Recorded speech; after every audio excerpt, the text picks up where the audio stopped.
There we go. What's up, everybody? Welcome in. Go XLR wasn't working at first there, but we are good to go. We're ready to go. We're back in. It is day 2, my friends. Today I'm going to start off with a little recap of what we went over yesterday. Got my tea here. Beautiful little flower cup. No other clean teacups. We've been chugging through the tea these last few days. But I think it's fitting because we're starting off with like Planet Tech stuff and in terms of our recap yesterday. So I'm going to be chatting with y'all, getting on some talks. Same story as yesterday, folks. We got 2 new giveaways have just started. They're on the website. If you want to go check them out, Mrs. Tomatoes got them up. Exclamation point giveaway will get them started for you. Hit the link and it'll take you right to where you need to go. Besides that, though, doing a little, like I said, a recap of yesterday.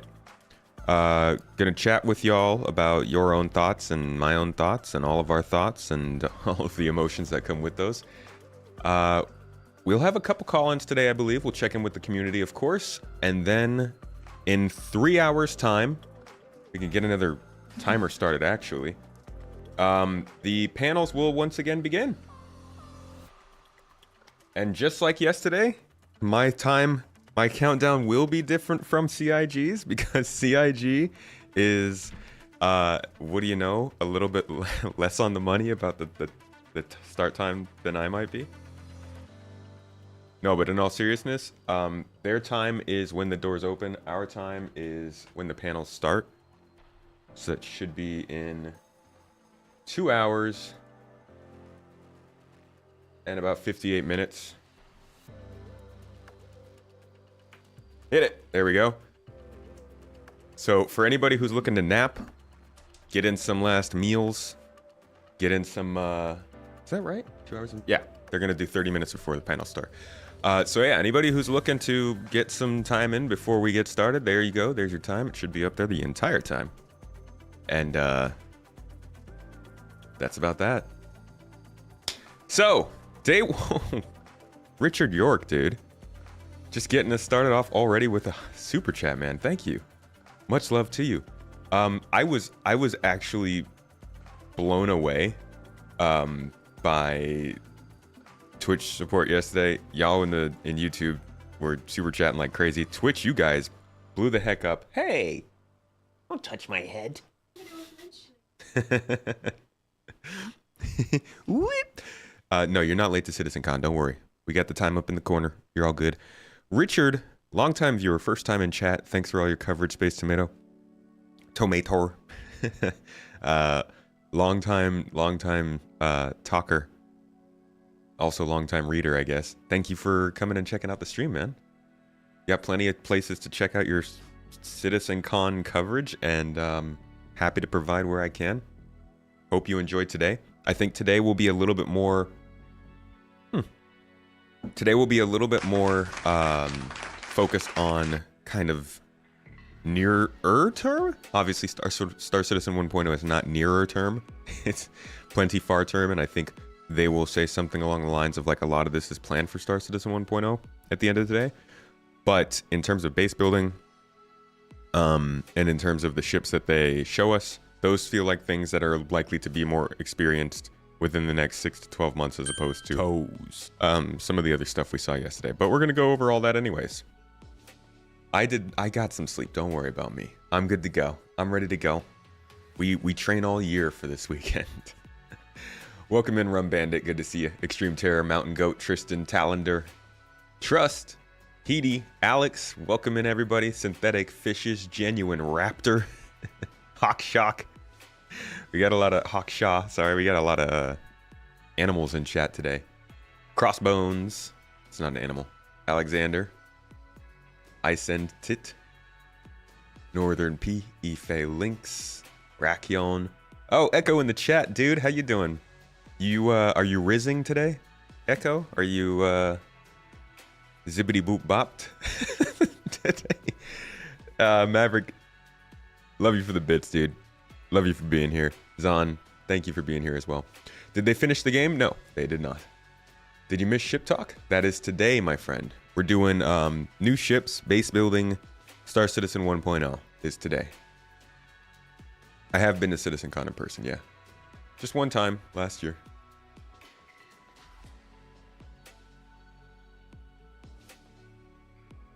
What did everyone like or dislike yesterday?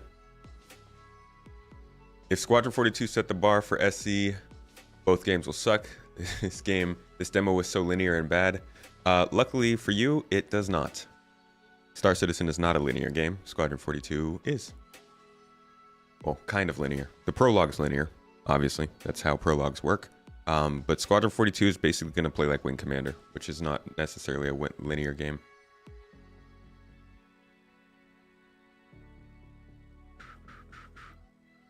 Zach, you got in last year with the amazing videos. Still looking forward to Squadron. Good old 3 years of feature complete, eh?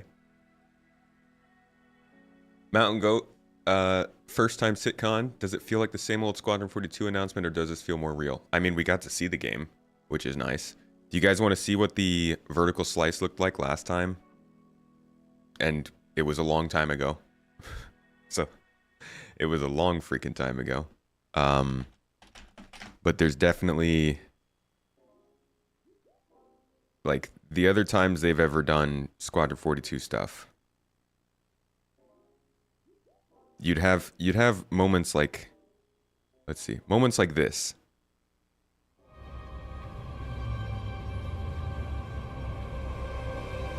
Where they actually just, so there's no commentary on this, but in the commentary they say, hey, yeah, there's supposed to be scanning gameplay here, but like there's nothing for that, so we just kind of cheesed it, and they keep going through.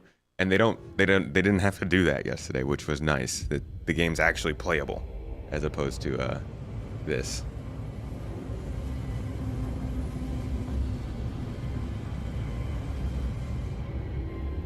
We got company up ahead. Run a scan. Got a fix. Star Trek pajamas. I'm not wearing this to bed, man. It's too nice. It says here she's 138 years old. Eyes up, Lieutenant. Something's definitely not right here.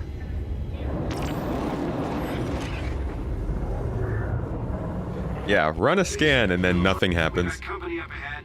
Run a scan. Got a fix. Literally, they just put a sound effect in there. I scanned. Also, here's an interesting look. So this is the old sort of like, here's a real good, I think, presentation of how much the pacing has changed with this game. And this is pure gameplay. The stuff that I'm going to show you after this is trailer. But this is just to give you an idea of like how much the game was just pieced together for this kind of vertical slice versus actually made to be more game-like. Tell me when you're having fun.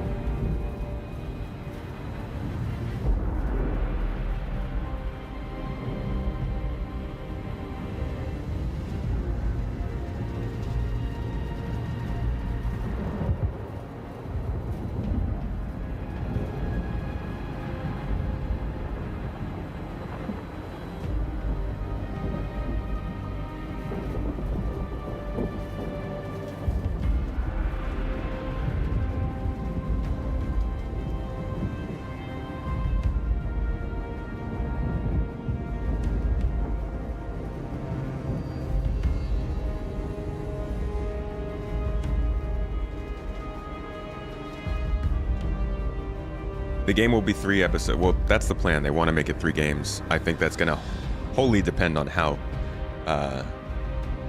this actually launches when it does. He looted bodies yesterday, from what I know. He just got ammo. Good morning.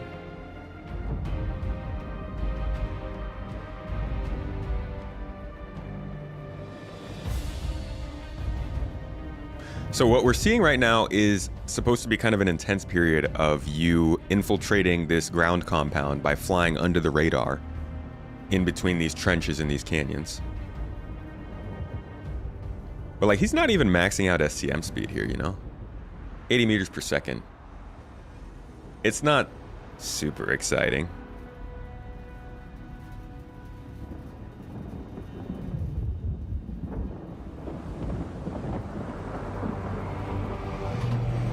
mean, it is technically a ground compound. They've got defensive turrets. They've got landing zones. I don't know what else to call it. Ground base? Ground set of buildings.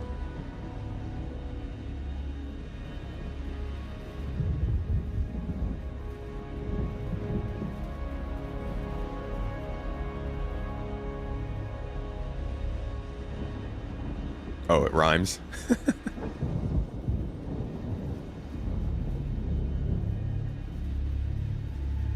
No need to apologize.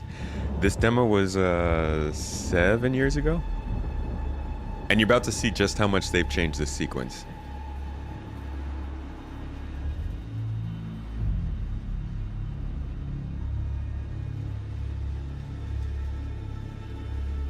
Okay, I'm over it. Here is what that sequence now looks like. At least some level of what it looks like. And you can see they completely changed the surroundings. It is now water. It's now water-based. It is more intense. You're actually getting shot at. We're also dialing in gameplay features, such as the ship flight model, for both atmosphere and space, which covers master modes, control surfaces, and our gold standard HUD and MFDs. And then yesterday, Our interaction they showed, it's a very small snippet, like I said. Yesterday, though, they did show a little bit of that in the trailer as well.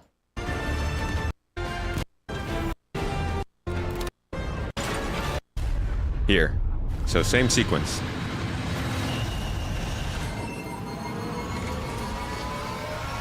And again, it's part of a trailer, but you can tell that they're starting to go a lot more into the feeling of like, we need this game to feel exciting and feel interesting, as opposed to we just threw it together so we can test it out. And I think that's something that was noticeable throughout this whole sequence. While obviously there were some times here where maybe the pacing felt a little bit off, there's a lot of cinematics, this felt like an actual game, which is wildly different from any other time they've shown Squadron. And I think that's the most important part. Now there's a part of the Squadron 42 gameplay that they posted up that is still that's different from what we saw yesterday. So I'm going to go ahead and play that, and then we will get around to reviewing the rest of what we saw yesterday. As much energy as I can to the engines, so I'm going to need you to hold them off. Don't glitch out on us, Jillian. Yeah, like I said, some of the pacing felt a little bit off at times.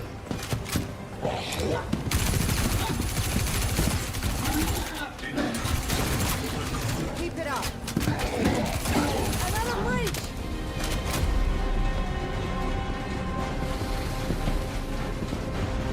Let's see, does that work? Yeah, it looks like he is looting ammo. It's just a quick loot, which is nice. Better than going into a UI for it.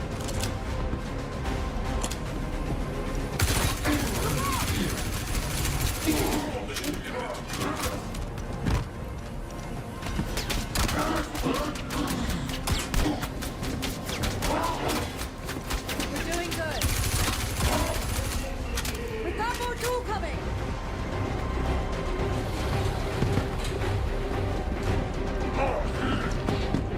Danger. Hit shield 25%.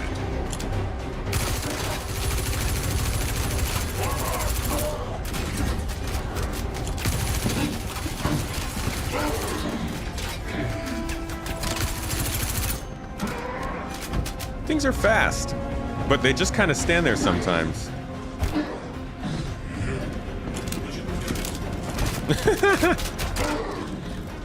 Nice work. This guy's getting knocked around. On me, quick.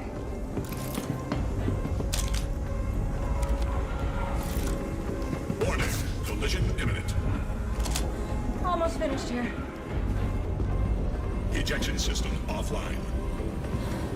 The escape pod door is jacked. I need you to manually override the door. All right, you better work. Give me your rifle. I'll cover you. I just need a minute to finish up here. It worked.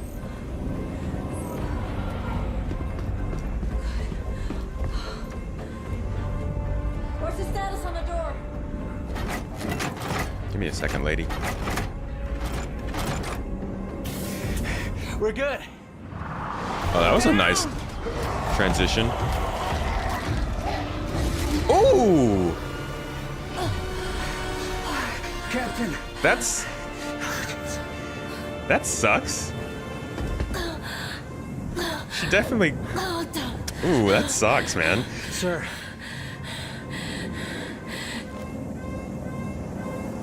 Don't argue.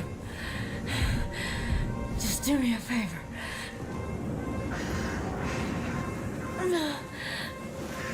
Give this to Bishop. Tell him it's all gonna be okay. Like, nah, dog, I want to keep this. This is gonna be worth a lot of money. Tell him it was a good trade. Warning. Collision imminent. Get the hell out of here. It's on their YouTube page. Warning. Impact. Warning. Impact. Warning. Impact. Warning. Impact. Warning. Dude, why? Like, yeah, why couldn't she go Listen, with get you? out of here. No, that doesn't I'm not make any leaving you. sense. I bet you could leave her though, huh? That's probably a bit of a choice there. Might make a difference in the game.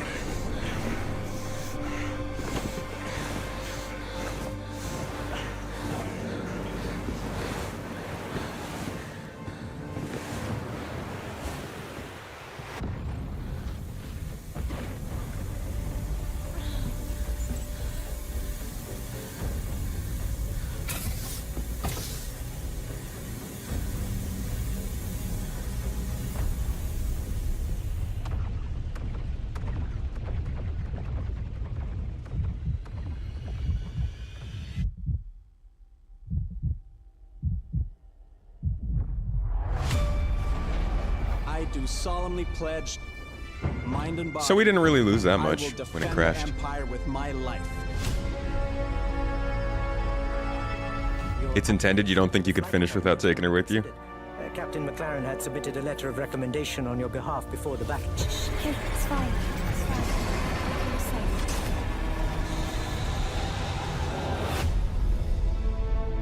We may be a small crew. It said to escape with her. Aw, man. Welcome to the Stanton. I'm Eugene Moore. I'd like that. That would be a cool choice to have. I'm Petty Officer Webster, Chief Mechanic. This will be your new home. We got you flying with Lieutenant Commander Colton. He's one of our best. Sir, Who the hell are you? I'm your new wingman, sir. The name's... You want me to learn your name? You live long enough for me to care. Baron Actual, you're clear to launch. Launching in 3, 2... Baron Actual, He looks kind of familiar. you're clear to launch. Launching in 3, 2, 1. It's weird. Why is it weird to save her? She wrote the letter of recommendation before the battle started. I think she dies in the escape pod.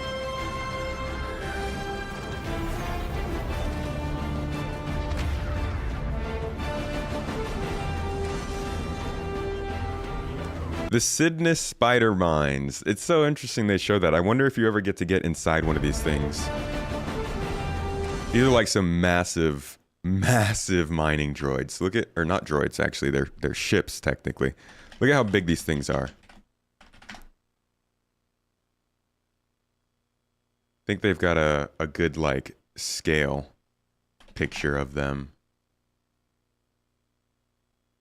Yeah, this kind of shows it.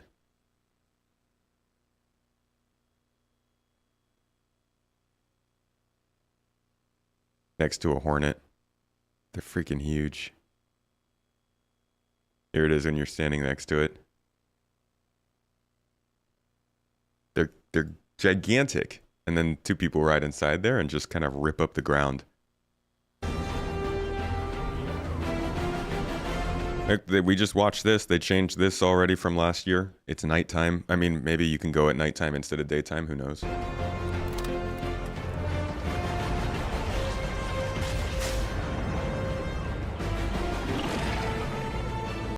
I also like the inclusion of some fauna here.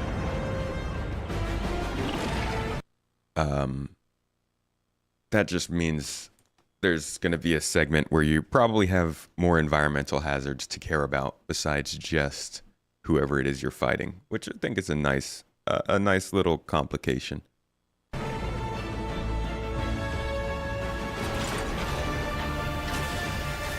And then the Xion. Like, if they're actually going to include Xion in this, I wonder, dang it, I can't pause at the right time. I wonder if that means that they're working on the Xion model, and if there's any possibility it could be in the PU within the next couple of years, because they're also working on Xion bordering star systems too.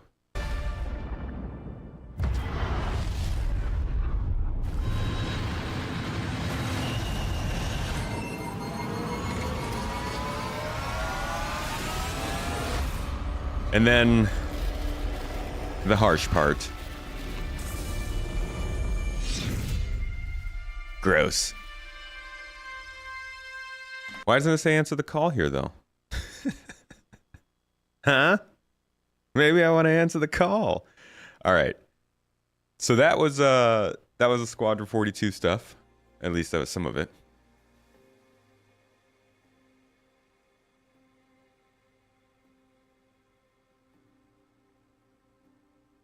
One of the guys from Squadron said he came across a Xion hauler. Yeah, there's a Xion ship in the trailer from last year too.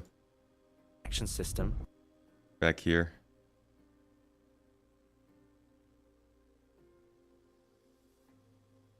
Where was that?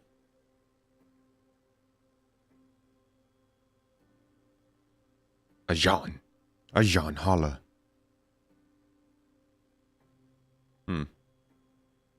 I don't know where it is. It's a quick scene. You're like floating through space. I think that some of this stuff is also to discover how to face several like this might be inside of a Xion ship, or at least a Vandal ship. Definitely not a human ship. We don't like the color red. We think it means bad things. But I'll tell you what, it's a tomato. It doesn't. Here we go. I believe this is a old Xion ship. So they're toying with the idea.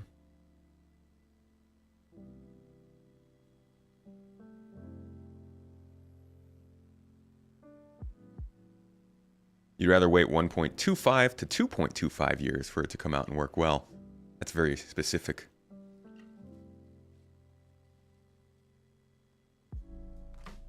Yeah, it looks more Vandal than Xion. Hope the game gets released before World War III ruins the chances of it happening. Maybe the game releasing spawns World War III because of all the anger surrounding the game. We all go to battle. This should have come out 10 years ago. No, it's terrible. It should have never come out. Fight.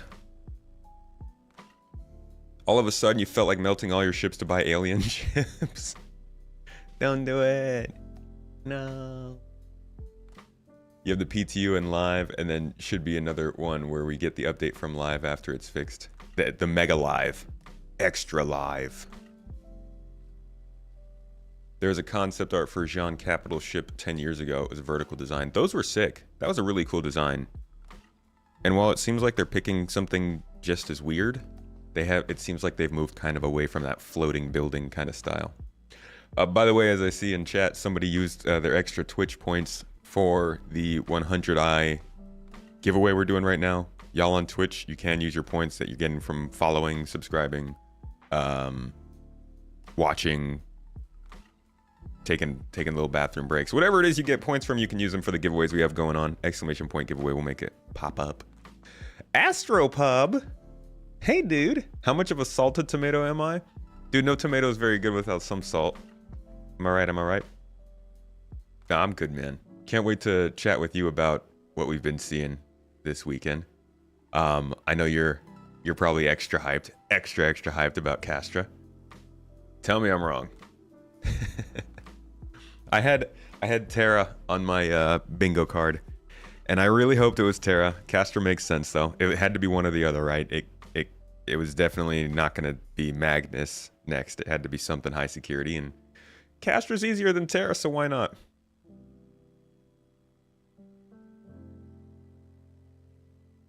$2026 safe bet.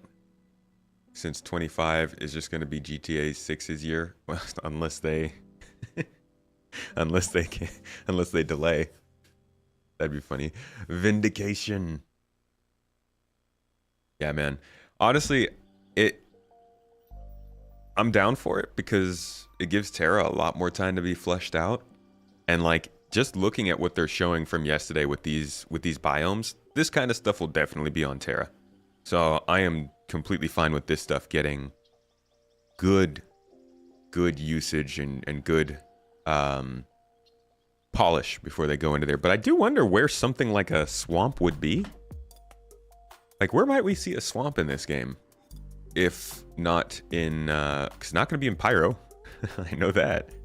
It's not going to be in Nyx. That's pretty obvious. And Stanton, like, maybe they try to fit it in on Hurston or something, but I'm just like, huh, where would this be? This is definitely something that's, you know, in the works for Squadron. But where else would it be in the PU right now? Yeah, besides Terra, exactly. Is 1.0, when does that release with regards to GTA 6? I have no idea. That's what we'll find out today. Actually, we probably won't even find out a specific thing today. You think they'll have Swamp on Castra? Is that a kind of thing for them? Or in Castra? Dago, bruh. Dago, bruh. Ferrister. Hey, my friend, good to see you. Ferrister's having good fun on the show floor out at CitizenCon.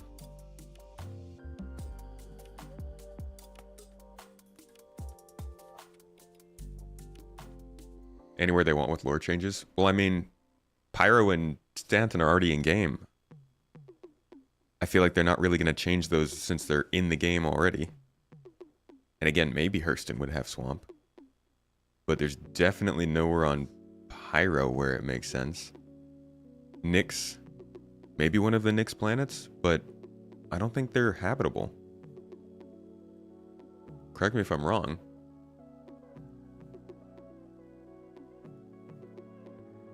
Did Elliot ever make a presentation at CitizenCon? I don't believe so.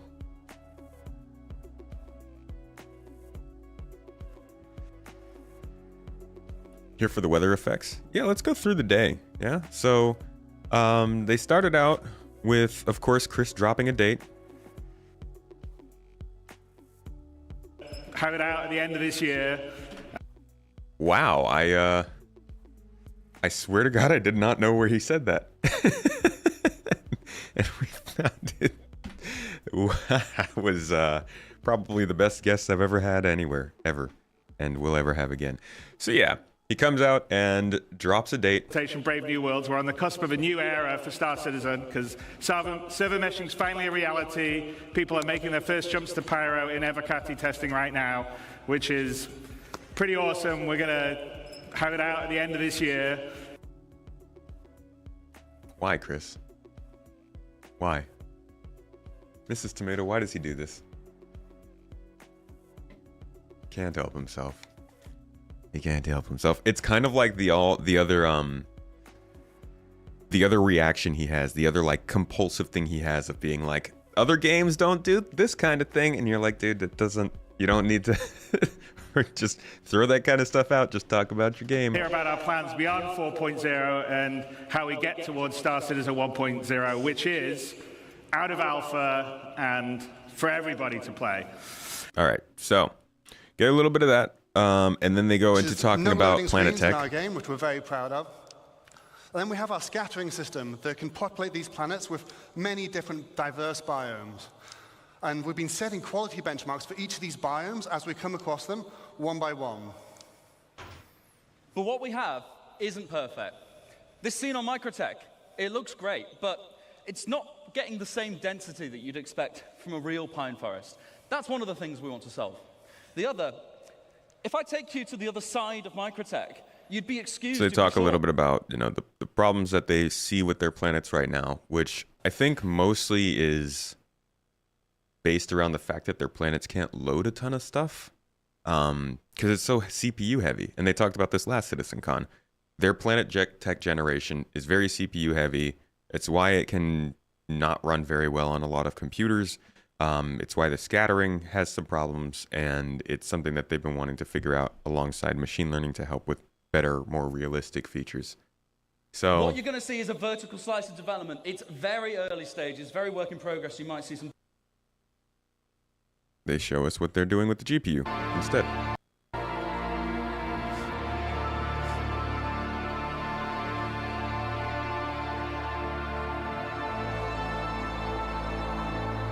Oh, I'm sure Reddit's having a great time with Star Citizen. Yeah, I had a good sleep. Thank you for asking. I hope you guys all had good sleeps. Whether it is, whether it's at the, during the day or during the night.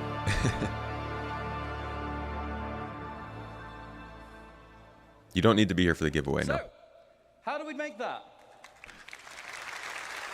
So, thick brush. Lots of stuff. I think some of the interesting stuff here is, like, we know that temperature and humidity was already driving their Planet Tech stuff and sort of how things spawned. Now they're factoring in sunlight as well. And this is interesting, actually. The whole idea of, like, different plants. I feel like I'm almost watching, what was that game? You guys remember Spore? From Maxis, I believe it was. That's, I feel like I'm kind of watching a macro version of that.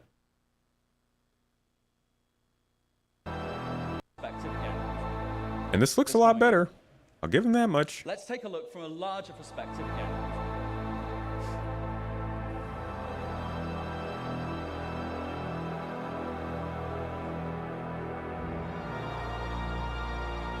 Yeah, poor Maxis. They were good. They were great. One of the greats.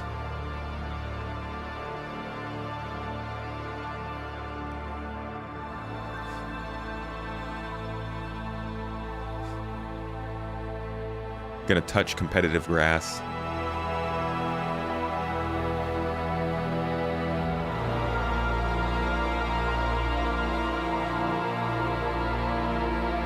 No three-headed cows. No giraffe cows. Yes, please, thank you. Spore was such a cool idea for a game. I wish it had done better.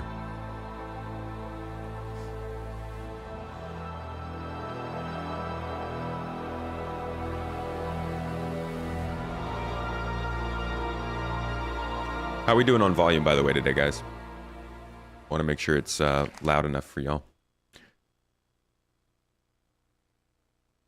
And they had quite a few of these kind of just showing off the way things change. I think this is where they talked about seasons, which we knew were coming. I can show you back with the first time they ever told us that seasons would be a thing. Pretty sure it's not hard to find. This was 2021. Don't know if there's any sound to this. No. And they were just showing kind of how they want seasons to change plants over time. And we were like, wait a second. What? Is it going to be, like, actually? I think that was actually CitizenCon 2021. And so now they're showing it here. This is technically old, as in, like, 20 hours old, I guess. Now, this isn't the only thing that will drive the color of the leaves. We're going to introduce the concept of seasons to the game. And this will mean our planets will evolve through the year, and we'll be able to shed leaves from trees and have the grass wither in winter.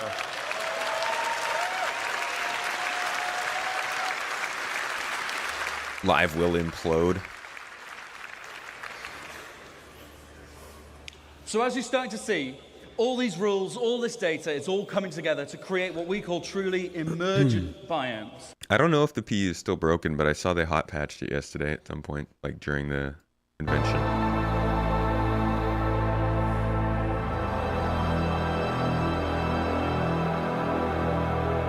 I really like the idea of like low-lying lakes. All of the bodies of water in this game right now feel like C's. Or B's. Or maybe A's. No, I'm kidding. Sorry. They feel like oceans. Like just massive bodies of water that you're kind of like, I'm just going to stay away from this whole part of the planet because there's no reason to go here. But these kind of low-lying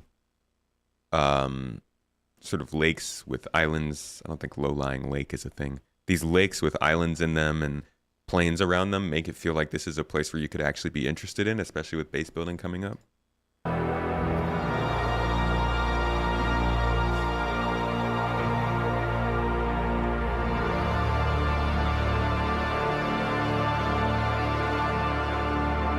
Day 2 starts. Where's my timer?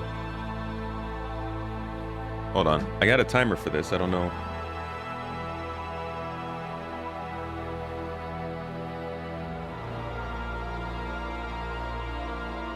There you go. 2.5 hours.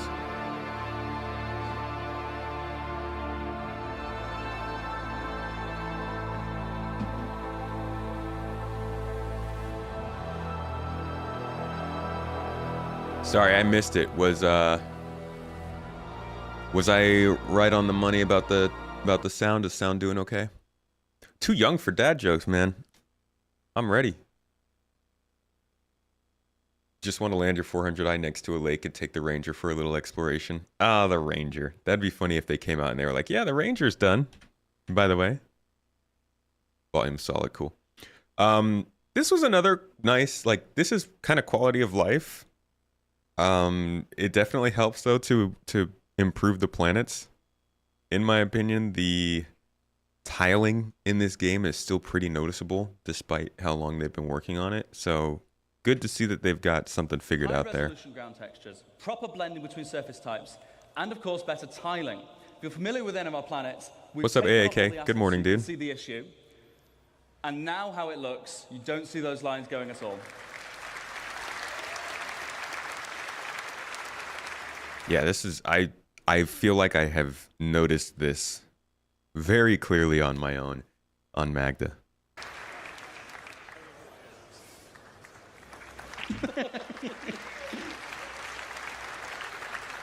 One more. Skippy, what's up, dude?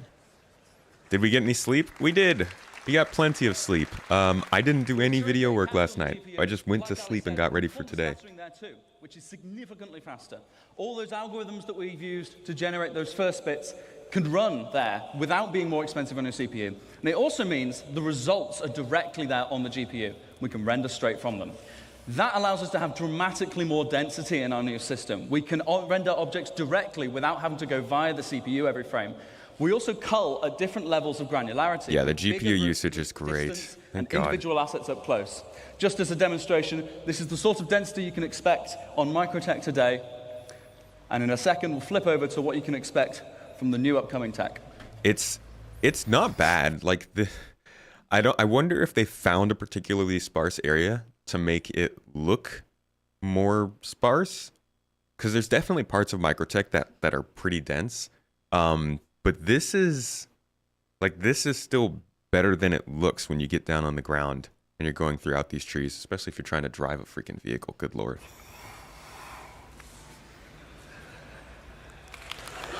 But that's absurd. I don't think I saw that yesterday. I think I was looking away. That's nuts.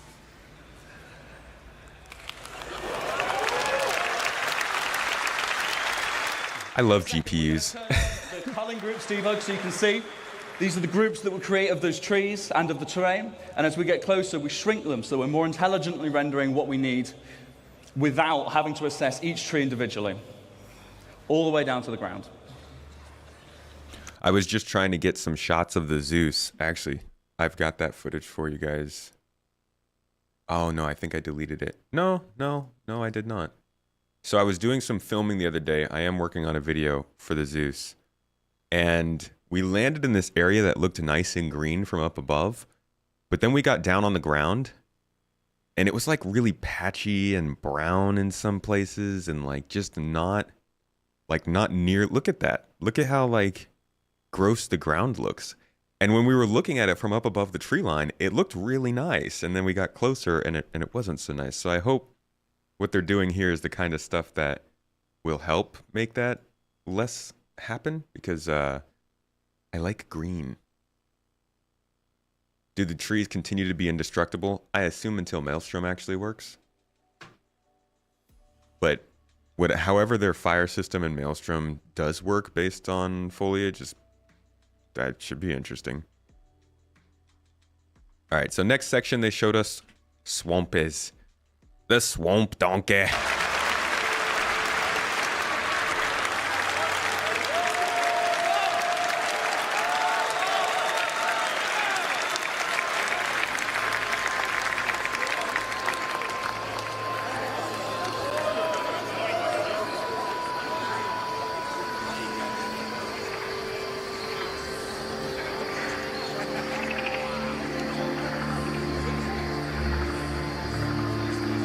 Swamp guy.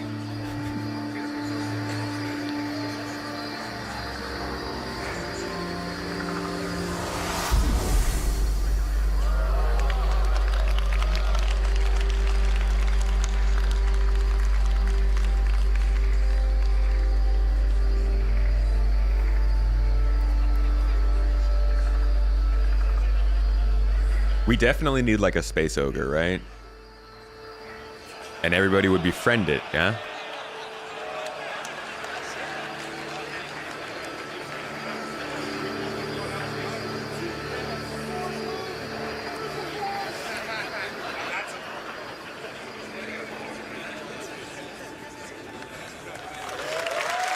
And the swamp biome is cool. It's got water and stuff.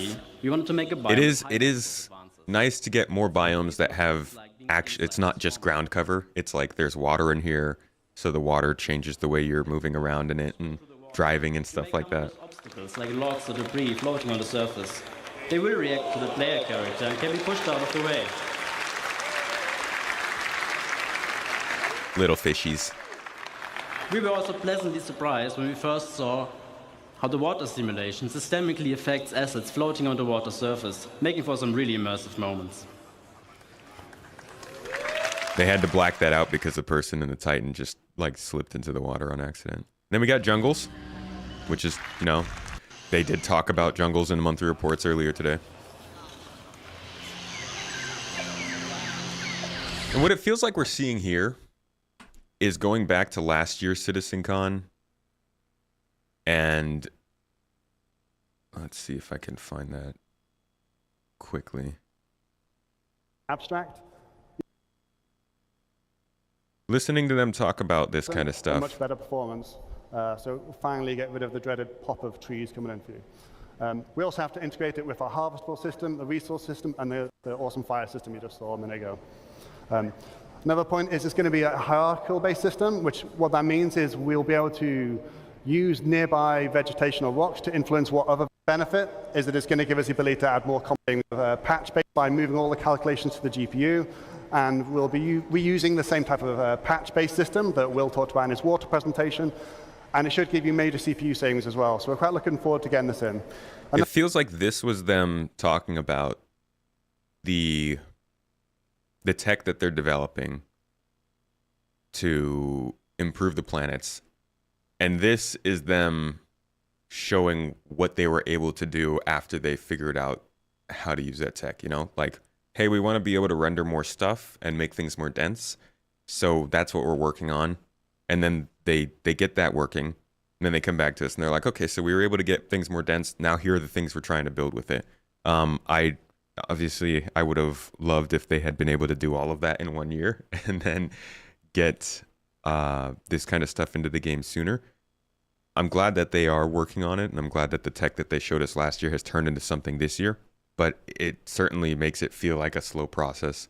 And hopefully by this time next year, like, they have this optimized enough that it could go in the PU. Again, I don't know where this would go. I mean, jungles could probably go in Hurston, I guess.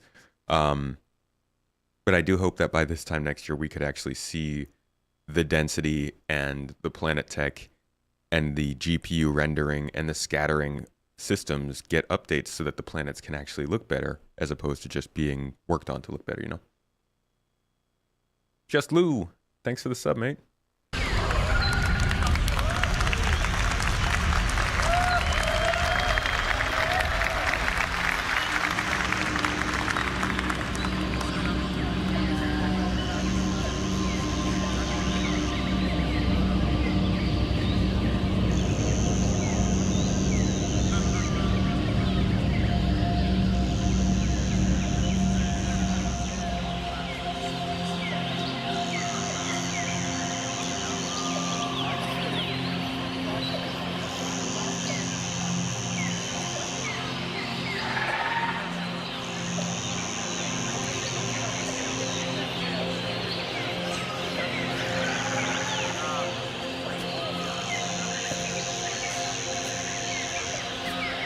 The tea is a mixture of Turkish chai and Earl Grey, and it's delicious.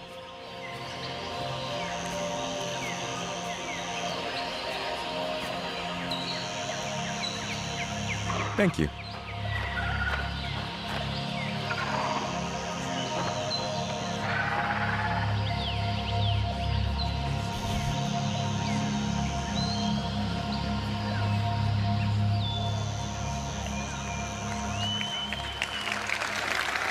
Now I want to base in the tree canopy. All right, so we got the forests.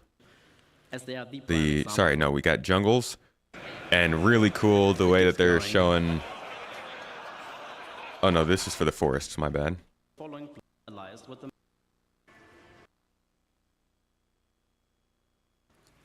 There we go. This is forests.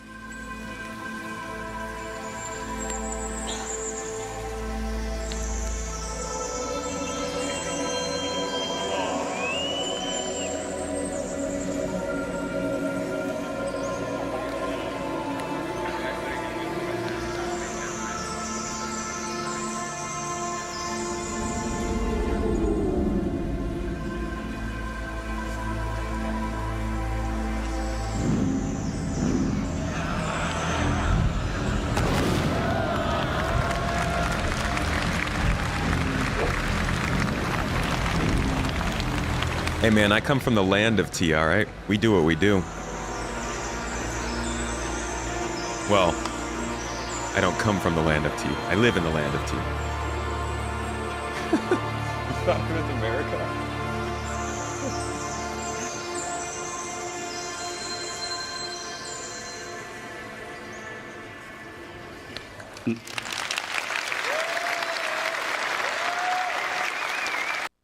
So these are all the different biomes that they've shown off because of the density that they've been able to build. And it's good that they're getting density up. Like that's not like right home to your mom kind of thing. But it certainly is a nice diversity to the Oh, don't tell me you think Britain drinks more tea than Turkey. All the Brits. They certainly are going to be able to build some more nice planets and fill them with stuff, but then filling them with stuff is kind of what they talked about after that. Such as the jungles and the swamps. But before we continue, let's first take stock as to where we are now. At the moment in the verse, we have these custom, beautifully made locations, such as Ghost Hollow, we've got our distribution centers, or even just some outposts. And these have all been handcrafted by our designers and artists to hit that benchmark. And they've been working directly on the planet. However, going forward, this doesn't really scale with how we want to go forward with the game. Server meshing is about to arrive, and we're going to have a way higher player count. So those 73 bunkers across Stanton just won't cut it. But in general, it's... Yeah, roads would have been cool to see. There's not much for you to explore and find stuff out there. So there's no exploration gameplay. You haven't really put your character to use for the way that you should. So this means we need to go bigger, which means we need to change our workflow. Hey, Russell. And with any workflow means we need to first establish a new benchmark. So, with our new benchmark, we are ensuring quality. And all right.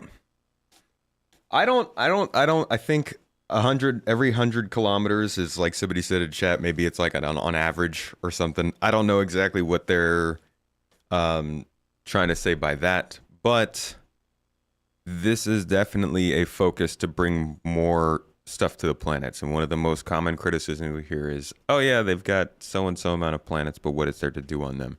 And one of the most important things that they could do is build more points of interest. Over the years, we've seen the assets library pick up over time. They've built out, man, how am I even gonna, I don't even know what I would label that kind of stuff. So they've built out their library to have a lot more sorts of types of buildings and stuff like that. I don't know what I would label these things. Outpost?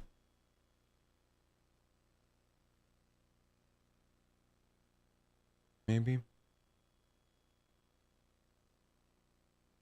So these things started out as concept art a while back, a few years ago, and slowly moved into more of kind of gray box sorts of displays where you could, you know, see the work that they're starting to do and getting them up and running in their own debug builds.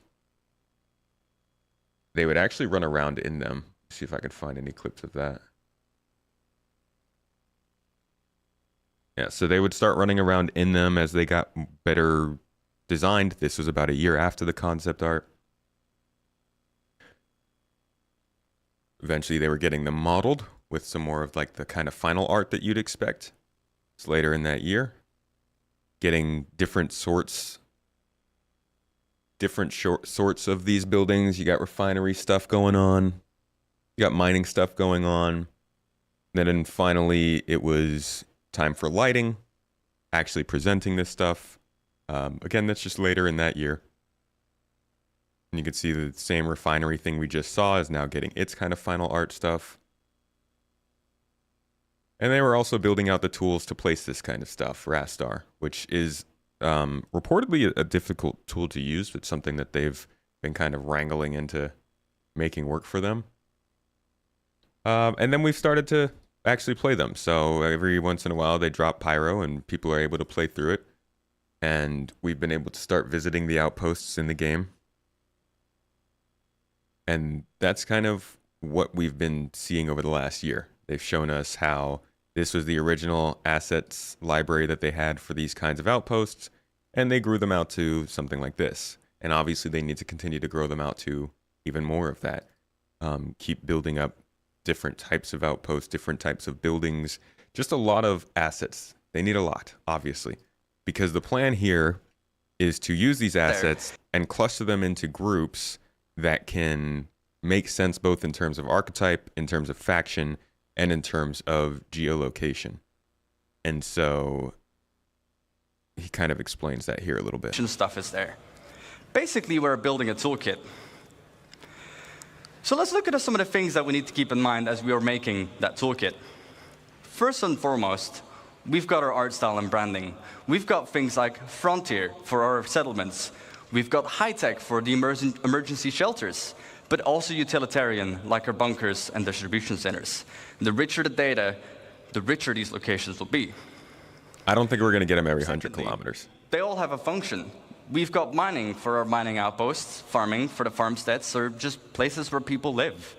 The function of the place will define the way the place looks as well, and its form. Don't ask them when, you're just going to get disappointed. And last but not least, the people as well, the faction and their loadouts. We've got lawful people, like the new Citizens for Prosperity in Pyro. Unlawful, such as Xenofred. I assume that the way this happens is like how the older derelict outposts happened. These kinds, we saw these come in maybe like every couple of quarters for a while, and then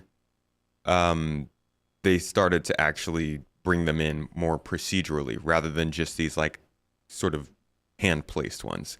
So I'm thinking we might see like clusters of outposts at some point in a 4.x patch within like a few updates, and that would be their sort of test case. They'd throw it in there, they'd see how it works, how players use it, how it factors into the overall game, and then depending on that, we start to see a little bit more of them. Again, I don't think we'll see things every 100 kilometers. I'm thinking, like someone said in chat, that is more of like an average idea. Every 100 kilometers in game, across the whole game, would kind of screw up the idea of base building. So when they say 100 kilometers, I think it probably means more like I don't know. I don't know why they'd put 100 kilometers on there, to be honest. But maybe it is 100 kilometers. Maybe in more occupied and popular locations. Maybe in... Let's listen to the exact statement he says, actually. Maybe he means around distribution centers. See every 100 kilometers. But it seems like a very general statement. Benchmark. So, with our new benchmark, we are ensuring quality and improve on our previous work and make it even better. Obviously, it's not 100 kilometers on our corp. Needs to have its own unique personality and no repetition. We don't want you to find the same location twice. This also means that this is your exploration and your findings. So when you go out there and explore with your Carrack or with your Corsair, is that whatever you find, you can share with your orgs. That's, I think, a really important point that I missed yesterday. Something they have to do once they start getting all this stuff into the game, from caves to outposts to rivers to lakes, mountains, all this stuff should not be on maps by default. Whether it's an abandoned outpost, a secret outpost, some kind of research center, these are the kinds of things that you should have to acquire the data for, or acquire the information for, whether it's buying an updated map at a star system or a space station, or getting data points from somebody who has done the work to fly around and get this stuff. So I do think that these kinds of locations will be less popular because they're not just going to be a bunch of quantum markers on everybody's screen. They're going to be things you actually have to kind of find. Or with your friends. As for that density, if you fly down to the planet, we want you to find something, let's say, every 100 clicks, but also improve the mission experience. Yeah, he's not very particular about it. He says, let's say every 100 clicks. I don't know. I think it's kind of an example sort of thing, just off the cuff. And it uses the same logical rule set as our emergent biomes. And it also gives us full control over the data that we set on these locations. So expect locations in places where they make sense. Let's kind of look at all this new Genesis data and all these new libraries and chuck it into Starkitect and see what it gives us. As you can see, we're now it will be on a website, but to be honest, a lot of people don't check those websites. The layouts are controlled by the rules, and it will reflect its. Scott, I'm going to hear you say this in every stream for the next year, huh? He said 100 clicks. They promised 100 clicks. Let's just put it down right now. It's not going to be 100 clicks. It's not. No, I don't care what they say. Yeah. It's not going to happen. Base building would die if they had stuff every 100 clicks across the entire game. Place in the verse. We've got farms, mining outposts, but even our older locations, such as the bunkers that you find on Stanton.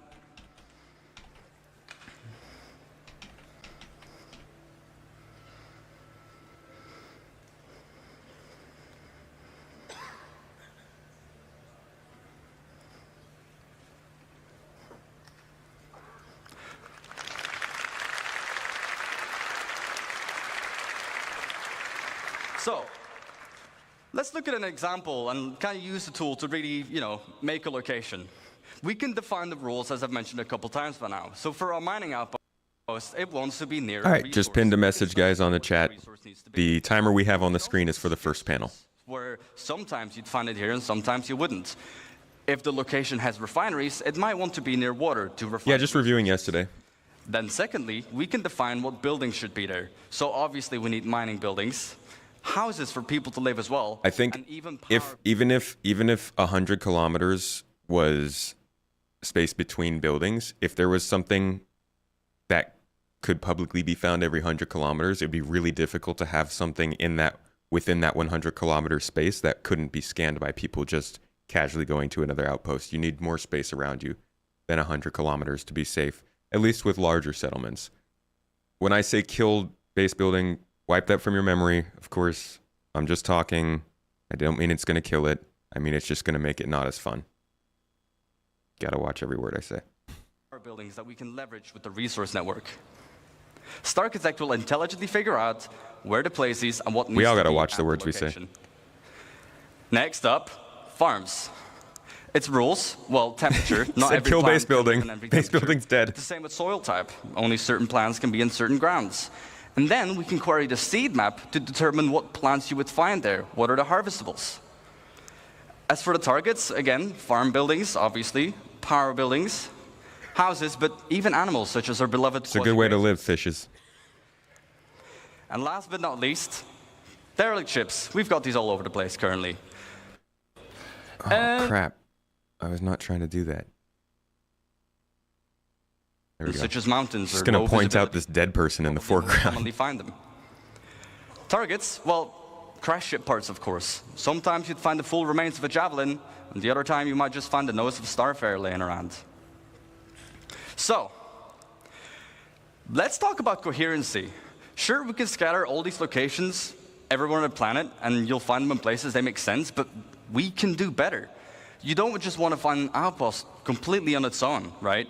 We want to make sure it really feels like people have built their lives here. So, let's talk about some missing bits. We want to tell tighter Missing stories, biddies. such as the people's lives, but also logical exploration. If I find one thing, I expect to find something similar or something else nearby. We also need more data control. What defines one mining outpost being different from the other ones, aside from the harvestables? And also give the narrative development. Make sure people build near rivers, on mountains. They build near town halls. They build near distribution centers.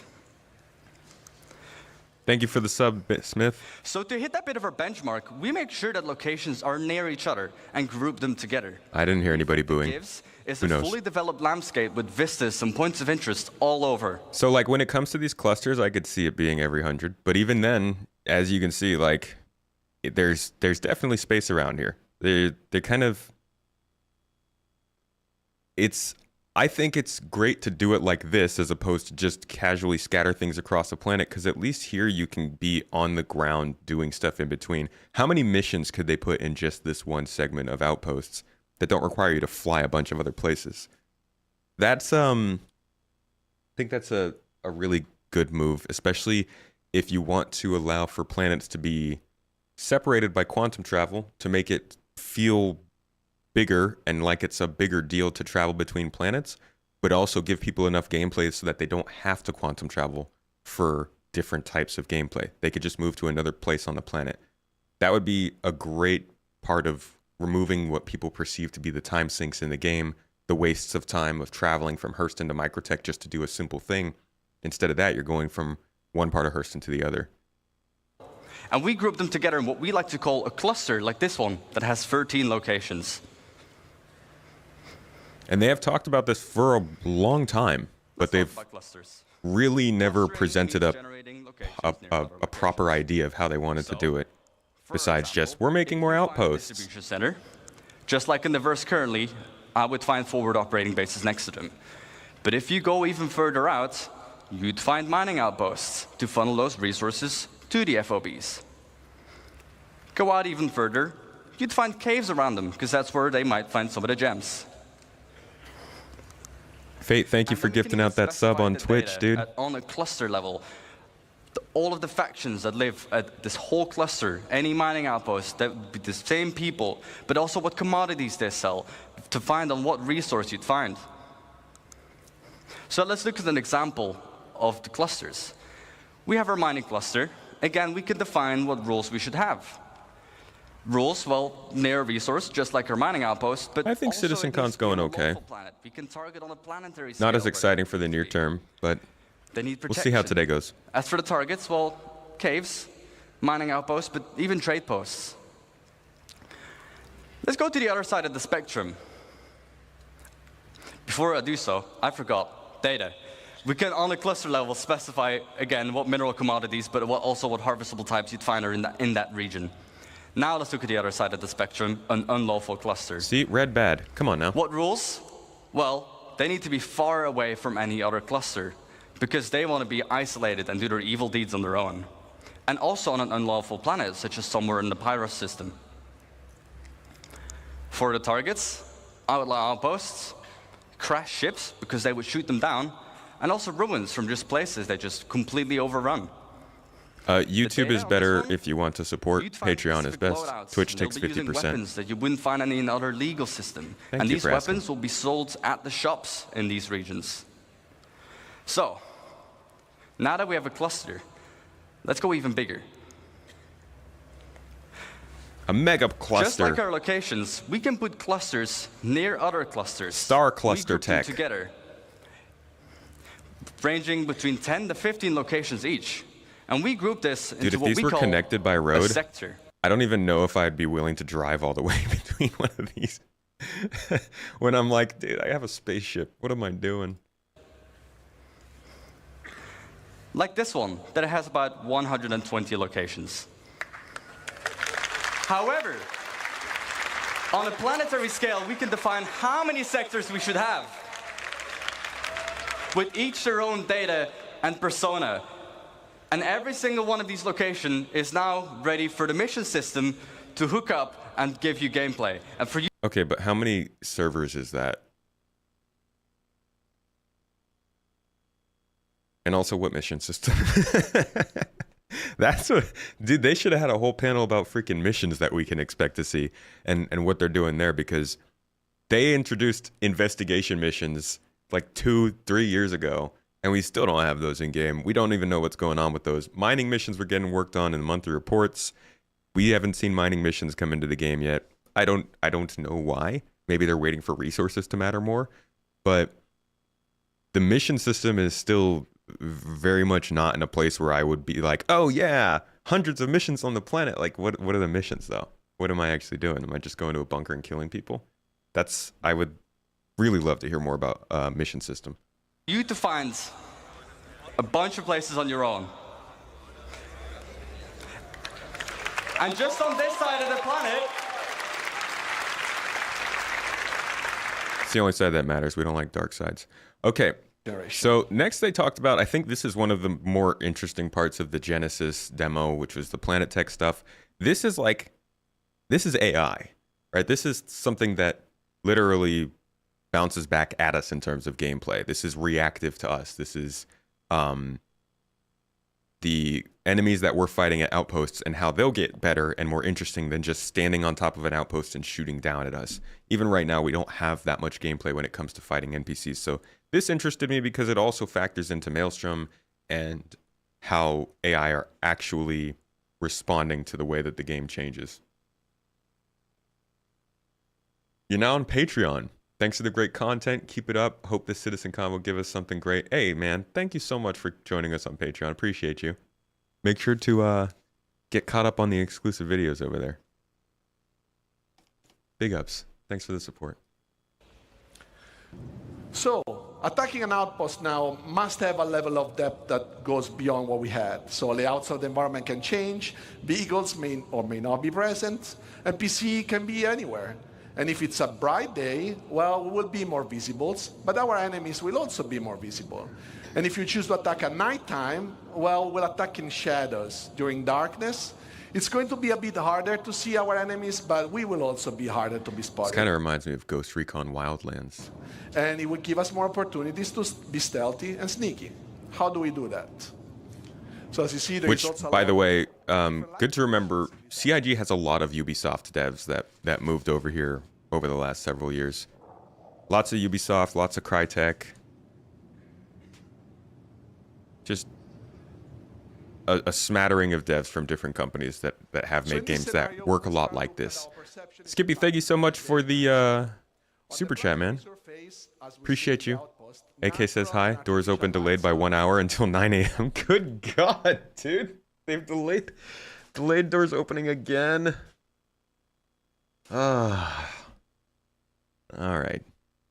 And knowing that, you can use this to leverage your gameplay style to exploit basically all the environment. So what is perception? On the NPC level is the combination of data that we collect out of the senses. And vision is one of the senses and just tries to, in a way, simulates the human side ability. So designers can already tweak the perception in different ways. And one way is defining how quickly NPCs can understand what they're seeing. And the light condition have a direct impact how quickly an NPC will fully understand, for example, if there is an hostile in front of them. And obviously, there is condition of light that designers can control, and some others, like the day-night cycle, that they can't. So in this video, we'll see two main elements. The graph on the top left and the two colorful cones. The graph on the left basically represents the current light level the NPC is in, and the current multiplier this light level generates to speed up or slow down the Escape, thank you for the super chat, man. Appreciate you. The two cones instead represent... Uh-oh. Don't do that. The primary and secondary FOV. The red color means that if you stand in that location, it will result in NPC reacting the slowest to you, and the green color instead represents the quickest response. I kind of wish we were seeing the visibility of this thing too. It'd be cool if this thing could see better at night than this, and you could see the difference between them as they're moving around. So during the night, NPC will have a hard time to understand and foresee and see things. But if they have flashlights on their helmets, they can turn it on, and this will impact their primary FOV, making still the peripheral vision a bit more uncertain. And as you see here, first of all, the NPC is patrolling with his domesticated friendly Copion. This is because he wants to exploit the night vision capabilities of the animal, and it's kind of our tier 0 pets. So we will now look at the cover system. He said the P word. That is the next dynamic things that I want to show you. So when we introduced planetary navigation mesh the first time, our goal was really to create a systems that would support and process the environment in a very dynamic way. Our planets are just way too big to statically export them and process them, first of all. And then their regions only exist when somebody's there and the NPCs are there. So essentially, environment has its purpose only when life exists. Also, let's keep in mind that even if we could export dynamically and statically those planets, so processing dynamically all a static version of the planet, this would be, first of all, wasteful and on the memory side and time-consuming. And also because we have a lot of runtime modification of the terrain, this would require us to still reparse it at runtime, and pretty much that will be almost all the time. So to generate the cover data, we want to leverage the navigation mesh system. And what we do is, as you see here, the blue polygons are basically where NPCs can walk, and the green ones are what we call cover surfaces that are... Sorry, I was muted. Y'all remember when they were just working on the nav mesh? Way back. It's not actually way back. It's like not that long ago. No, this is all pretty recent. All they were trying to do is just get it so that NPCs could walk around on planet surfaces. And it took a while for this to actually start mattering in game. It took such a long freaking time. And now it's nice to see that like they're moving beyond that and working more on how NPCs perceive the rest of the world around them as opposed to just move around on it. Our simple representation of the environment. Abdi, dude, thanks for hanging out. To understand if they can have a good sleep, man. And if they can shoot from some positions. So up to now, we have an approach where designer would be a designer-driven approach. Designer can define in the locations where cover was interesting. They could mark it up, either the location itself or prefabs. And then with a special entity that... Yeah, I think we'll see something today that's coming in the next 12 months. Still be designer-driven. This is obviously... Ships, baby. It's a standard approach in gaming industry. But what about all those organic and inorganic elements that get scattered with a new system? Like if designers want to iterate on these ones, for example, and they want to change the physical data sets, those scattering tools will just change completely the layout. And what we want is that designers can do this change without being afraid of doing it because the gameplay was, predefined and controlled. And now they can just make something beautiful, but also fun. Besides that, yes, we did have a prefab approach where you can build stuff out of small building blocks. This is obviously a good approach because it's, in a way you can build stuff out of smaller version, but this creates a lot of unnecessary data. Imagine a crate, and we can say that the crate can generate cover. Now we stack 100 crates, and what happens? That we have a lot of... All right, let's move to the live demo of this. Enabling the dynamic generation of covers on the planet allows us to exploit all the elements of the environment. Whenever navigation mesh generates, NPC can now have a chance to fight with you hiding behind available elements. Boulders, rock, walls, and are all useful elements right now. However, we don't have to limit ourselves to static geometries, but also vehicles can be used for cover. And as you can see, this is dynamically generating while the vehicle moves. So be careful where you park your Ursa, because now it can become a source of danger for you as well. Last but not least, these systems can be just used on all the different type of navigation mesh we have, so not on the planet, but also, for example, the interiors and everything you guys construct. Because obviously, you guys will build your own locations, but you don't really mark up stuff, or you don't want to decide that, because that's going to come automatically out of the system. So I want to show you Unknown, thank you for the super chat. Squadron was pretty cool yesterday, but yeah, the release date is not as cool as the gameplay itself. It's just like a little bit of insight of what goes behind the scene. So, a whole bunch of AI cover stuff, and here's where it kind of talks about the way it reacts to damage to the actual, to the actual game itself, and the way that geometries change. Mesh basis. Cover these will revolutionize how you guys are playing, and we did have to find a solution to handle all the destruction you can feel. So you would destroy so much stuff in this world that we had to find a solution, right? So this is why we approach the cover generation navigation mesh as it is, because there is just no way for us to predict anything that you're doing, and we want just Maelstrom to be another trigger for word evaluation. So as you see, Fixing bugs in the PU right now really comes down to what the bugs actually are. Some bugs are worth fixing and some just aren't. It depends on what they affect. It depends on what they're based on. Like, let's say they have a bug with AI and the way that AI moves around an environment. There wouldn't be much reason for them to fix that bug before putting in this system, because this system might completely change how they move around an environment. So if that's a bug that, say, gets them to only hide behind walls of a certain height, then they fix that bug. It could pop back up when they start introducing the ability for the heights of walls to change, rather than waiting until this system is in and then going in and fixing that bug for everything that exists at that time instead of doing it twice. And that's, I think, probably one of the hard parts of building a game people are playing while you're working on it, is that you have to triage from the perspective of people are playing this, but we also need to try and be efficient with what we fix before we go in and just try and fix all the things. Let's hope they give a timeline for what's coming next year and when 1.0 is due. Yeah, I'm conflicted about wanting a timeline on 1.0 because I know they'll miss it. But at least it gives us something to kind of hold accountable to and be a little bit more aware of how good or bad they're doing on their own progress, because right now we have no idea. And it also does a good job of setting expectations for what 1.0 is, at least.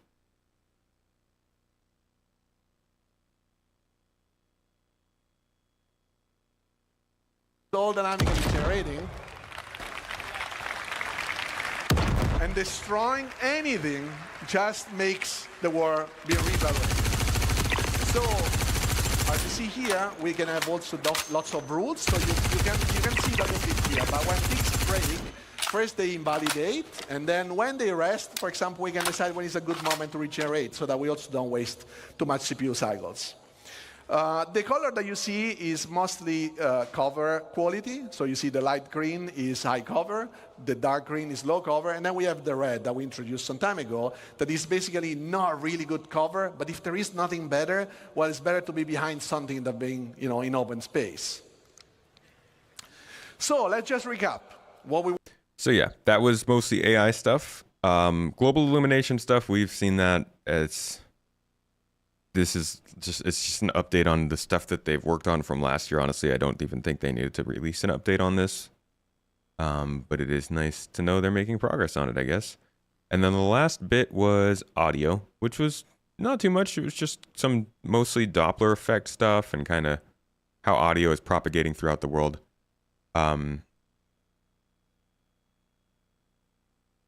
Let's continue on to weather, though. Dynamic weather is pretty interesting. And part of their going back to CitizenCon 2016 and introducing some of the things we saw there. So, of course, the sandworm is the big thing that made a comeback this year. But also dynamic weather was a rather large inclusion in CitizenCon 2016's Planet Tech demo that people have been waiting a long time for. Okay, let's get out of here. Shit. Come on, hurry up, Bates. All right, good. Jump.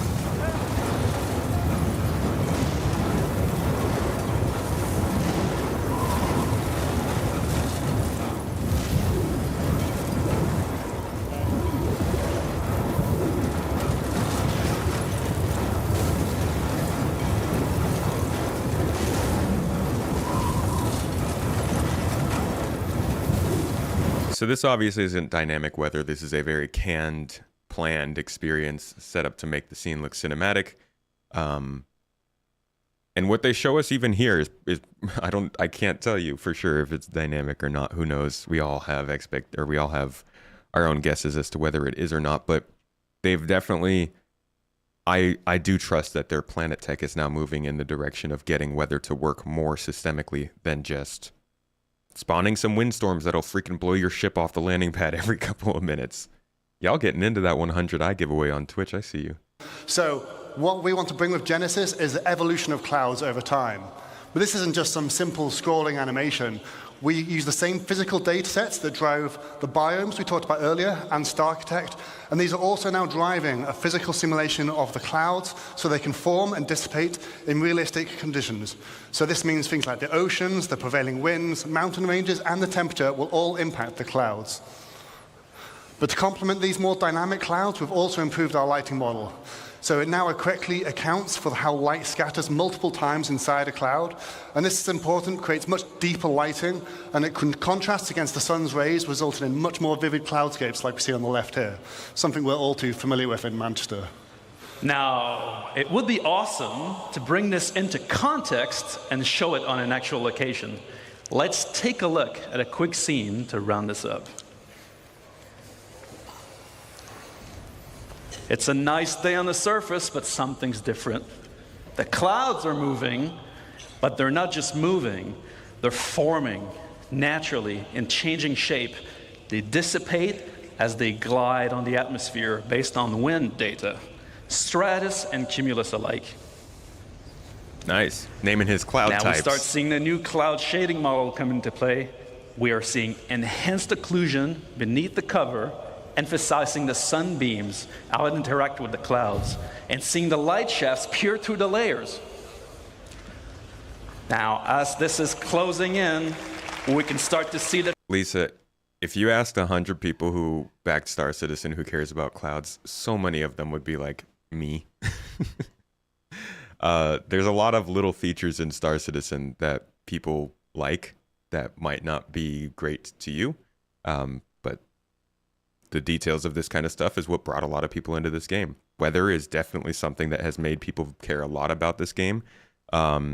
It changes the way that people are supposed to approach different areas in the game. It's not just like some random thing. When you're flying in a planet, clouds are pretty important. The changes in visibility of the area. Light precipitation is starting. Previously, we authored static cloud shapes, but no longer. We didn't manually place a volume here. Its presence has been informed by Genesis data. Oh, and it's not just a cloud volume. It's a weather front. Good timing, Benoit. Good timing. He practiced that. See the wind picking up. Terrain and rocks are getting wet. Vegetation, grass, and the overall environment are responding to the weather. The system is changing the world around us. We can see puddles being formed dynamically in the dirt, properly responding to light, reflections, and rain droplets, making it getting really ominous and loud in here. I can feel the danger. I think we should let this play out in the game. Oh, Benoit.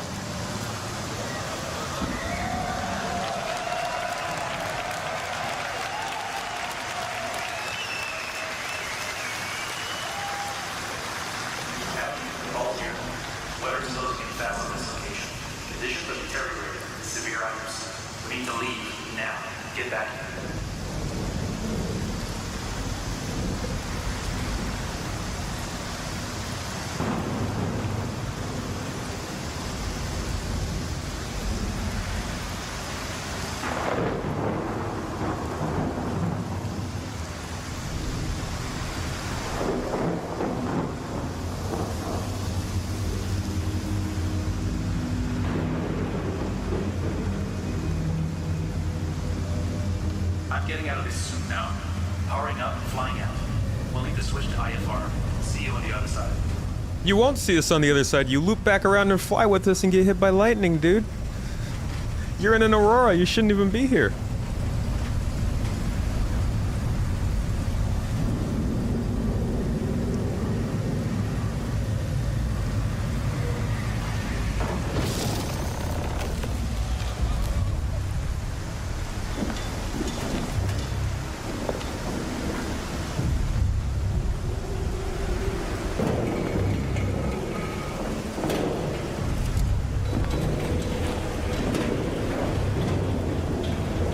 IAE is in about a month.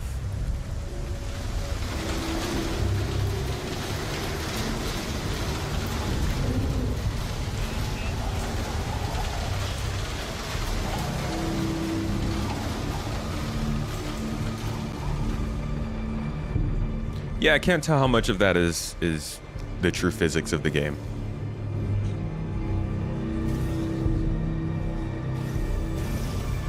Because when this game is running on a closed system and it's not in a like the PU, maybe it does run that well, you know, and all that stuff does work. But if you're on the PU, those barrels would be like glitching into the landing pad, shooting out and damaging your ship, flying in circles.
I still don't know if the speed there makes sense, because it doesn't say SCM or nav mode down below. Wow! Wow! Man, that's what we call the Falco maneuver to get out of there. Ali, please break this down for us. What did we just see? Yeah, so that was a combination of lots of tech we just saw. That all yeah, it was like combined the together to make snowstorm. a really great cohesive experience. So we started with the cloud simulation, which wasn't really a cloud simulation. It's a weather simulation. The rain will appear not at random, but it's based on physically plausible conditions. So you have real weather fronts evolving across your planet all the time. We have a host of visual effects, like the rain, and then you have the atmospheric scattering that you get under the columns of rain. We had the puddles and the splashes and all of this type of visual effects. We saw the wind developing over time, and that introduced turbulence to the flight model, making flight very challenging. And then, of course, we saw the lightning, which plays havoc with your instrumentation, but direct strikes will damage your ship, and of course, some storms will be dangerous enough to be fatal, as Ben's unlucky Aurora just found out. And these storms will sometimes be short-lived and localized, but others will be larger and potentially permanent on some planets. And this is going to restrict access via flight. Oh, I mean, players will be I missed that. Permanent, possibly. on foot. And this is all going to be dynamic, meaning that you might find yourself trapped in some really unexpected situations. So we really can't wait to use all these mechanics to open up many new gameplay opportunities for All in the Verse soon.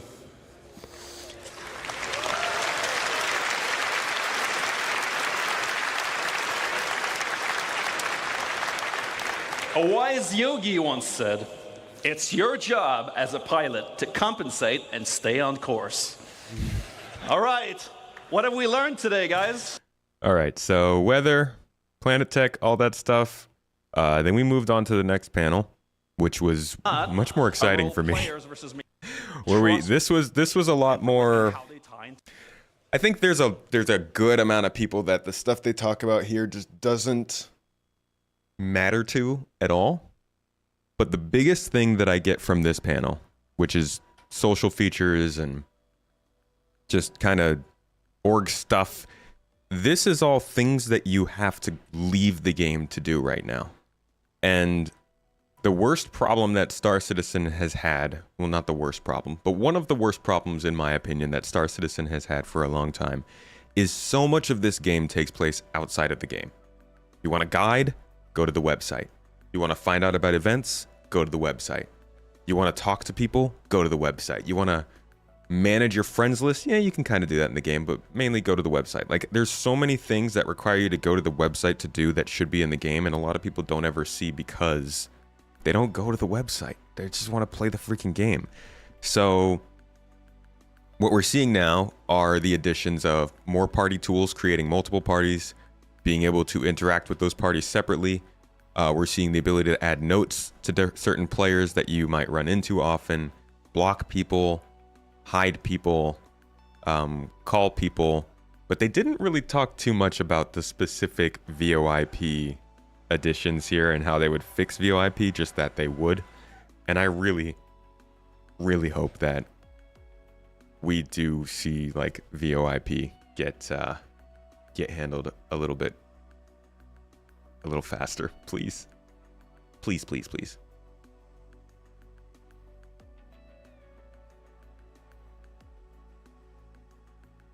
Then there is the party finder, looking for group. This is actually really nice and not something that I thought they were going to add. Being able to find a group of people who are looking to do the same thing as you, as long as it's tied kind of the reputation to you, so you can know how much you can trust folks. It also is including filters to allow you to find people who are only in your org. Like, looking for group within your org is very nice because you know for a fact that your org can hold people to the same standards that you would use. So it's not like linking up with random people around a server. It's linking up with known people in your org and making it easy to let them know that you're looking to play. That way, if something does go wrong, if they do abuse that ability to come and join up with you, you can just go to your org people and be like, hey, this person's causing problems in the org, and that person will actually have a consequence they have to deal with, as opposed to just going to prison in game or something. So looking for group, particularly amongst people that you already know, I think is a really good idea for the future of this game, where you might be in an org with 1,000 people. You guys might have org bases scattered across a planet, and you just want to link up with one of them without having to go onto Discord and type into chat and say, hey guys, anybody doing this? Where should we meet up? Blah, blah, blah, blah, blah, all this stuff. You can just ping your org and let them know, hey, I'm looking to play with some people. I think that's a really nice feature. And I'm looking forward to that kind of thing. You intend to live on one planet, pretty much only engage in local activities. I hope they support that well. A game that only focuses on gameplay is not fun to play. You will see basic untextured cubes moving without animation across a flat plane. All the plants are just bricks.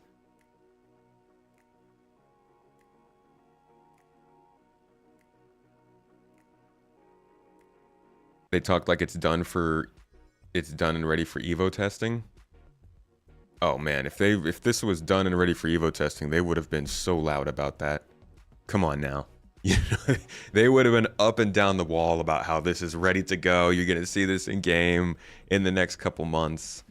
No, this is plenty far away. I mean, these are just pictures too. Like, we're not even seeing this working in the engine.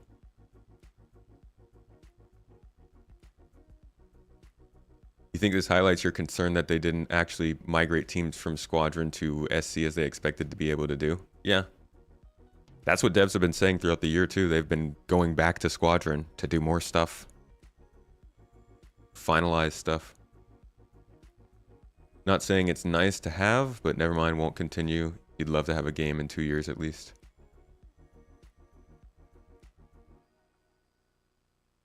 If they said they tested it's an Evo, you missed that. No, they definitely didn't.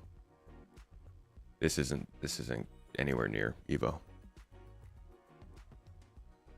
Now that we're getting dynamic weather, the MyRadar app might actually be worth using. Does it still cover the in-game stuff?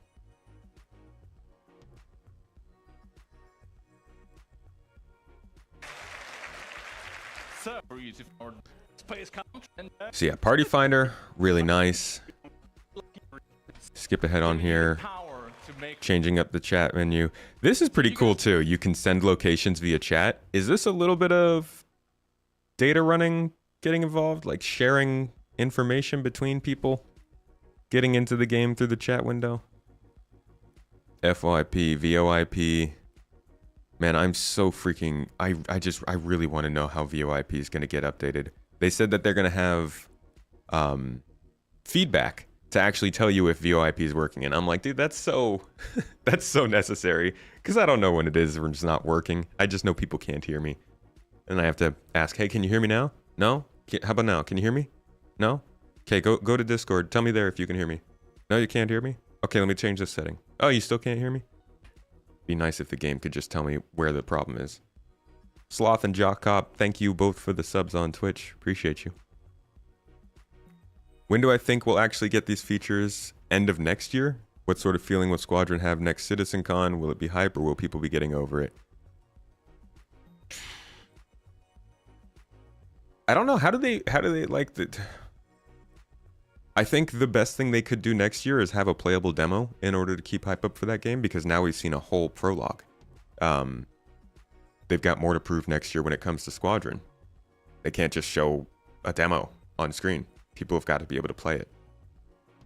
All of this stuff, though, I think is coming at different times. I don't think it's all just coming in at once. I can't say when it might. This stuff is literally in concept. So... it's a ways. But Turbulent does good work. They work fast. And they're pretty good at their work. So I don't know what to say about that.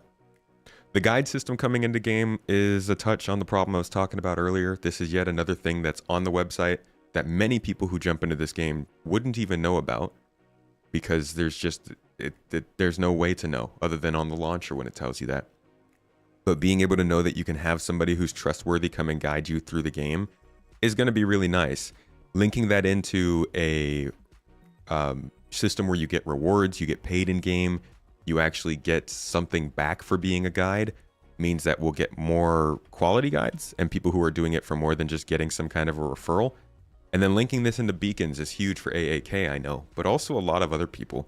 Beacons are essentially the beginning of starting to have missions that you can assign to other players. So on top of having an org looking for group service, you can also have an org, here's a mission we have service.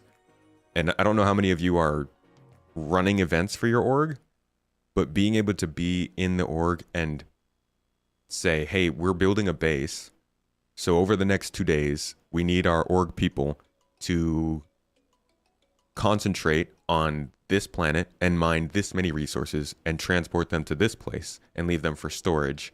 So that within those 2 days, you now have enough stuff together that you can assign a new mission to, what is this? Build a base with that stuff. And that's just, I think that's a huge part of running in a group and being able to do things without just typing it in once again to a Discord text chat and hope that somebody will take it seriously and pick it up.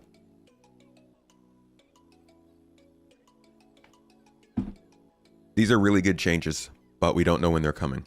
And that's, I think, the most painful part for a lot of people. All of it's nice, though. Getting a rating, having some form of a reputation system to hold people accountable for running these beacons and stuff. It's all great. But, you know, it's, who knows?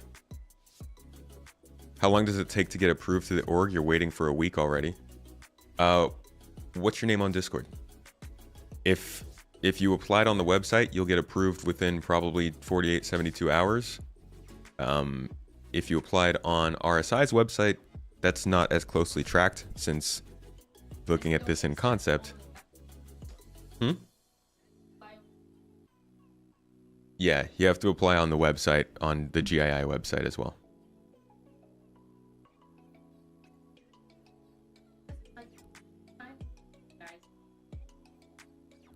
How long does it... oh. Hello, Ruben. Good to see you. Welcome to the chat. Let's see.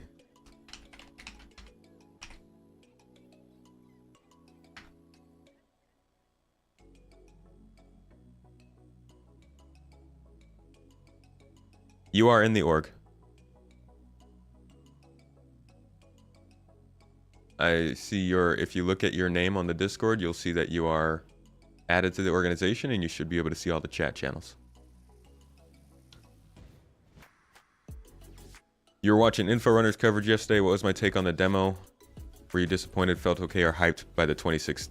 I don't think anybody felt hyped by the 2026 announcement. Obviously, it's disappointing to know that we're waiting another couple of years, if that. But I was very much interested in the gameplay. It was gripping. You jumped in as soon as you heard about the Kickstarter, loved past CR games, and certainly want to be part of its new project. First CitizenCon day blew you away. About what's coming. Well, cheers. Have you been paying a lot of attention or just getting kind of back into it? Oh, this is absolutely part of org tools, what they've shown here. It's all... that's actually... So, is that... They showed org tools specifically. See if I can find that.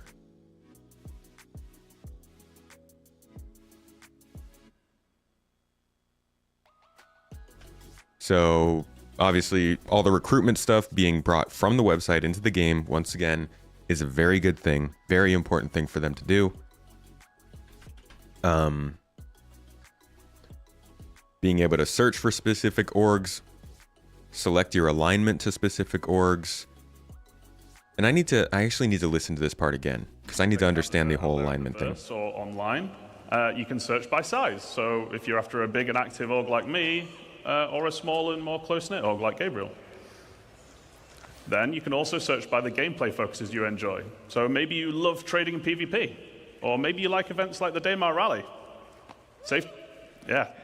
So I guess you'd end up searching for, say, social and racing, maybe? What if I love committing crime and roleplay, asking for a friend? What's that got to do with the presentation? Anyway, you can search for whatever you like, and if it's not there, why not just create it yourself? So, we allowed you to join multiple orgs back in 2014. It's one less thing for Road to Release, but we got to get it in game first. So we're keeping it supported, and we're actually doing the Star Citizen thing, and we're going one bigger. One bigger. So we're giving you an additional one to join when we actually bring it into the game too. And we wanted to keep it because we've all played games where it's far too limited. Like one org per character just isn't enough for a game this size. Yeah, and here you get an idea of what the full screen will look like. It's going to be your one-stop shop for joining. Gosh dang it. I keep doing that, man. I'm just not good with keyboards. Little potato fingers. Tomato fingers, even. Jump back to this. There we go. So, your org. And these features. This is just great, though. Again, this is all stuff that for our members, you have to go to Discord to find out. People don't always use Discord or maybe don't have the best understanding of how Discord works. They miss events. There's a bunch of channels. They don't know which channel to go to for certain things. Having this just pop up in your mobiGlas is great. And I really hope that they also build an app where you can see this. I guess this would work probably on their web app for Spectrum. This could completely change how orgs work. From my perspective, at least. I think it simplifies things so much. It takes away a lot of the busy work that orgs have to put in to run this stuff outside of the game. And that's not even touching on the fact that there might be a calendar at some point. Oh my gosh. That might be the single best thing that I've seen at CitizenCon so far is a freaking in-game calendar. Oh, I can't wait. Will help you stay on top of the day-to-day life of being an org member. Okay, we're also adding an events calendar. So, by default... You might play solo, but have you ever taken part in anything the game has to offer at all? Xenothreat, Siege of Orison, Jumptown, CitizenCon, IAE, Invictus Week. It doesn't matter if you play solo, because the events calendar hosts official events too, and you know CIG is going to be doing more official events throughout the period of Star Citizen running, because like that's how MMOs work. Not to mention, you're also going to need to run missions for different groups, whether it be a group you know or a group you don't, whether you have reputation or not. All of this kind of stuff factors into the guide system, getting a reputation, running repair missions, personal transport missions, mining missions, cargo missions. This isn't just about orgs. I do think this helps orgs and party stuff a lot, but this is also stuff that solo players will be doing to correspond with either in-game game supplied or player supplied events too. Tease amazing features and then says soon. They didn't even say soon with this. They're like, don't even think about it.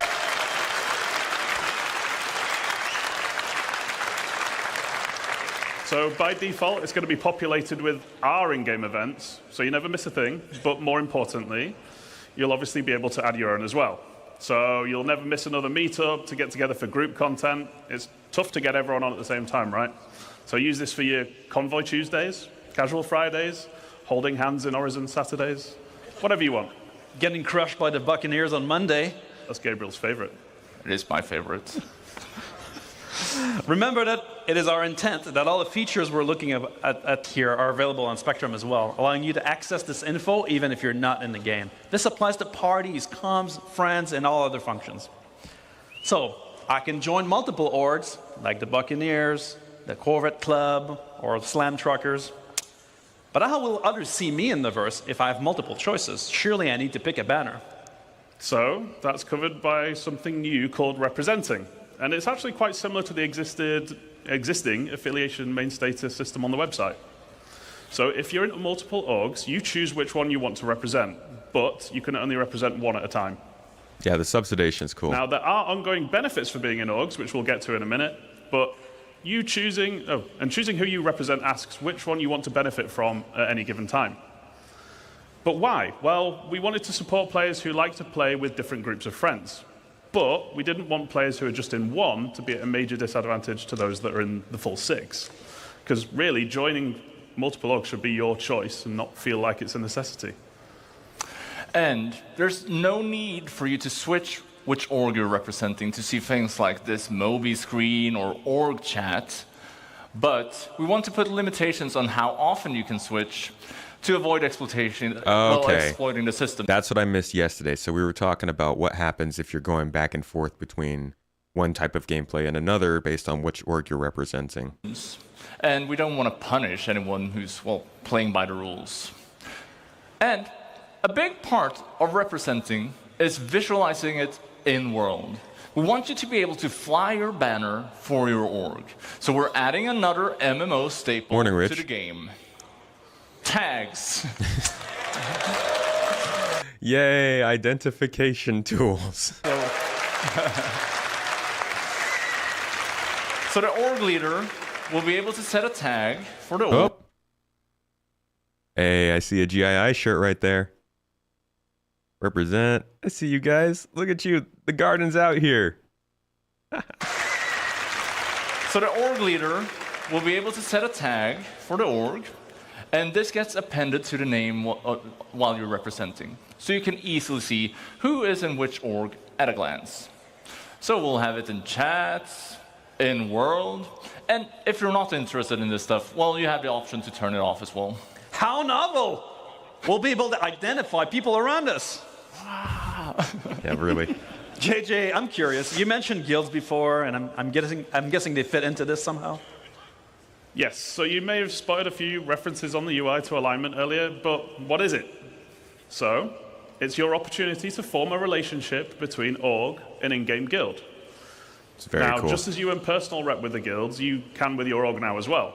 So your org leaders pick which one you want to align with, and while representing, org members doing specific action, like contracts with them, will increase the org's alignment with the guild. But which guild should you pick? So all of our guilds are going to have a specific theme and associated gameplay. And you can basically pick the one that matches your theme or benefits your org the most. So a combat-focused org, like the Fellowship, might want to align with themselves with the Mercenary Guild. Or one that enjoys making cash through trading and hauling, they'd probably want to align with the Interstellar Transport Guild. Yeah, so how do these benefits work? Well, as your alignment with a guild, as it raises, you both unlock new benefits from that guild, as well as improve your previously unlocked benefits. So the UI part of this is fantastic. Getting all these features in, calendar, events, log, announcements, all that stuff is great. But when they start talking about this, reputation changes, awards in-game for being part of an org and doing this and doing that, I'm like, okay, but you guys have been talking about in-game rewards for years. and we still haven't really seen that system expand. This would be the part of this that I'm like, I trust you guys can do some UI stuff. Your UI stuff has really picked up, and it started to come into the game. But this is like, who's going to code this? Who's going to make this? Because the mission team has picked up the reputation system, I think, about a year and a half ago. And we don't even have the cargo in-game rewards that we were seeing at last CitizenCon. So like, what is like, when might we be able to expect that there would be any benefit of being in an org? That's the sort of stuff that I could understand, the UI stuff coming in a relatively reasonable time. When it comes to the rewards and stuff for being in an org or being aligned with a faction or guild or something like that, I still feel like they haven't really proven that very much. So, for example, if I align my org with the Academy of Science Guild, we might get research speed improvements. As my org performs contracts for this guild, alignment raises, and that speed benefit gets better. And needless to say, other guilds will have other types of benefits. Finally, on guild alignment, you are not free forever. You can switch at any time. However, that will put your alignment back at 0, so it's a big choice. So every member gets full benefits? Well, not necessarily. We're also introducing loyalty. So it's similar to the org's alignment with a guild, but this represents your relationship to the org you're in. Anything you do that benefits the org while you are representing it will gain you loyalty with them. So for example, you could be doing missions for the org-aligned guild. If you don't think they're gonna give any in-game rewards in this game, that would suck. Another tease. Ooh.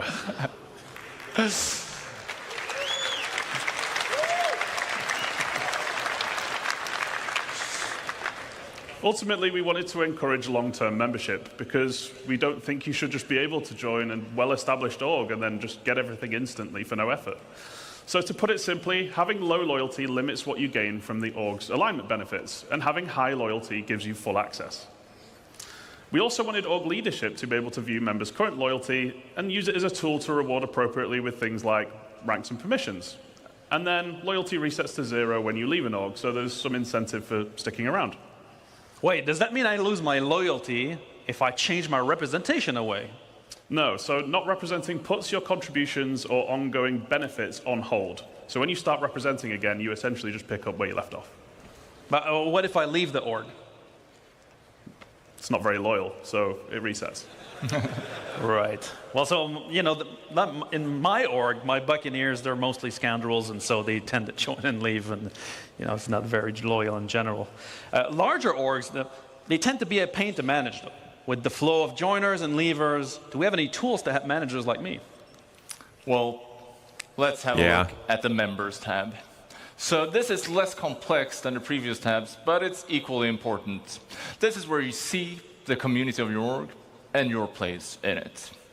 So in here, you'll be able to manage members, you can leave notes, and see the ranks of members. Our org leadership is just freaking crying their eyes out right now. And as we did with the friends list and the party list, we're adding rich presence in here as well. This is the rank panel. Famous, glad you've been enjoying the coverage. I would say don't even buy into the game right now. You can wait, try some free flies, see how it is. If you do enjoy it during the free fly, then you can buy in. But honestly, the game's going to be in development for quite some time. You could even, I'd say, wait until after 4.0 has come out and been stabilized. You're going to have a lot better time after server meshing has like settled in and given us good performance. I'll probably have a video on this towards the beginning of next year too, though. And friendship and animosities build up. Maybe my Buccaneers and the Fellowship of JJ don't really see. Yeah, we saw the end of the demo. The stabbing. It'd be great for this to translate in game, wouldn't it? It would, wouldn't it? So that's enough. That's enough of the org stuff. I want to make sure we get through everything before they start the panels today.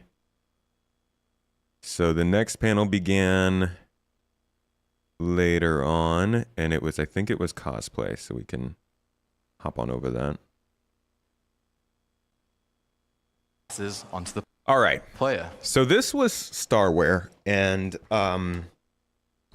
this was I feel like this could have been presented better.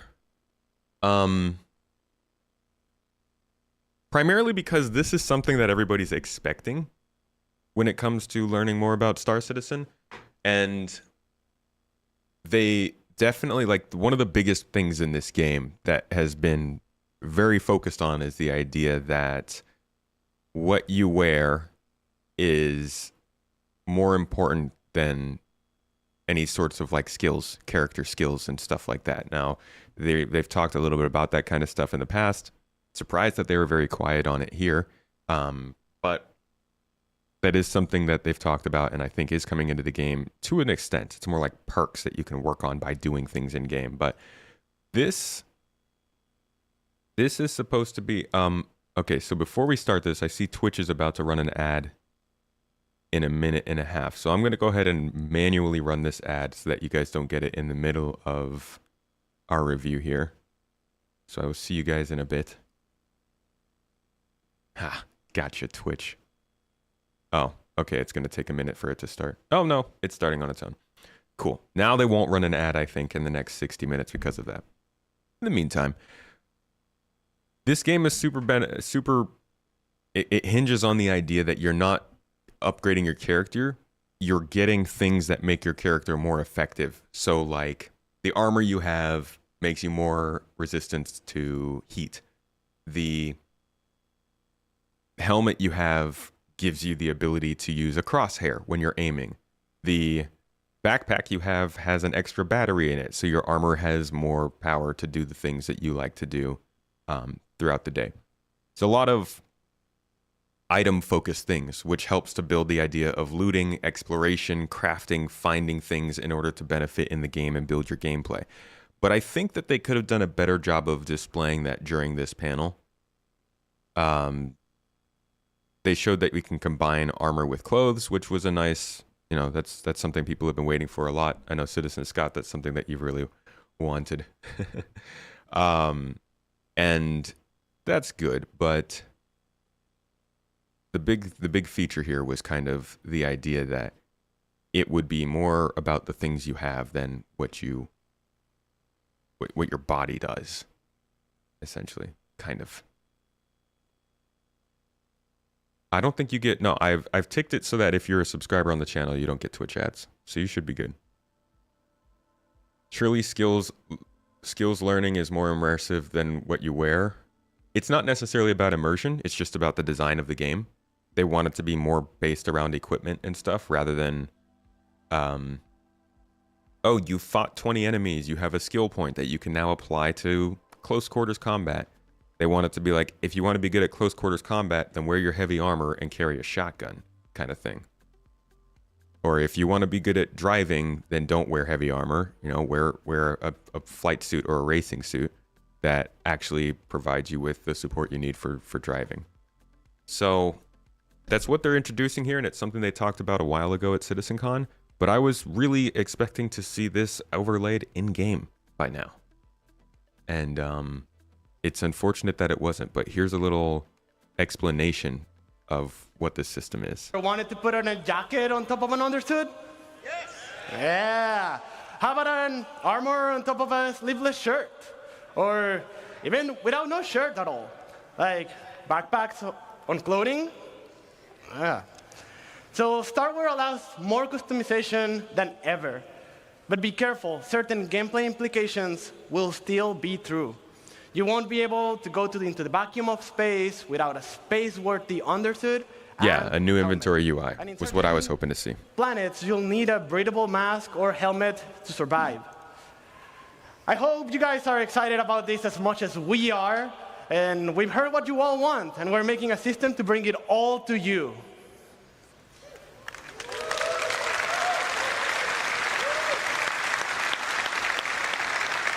But that is enough about Starware for now. Let's go back with Nick and learn more about how Starware and specializations will improve your gameplay.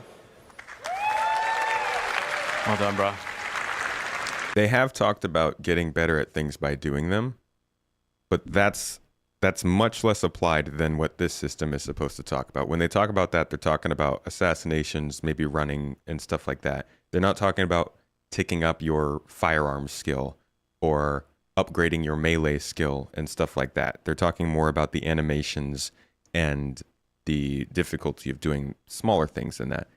I don't think that they're going to allow us to have like an encumbrance factor where you can put points into a strength skill set and that allows you to carry more stuff. I think it will rather be you're wearing armor or a backpack that supports you carrying more stuff, and that's where the benefit comes from. I think that's less RPG than having skill sets, like something you might see from like Cyberpunk or something like that. All right. Thank you, Armando. Some nice dancing as well, by the way. So as you can see, the Starware system is about adding function to fashion. We are still Star Citizen, one of the best looking video games out there, but we're always going to make sure that you look your best, but now with added purpose. So to recap, we're going to go through adding intent and purpose to all our clothing and armor sets. As designers, right, like I said, things like specific animations, like for takedowns. Our team have made. So, for example, if a pair of pants look particularly armored, chances are they'll have modest damage mitigation to match. Many armors will be specialized for distinct use cases. Currently, we realize right now bigger is generally better when it comes stick to with FPS us. armor, and we know that shouldn't always necessarily be the case. There will be some armors that won't have EVA thrusters built into the suit, so you lose EVA capability. Some armors won't even be space-worthy.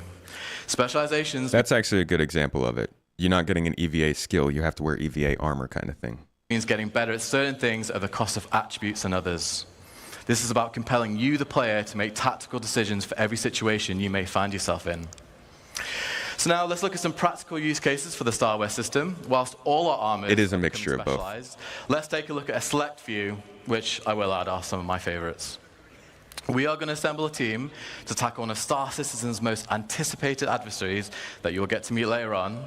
Let's meet our first specialization. Okay, so this, I think, goes on a little bit long. But this is the part where I'm like looking at the things that they're saying and was hoping that these would be displayed in game. It has a great level of mobility and traversal speeds, meaning should the wearer be spotted, they can quickly escape or reposition with ease. And remember, with it being light armor, no flight restrictions. So with the best stealth and fantastic speed, it's a must for any players looking to assassinate.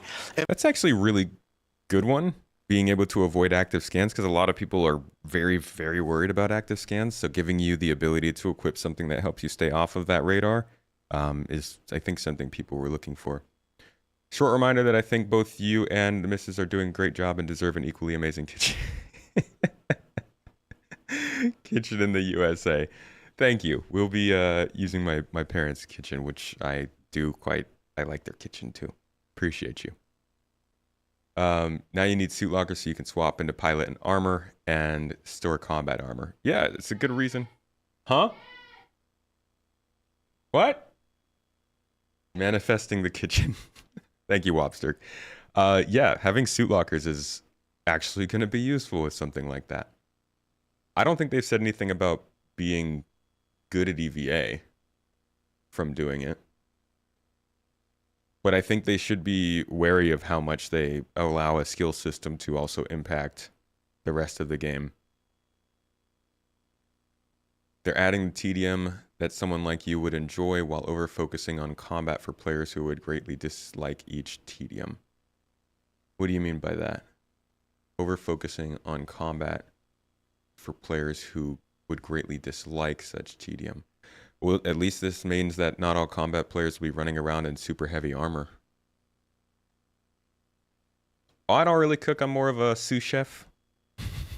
I cook a couple things here and there, but no, my wife is the true chef in the family. Squadron 42 does have that locker, so we just need that ported over. And I'm thinking they're going to talk about suit lockers quite a bit today during the I almost said sous chef panel, the base building panel. Doubt it's strict categories. Think it's more that the armor will lead you to choose sets of perks the more you load on them. You okay? You missed the industrial sets? Yeah, I don't think they really touched on industrial here.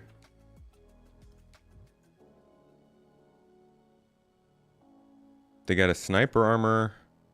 Got the medical gown, of course. But, yeah, a lot of this was, like, very combat focused, which is weird because they also were talking a lot about utility armor throughout the year in their monthly reports. And I think the driver is the only non-combat, the pilot and the driver, the only non-combat focused things. This is just civilian clothing. Yeah, like medical armor is a good call too. Medical armor just having more slots to carry medical stuff than you being automatically good at medical stuff.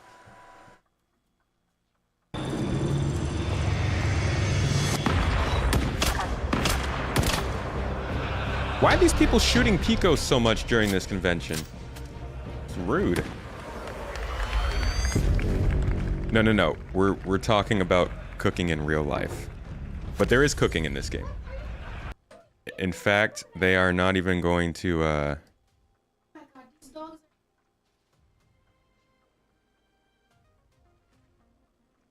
they're not even introducing cooking. Check this out. It's a 10-hour stream from 2016.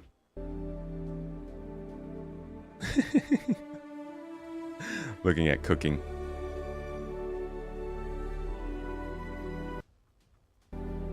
For hours. And people were here the whole time chatting. So, if you didn't know that cooking is a thing in this game, now you do. That's why there are kitchens.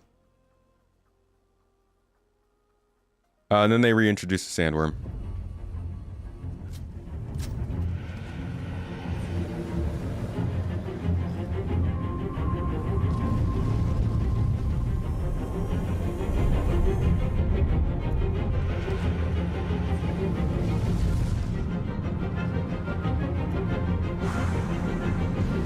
And you don't have to cook. Like, it's just an option. With survival mechanics and energy levels and hydration levels and stuff, it's just a way for people to get buffs for, you know, putting extra time in, getting recipes, collecting the actual harvestables. It like falls in line with crafting mostly.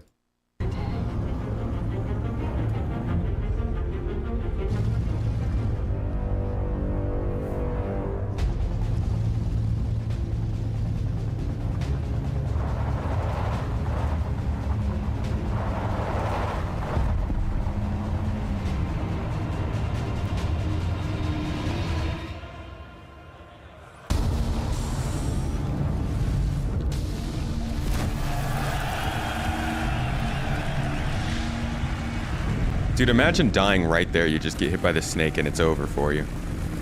Snake, worm, whatever you want to call it.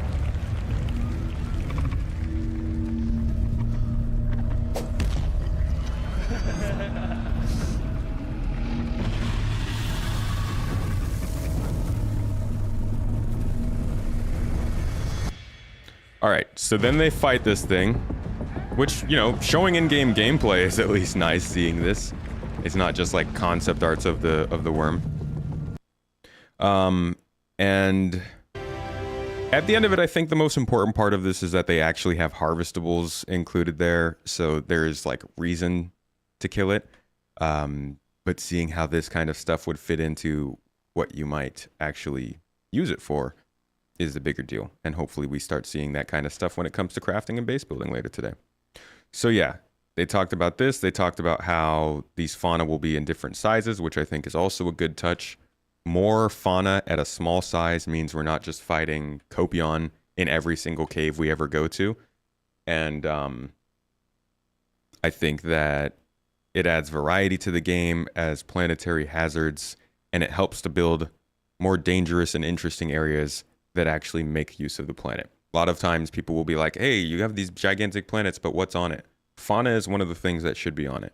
I think this is actually important, not like important, you know, like an economy, but important to add some variety to planets and the gameplay that you see on them. And then the most interesting part of this, I think, was they touch on their plans for the rest of Fauna, which is looking very interesting. I'm very leave with this last.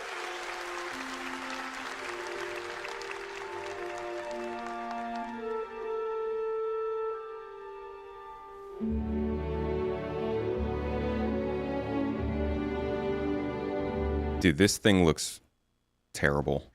I don't want to fight this.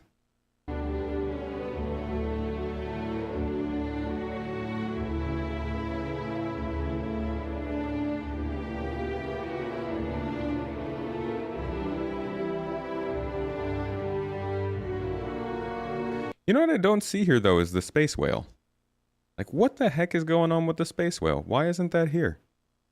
This kind of looks like a space whale, but not the models that they've shown us before. Like, what happened to the storm wall? Where's the Boreal Stalker? I don't even see, like, these look like they might be variants of the Boreal Stalker. Kind of. Little bipedal bear dude thing.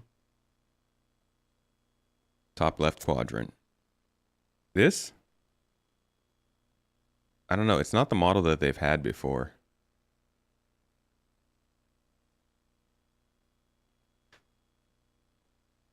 This kind of looks like the Boreal Stalker. That, this. They all look like variants of it.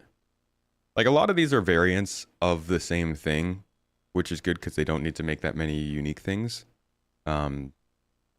But if this is the amount of fauna they want to have for 1.0, that's a pretty solid mixture, I'd say. Man, bear, pig. 4 to the left from the second one down, top left. 4 to the left of the second one down.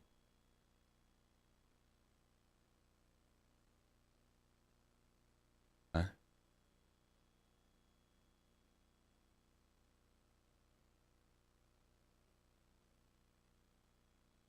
Yeah, I don't know where it is. The big scary crab. This is the pyro crab, which we've been expecting that for a while. But yeah, tons of fauna that they're working on for 1.0, and hopefully these will all have their own specific biomes and ways that they act and harvestables that come from them, but it'll take a while, of course. And from there, we move on to Beyond Pyro. We start to return to Nyx once again.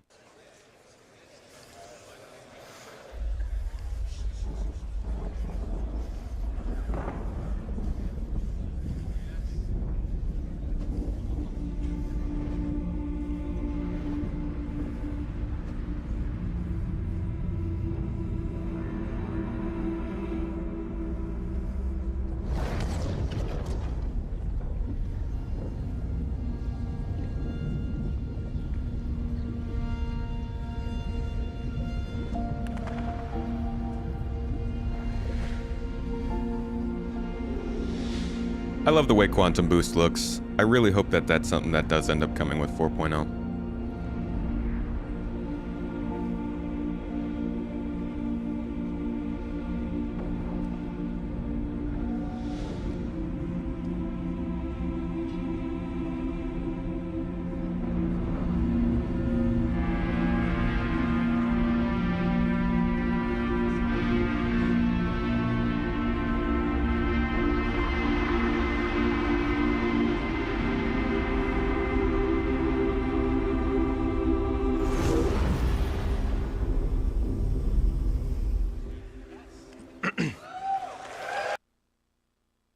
So while they did show quite a bit of Nyx, they didn't go as deep into the interior as I thought they would. And maybe that's just because they're trying to keep it a surprise, but I do hope that there's more to show than this, because we know they've been updating it throughout the years. They've been working on other stuff.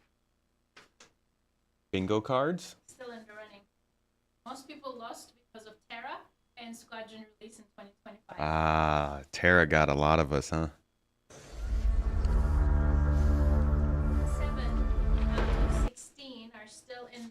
7 out of 16 of the bingo cards that people have submitted to win the M50 are still in the running, guys. Good job.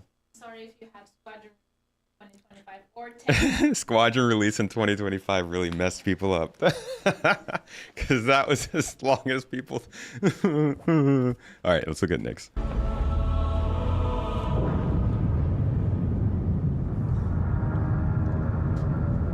You put Magnus in. I put Terra in. I thought we'd at least get concept art.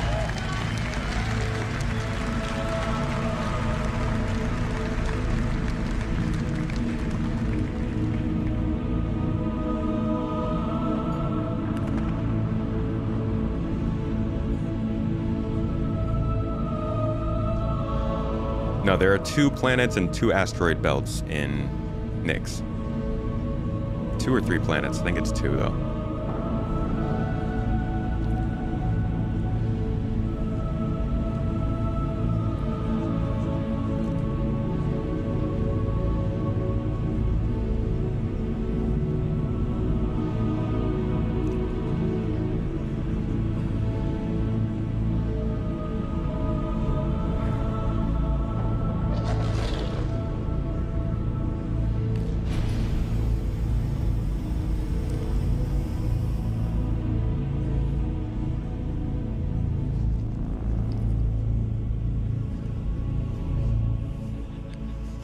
Does it have 4 planets? Maybe it does. I thought it was 2. Another look at the closer to the actual landing zone. A 0G landing zone is really interesting because that means a lot different types of gameplay. Different types of ships can land there. They can get really creative with this one. When we used to have this landing zone, it was not 0G.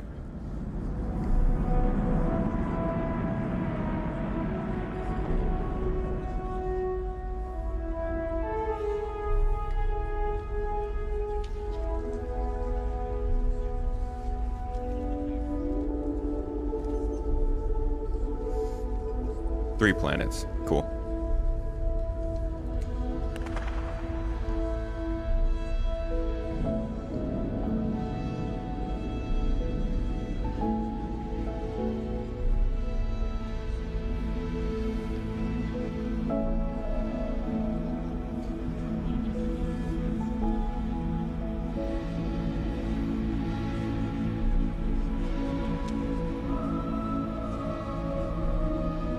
MSR video was in a different system, I think.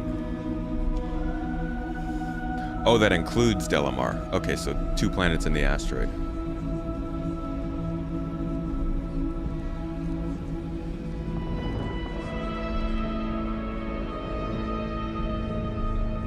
Nova Forge, thank you so much for the raid, buddy.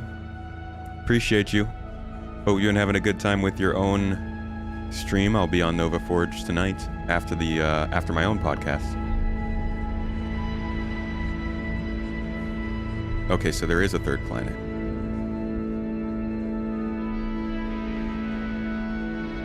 No, this group isn't really communist. It's just separate from the UEE government.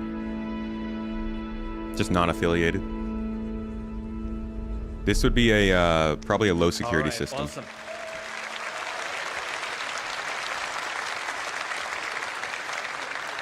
Low security, but less crime than Pyro. Still gravity plating for on-foot access. And these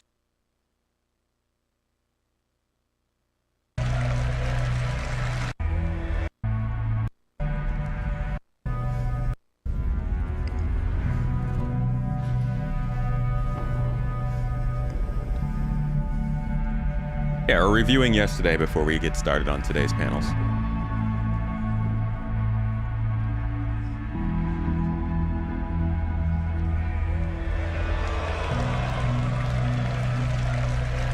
Who had Polaris on their bingo card?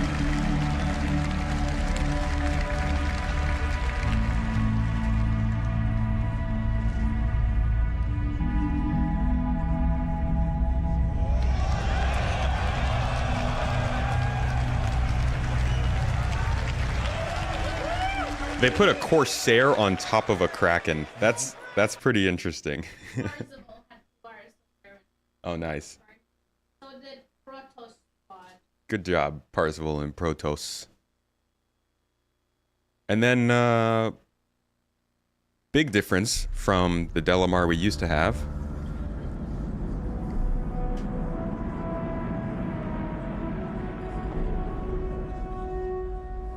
Oh no, this is still about, I think, the landing zone itself. Yeah, teasing the Kraken's just silly.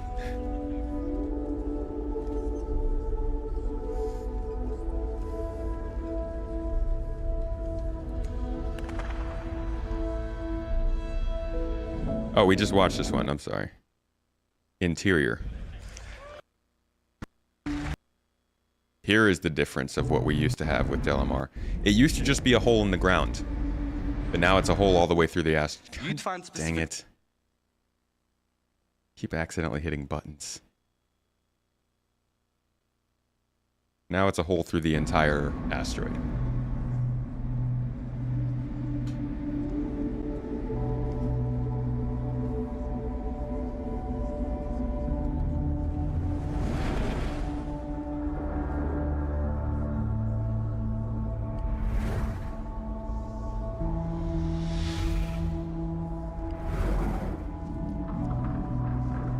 Just wish there were this many ships flying around, you know?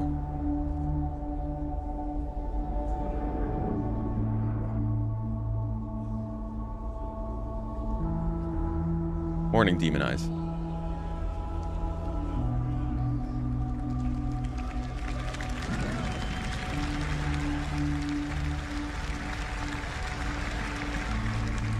This is going to be very nice for some actual cargo hauling gameplay. Just being able to load stuff straight off a ship and onto a freight elevator like this.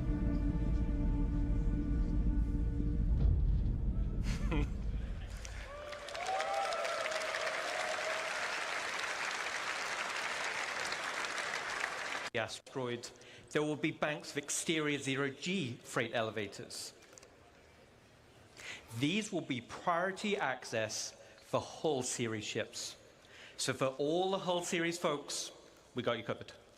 So that's, you know, where you're going to have your Argo tractor moving boxes probably a lot faster than you can with just like some handheld tractor beams and stuff. And then, yeah, here they show off the interior a little bit, which doesn't look really that much different from what we've already seen. But I guess this is supposedly the kind of freight section of Levski, which, differentiating from other landing zones, is directly in line with the rest of Levski. So I think is what they're trying to show here.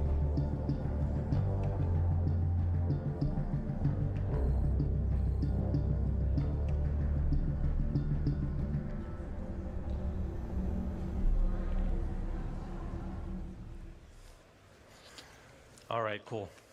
Ooh. Mrs. Tomato made toast. Heck yeah. So, the external freight elevators... That's true, that's true. And then they didn't really talk much else about the interiors, which is kind of a bummer. Just about, you know, some of the stuff they added to Levski. I'm guessing it's not going to change all that much on the interior from what we already knew.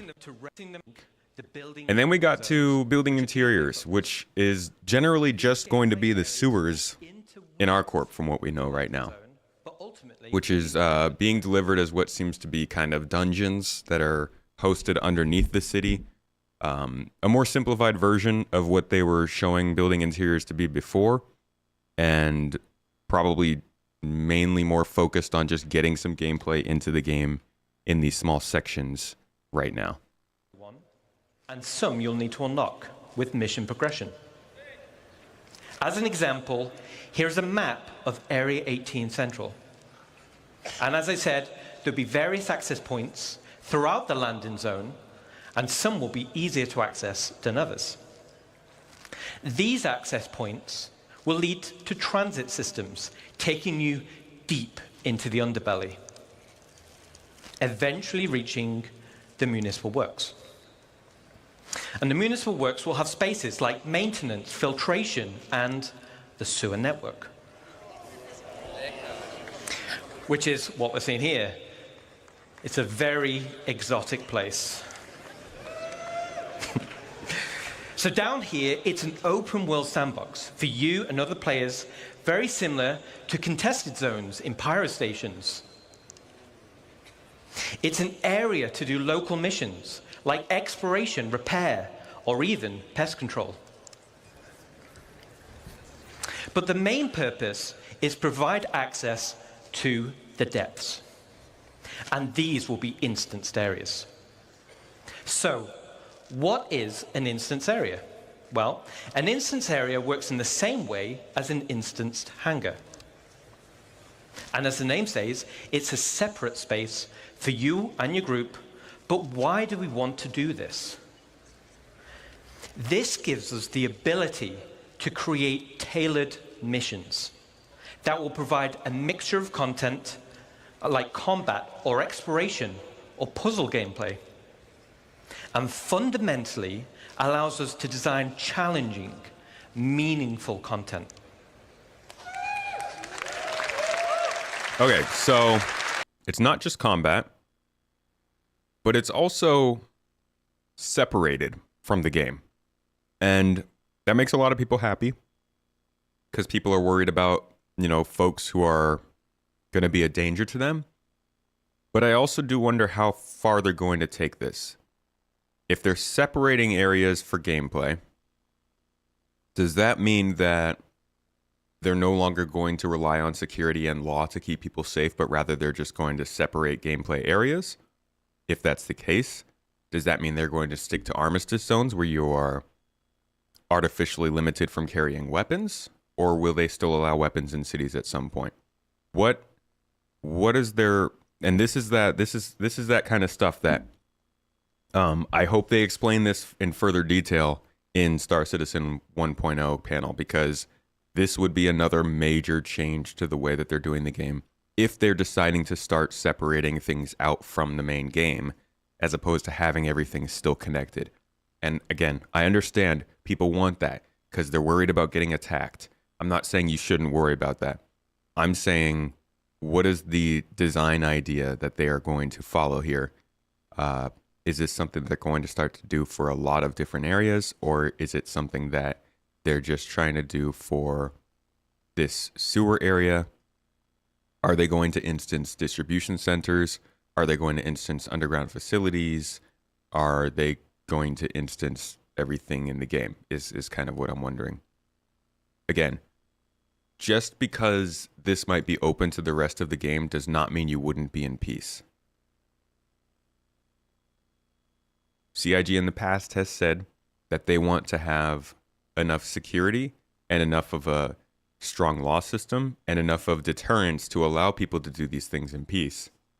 And it would, I think it would be smart for them to come out and say, hey, we don't think we can do that anymore, so we're going to instance stuff. Or say, we might still be able to do that, and we're just trying this out. I think it's just, it's a big design turn.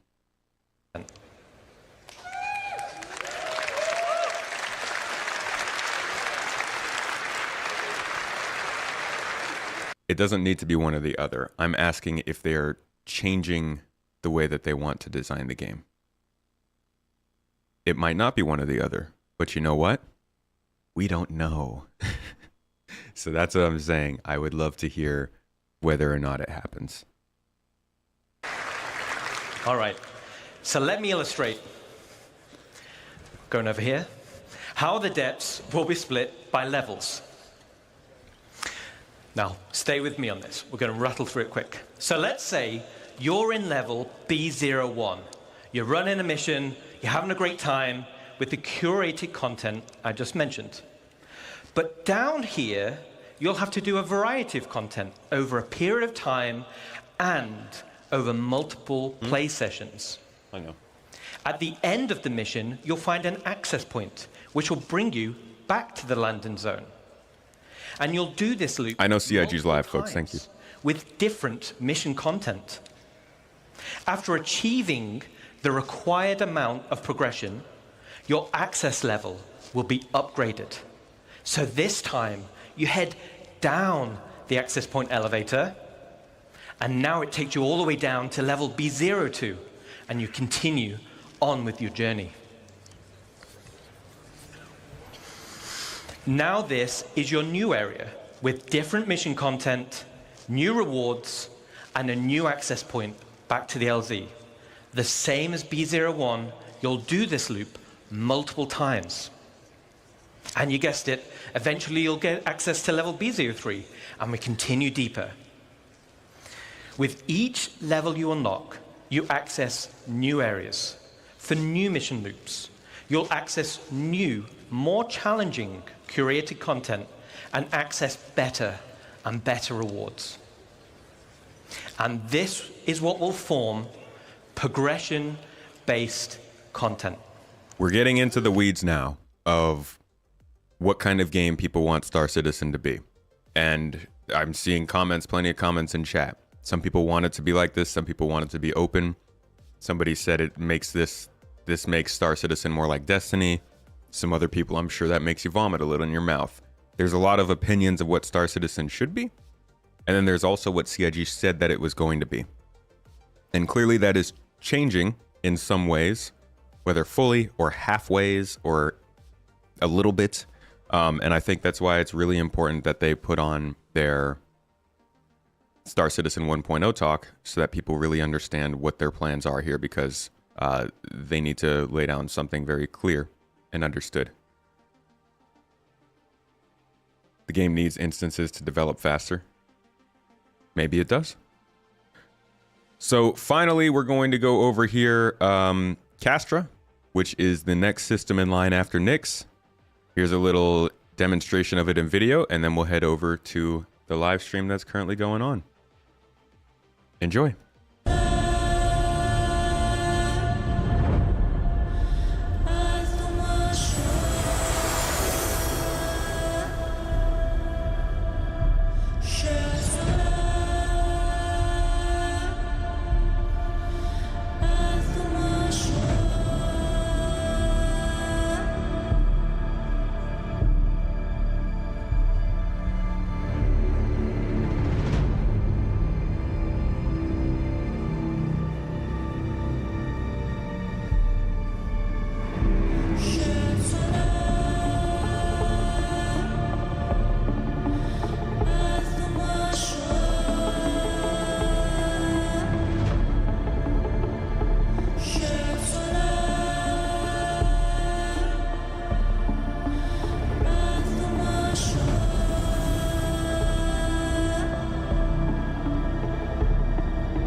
Okay, getting some frame drops.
So this is in the concepting phase still.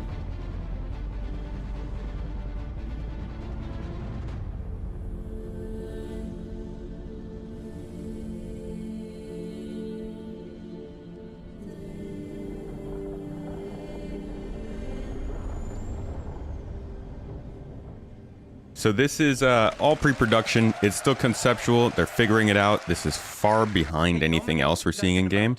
But they're just introducing it. This is laying down the path, heading towards 1.0 and making people aware of what's going on. But yeah, that was basically what wrapped up yesterday besides the Squadron 42 stuff, which we looked at. And I'll probably do a full watch through again just to talk about on the YouTube channel later this week. I'll post my initial reactions and everything to it. But let's jump in on the live show and see what's going on. We got about 20 minutes left until... F-30, I can't remember if it's an F-35 or an F-18. Until we get going. Close, but I'm very tired. We can chat while this is in the background. Will Magnus come out before Castra? No. No, they'll do Castra first. Hey, Death Jumps. Love having you here. Thank you for being here. Industries. This is one from CitizenCon this year. Different orgs. This was somebody's personal giant challenge bar, I guess. I'm not. These are all metal. These are really nice. And then patches. We love patches. Both Tyler Wicken. And then a poop lollipop. Think we get Nix in a 4.x update or wait for 1.x? No, we'll get it in a 4.x, I think.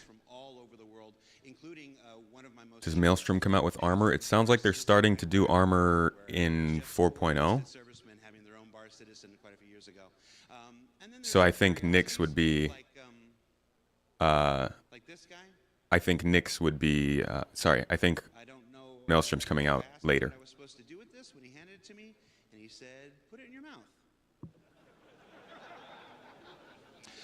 I understand that's what. Do I know, will there be a loot system in Squadron?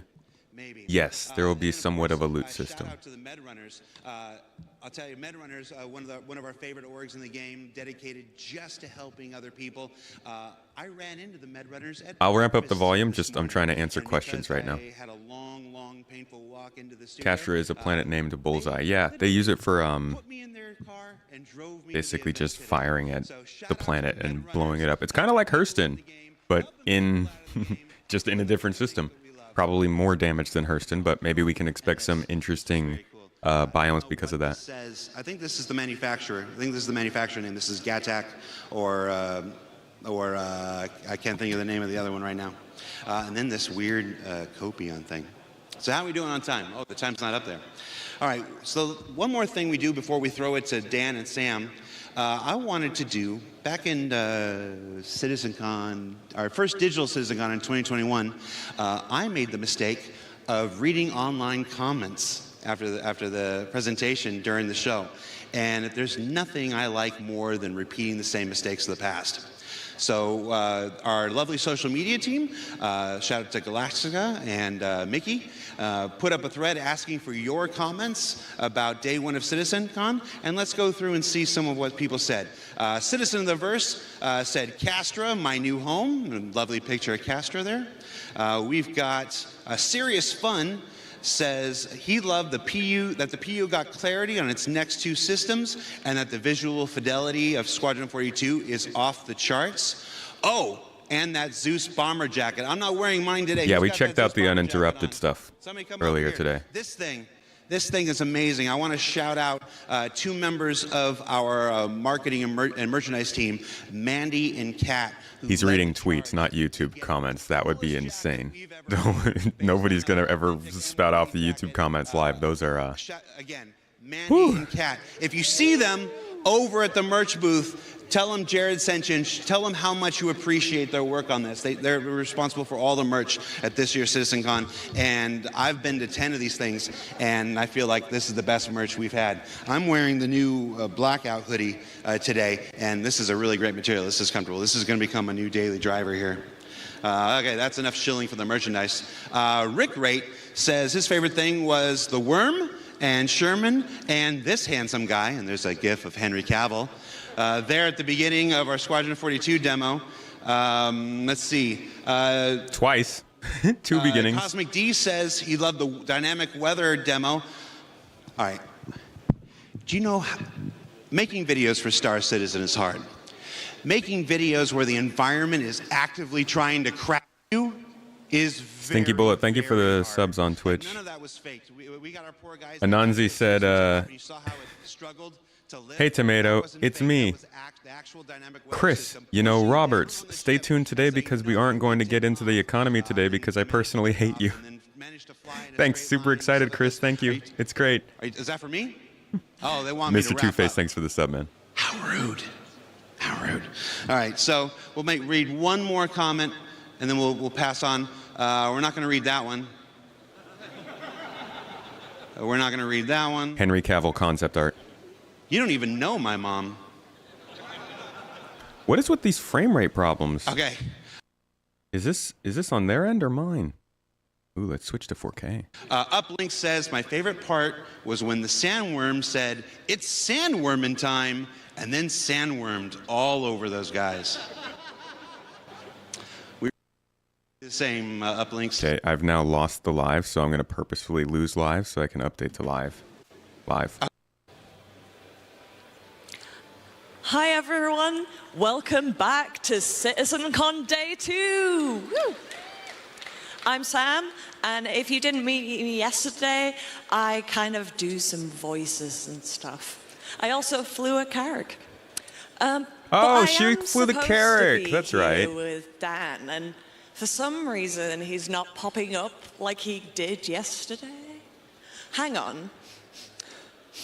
I think I can smell incompetence. Oh, Dan, there you are. Do I think storms will be downgraded?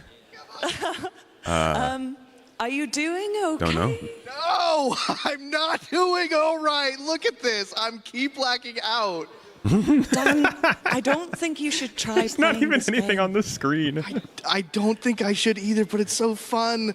If you guys just are here out of on the show floor, these monster dick sim pits are really haptic. My ass is vibrating right now with the ricochet of bullets hitting my rear.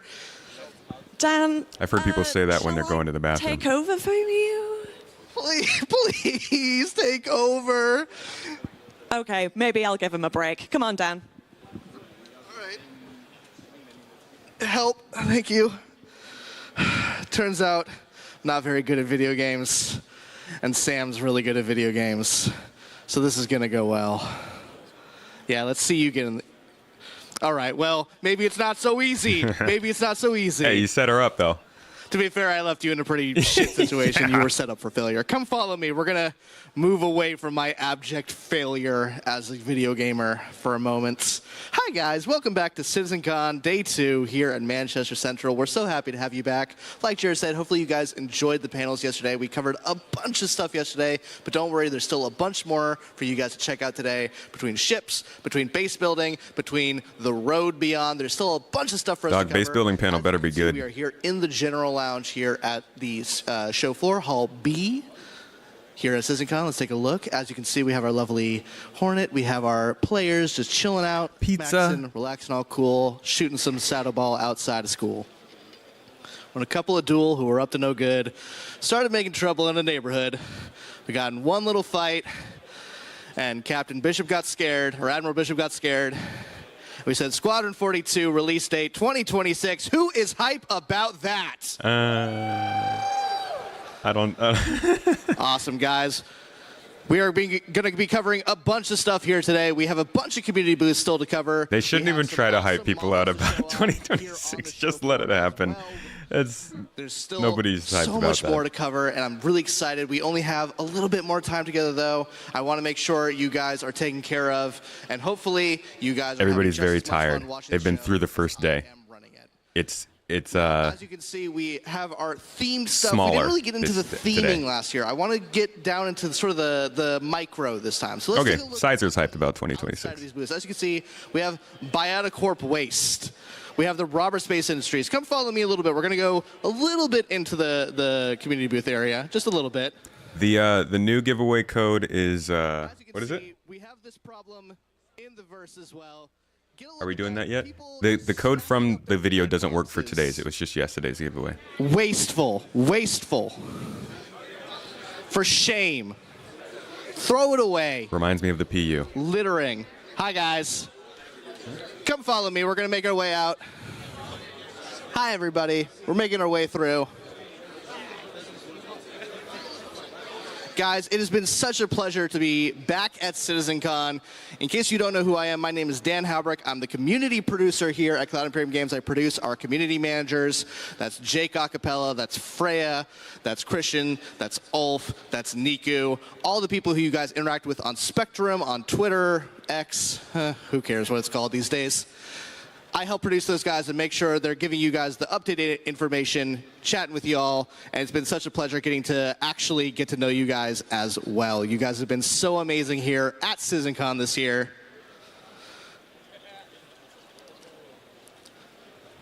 We're just making sure that we catch as many people here on the show floor as possible. In case you guys didn't check this out yesterday as well, we have the Addison Lounge. The Addison Lounge is a place just like the General Lounge for you guys to chill out.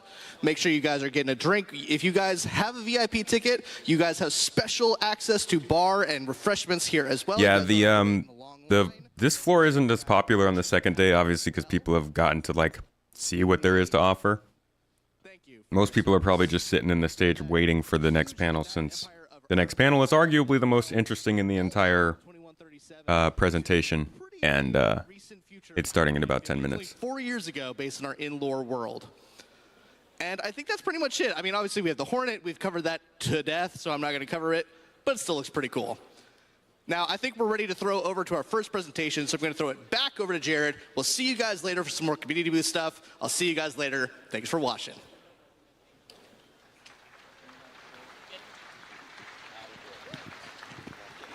Now I'm just hydrating on camera. Just Stinky.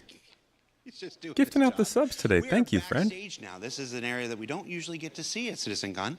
This is the backstage area where the nerve center of the entire live stage show here. These are the folks who are working tirelessly to make sure that all the right slides go on screen, all the right videos play, all the right sounds play. Hey, everybody, how you doing?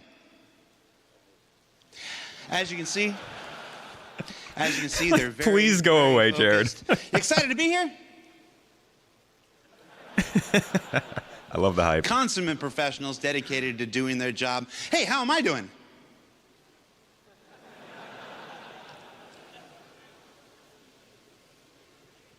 My mom likes what I do. All right, so What guys, matters? That's it for the pre-show. We're about, what time is it? How much time we got? We're about, oh, that's not even my clock. We're about 10 minutes away from the proper start of day 2, so we're going to take a break here. This is your last chance to get a snack, get a drink, go to the bathroom, kiss your loved ones goodbye for the next 4 to 5 hours as we present day 2 of CitizenCon. It's a different beast. Yesterday was the universe that we create. Today is dedicated entirely to Destiny that you're going to build. So stay tuned. You're not going to want to miss it, and I'm really, really excited about today. So thanks for watching. We'll see you in about 10 minutes, everybody. Mrs. Tomato just put up the new codes for the giveaways going on right now in chat. Cheers to you. Thank you for being here for day 2. If you are here, hope you win the giveaways. And folks, you got a good chance of winning. Like, it's not the entirety of Star Citizen in here, right? They've got 11,000 viewers, okay? We've got, I don't know, 900. You got a good chance of getting one of these ships if you get into the giveaway, because a lot of people who aren't even getting active in that. So do it. Get in it. The codes go into the little things when you click on the giveaway click on the link for the giveaway. Did Skippy just walk past? I missed it. Where is Skippy? Hey, it's Skippy! It looks like such a Skippy. Yeah, little skipster. Alright, I'm gonna distract myself with some Squadron gameplay while we're waiting.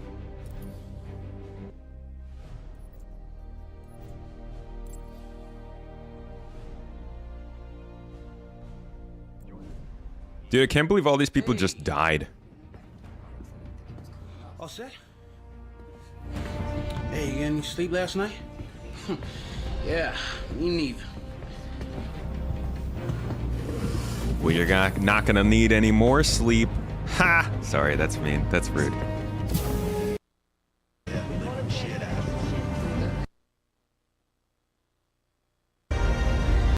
Some freaking bagpipes up in here.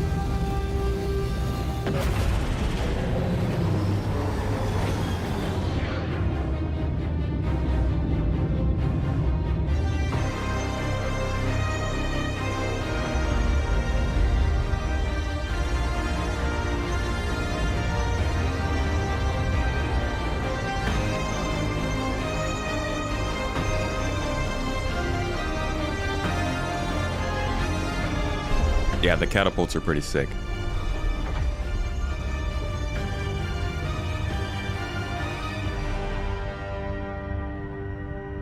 Yeah, the two coming out of the nebula in the beginning was part of Squadron 42, I believe, because that was Cavill.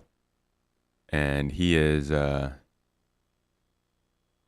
let's see, he's definitely part of the group. Although they don't, do they have the livery on there? I don't actually see it. So maybe not, but I'm pretty sure this is, what is their name? They go by, can't remember what their name is. What their call sign is, rather. We're clear. Commercial vessel out of Vegas.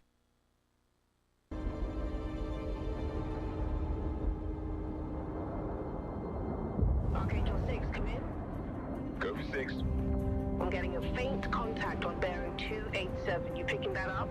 Yeah, got it. I think they're Archangel. So I'm pretty sure up here they refer to them again. Because no. It's not that they're Archangel, I'm sorry. It's Bishop's ship that is Krugeri. So I don't think that was 42. I think I'm just getting it mixed up because Krugeri was talking to them at one point and referenced them. So I assumed 42 was assigned there, but there are probably multiple squadrons on that ship.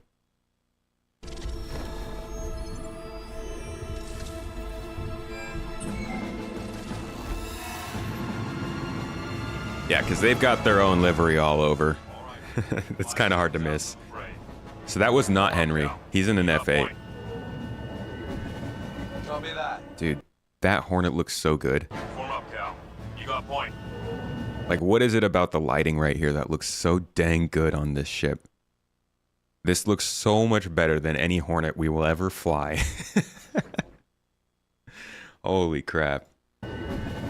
Copy that. Tally's on me.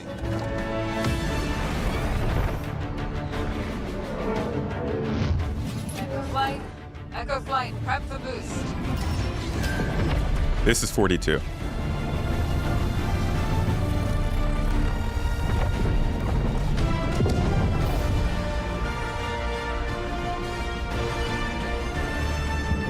Makes sense that the theme music for Squadron 42 follows the Squadron 42.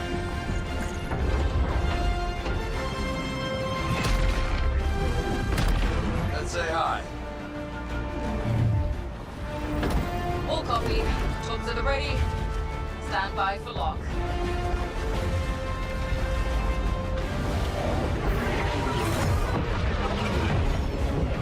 Ready up, people.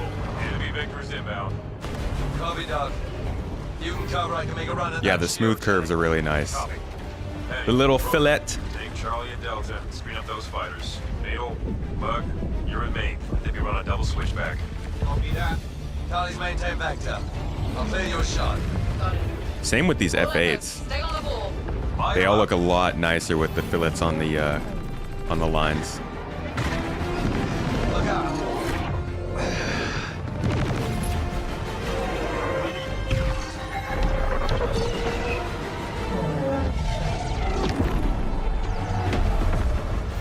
Cal, I don't think your ship's got the firepower to take that emitter out.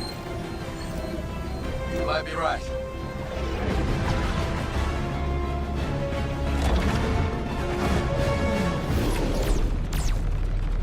Wish I could stop that fast.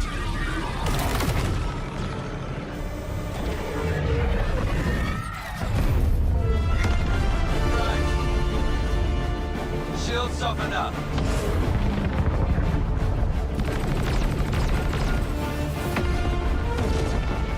That's not normal for a Hornet. That's a good look.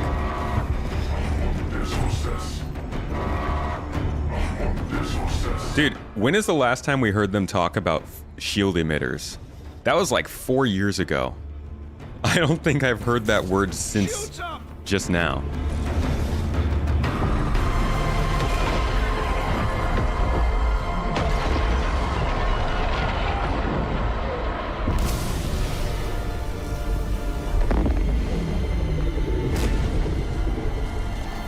Report! Shields are holding. Barely. That shot took out our main thrusters. No, not us, them. The Kingship shields are down. Yes. We don't celebrate until they're dead. Yeah, I think shield emitters are a solid idea, especially for capital ships. We were supposed to have them a while ago, but I'm guessing it's not useful until capital ships. Ah, the bagpipes. The bagpipes.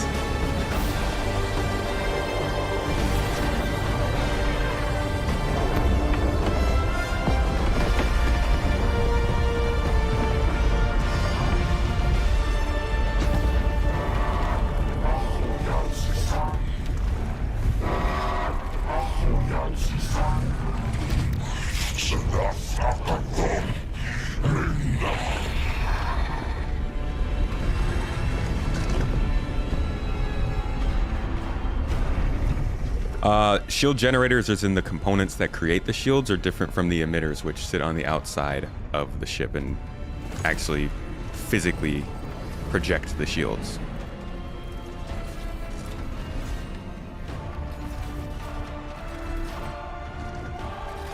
I find it so funny that this guy was just sleeping this whole time. Just watched like solid 15 minutes. And this dude's just been laying here. Brother, get up.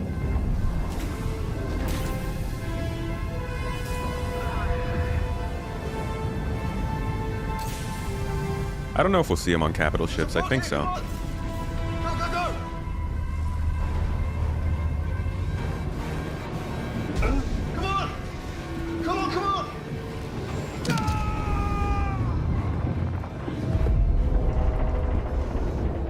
How very staged.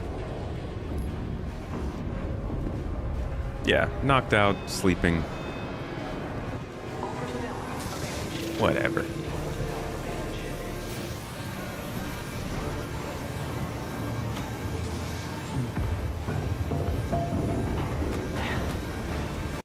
All right. Is this ready to go?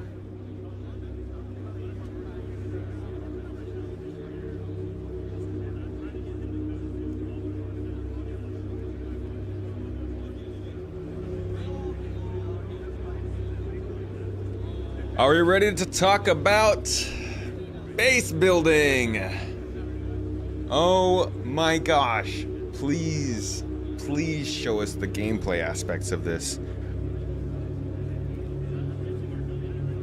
Like, I can't imagine there's no way that they showed us the conceptual stuff last year and then started development. Oh. Ladies Twitch, and do not run an ad.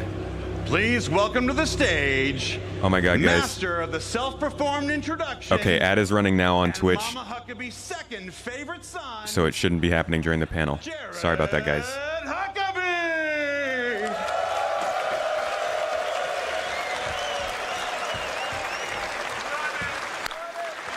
Hello, CitizenCon!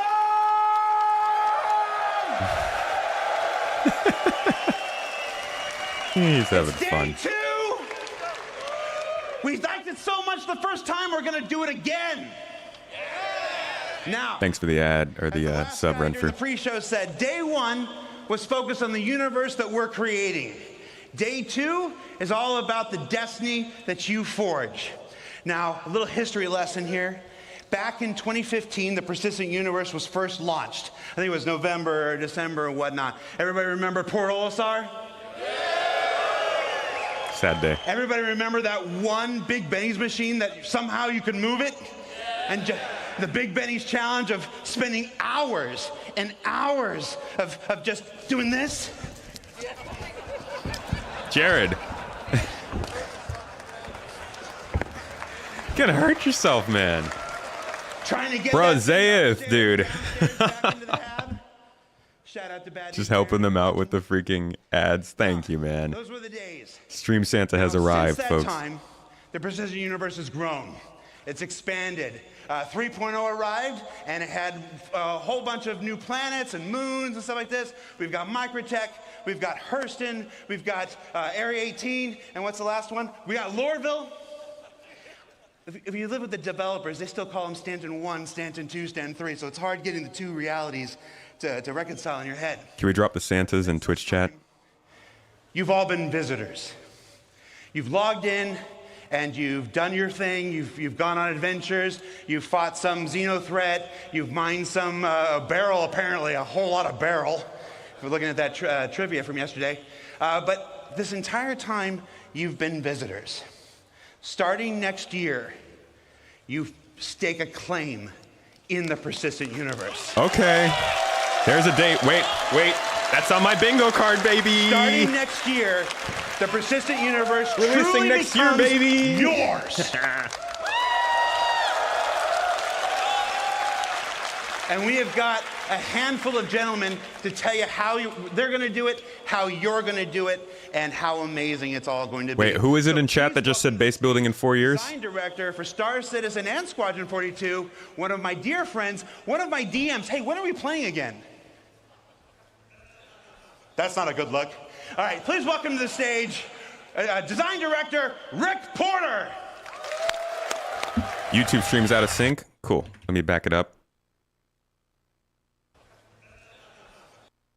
And I'll just click live. Thank you, Jared. And thank you, CitizenCon.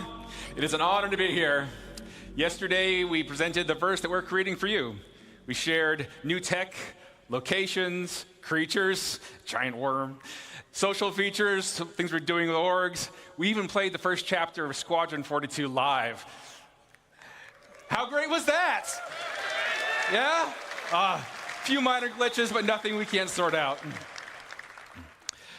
So today, we got something just as exciting to talk about. But instead of focusing on what we're creating for you, we want to show you the world that you can build. With crafting, we're going to give you the tools to create your own loot, to build your own home. Crafting will fundamentally change not only how you play the game, but why you play the game. So, what is crafting? Why does it matter? Why should you be as excited as I am about this? Well, first off, crafting is a profession. It requires its own set of tools, the knowledge of how to use them. Crafting offers progression. You become a better crafter by learning new blueprints and upgrading them. Crafting builds on the existing gathering professions. When you would go out and you collect your materials for crafting, we are adding new depth and meaning to those activities. Crafting provides customization. There isn't just one way to craft something. Like I said, we have upgrades. How you make and upgrade the things you craft is sometimes just as important as what you're crafting. In addition, you can earn cosmetic upgrades, craft unique items, even subscriber flair. How to get it back? But nowhere is this versatility more obvious than base building. We're going to have nearly limitless options for how you construct your home, how to customize your base to meet your own goals. Most importantly, crafting gives you a lot of new choices. The choices will impact your goals in the game, your interactions with other players, and eventually how you see the game itself. You can sell things to So where do we get shops. started with crafting? Well, you can't craft without materials. Ooh, a tongue.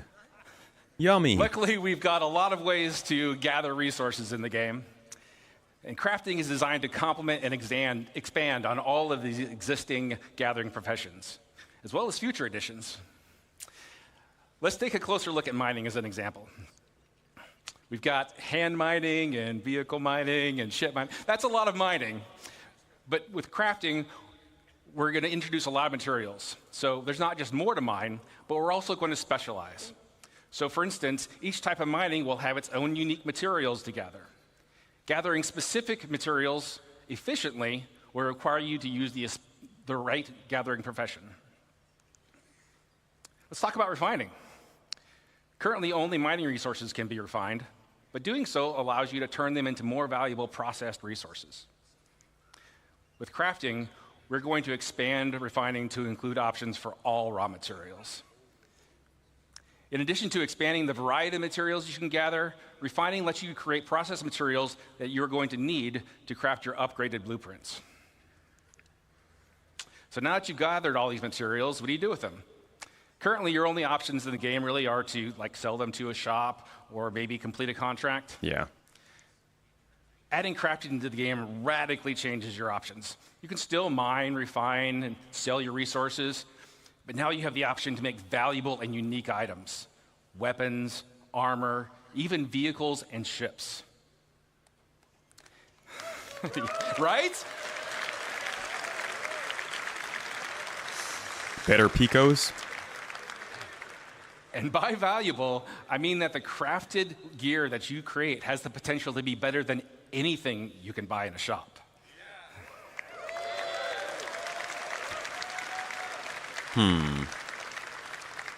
But crafting just doesn't end with shiny new gear. Think much bigger. Crafting enables you to build your own home among the stars.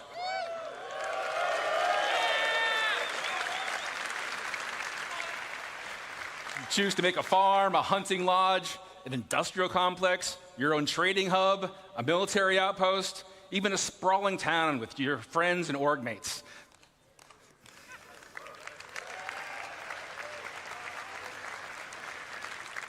Got a lot here, but it's all optional.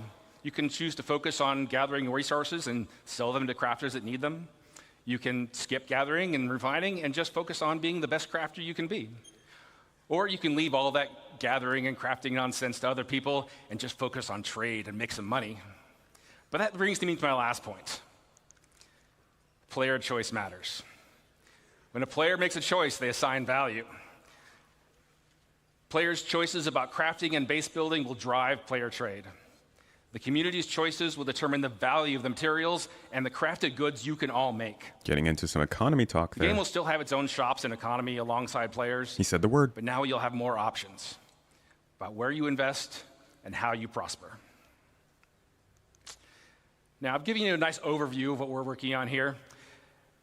And we have a lot more planned for the future. But now that you're familiar with the big picture, I want to introduce some of my fellow developers to come up on stage. They've got exciting details to share with you about the specifics of our new crafting systems, important gameplay improvements, and most exciting, I think anyway, an update to base building.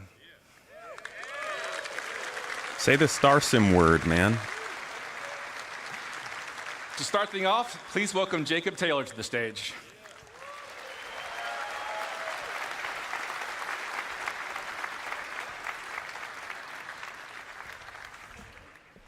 This guy's Rick. gameplay. And hello, CitizenCon.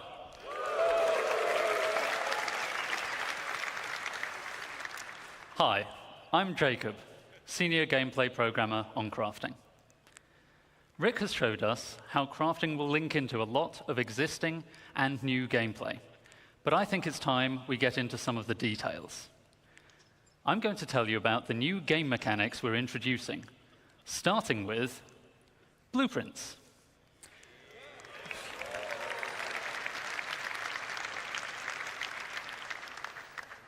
Before you can craft anything, you'll need a blueprint. Blueprints provide the recipe to perform all kinds of crafting processes. Hey, look, item including stats. Refining. You can acquire blueprints through various activities.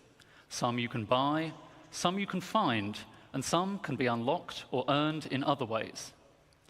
You can also upgrade your blueprints through research.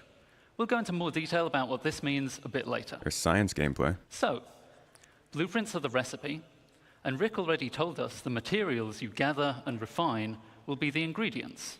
But there's a bit more to it than that. We have a new concept for materials, material quality. Quality is a property we're adding to all resources you can gather. That's an abstract measurement of how good it is at being whatever it is.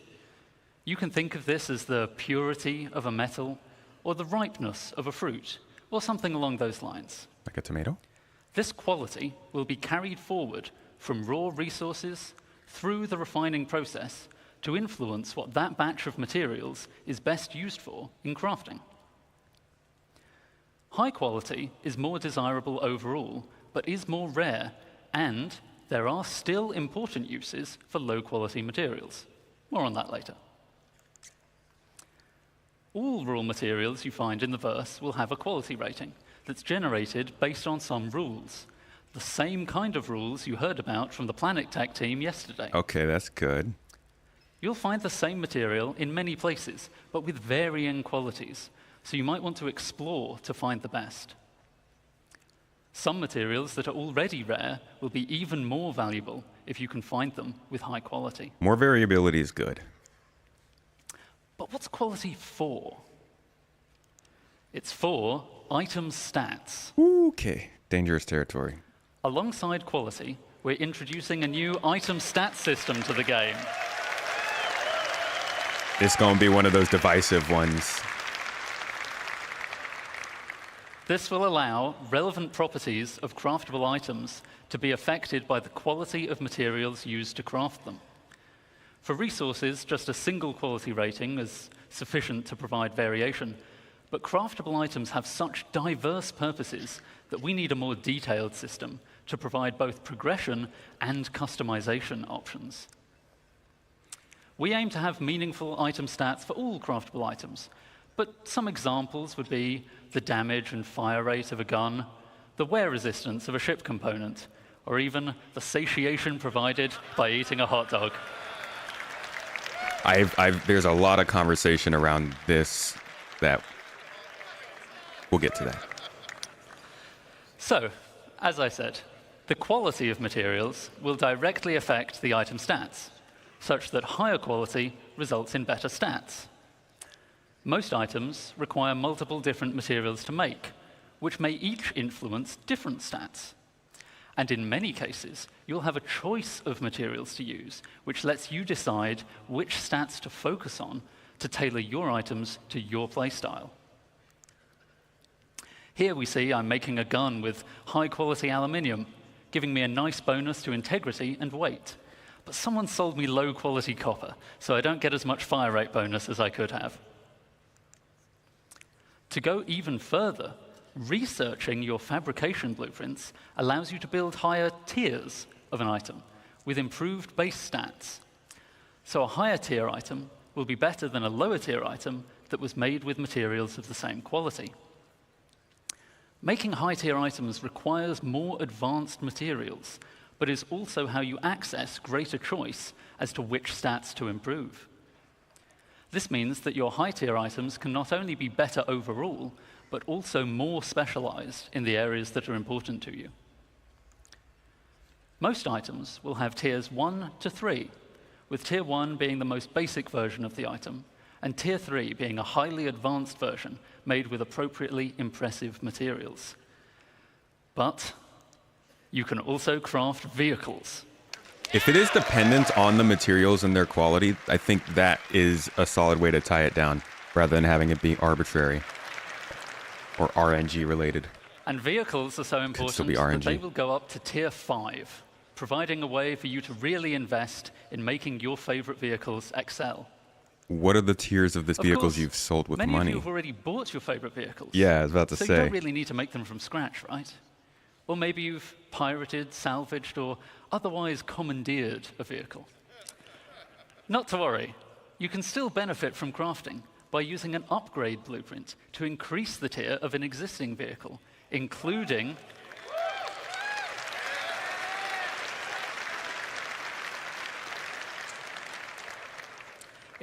the usual stat improvements and customization. Upgrading a vehicle can save a lot of time over crafting it from scratch, so it's a convenient way for established vehicle owners to bring the benefits of item stats to their fleet. So can I upgrade my Rock DS to a regular Rock? Let's take a look in-game at the difference it makes to have high-tier equipment made from high-quality materials. Monetization possibilities See how here, recoil is reduced on our high-tier gun. Check. The spooling is faster on a high-tier quantum drive.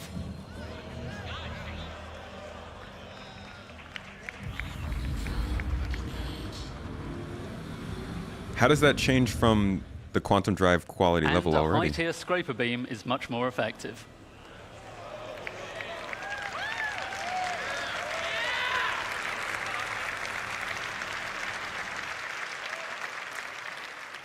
So, that's an overview of crafting's key game mechanics.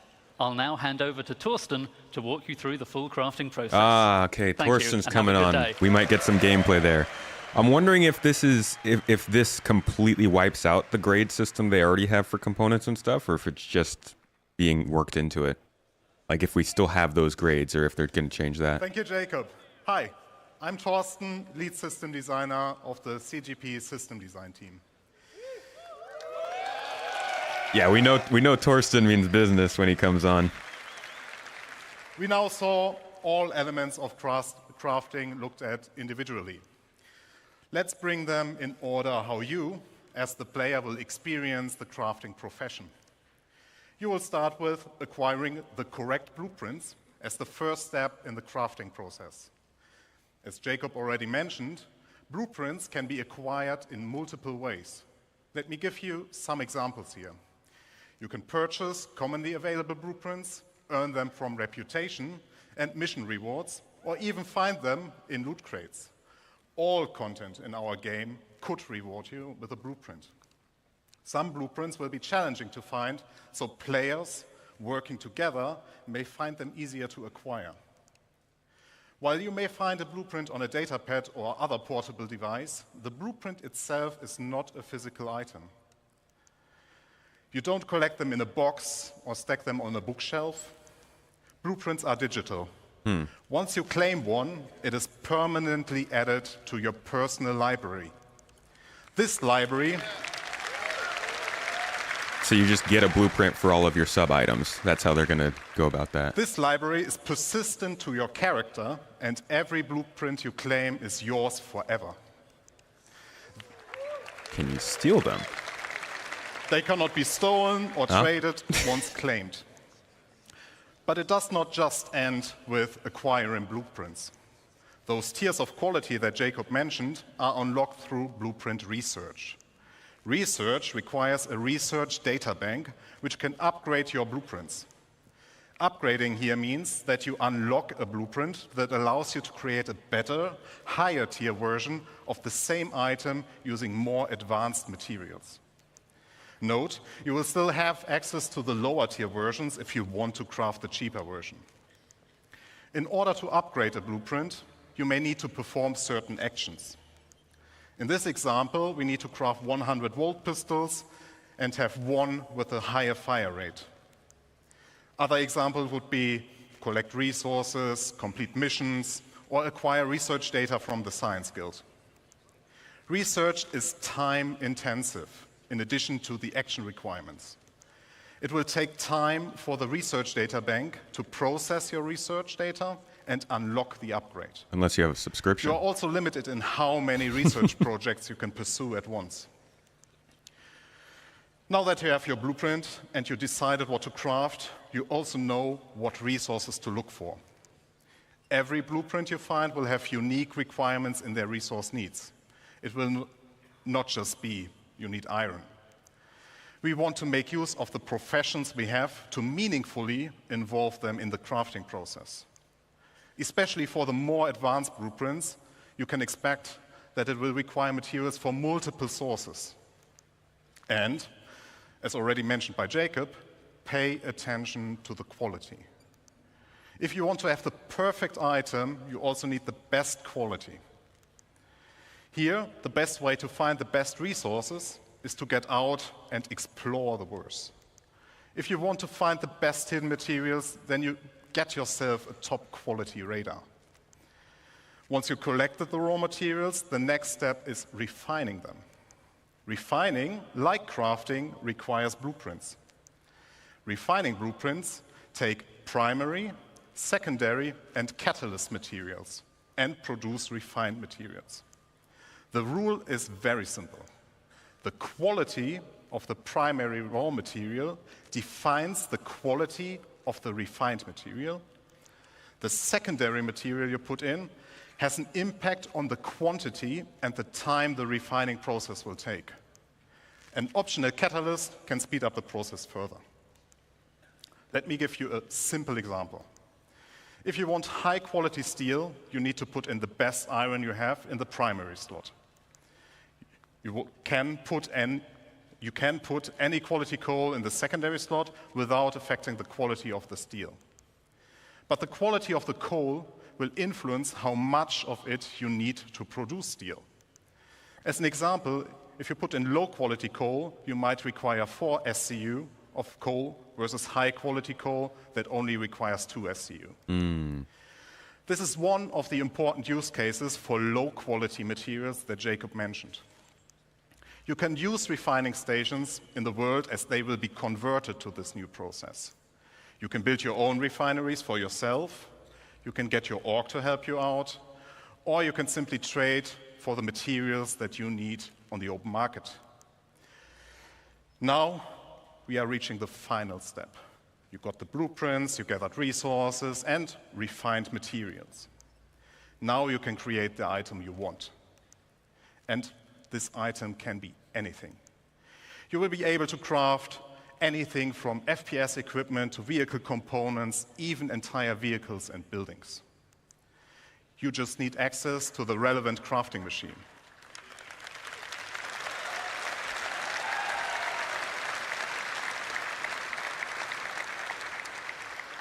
Talking about crafting machines, we will have a variety for you that differ in what process they can support, like a refinery or a dedicated vehicle crafting machine. We will also find them in various places. There will be communal ones like the station refineries you already know, player-owned that can be in your personal hangar, a vehicle, or your base. As all that we have talked about just now, these crafting machines also come in tiers. Here, the tiers will affect how well those machines do their job. You will not only progress in the products you produce, but also in the infrastructure to produce your wares. Just to give you an idea what you will encounter, here are some examples of the crafting machines. Geez, that's a big fabricator. There's the nutrition fabricator, the chemical fabricator, an item fabricator, and even fabricators of a much larger scale we will talk about later. Pioneer. Hey, thanks for the super chat, Luna Maria. Welcome in. I like the nutrition fabricator. That's interesting. That sounds like it'll be useful for the garden. Scale, I would like to talk about the future of crafting and the scale it will have in the game that you all know, and how it will change the game moving forward. As you all know, we have a lot of items in the game, and they all require their own unique blueprints. That means our aim is to have more than 1,000 blueprints that include the creation and the refining blueprints. And each of those can be researched to unlock tier upgrades up to tier 3 or tier 5. That's a lot of blueprints. And it will surely take a lot of time to unlock everything. So I, personally, recommend that you, as the crafter you are, focus on a specific field first and extend your knowledge from there. Collaborate and coordinate with your friends and fellow players. If you are part of a group, we invite you to share responsibilities with your org mates. Maybe you will be the FPS crafter while your friend is a ship crafter, but they know a ship component crafter specialist. There's a lot of content, and it will continue to grow over time. You are free to be a generalist crafter, a specialist, or something in between. Pick the blueprints you care about, and be the best. Have an exotic shield generator that no one else has the blueprint for but you. Help others and earn credits while doing so. It is a real profession in the game that will benefit from your dedication and attention. As you can tell, crafting will have a huge impact on everything in the game. Even if you do not want to get actively involved, at some point you will stumble over a weapon that got crafted by someone else, and you will be using it. People will start selling their crafting goods or the refined materials, or even the raw materials, for the sole purpose of fulfilling the demand created by crafting. Players like you can become well-known specialists that are sought out to get certain things crafted from. With the ever-expanding game we all love, we will continuously expand our crafting to offer you long-term progression that involves the entirety of our game. And you might have guessed it already, but there's one more thing that crafting is the foundation of. Economy? That is base building. Oh, okay. Yeah. That's true.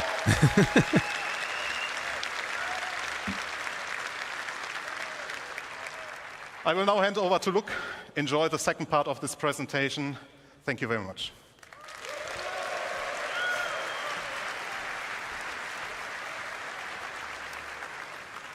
Well done. Good morning, citizens.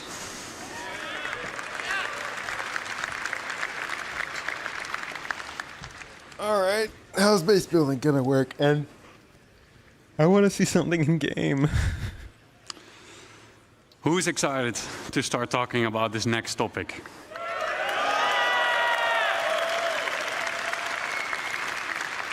Let's get into it. My name is Luc Gijsbertse. I'm the lead environment artist on base building structures. Now that we have an understanding of the fundamentals of crafting, thanks to Jacob and Thorsten, we can explore how crafting is the foundation of base building. Up until now, everything in the game we made for you. From here on, we will give you the tools to build your own stories, your own homes, and truly make the universe yours. Join me on a journey on building our own habitable home on Pyro. Keep in mind that the following footage is work in progress, including its UI, design, and visuals. And we're super excited to share this with you. Hey, it's Greybox! Yay! We found a beautiful location by a lake. This is where we'll build ourselves a home. To do so, we need some resources and the construction graph card. The construction graph card allows us to survey the land, claim the land in a lawful system, and it allows us to build structures. As we've already found the location and don't need to claim land in Lawless Pyro, we can straight dive into building our base. Keep in mind, the following UI is work in progress. Lurch Lord, this is literally Greybox. This doesn't look years away. A survey drone that deploys from the top of the card gives us a controllable augmented view of the land. In the new structure mode, we'll pick a small basic structure and hit construct. For this demo, the construction will be instantaneous, but in the final product, this will take you quite some time.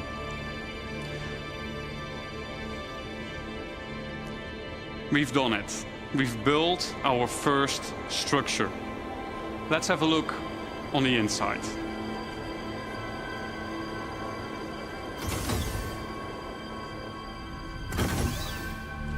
As we walk into the small basic structure, we see an empty interior that is dimly lit.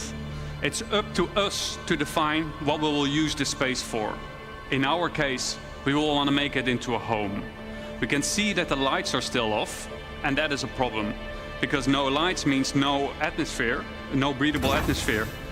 So it's not ideal to live in. So how do we solve this issue? We can improve this by providing the building with power. Let's see if we can build something that helps us out.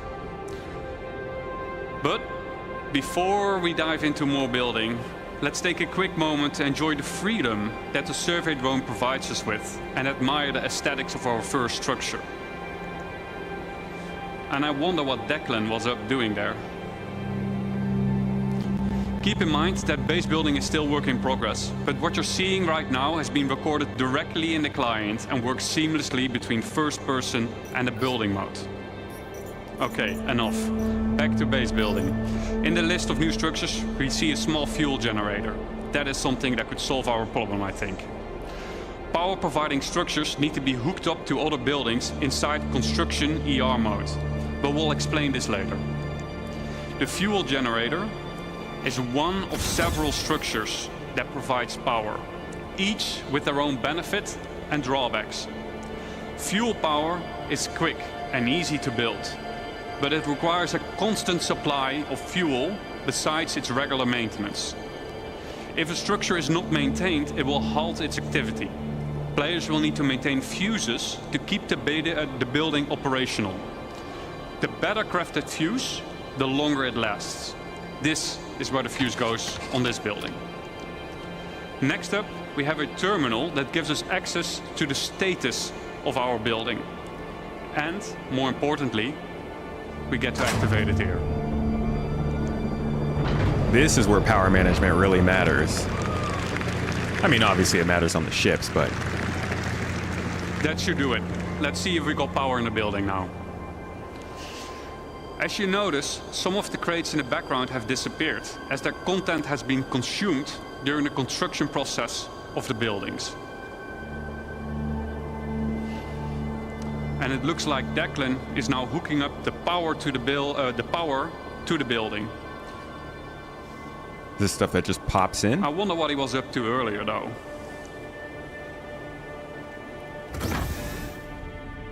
Got rid of the idea of drones just building this stuff physically? Declan has been busy decorating the place. As we can see, the lights are now properly working. We got atmosphere, and we can start to use the item fabricator now that there is power. Always handy in case we need a fuse. Let's have a quick look at what we've done so far. We've decorated the place. We made it our own little home. We hooked it up with power. I would say we have a place that we can live in. It might not be much, but I think it's just enough to call it a home. Thank you. Good progress. I hope they can build it out. That's a good direction for base building, that's for sure. Now that we have a rough understanding of how base building works, let's dive into some of the specifics of what we just saw.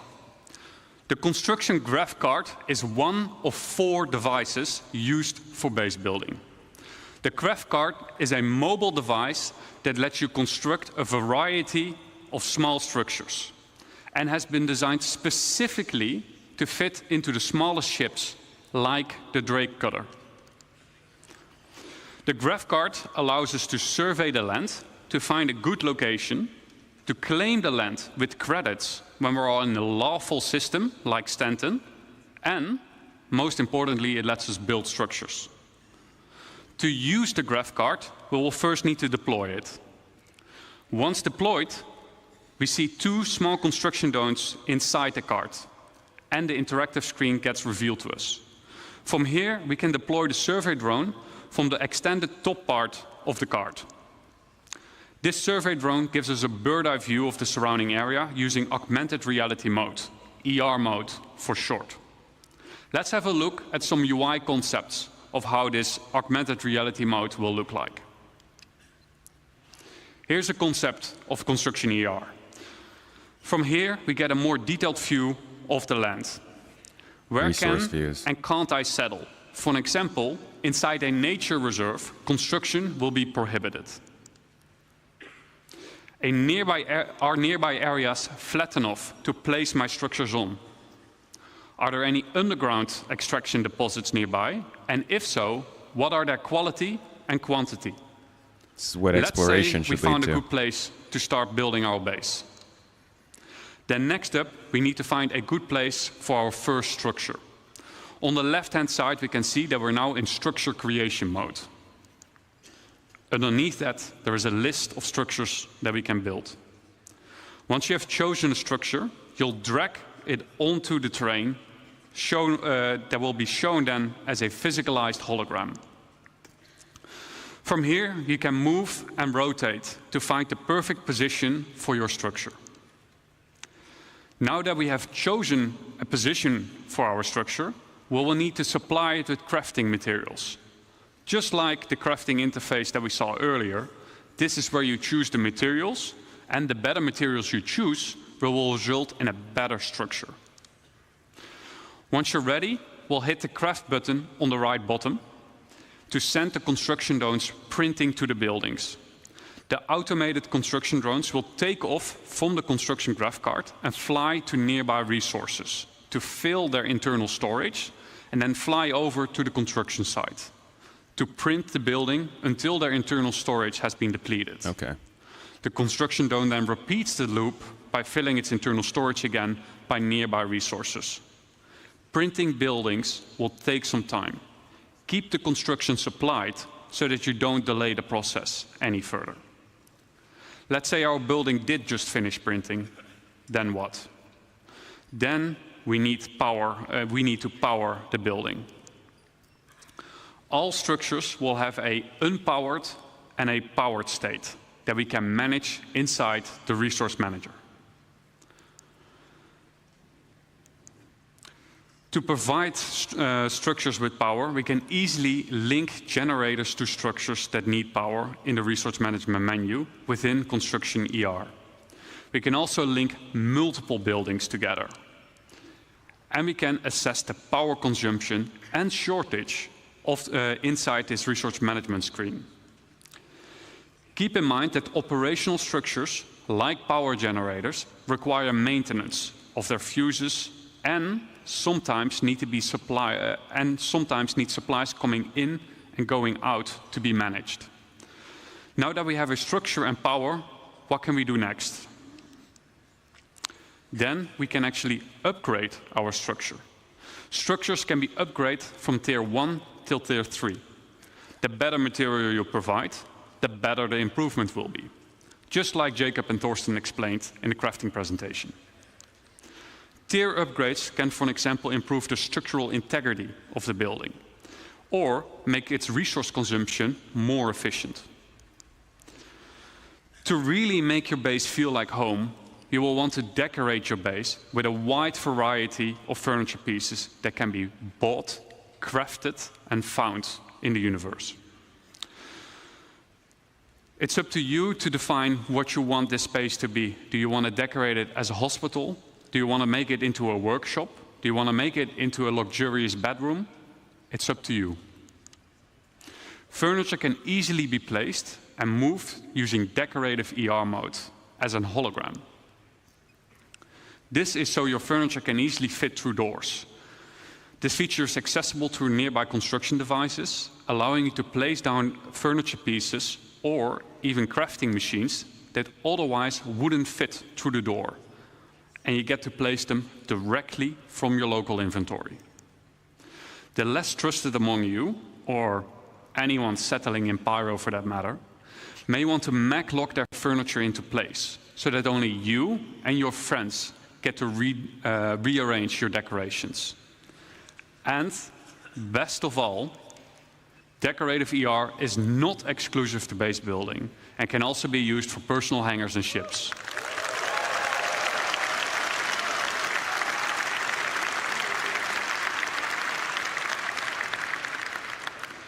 To recap, what are the essentials for any base? 1, come prepared, bring the right resources and a construction device with you. 2, use the resource manager, power generators to make your base habitable and functional. And maintain your base with resources and by replacing out worn fuses. And 3, personalize your base, personal hangar and ship with decorative ER. And there we have it, our home in Pyro. Now that we have an understanding of the basics of base building, we'll explore how you can go and make more than just a home. But before I hand you over to Declan, the designer behind base building, I'd like to say a quick thank you for those who made this presentation possible. So a quick thank you to Eddie, Brandon, Jack, Dan, Mark, Xiao, Stefan C, Dom, Stefan T, Carl, Joel, and Rob for your efforts and dedication. Thank you guys for your work. We appreciate the devs. Now give me a warm welcome for Declan.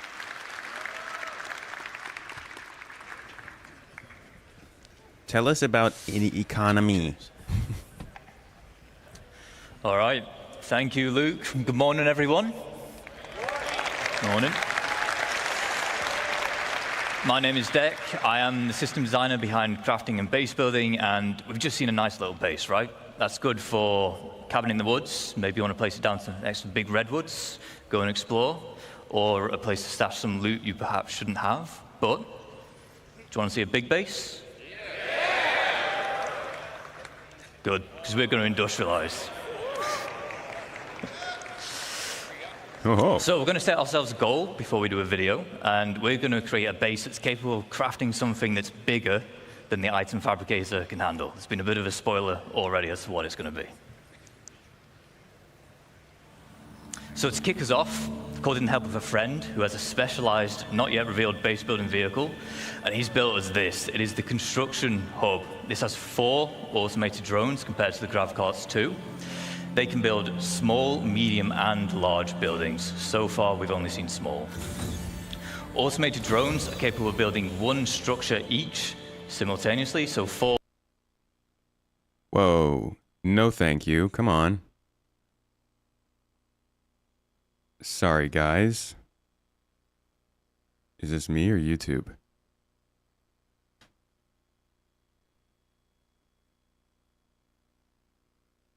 Okay.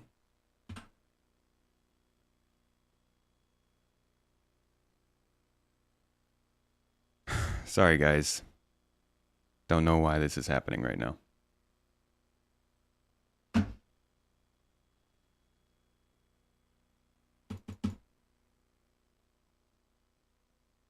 Okay, I've crashed. I've lost internet. Am I still on stream? Okay, I have no access to... No, I've lost. Discord is gone.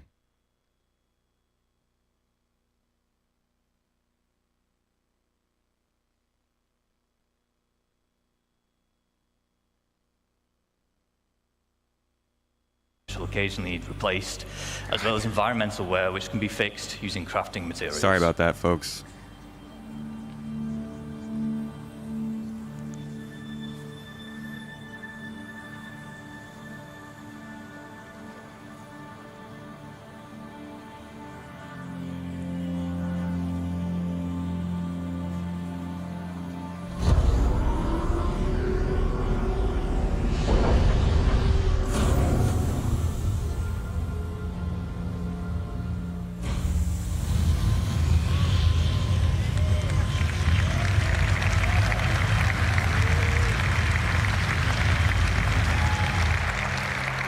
Now we want to turn those raw resources into the more valuable refined materials we saw the process talked about earlier with Thorsten. Of course we want this, it is our refinery. Once again there are multiple types here. This one is the large solid matter refinery. We have liquid and gas again, as well as biological, depending on the type of materials that you're using and want to produce. Refinery has input and output grids. For input, as you might expect, it's for the resources which you're going to consume, and then the output is for the resulting refined goods. This is a terminal where you would select which blueprint you want to use, and therefore which type of refining method you want.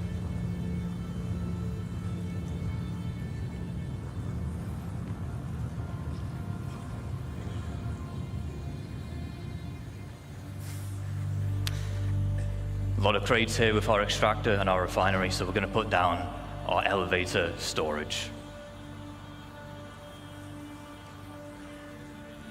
Base is really starting to build up now, but it's worth me mentioning again here that whilst we're putting these buildings down instantly in this video, large structures like this, they will take some time with the automated construction drones, but the smaller scale base we saw in the previous video, that can be done in a single play session.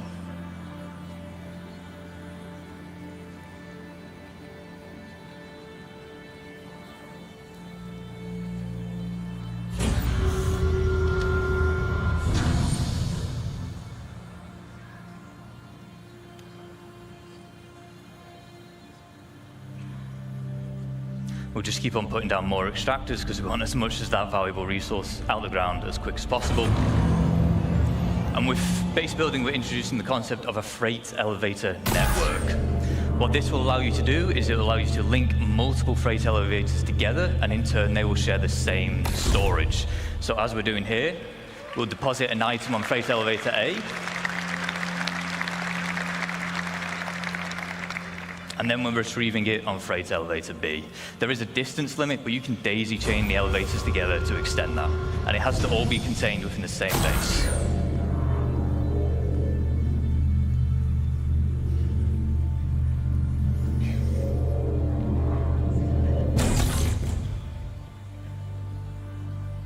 Now, as we expand, we might want to invite more people to join us.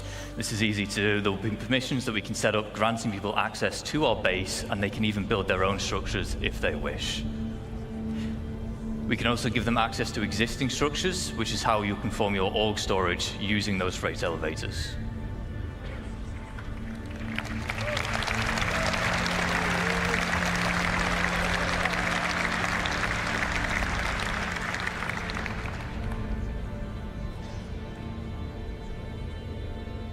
Now, we always want a safe place to store our ships, so the trusty hangar will do.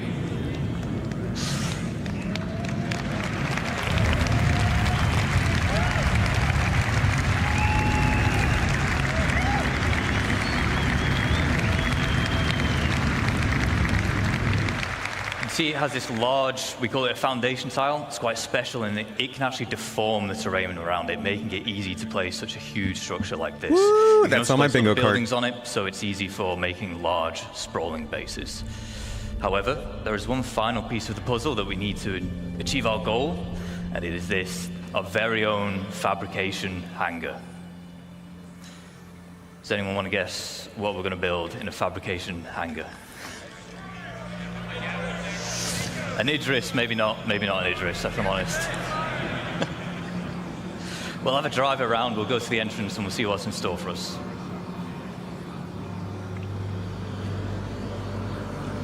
Something new.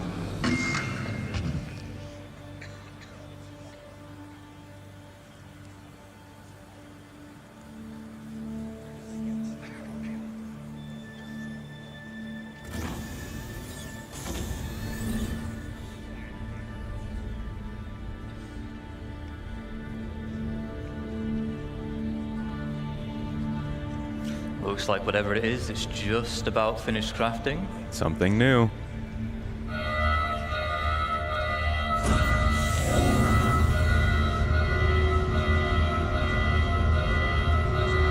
Oh. Of course, we were going to build ourselves a ship. Never mind. So, quick recaps of the gains from industrializing. We've tapped into the brand new resources and we've made use of them by turning into the more valuable refined materials. We've introduced freight elevator networks, which are great for logistics and hauling. And then we've created our fabrication hangar, which allows us to craft big valuable items such as ships. Now, ships are valuable because you can fly them, you can play content with them, but because they are a crafted item, they can also be sold to other players.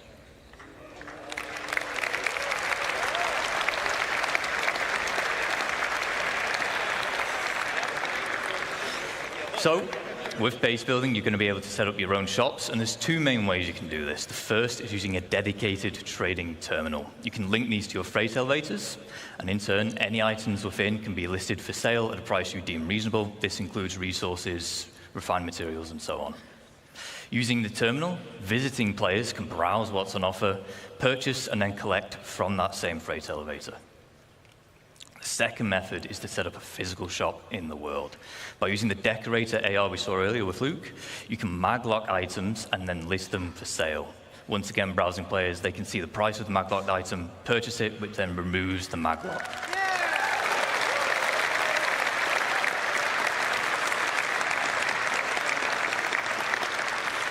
Of course, the nice thing with physical shops is you can genuinely make it feel like a store. You can put items on shelving. You can even go as far as to make your own ship showroom.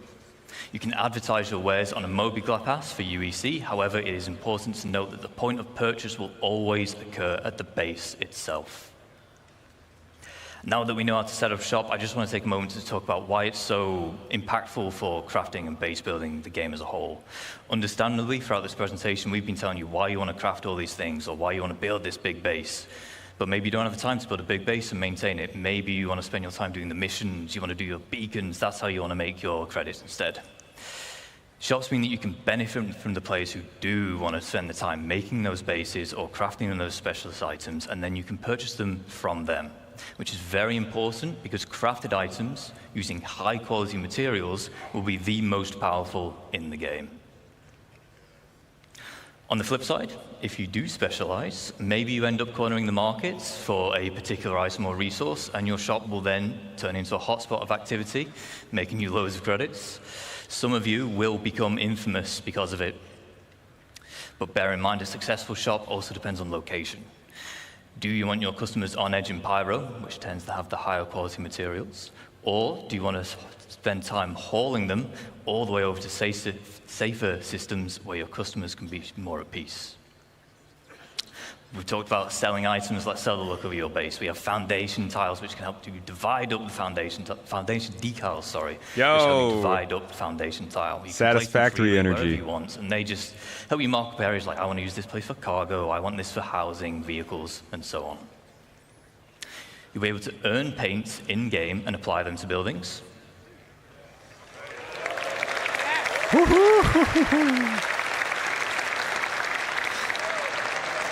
Bro, we're gonna literally craft the ships we use to haul our own goods to sell.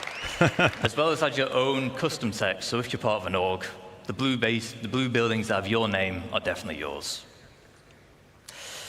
We have some forms of base building which are either still in the design phase or early white box, but we want to share some details. This is a slide from last First up, we year. have farming and ranching. Farming, it comes in two general types. We have our low-tech farming and then high-tech. Low-tech consists of you acquiring the seeds, planting them in the appropriate environment. If you remember back to yesterday, the Brave New Worlds, we had soil types and such now. That'll play a part. As well as supplying them with nutrients and then just harvesting them when they're grown. Garden, High-tech, baby. it's a bit more involved because you've got to make the hydroponic buildings we see here, but in return, you'll be able to grow exclusive strains of plants. Ranching will allow you to keep herds of animals. You'll have to provide them with feed, water, and shelter, but in return, they will provide you with produce. Not every animal can be ranched. I don't really see a sandworm ranch anytime soon, but the quasi-grazer will, of course, will. Not yet. Maybe. No.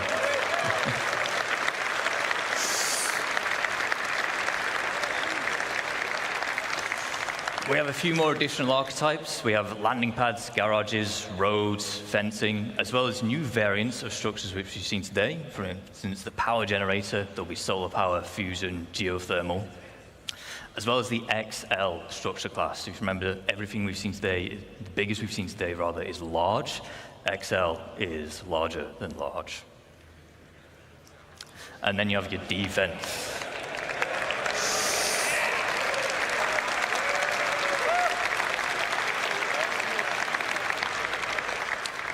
So, in lawful areas, you have varying levels of security provided for you. With max security, you are protected by planetary shield tech.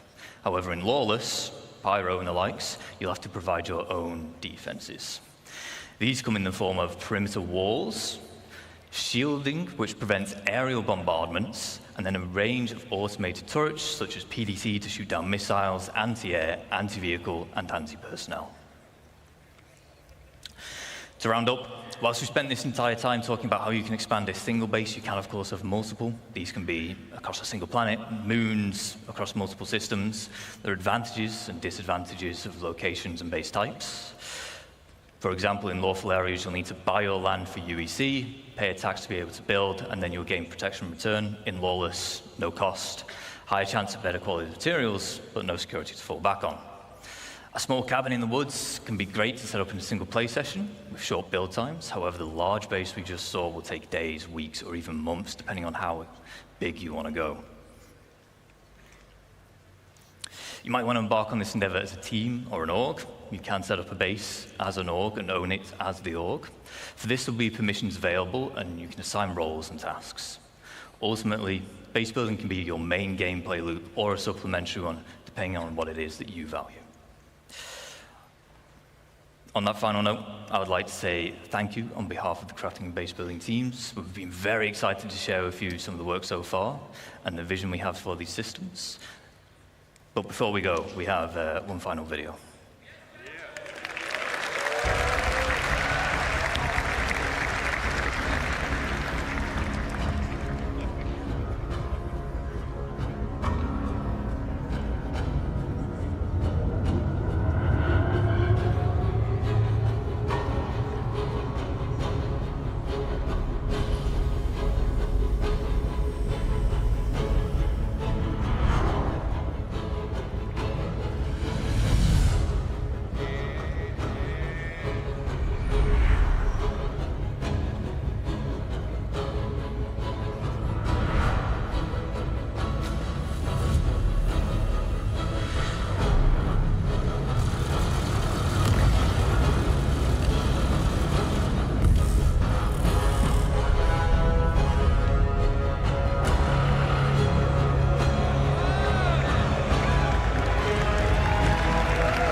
That's a whole bunch of ships, man. Y'all better get server meshing working.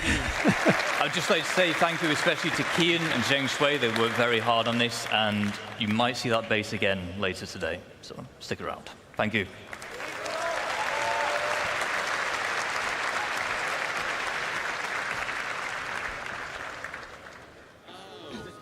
Hello, CitizenCon. I'm Kirsten, your core tech producer. Yo! And I'm here off the back of that amazing So, presentation with thoughts there on was how a... you're feeling That's a lot of... Much better now. That's a lot of video. Much better than yesterday's video. Hey, don't start again. What is with this? That was an incredible view to what players can expect next from crafting and base building. Do you want to tell us a bit more about the crafting system and what players can expect to come next? So, I think we talked a lot about that already in the presentation, but it's a really dramatic change, or an exciting change, I would say, to the game, because we give the resources a meaning apart from just a monetary value. Now, even with the quality system that we now implement, there will be also a meaning to scout for like the perfect material, and of course, you need a bigger variety of the materials to be able to craft. My VPN's not on. And especially now with the, Why can I with see the tiered Discord? system that we will introduce, we will also give a meaning. My VPN shouldn't be on, but I can see Discord, so that's confusing.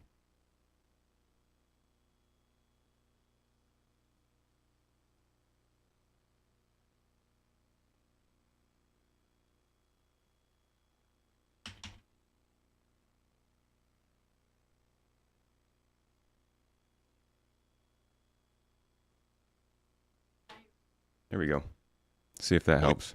You, as the crafter, that we do for No more this Discord for me. new feature is that we meaningfully integrate it into the game, so it all makes sense, right? So also with like the recent changes we did to the itemization in 324.2, we also like this is the starting point of all the changes we will be doing for all items, and that the reason why we did those changes were just because of crafting.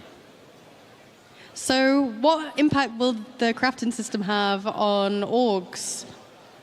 Well, as also mentioned in the presentation, like we want to see orgs building an empire of crafting or of manufacturing items and being like the get-to point for players to like go to their base and buy in their particular shops the items that they inherit, that they have the best, for example, FPS weapon for. And I'm guessing that'll tie in quite well to the biomes we saw yesterday as part of the core engine presentation, right? Yeah, the biomes will also heavily affect what we do for crafting, because it also will give us a good opportunity to spread around resources in more interesting places, like the giant forests you saw, right? For example, if you have a prospector as a miner, it might not be efficient, or you might not even be able at all to go down into the trees to mine anything that is below it. So you need to grab your ROC or your FPS mining gear to actually grab the resources that you can only find in those particular areas.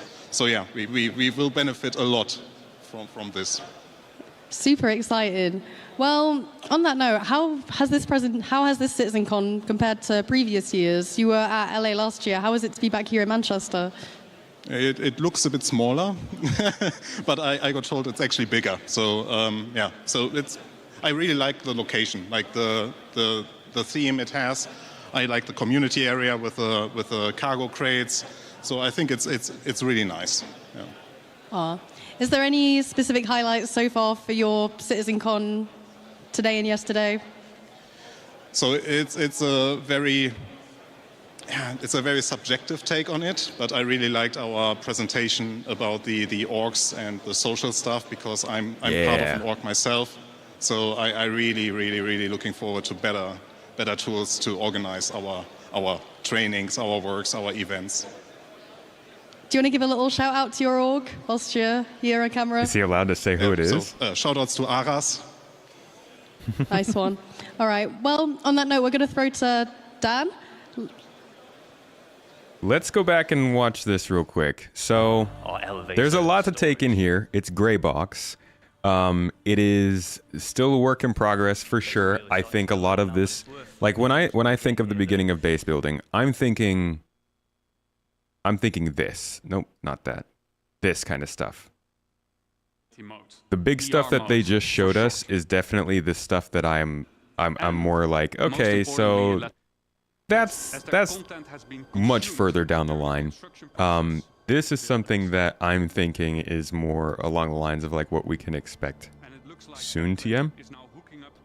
But it is good to see that like when it comes to this very basic form that they're showing, they're still showing the integral nature of power and keeping things connected, resource management, and it being multifaceted rather than just, oh, you're setting down a single hab and then you're going to that hab and then you're going somewhere else to do more things. The fact that there are like at least they're talking about resource deposits and power supplies, that's good. But also at the same time, who knows how far away something like this is. I think this is one of the most important parts of base building.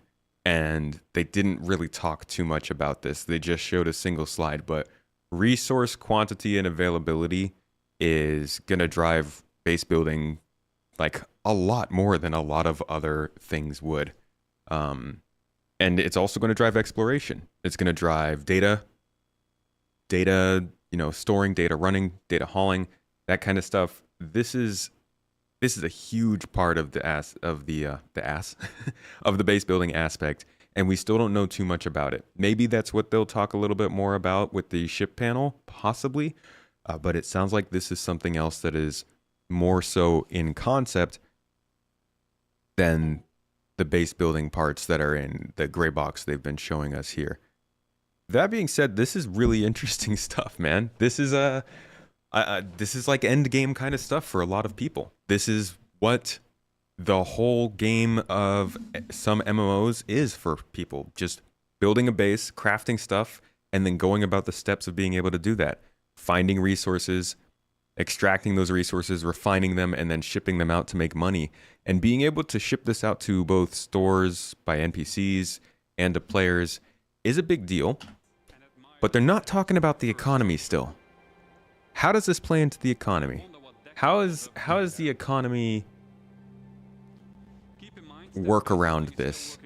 How much of the economy is affected by the players when they are making massive, huge industrial bases? Like, I'm thinking the garden, dude. The garden's pretty large, and we're going to have multiple bases probably of sizes like this. Don't even get me started on like what kind of tools do we have to manage those bases and understand what the heck's going on with them. But also, how much of a planet, do we cover and then start to take over the economy of when we're doing stuff like this on this kind of scale? This is massive. These bases are freaking huge. Really hope they put a cap on the number of bases on like a planet or just in general. Yeah, this really changes the game for in a lot of different ways. This and crafting are both huge shifts in how people are going to view this game and the reasons for things happening in this game. A lot of the things that maybe didn't make as much sense before start to make a lot more sense when you're thinking about bases, where they are, how long they last, crafting, the materials that are used in them, the quality of those materials.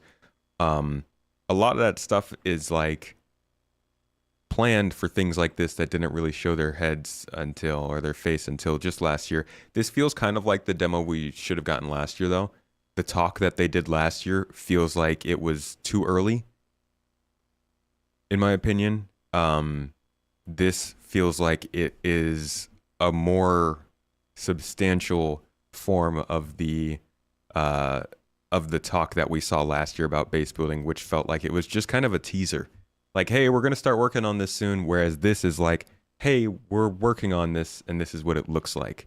This is they could talk so much more about the details involved here than they could with the other stuff they were showing us. Let me go back to the this I think was a really good video to show off the scale of how base building would work. Which is how you can form your org storage using those freight elevators.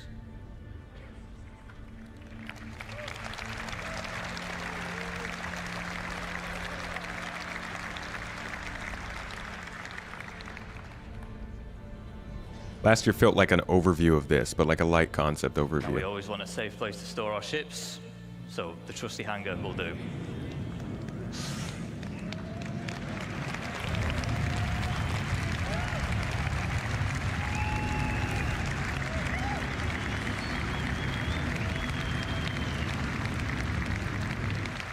See, it has this large, we call it a foundation tile. It's quite special, and it can I actually think they'll deform extend to the terrain space around stations it. at some It's point, easy to place such a huge structure but like this. You can not just place immediately. buildings on it, so it's easy for making large. All right, let me double check when our next panel is. There is one final piece of the puzzle that we need to achieve our goal, and it is this, our very own fabrication. 7 minutes? hangar. Does anyone want to guess what we're going to build in a fabrication? Dude, bases like this is crazy. Kind of makes you wonder, what are people doing in this area?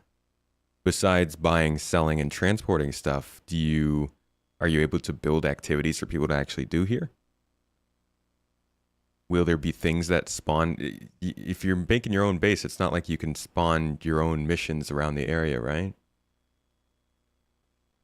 They're back? Already? Okay. On to the next one then. And because Tyler Wicken can't do anything by himself, Leah is the one who does most of the hard work. So Leah, who will never be on camera and who hates to be embarrassed, please give a round of applause for Leah, please. Thank yous. This one just says, learn to stretch. This one says, don't let the intrusive thoughts out. I almost lost it with that rabbit weasel thing yesterday. This one says, hi, Dad. Hi, Dad. And this one says, don't run, crossed out. Don't roll on the stage, dummy. All right. So that's enough for me. Guys, our next presentation is our annual ships presentation, this year titled Captains of Industry, being presented to you by two people who almost certainly need no introduction, but I'm going to do it anyway. Ben Curtis was born in Manchester. No, I'm just. Vehicle art director Ben Curtis and, gosh. Oh, I was going to do something really embarrassing. All right. John Crew, you're saved. Come on out, John Crew.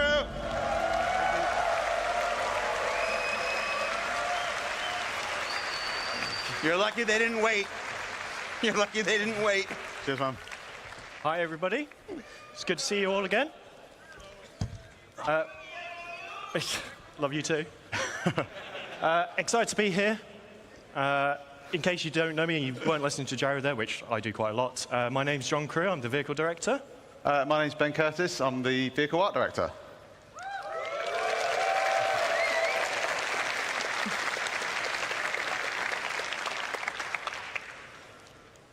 And Vehicle the clicker time? is not working. Oh. So if you've got technical difficulties. We had some. You have to do a dance, John. We had some of our own. There we go. There we go. Good. Right. Alex, thank you so much for the super chat. There's the pioneer. Today, we're going to be talking about the vehicles to build your universe. And for those of you that watched the previous presentation, which is awesome about base building and crafting, you should be familiar with the construction grav cart.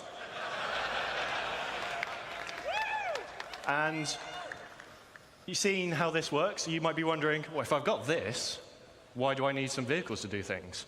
I know there's going to be some of you that will be perfectly prepared to go push this thing hundreds of kilometers out of the garages at New Babbage. But realistically, you're going to need a ship to put it in. It can't carry supplies by itself, so you're going to need to put supplies in the ship, move them. And it has small drones. And that's the key aspect there. It has 2 small drones on board. And drones will have sizes. Okay, so, yeah, basically everything you're going to be building in Star Citizen has its size class. A lot of you are familiar with how we class our ships and a lot of other things in our game. So it ranges from small all the way up to large and extra large. And our drones kind of fall into those classes as well. But what does it really mean, the difference between what's a small drone, what's a large drone, what's a larger than large and extra large, and so on? And basically, a medium drone, for example, can build any structure up to a medium size. So it can build smalls, mediums, and it will be able to build small structures faster than what a small drone would. So the size makes a difference depending on how big you want to go. But the drones also scale in numbers, in that one drone can only make one structure at a time. So the grav cart's got 2 drones on it, so it'll be able to create 2 small structures. But a medium, or if you've got a vehicle that carries multiple drones, you can craft a lot more structures, a lot bigger sizes, and that's kind of really the key to kind of like the upgrade path through the kind of drone sizes. So we've had a look at the small. So what's next? What do you want to build? A medium. So truckies. I know some of you have already seen it, but this is the CSV from Argo. So launching today is the very first ground vehicle from Argo, the Construction Support Vehicle, CSV. So this specialized chassis is developed to take on all the conditions on all our planets. It's a little rugged beast that really does just go everywhere. And if you're constructing a new settlement, there's 2 things you need. You need drones to build it, you need supplies to supply the drones to build it. And that's why the CSV comes in 2 variants.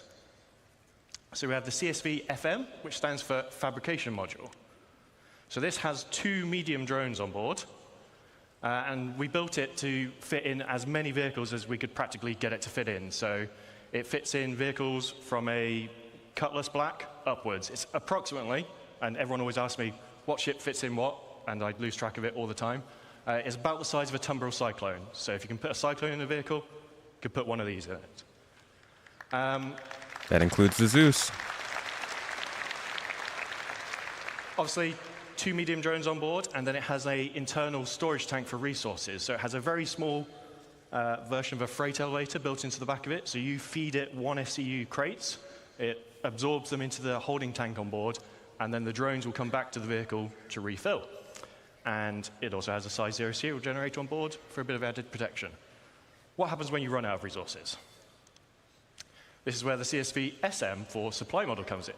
So the second CSV-based vehicle in the game, and this has a traditional 4 SCU cargo grid on the back. So 4 1 SCU boxes, 2 2 SCU boxes, 1 4 SCU box. Depending on what you buy, you can use this to bring it and move it around. So this is the perfect companion vehicle to the CSV FM. Said that.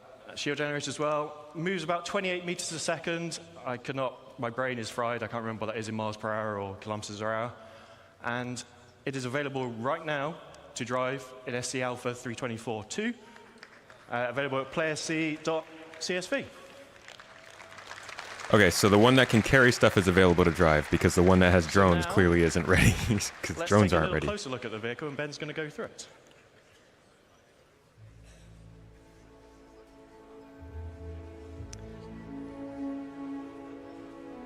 Okay, so what we're seeing here is the in-game version of the CSV.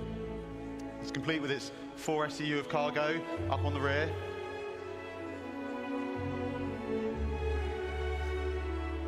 And I think the CSV kind of really builds on what Argo is known for as a manufacturer. It's got those kind of like really kind of hard industrial looks, and I think it helps it kind of feel at home on any build site. All of its components are easily accessible. And I think the exterior is like real dominating factor. It's those kind of large all-terrain wheels, and then that's kind of backed up by just simple, smooth, sleek lines. We've got the front-loaded cab that puts all the controls kind of right in the kind of where the player needs them. And I think that's one of the keys to the ship as a whole, or the vehicle as a whole, sorry, is it's simple, it's purposeful, it's functional, and I think that just kind of just helps it to kind of feel part of that Argo family. I mean, it's a truck. But what if you want to go bigger? Bigger? Bigger. Okay. So, introducing the Starlancer family. Look at that. It's like a prospector mixed with a freelancer mixed with a Starlancer is basically a whole new family endeavor. of vehicles. From MISC, and these are covering a range of different roles. Today, we're going to be talking about the first 3, which are the build, which kind of makes sense. And that basically is for all your large structural construction needs. Goodbye, Galaxy. We have the TAC, which is going to be for people that want a little bit more defensive or offensive excursions in our universe. And then we have the MAX, which is a dedicated hauler, but it can still pack a bit of a punch. So we're going to take a bit of a closer look at all of them today. We're going to start off with the build. So this is the Starlancer build from the outside. The key thing to take away here is you'll see it has the drone bays on each side, and then it has the drone resupply arms for allowing the drones to come back and resupply. Inside that room, you have the drone control center. So you have a single station inside, and this is where you control all your drones from, much like Luke showed you in the previous presentation. So there are 2 large drones held on each side of the room, so 4 large drones in total. And then there are 2 filler stations right at the front here, and these each hold 16 SEU of capacity, which can then go and load the internal resource tank to feed the drones. Drones that will then be deployed out of their little secret garages, and they go off and do what you've asked them to do. When they need to resupply, they will come back, sit on these arms, suck up their resources that they need, carry on their day. That's the really important thing here, is that all these base building vehicles have enough storage on board to supply your drones. Obviously, if you're going to build 1 million things on your base, you're going to run out. But we want you to be able to have these vehicles and have knowledge that you're not going to be doing endless cargo runs initially to build your foundation, your base. You'll be able to build your base and have storage on that eventually, but these all get you going in the short term. So let's have a quick go over the stats. It holds 4 large construction drones. It's 83 meters long, 52 meters wide, 15 tall. Saw lots of rumors and chatters that people thought this was Freelancer size. It is not. It is significantly larger than the Constellation and Corsair. It's almost 600i in size, so it is a big ship. 2 S4 guns for the pilots, 16 missiles, remote turrets, and then 128 SU of cargo capacity in the build specifically. But what if you don't want to build stuff? What if, like me, you just want to burn stuff and destroy stuff? So introducing the Starlancer attack. So like I say, this is designed to be a bit more aggression into the verse. So I think the first thing you're going to notice is the kind of the dual man size 5 turrets. Now these give much, much better kind of broadside coverage from any of the other variants. And then on top, we also have like a dedicated hangar that has been specifically designed to fit a Mirai Fury inside. And I'm sure we will see plenty of other ships try to be fitted inside. But yeah, just got to cut the wings off, you know. And I think John's going to run you through the interior now. So yeah, let's have a look over the TAC from outside to in. So this is the TAC in its default paint, so sort of military drab grey. Then internally, obviously Ben talked about the size 5 turrets. Then we have some drop seats behind, and these are on a deployable ramp, so you can do some ground assault. They will drop out, down. If you're doing a bit of ground assault, chances are someone's probably going to get injured, so there is an onboard medical facility directly behind there with 2 Tier 3 medical beds. Oh, somebody's saying they got bingo. Upstairs, obviously, there's the Fury hangar. Behind that is engineering. And then forward of the hangar is the refactored habitation and mess hall area, which is specific to the TAC, just because there's so much other stuff crammed in there. We had to redo the upstairs of it, basically, to fit that in. And we'll go over the more normal layout shortly. Okay, so yeah, to sum up, I think the TAC's obviously going to bring a lot more firepower from the other variants. Its shield's been boosted up to two size 3 shield generators. It's got the med bay with the Tier 3 med beds, drop seats, it's got the hangar, and it's still able to carry up to 96 SCU of cargo. And you can secure yours today by going to play.se/Starlancer attack.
built for life. It's like a Carrick galaxy. The galaxy.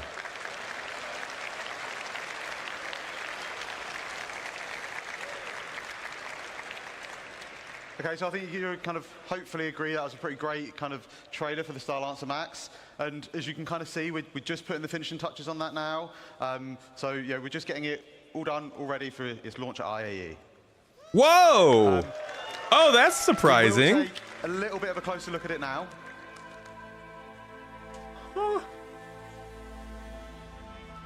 I think the Starlancer kind of really fully encapsulates Misk's kind of ability to create beautiful ships. It's got this bulbous design that really helps to kind of convey its underlying structure and its underlying strength.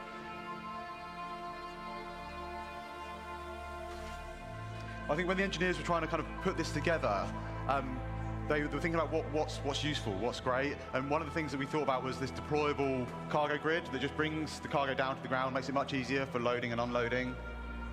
And they also wanted to put the crew, they wanted to put what was important for them.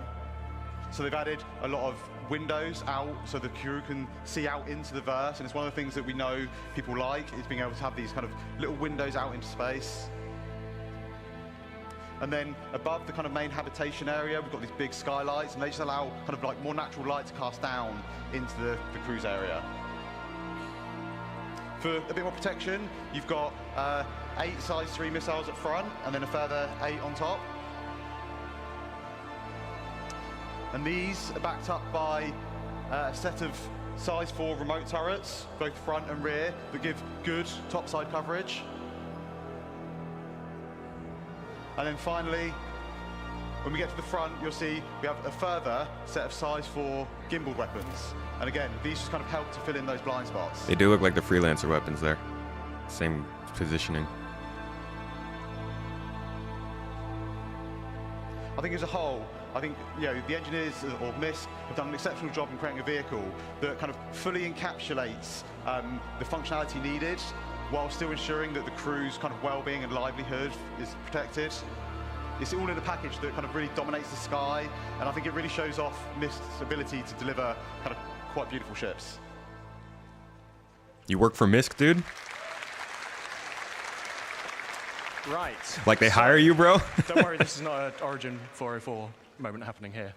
So let's have a look inside the Starlancer Max now.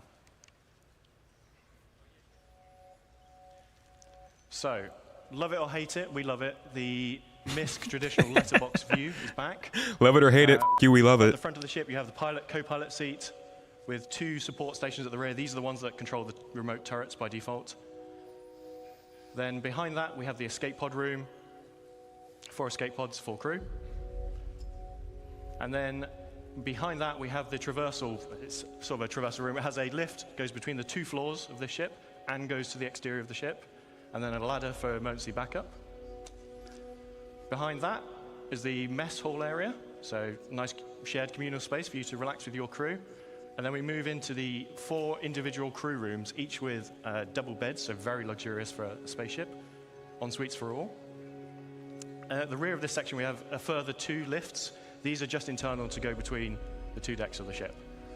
Then at the rear, we have the main engineering. So there are some components dotted around throughout the rest of the ship, but the bulk of your components and the engineering terminal are here at the rear of the ship. So that's upstairs. Let's go downstairs a little bit.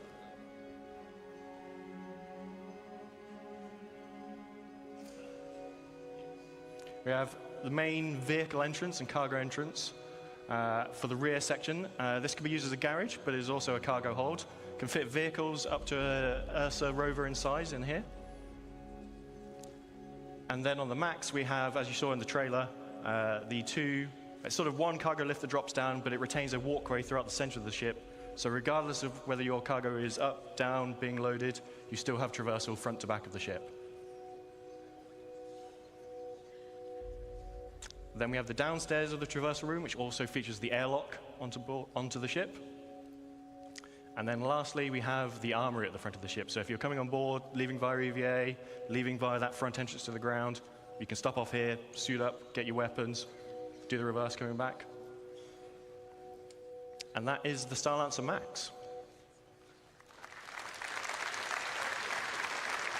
Dude, this does not compete with the Corsair. Get out of here. So This thing's we'll way quickly bigger than the recap Corsair. stats. 224 SU of cargo, 128 on that ventral drop platform, 96 in the rear cargo area. It has 6 extra VTOL thrusters for all that extra mass that it's hauling. And it is available to pre-order now and will be flyable this IAE at play.se stance on max. Nice job getting into the IAE. Congratulations to whoever just won the bingo card. Sapphire paint, which is in the CitizenCon colors and looks super cool in my opinion. Well done on that. Really got they nailed it, honestly. That's a great bingo card. I'll pull it up soon. We've talked small drones, medium drones, large drones. What about bigger things? So is the Pioneer a drone carrier now? So, who can guess what that is? Carrick. So,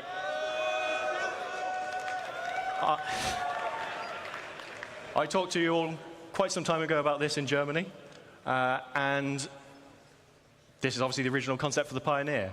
Now, some time has passed, and whilst the core concepts of base building have remained the same at a high level, Oh, here we how go. you physically build your bases has changed slightly. So, back then, you were building everything on board the ship here. You would fly your Pioneer. This is the area I want to build in. I'm going to build my base on board the ship, and I'm going to drop it down. As you've seen, bases are a lot more expansive now. This doesn't work anymore. What's it going to be? We need to do a little bit of some reconcepting. Okay, so one of the first things we really wanted to kind of solve was the arm. We know a lot more about how we're going to be constructing these structures now, and kind of the arm didn't really make a lot of sense anymore. All it really did was it made the space you need to land the ship almost twice as big as what it's kind of needed. And we're not real spaceship engineers. We don't make real spaceships. But what we do try and do a lot of the time is we try and take as much reference from kind of real life manufacturing as we possibly can. And I think that's really it's really key to what I think Star Citizen is as a whole across like all the different departments. In that we're trying to make a believable universe. And if you think about the arm, and whilst I can't deny it's a cool idea. I think really from a manufacturing point of view, all it really does is it adds a lot of complication and a lot of manufacturing costs onto what is already a very advanced, very large, very costly ship. This is a very, very good So kind of like one of the kind of real first things we wanted to example of how things have to do. change Second thing we wanted when to they look need to at change these was ships because of the have mechanics. a little bit of a shift around of kind of like the egress points on the ship. The cargo position has moved, so we needed to kind of update that. We wanted to make sure that the landing pad made sense and had space to kind of come into the ship. And then we also needed a way of getting things out of the ship that we will be crafting. On top of that, we had a few other goals. Like I say, it needs to support all the updated kind of building mechanics. It needs to support all our current metrics, and I don't mean just character metrics. I mean all metrics, because we're going to be creating a lot of things inside this ship. We wanted it to kind of become a true self-sustained mobile base. We wanted it to kind of be kind of like the cornerstone of your crafting and construction ventures. And to do that, we needed to add a few extra kind of onboard facilities. So a med bay, like I say, the crafting area, the ability to refine or extract and refine materials. So let's have a quick look over the updated interior of the Pioneer. So at the back of the ship, we have the classic bridge, looks out over the expanse of the ship. And then top and bottom of that in this image, we have the escape pod rooms. And then leading off those is the access to the manned turrets that remain. Whoa. Then going downstairs, we have the cargo area at the top. Doesn't look like a lot. That's 1,000 SEU of cargo now in that space. That's not bad. It's a lot of cargo. Next to that is the fabrication control room. This is where you'll be fabricating larger vehicles and ships. as well as smaller fabrication machines next door for. You don't want to use this to build a small FPS weapon. It's a bit overkill, so we have that on board as well. I'm building the best in the rifles center of the ship, in we have here. a small fabrication hangar with roof and ramp egress. You're not my dad, so if you're John. building a small ship on board, so things like a Nomad, you can build on board here. You'll be able to fly it out the roof of the fabrication hangar. And then we have the existing small landing pad that transitions from outside the ship to inside the ship.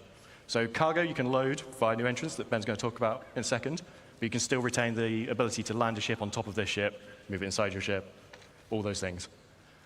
Engineering at the rear, this is now capital components all the way around. It was a weird mix of size 3s before. It's now just all capital everything. Then we have the habitation, mess hall, medical area between the hangar and engineering. And then at the front, we have 4 extra large drones in the drone room. But we don't just have some pictures like this to show you. Ben's going to go through this in a bit more detail now. Y'all got a white box? Yeah, so we're going to have a little look at kind of like the concept and where it's at on the interior. Concept. We start out on the interior bridge. It's very spacious, or command deck bridge, whatever you want to call it. It gives kind of really nice views out over the front of the ship. And right up front, you've got all the consoles required that you need to kind of control the ship, as well as the kind of additional remote turret access consoles. And then at the rear, we have the main kind of navigation components and some small engineering consoles. And kind of flanking either side, we've got these 2 corridors, and they lead out to the manned turrets that kind of sit above the bridge. And they also have all the escape pods needed for all the bridge crew. Like I say, we want this to kind of be a home away from home, so we have a very large, comfortable habitation area. Each of the crew members, they get their own individual crew pod.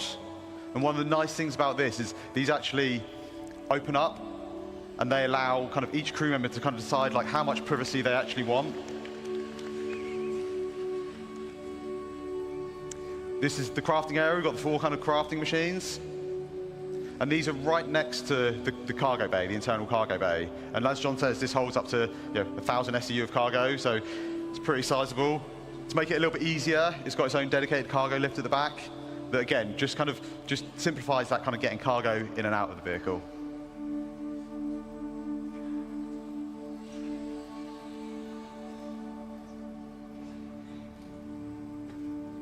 Down at the front, we have the drone room. Now, these will be 4 extra large drones, so they'll be able to craft our largest structures in game. They exit the ship out through the roof, and they're all controlled by the construction console in this area.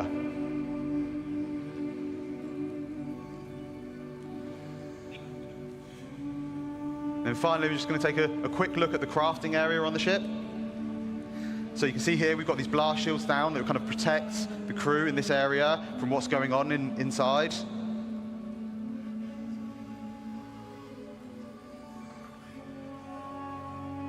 And then as these open up, we just finished making a storm. And as we see, there's a ramp that leads out, so you can drive any ground vehicles straight out the front, between all the landing gear, and you get this really nice kind of like sense of scale as you're driving underneath out the front of the ship. And we've also got the top exit for any flight vehicles.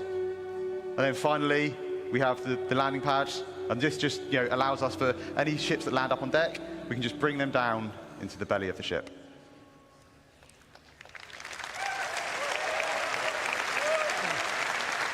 So, that's the Pioneer. It's had quite the glow up over the years. Holds 4 extra large drones. And if you're interested in finding out what extra large drones can build, I highly recommend sticking around for the next presentation.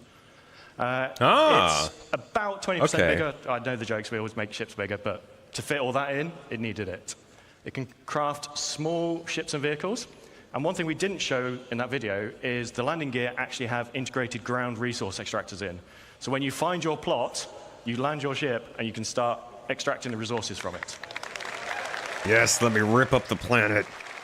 Let me destroy! Capital components all around, and now it has 1,000 SU of cargo capacity. Now the bad news. When base building comes out, this will not be there day 1 of it. But we are starting this in the next week or 2, so it is in production very soon. Let it be known, folks, don't buy ships before their gameplay comes out. This is why, like, yeah. No, this is... Oh, what is it? What's on the screen? To finish up, of course, we'll do the classic one last thing. CitizenCon is usually about looking forwards, but we'll do some housekeeping and look at the now and a bit before. So, oh, sorry, this is Ben. Yeah, so you remember last year we teased these 10 vehicle silhouettes. Now, these were vehicles that we were planning on working on this year, and we've not quite delivered all of them yet this year. But we did come quite close. So far we've delivered 6. We've delivered the Pulse, the X1, the Medvac, the Argo and PUV 1T, the RSI Zeus, and the rework on the Retaliator. Oh, but what about the rest? Sorry. So, all but one of these will be released before the end of the year. So the Legionnaire is the one that's going to miss out. And that's because we want to align it with hacking gameplay. But the rest will be here before the end of the year. So, Crusader Intrepid, Mirai Guardian, and the Polaris. So, let's talk. We have a few patches between where I am today standing on stage and the end of the year. But let's start with some things that you're going to see at IEE.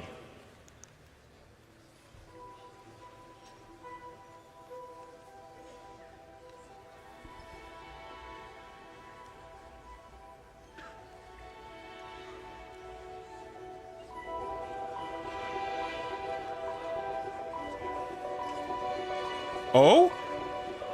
Oh my god! No! Is this a freaking Terrapin rework? Holy crap, it's a Terrapin rework!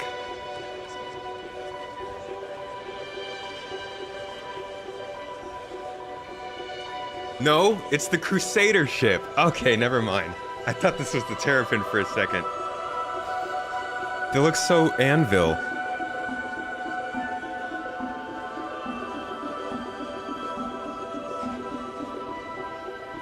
I almost lost it. I almost fell out of my chair.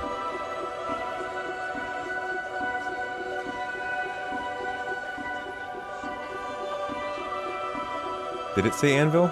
I'm confused, man.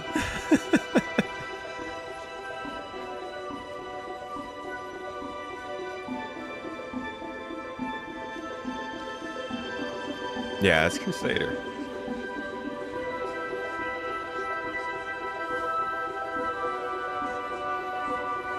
Interesting design. I like that. I like a small Crusader ship.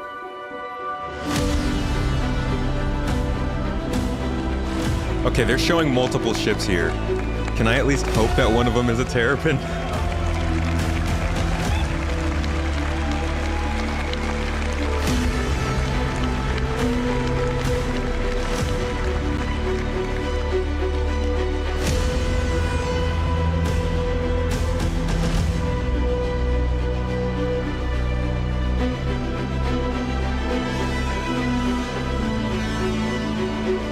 This thing looks good.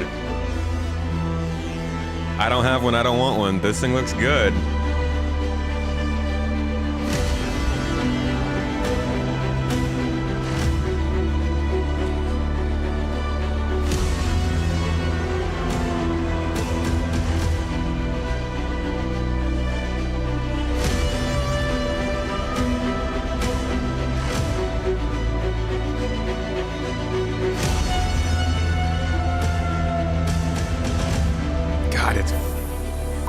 Huge.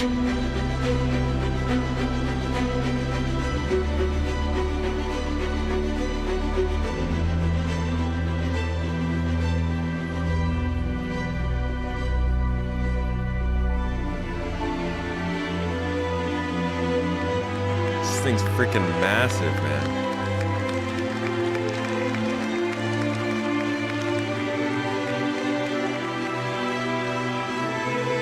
This is the Polaris.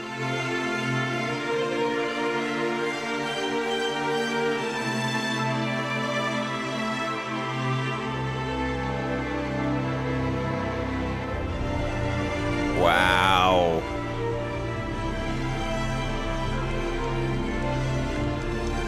Holy crap.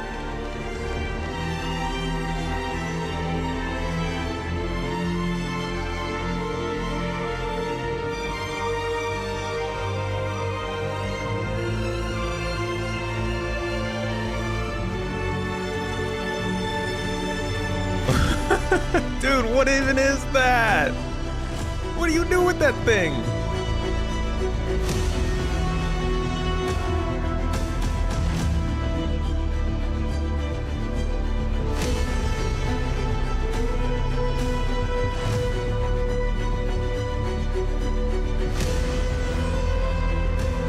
Oh, okay, of course, there's more.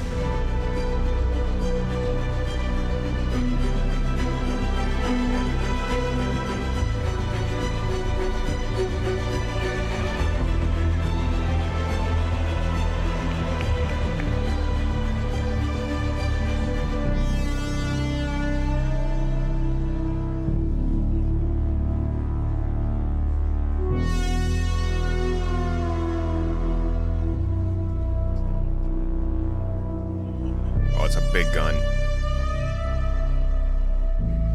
Dude, the people who worked on this ship must be so freaking proud in this video. Holy crap.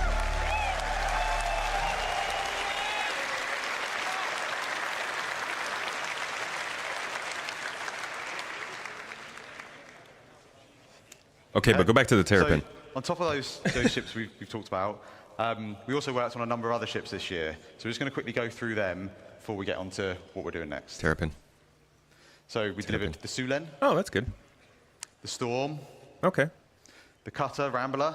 Okay. The F7A and F7C Mark IIs. So I always get tongue-twisted with these. And the F7A Mark Is. They also did the Santok EI, the Sabre Firebird. So this is a lot of engineering updates, Peregrine, probably. And then most recently, the Argo Atlas. So, And I guess some of those were last year, releases. Where we did a little tease. Can't just leave without teasing a little bit more. So let's have a quick look at just some, emphasis on some, of the vehicles that Oh, no, we're those were working on releases, in the never next mind. 12 months.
Oh!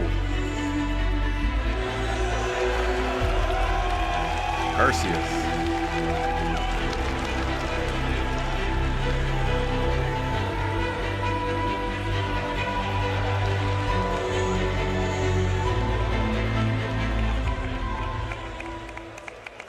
I'm sorry, did I see an Odyssey in there? Ironclad is a surprise. A big thank you to all of you, and a big thank you to Dude. all the vehicle team in all the studios around the globe. They give us all this really cool stuff that we can get to stand on stage and talk to you guys about. Some of them are probably hiding at the back, but I just want to say a big thank you to you all, especially for all the hard work on these recent ships. Yeah. Massive, massive thank you to everyone involved in putting these vehicles together. Right. Thank you. Thank you. But I want to see the Terrapin.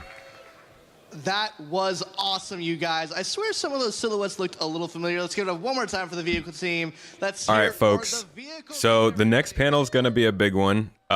This was this is exciting. We're going to actually jump in right now with Paul and Execute, and we're going to chat a little bit about what we just saw. That means I need to turn my VPN back on. Hopefully this doesn't mess us up so that I can actually use Discord. And check them out. I am here with oh Ray my Lanta. Lanta. We're going to be asking him a couple questions about these prototypes in just a second, but I want to make sure that the camera has time to check out the details on these awesome models that we're hoping to get out in the near future. Oh, look at that. That is some sexy detail work. All right, so Ray. All right, I'll turn this down and leave it in the background for you guys while we're on.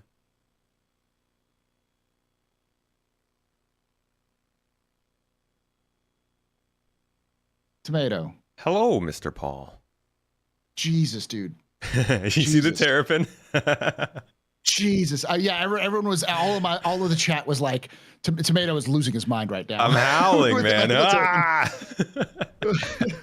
Well, listen, like them showing off the ironclad, was in those silhouettes. Yeah. The freelancer the Misk Starlancer. What are your thoughts? Just immediate. Let's rapid fire. I'm glad that they're actually bringing it at IAE. That's very nice. I think everybody was looking at that and thinking, okay, besides the in-game shots, is this a new concept? When are we going to get this? When? That's the main question that comes up, and to have it ready within the next month is nice. Going to be interesting to see where it fits into the ship lineup with some of the other ships of that kind of size range. But having 3 different versions of it is also an interesting touch. Lots of drone talk. Lots of drone talk. Yeah, there's lots of drones. That's another thing that was interesting, is that there was just a lot of discussions about drones, which is interesting in my opinion. They like their drones now. We're in Drone Citizen, boy. We are in Drone Citizen. Oh gosh, yeah. Were you underwhelmed by the CSV? And there's Al. I'll get Al back on here. Hello, Al. Hey, Paul. Tomatoes with us too. Hey, how's it going? Hey, Tomato. The CSV. X is going to join in. All right, cool. The CSV, I wasn't expecting much. It's a truck. Yeah, it's a pickup truck. Yeah. But we're getting the one that's cargo focused right now, because the one that's ready for base building and drones is not there. So I think that's the more interesting one, obviously. Yeah, the CSV was a little underwhelmed because I was expecting something a little bit bigger, but it leaves it open for them to do a bigger flatbed, because it was only 4 SCU, so it's a slightly better mule, I should say. It's slightly better mule. Yeah. But I think it still leaves them open to do an XL version that has a 16 crate SCU crate, or 2 16 SCU crates. There's X. It looked like they were bringing in something large ground vehicle wise in that last little teaser video they did. Had a turret on top. Yeah, definitely. That's definitely an Atlas platform. It looked like an Atlas platform to me. Right. So, okay, so in the beginning of that teaser trailer, that's definitely a freaking terrapin. That is definitely a terrapin. And 100% a terrapin. Do you think it includes a rework, or is it just a new medical variant? I think it's all right. Yeah, we've got it switched here because Al came on first, but I'll figure this out real quickly. I think it's a variant. Do you think we'll get any updates to the If existing? you hang up and reconnect, it'll switch it around. You just turn off your camera and then turn off your camera and turn it back on. Yeah. Yeah. Nope. Oh, no, that didn't work. Yeah, it's definitely don't worry about it. variant. I'll fix it out because your camera's not up yet right now, X. So, but yeah, what's your thoughts, X? Immediate thoughts. Too much to go through. There's a lot. The medical terrapin we kind of saw coming, though. That's one thing we know you'd call, because we'd seen work on the terrapin. We got the Starlancer right, but the wrong size. The TAC was the only thing we didn't see coming out of those ones. And everything else we kind of saw. Intrepid, Guardian. Ironclad? There's some ships in that ship silhouette that are huge. You'll have to go through that again. Yeah, for sure. Looks like they're... Sorry, go ahead. Go right on ahead there. What were you saying? I was saying it looks like they're redoing the rest of the Hornets. Is that what we were seeing? Yes. Yeah, they that confirmed that a while ago. Ghost. Yeah. Yeah, they did. So, yeah, go ahead. And then, is this the Guardian that we're seeing here as well? I guess you can't really see what I'm looking at. It was in that teaser after the Terrapin. Is that the Guardian? Oh, yeah. Because they said in the next 12 months, so... Yeah, it goes through all of them, but it's hard to tell when the interiors change. So it had the medical Terrapin, it had the Guardian, it had the Intrepid, and the Polaris. And I think somewhere after the Intrepid, it turns into the Guardian. But again, it's really hard to tell what order they put it out in. And it looks like a small new Drake Can you ship, too. Can you drag Pickles up, please, Paul? Sure. Yeah, I thought he said they. They said they showed 3 ships and then they went into the Polaris, but I could have been wrong. But certainly the Terrapin, the Intrepid, and the Fury or whatever it was seemed to be shown. But yeah. Very interesting I don't know stuff. what just happened, but okay. Let me change that. I think maybe later on, when in the next couple of days, we'll sit down and we'll go through the ship's image together. I don't know if you guys got time. I did run into Loken, by the way. I thought he was here with all his friends, but he was all alone. So apparently he's been looking for us like yesterday. He couldn't find us, so but he's around. I did offer him to jump in on the Discord, but I don't know what he's doing. So yeah. Well, do you all want to, like, after the 1.0 panel is over, jump together again and do a quick, just kind of talk through as we as y'all like kind of we digest before at the end of the show? That'll be fine. I've got to sit down with Casa Black after the 1.0. Okay. Okay. Yeah, so yeah. we'll sit down with But again, Loki and stuff like that, and we'll get Yeah. Space Tomato in to come talk about it. But yeah. This is Yeah, exciting. well, again, we've got like 3 weeks before AIE before this, so we've got plenty of time, boys, to digest it and pull it apart.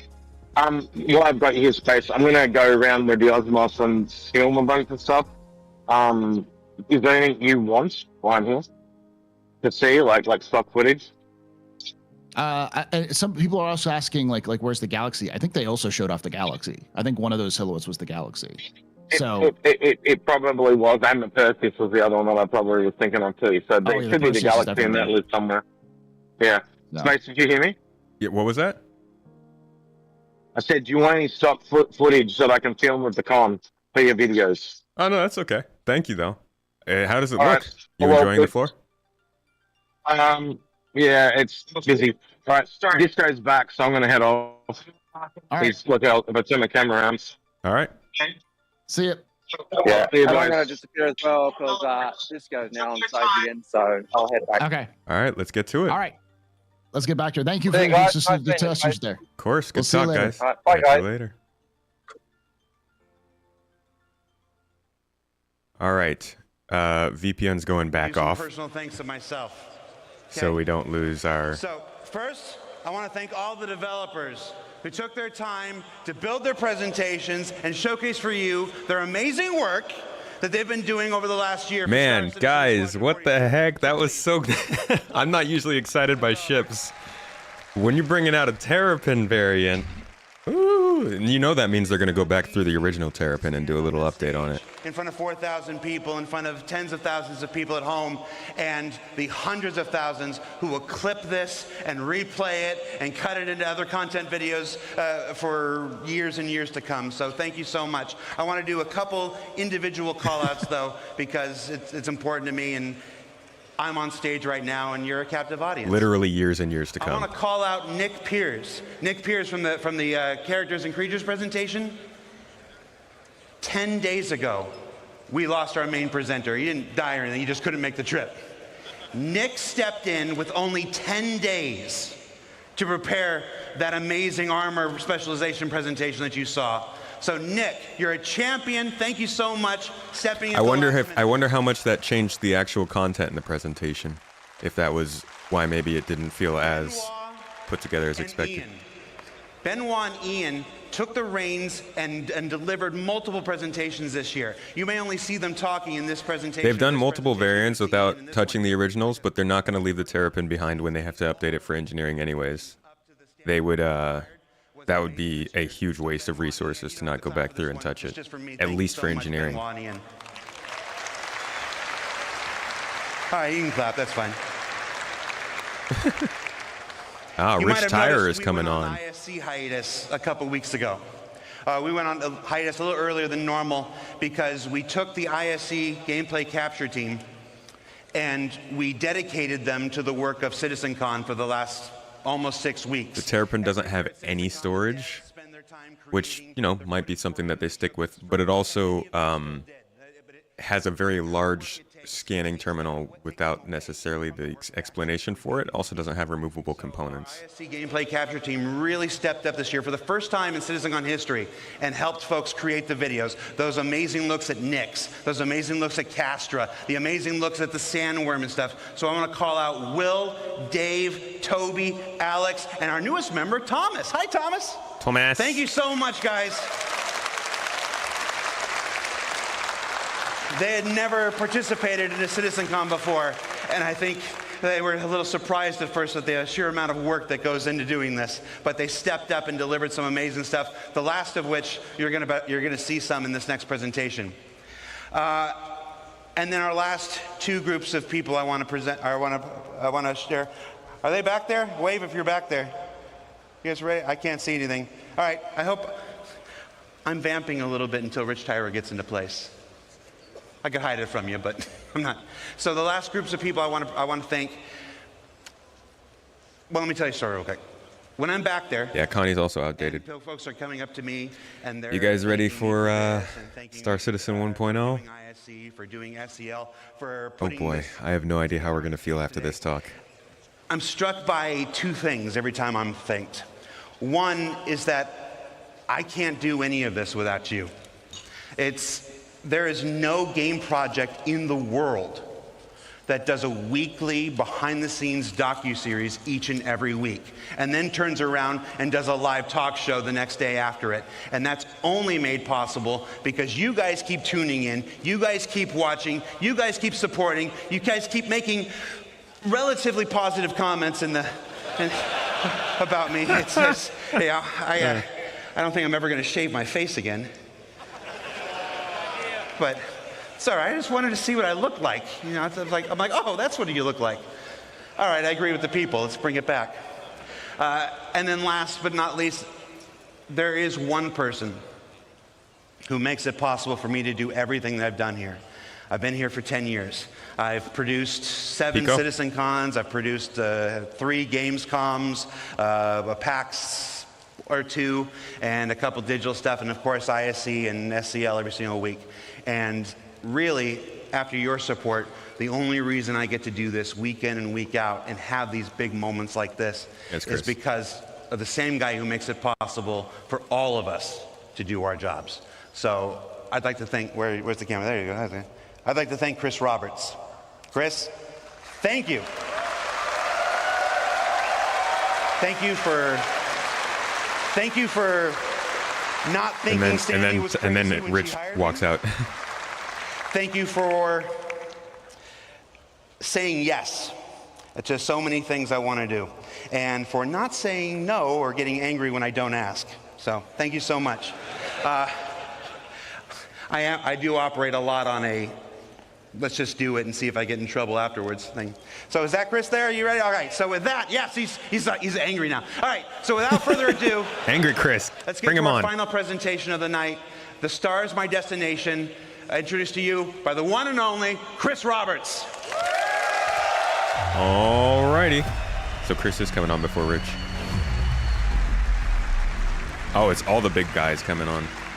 Writers, art, directors, CEO. Hey, well, I hope you had a great day yesterday. And by the way, there's a perfect run through that Rich did immediately after the show. He went back to the office, ran it through, no crashes, no nothing. It's up on YouTube. And by the way, that's a dedication of Rich. He's like, okay, I'm going to get it done properly, and he did it.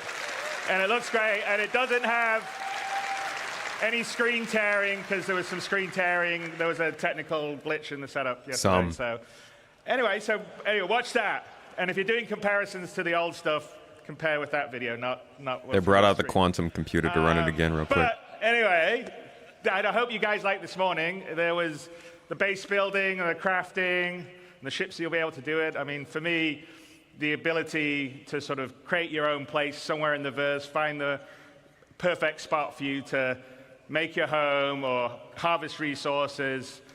It totally changes the dynamic of what the game will be in terms of exploration and people spreading out. And He said the E word. Putting roots down in the verse. So I can't wait till we get that in there. I mean, that's one of the things that makes me incredibly excited, because I think it will just add so much to a living, breathing universe. But that is a perfect example of Star Citizen, how it's grown over the last 12 years, because we definitely did not have that on the initial Kickstarter or the pitches that we were doing. It's a lot of stuff. And, you know, Star Citizen is a living game. I mean, we're constantly always adding content and features and tech. As you can see, we're constantly upgrading, you know, what we're doing on the graphics side, making it better and always improving it. And even after we would consider it a released or a shipped game, not an alpha game, we will still be doing that. So it's just, it will be a living game. We'll never do Star Citizen 2.0. It will always be sort of Star Citizen that will continue to grow. It won't be like, oh, we're going to do Destiny 2. All the things I don't talk about today. Living, growing product. Same for. Dude, you don't have to name drop anybody. Come on. I don't mean that as a knock at them. I just mean that in today's world, you constantly upgrade and improve things. But the big question really is, at what point would we at CIG, what point would I, what point would the rest of the team consider Star Citizen ready for everybody? Not just you guys out here who are beautiful, wonderful, the sufferers, early adopters, willing to put up with bugs, jankiness, you know, not a great new player experience. We know all those things are things that we want to fix and improve, and we want a game that everyone can just get into at the beginning, understand it, have fun, you know, pulls you into it, and then has a huge amount of depth. So the question is, what is that? And that is what we call Star Citizen 1.0. It's something that we've been talking and looking and designing and thinking a lot about over the past X number of years. And now we thought, you know what we should do, because I think half our sort of initial stuff is from a long time ago that you've seen, and then occasionally we'll talk about things we're doing in, you know, inside Star Citizens or SE Lives. But we're like, okay, let's tell everyone the marker. This is what it is, Star Citizen 1.0. When we hit this, this is what we consider we're ready to go wide. You know, everybody in the world can get in, play it, whether you're hardcore or casual, have fun, play in the verse, interact, have a great time. And so that is what we're going to tell you today, is what we consider Star Citizen 1.0. That doesn't mean, as I said, that we'll stop at that point. We'll continue to grow and build and add things. Oh, he's prepping. So fishing is not on Star Citizen 1.0's list, but I'm pretty sure, I know, but I'm pretty sure it will be not that long after 1.0. But that is the example. We're going to tell you what the marker is, and you know, to do that, Rich Tyra, who's our senior game director, is going to come out with a few of our other directors, and we'll lead you through what 1.0 will be. So without further ado, Rich Tyra. All right, Rich. Don't crash. Yeah. God damn. Hello, CitizenCon. So, my name is Rich Tyra, and I'm the Senior Game Director for Star Citizen and Squadron 42. Now, I've been at Cloud Imperium for many years, and I've read many, many Spectrum and Reddit posts. And one consistent question I always see is, what type of game is Star Citizen? And I've read many, many answers. It's a PvE game. It's a PvP game. What about non-combat? Ultimately, it's all three. 3 types of players, 1 universe. So how do we connect those players to create a cohesive game, and not just a set of features bolted together? And it comes back to that elegant, simple question. What type of game is Star Citizen? Well, today, we're going to find out. Okay, so before we get stuck into Star Citizen 1.0, I think I need to clarify a few things. Firstly, what about 4.0? Where does that fit in? Well, 4.0 is the patch that contains server meshing and pyro. And fundamentally, it's an alpha development patch, which means it's adding further tech, features, and content to our alpha version of the game. Today, though, is beyond 4.0, all the way to 1.0. And the big difference is that 1.0 is the full release of the game. OK, so what does that mean? How will it be different to a normal patch? Well, firstly, let's look at the 1. The 1 means we're committing to higher base performance and minimal bugs. No longer will we reference that the game is in development. This will be a fully released and polished experience. It means fully rounded gameplay loops, from new player experience to story missions and endgame content. And crucially, it means no more resets between patches. Yeah. It's a true...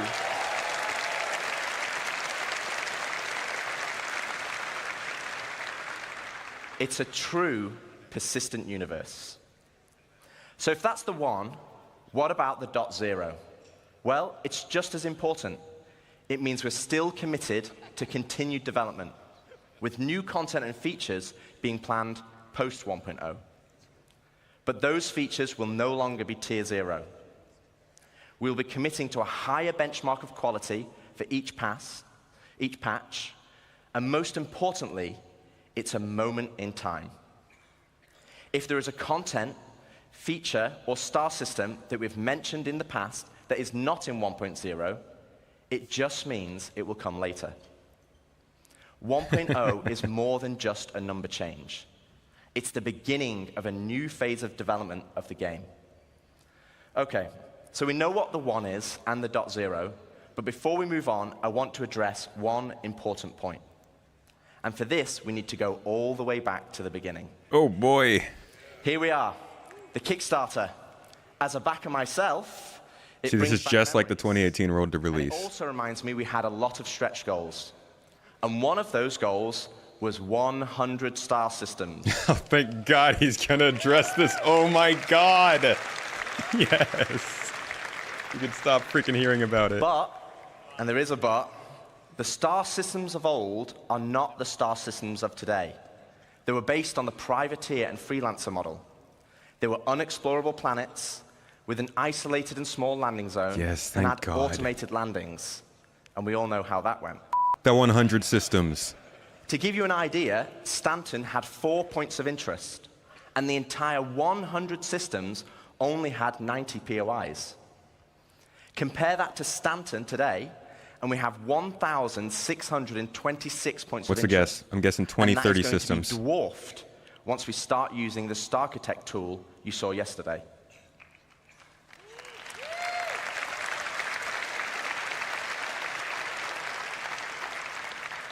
You think so 12? where does that leave us for 1.0?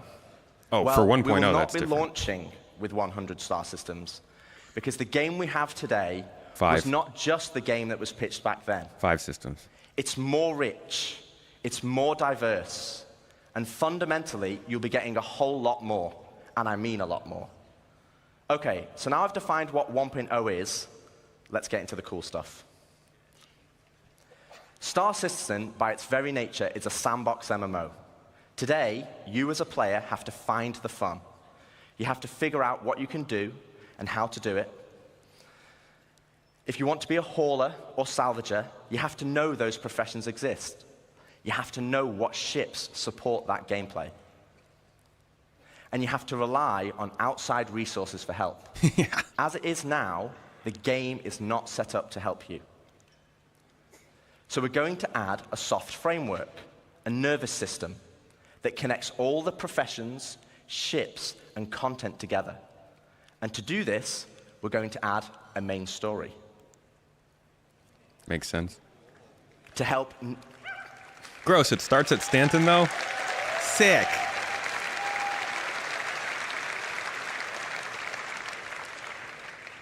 To help new and existing players, to help discover all the exciting features and content we have, to take them on a journey of discovery of what the game has to offer. This story will become the spine of the universe and help onboard players with understanding how to play the game and understand what's available to them. This story will also introduce each of our guilds and what professions we have to offer. Like the United Resource Workers, our core industrial guild, which supports 2 of our main professions, mining and salvaging.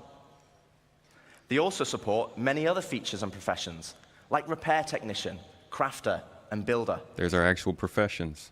Guilds are hugely important in Star Citizen, and as you know by now, guilds are comprised of many factions.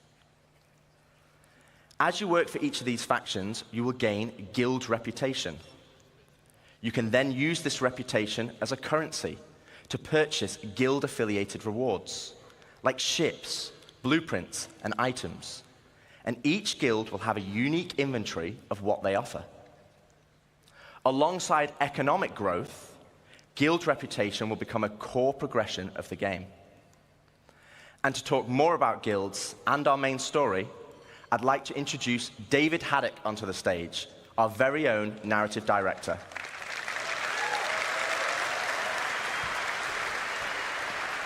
Okay. Pretty standard. Thank you, Rich. Hello, CitizenCon. How's it going? Hi. Awesome. So yes, 1.0 is very exciting, and it's going to provide us probably our first real opportunity to finally inject a massive amount of narrative into the game. But we're looking to do that in several of ways. Now, Rich introduced the main story. So Oh my God, Jason, thank you for calling it Quantum. First, it's a narrative experience. This will be a crafted story through the star systems and professions of the Star Citizen universe, taking players on an exciting adventure that will finally kick off the growing tension between Earth and Terra. Yeah. Ooh, that's it will interesting. be NPC-driven. So while Squadron 42 will always be the place to go for AAA cinematic adventure, we're bringing a lot of the techniques that we learned from that to capture and build a cast of dynamic characters, some of which may be familiar, for both this story and the PU. And the main story is also designed to be sort of like a tour bus structure where you can hop on and hop off at any time you want to. So we're not also requiring you to do it. So if you want to log in day 1 and just go off and do your thing, you can do that. Or maybe you want to put the story on hold so you can go explore a new facet of gameplay that you just discovered. Go for it. The point is that you can complete it at your own pace. So that's the what. So why do you want to do this? What's the motivation to want to go on this ride? Like Rich said, for new players, it's a great way to ease into sort of the vast lore that we've been developing over 12 years, the gameplay, the locations that the game has to offer, and also give you a sense of upcoming stories that are about to come. But you've been playing Star Citizen for years. You probably know the lore better than me. So what's in it for you? Now, of course, we'll have rewards along the way as you complete missions and whatnot, but we're finally going to offer a big prize for completing the story. Ah, so they're moving that from Squadron and putting it in Star Citizen. You gotta serve for citizenship. Many of you already know this, but for the uninitiated, in the UEE, there are citizens and there are civilians. Citizens are members of the population who have demonstrated a commitment to bettering the Empire, and as such are given benefits that civilians just don't have. Now, what those differences have been debated in the community over years. 1.0, we're finally going to answer that debate. I won't get into the full list of benefits that we're going to offer, but can reveal that one of them will be around land ownership. Citizens will be able to purchase land anywhere in the UEE and enjoy the security that comes with it. But civilians will have a couple of restrictions as to which systems and which planets they can buy on. So that's the why. So where is this adventure going to take you? Well, 1.0 is going to include 5 star systems. Boom. This story is There going we to go. weave you through all of them, but where exactly are you going to go? Terra. First, we've got Stanton, which needs very little introduction. I'm sure you're all very intimately familiar with these 4 corporate-run worlds. But since I do lore, I figure I could take the next hour and just walk through each one of these. But I'm kidding. We've also got Pyro, Land of the Lawless, A volatile star at the center of the system is the perfect metaphor for the constant struggle between the gangs and survivors trying to hack out an existence here. If you saw Ian's location presentation yesterday, then you know that he reintroduced Nick's system. There's another unclaimed system that's currently home to the People's Alliance, a wannabe independent government formed during the Messer era, but now struggling with the burdens of governance, a growing outlaw presence, and a new threat on their doorstep from Vandal raids. Ian also made another big announcement of our fourth system, Castra. Situated along the former Perry line, this was a key strategic system to launch an attack if the Cold War between the humans and the Xi'an ever escalated. It's coming. So that's 4. Do you guys want to know 5? It's coming. It can't be Magnus, right? It's got to be Terra. Yeah. There we go. We got lava, baby. Yeah. Put it in the bingo card. Yes. Dude, how long is Terra going to take them? Holy crap. Considered by many to be the new jewel of the Empire, Terra has been a shining star against the more imperialistic tendencies of Earth, even in the darkest days of the Messer regime. Now, many believe that Terra should be the new center of the UEE. I don't know how you all feel about that. Yeah, a lot of division. But that's our starting 5. Each system and each planet will be featuring the massive level of outposts, POIs, stations, biomes, and exploration options that we've been perfecting with Stanton and Pyro, and you've been seeing in some of the other presentations this weekend. But we're adding one more level. We're also going to be adding location stories. Now, these will be short, NPC-driven missions sprinkled across our landing zones and cities that will exist outside of the main story, but will help provide an additional bit of lore and character to the location that they take place in. So, that's our main story. Let's talk more about the guilds that Rich mentioned. First, a quick recap. Guilds act as a governing body for clusters of professions and factions with a reputation and progression system that will offer rewards the more you work for them. And I want to call out 2 things. The empty fields are where the guilds are going to go. I'm not going to have time to dive into all of the missions that you're going to see on this board, but just know that every mission type is either in the 1.0 roadmap or already in production. And second, we're also looking to move missions away from the Moby Glass whenever possible. Sure, it will always be an easy way for us to get additional game content in, but we want you talking with people. So, it's good to hear. So to aid that, we're going to be adding characters to represent the factions that you'll be working for that will help sell their personality. Mission givers coming Now, back. Some, they'll still interact with you via the written word, but some will call and check in on your performance. And others, you may have to meet in person from time to time. So, let's walk through them. Here we have the first guild that Rich showed, the United Resource Workers. Whether you're eager to earn credits, mining valuable resources from remote corners of the universe, sifting through detritus to try and salvage some valuable components, or even just acting as a technician, you'll find plenty to do with employers like Shubin Interstellar, United Wayfarers Club, and more. Next, you have one of the oldest unions in the UEE, the Interstellar Transport Guild. This will be the go-to place for everybody looking to make their fortune hauling and trading. Some of the factions that many of you already work for now, such as Ling Family Hauling, Redwind, and FTL. And we're going to be adding something special for the daredevils out there, the Imperial Sports Federation.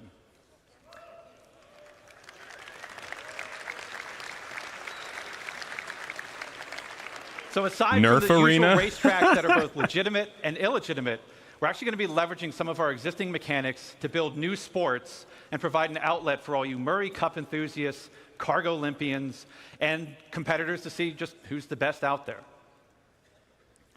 For those who dream of exploring, I'm sure we have a couple here. Oh, yes, finally. Talking about we have the Academy of exploration. Sciences that was brought up yesterday in the social presentation, if you saw that. This is a science guild that will include factions like the Imperial Cartography Center, who will task you with a variety of missions to better understand our universe, such as sending you into a nebula to do deep scans, or finally seeing what's at the bottom of that planetary canyon. we're going to have a new faction called High Point Wilderness Specialists, who will offer missions associated with the various fauna that we're starting to get into the game, from population control missions to harvesting specific resources for research. Now, I don't know if we have some people who'd like to do combat, but our combat guilds were doing something a little different. Now, previous to this, these are all of our profession guilds. But for our combat guilds, they operate a little differently. See, these two are diametrically opposed to each other. So once you pledge allegiance to one, the other marks you as an enemy. On the lawful Holy side, Jesus. we have the Mercenary Guild. They represent factions like Eckhart Security, the Bounty Hunters Guild, and even some military contractors. So whether you're pulling together a team of specialists to go assault a ground base, hunting down an elusive criminal, or putting together a recon run to drum up some intel, Mercenary Guild's got you covered. On the flip side, we have the Council. Now, this is a shadowy group comprised of representatives from various gangs, syndicates, and outlaws who mandate criminal activity throughout the verse. You'll be able to throw in with rough-and-tumble gangs like the Headhunters and the Dead Saints, or work your way up to join highline criminal syndicates like the Atonis or the Drop Kings. But remember, the underworld is a dangerous place run by greed and power. So Mercenary Guild reps might not be the only people you have to worry about, as the syndicates are always looking for loyal soldiers who will hurt their competition and tip the scales of power in their favor. So as you can see, there's going to be a universe of exciting storytelling opportunities for you to undertake in 1.0. But one more thing, we're also going to revitalize our social behaviors to make the populations not only feel more alive and reactive and off chairs, but better reflect the tone and flavor of the areas that they're inhabiting. We want to see the people of Loreville slowly trudging through the streets, overburdened by the ruthless contracts, just as much as we want to see the tourists of Orison gleefully moving from attraction to attraction.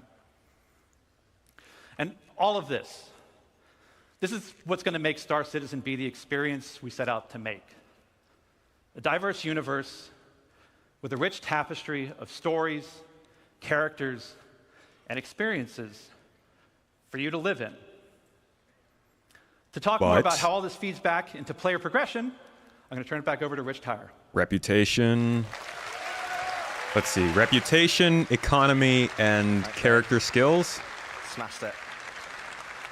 Or just reputation? Thanks, Dave.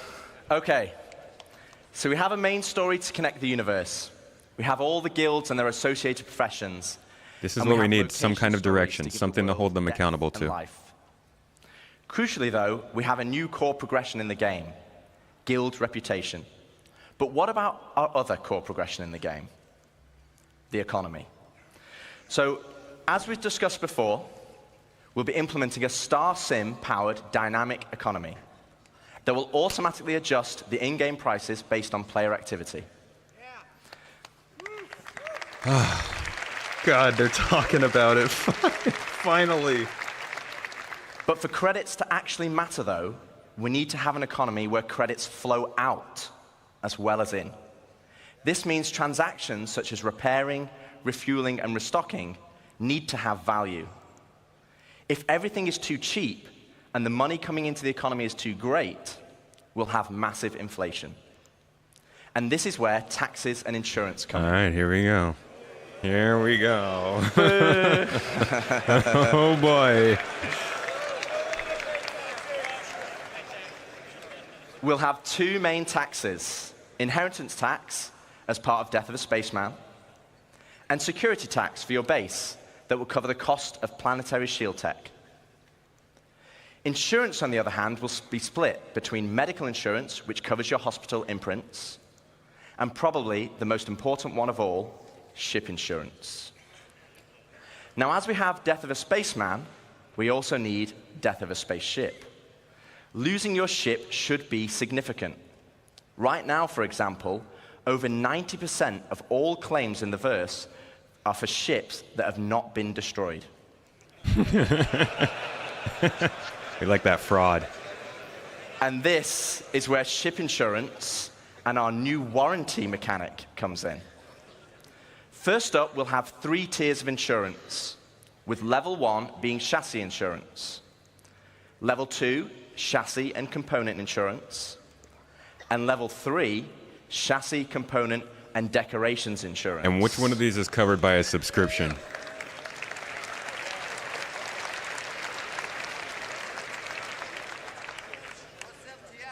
Now, insurance by itself will only pay out credits based on the wear and age of your ship. Huh.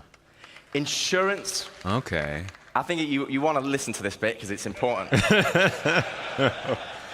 Insurance with a warranty, though, will give you back a new ship, plus any other equipment or decorations based on the tier of insurance you had. Okay, so this is the bit you need to listen to. All ships bought on the pledge store will come with a permanent warranty and their appropriate insurance. Okay, so that's how they do permanent loss of ships not bought. They're tying it a bit together. We're finally getting this stuff explained. This Holy means crap. You will always get your ships back if they're attributed to your account. Other ships, on the other hand, will require a transferable warranty. Don't fly without and these rebuy. are rare. You'll be able to earn transferable warranties in-game, such as by completing the main story, as an example, and apply them to any of the ships you own. But there will be a cooldown for transferring it between ships, so choose wisely. Now, what about claim timers? It's another fun topic. And getting your ship back without a claim. Well, we want claim timers to be proportional to the crafting timers.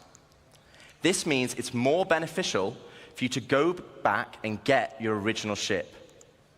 For this, we're going to be introducing a shuttle ship. No, they've never just talked about like warranties. A courtesy car. A shuttle ship. Oh. So physical You'll be able presence to matters claim more. the shuttle at no extra cost to most locations, and then fly it back to your original ship. Once back in your ship, the shuttle will automatically return home. Gonna have to figure out how to get those shuttles to actually go where they're supposed to. If your ship has been legitimately lost, though, then you'll need to claim it back. And as we'll be increasing claim timers, this will mean some ships will take longer than others, with starter or small ships always being readily available, and larger capital-sized ships taking a long time. So it's always better to try and get your ship back if possible. Okay, so we've talked about our 2 core progressions, but what does that mean to you as a player? Dude, this is such an important couple of minutes. Firstly, it means we have a framework where we can start creating cyclical gameplay loops. But what are they? Let me show you. Okay, so right now in live, if you have a prospector, you probably enjoy mining. And the reward for mining is credits and the enjoyment of the activity. But in 1.0, you might be mining for a whole different reason. And this is where cyclical gameplay loops come in. Firstly, let's add all the manufacturers and ships in. I'll just give you a moment to take that in, because there's a lot. Love some pretty graphics. I had to ask them to take the variants out, because it didn't fit on this slide. And let's zoom all the way into the prospector, a stalwart of the mining community. But let's say I really fancy acquiring a military Mark II Hornet. Let's go on a simplified journey of how I could get one. Firstly, I know I won't be able to buy it, as it's a military ship, so I'm going to need to craft it. That means I will need the fabrication hangar blueprint. Luckily, I can earn it by doing mining missions to gain rep with the United Resource Workers, and I already have the perfect ship, my trusty prospector. With blueprint in hand and some excess credits, I can now purchase a small plot of land on Stanton and build my fabrication hangar. Step 1, complete. Now I need to grab the Mark II Hornet blueprint. For this, I need mercenary rep, and more importantly, a combat ship. Ooh. With that in mind, I will do a few more mining contracts to earn enough credits to purchase a Mustang from the dealership. Now I can start doing combat pilot missions for the Mercenary Guild, so I can unlock the Mark II Hornet blueprint. Okay, step 2 of our simplified loop is complete. I have the Mark II blueprint, but I need the resources to craft it. So I come full circle back to my prospector, but this time I'm mining for resources instead. As you can see, this closes the loop. No longer am I mining just because I like it, and there's nothing wrong with that. But now I am mining for a purpose and for multiple reasons. For credits, for reputation. It's a nice shape. For resources, for blueprints, and ultimately as a stepping stone to crafting my own ships to enjoy other professions. And this is just one of many loops. This is the core of Star Citizen 1.0.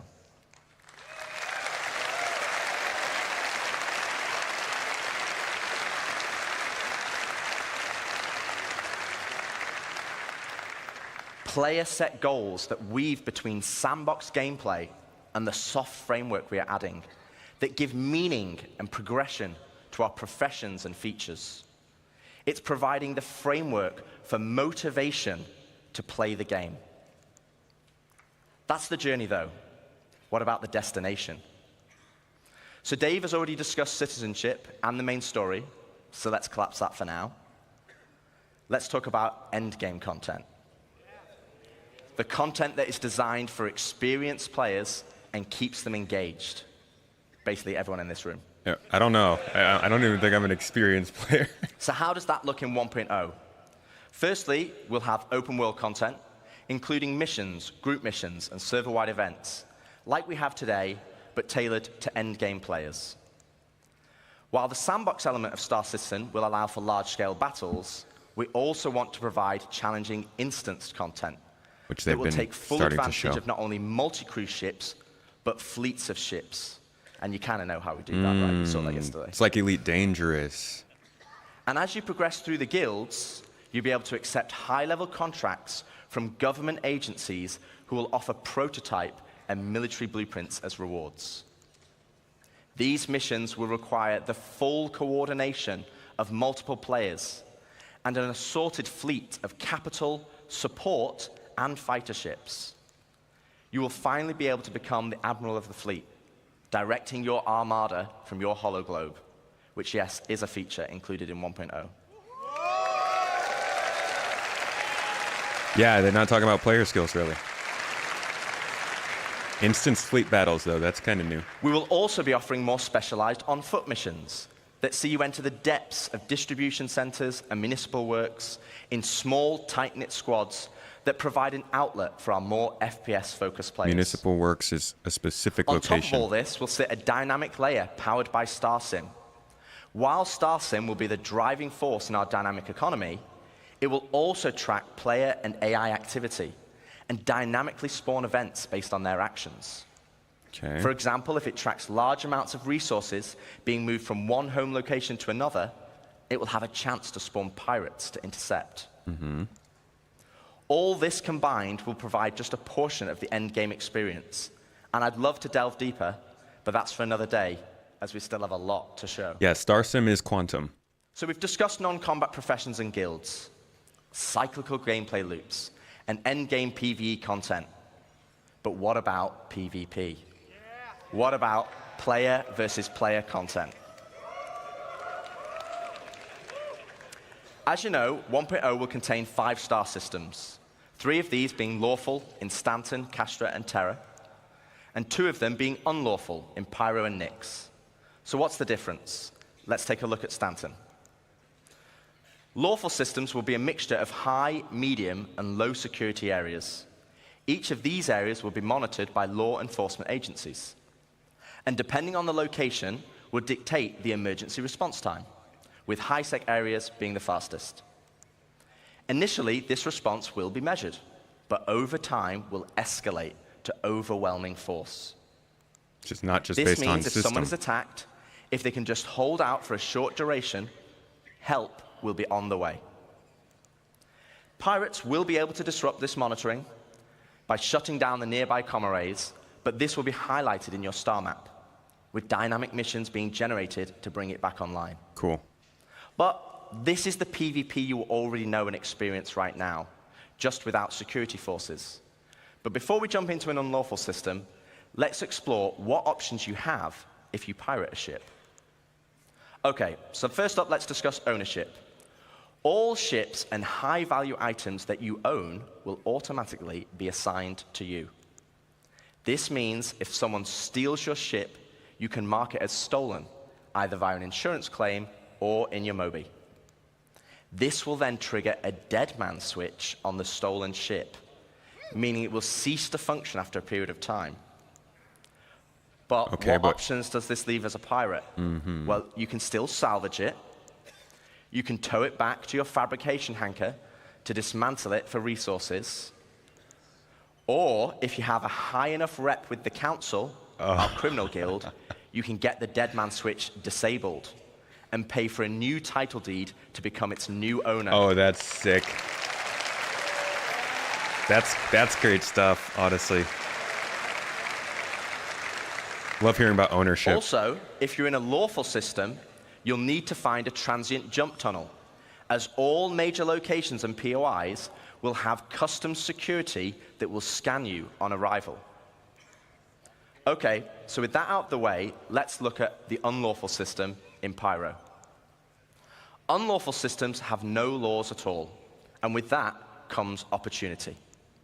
Pyro, as an example, has an abundance of high-quality resources and is a hotbed of criminal activity, the literal definition of high risk, high reward. With crafting now requiring resources, you're going to want to create bases to mine and extract them.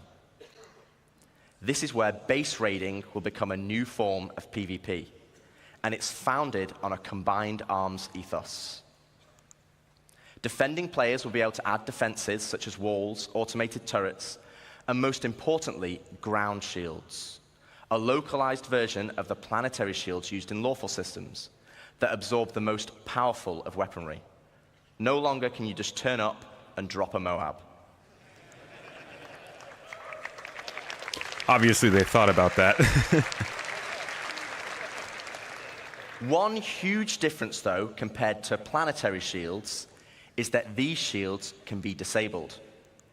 You will have to strategically assess each base and punch your way through its defenses on foot to eventually bring down the shield generator. Once the shield is down, then you have options. You want to raise it to the ground, you can bomb it from the air. If you want to extract all the resources, though, you'll need to infiltrate the base using explosive charges and hacking while fighting off the defenders.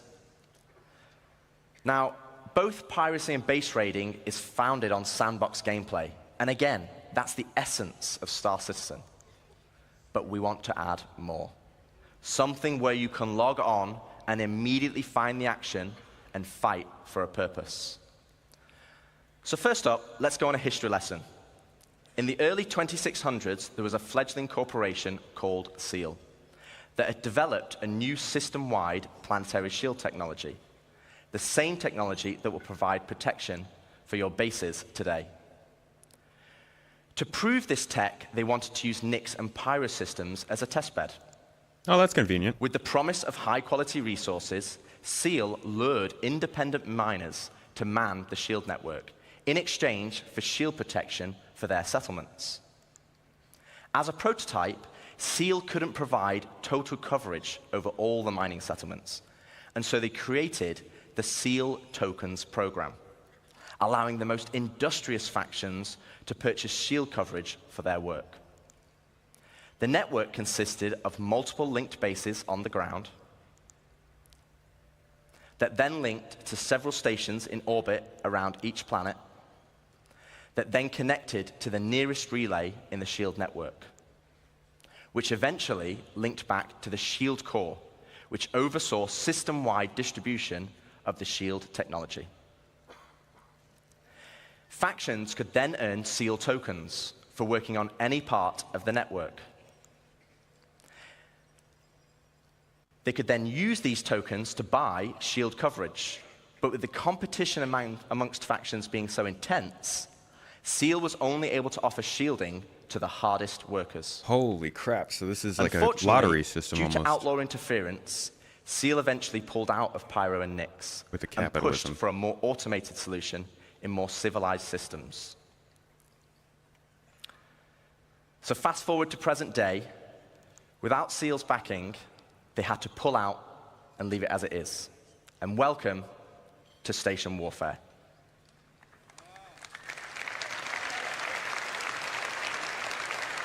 Huh. With the SEAL network still in place, but lacking resources, orgs can take ownership of these structures to gain access to planetary shield tech, which, as you know, would make their bases invulnerable. Unfortunately, there's a catch. There isn't enough to go around. And as in the good old SEAL days, the system still works via the SEAL token program. It's not even a lottery. It's To earn tokens, you'll have to assault a location survival and then of the deposit fittest. resources to power the network. This begins with ground bases and ends at the shield core. Each structure occupied will then accrue SEAL tokens over time, with larger structures earning more, and at the end of each week, you must then use these tokens to purchase shield protection.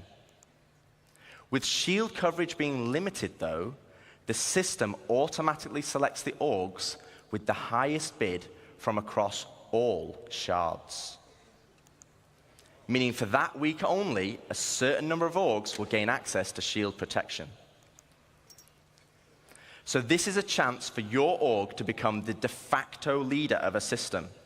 It means you'll be able to log on and immediately find the action and fight for your org. And finally, it's not just sandbox PvP or ganking. You are fighting for a purpose. So once you've won your bid, what then? Well, to talk more about that, I'd like to welcome Ian Leyland, Star Citizen's creative director, to the stage. This is a wild concept. Very much focused on keeping the people who are interested in combat centered around specific parts of the game. All right, hello, CitizenCon. And factions in general. Thank you, Rich. Thank you, Dave. So, to continue the conversation of large-scale endgame org activities, let's go back to Pyro 3, where the ground bases were being built earlier today. This morning, we saw the small habitat being built by Luke. And then we saw Deck start to expand the base into a commercial enterprise. But eventually, we saw a massive example of an org base. But with everything Rich was talking about, with org system-wide activities, we want to give you guys the ultimate end goal. But also the thing we need to protect. And to do that, let's look up into the sky and see what it is.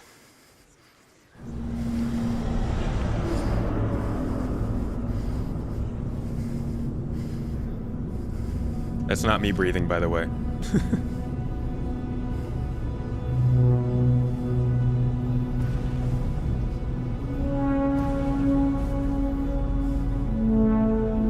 Dude, you can see ships quantum boosting. That's already an exciting part of this.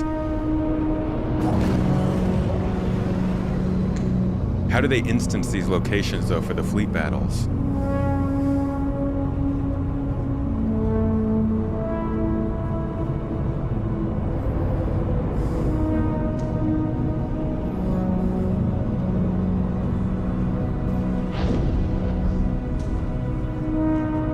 The f*** is that?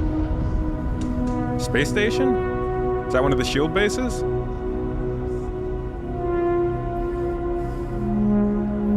Wait, is that a player-controlled space station?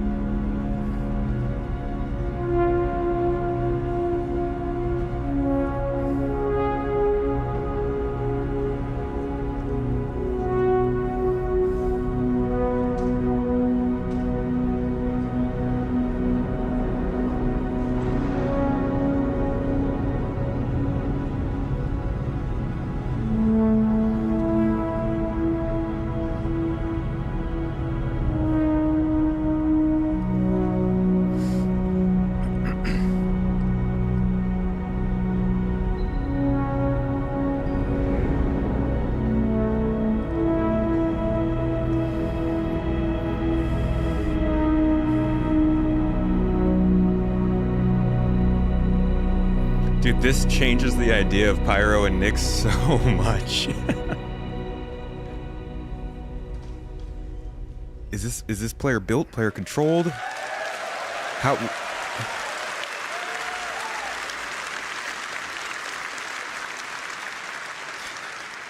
Let me introduce you to player space stations. Finally, you can build your home amongst the stars. This will be the starting point for your base of operations for system-wide org activities. But why is this an end goal? Well, first of all, to construct your own space station, it's going to require vast quantities of resources and materials. Yeah, why am I trying to build a freaking rifle when I could build a space station? But how do we start? Well, it all starts with the supply bay. And the supply bay can only be constructed by the pioneer.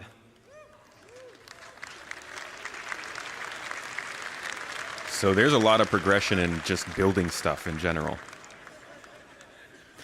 Once it's created, the supply bay then handles the creation of the station itself. Now, we're in gray box development phase, so the artwork's not final. Gray boxes? But let's go on a journey. Pretty solid. Start building our space base. Like, they're already in gray box?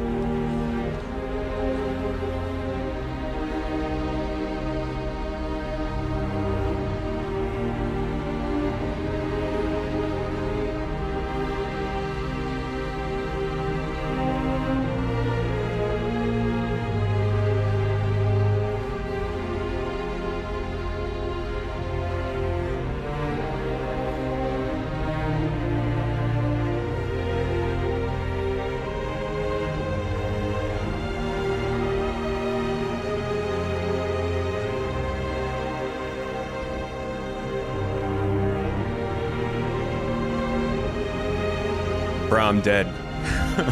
What the f?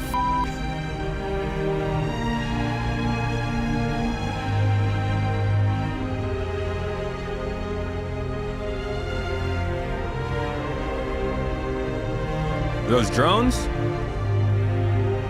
Is that a box?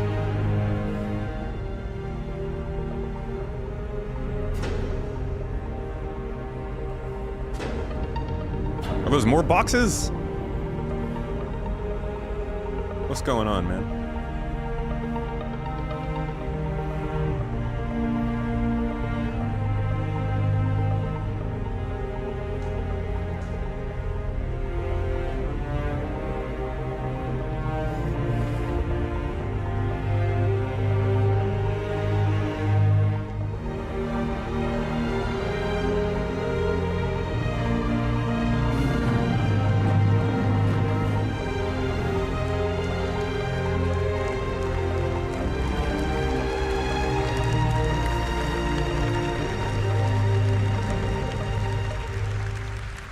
Dude, they're so freaking good at marketing. I hate it. I hate it.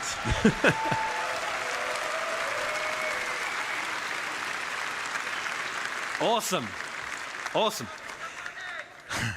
So as you saw, the cargo grid of the supply bay consumes resources.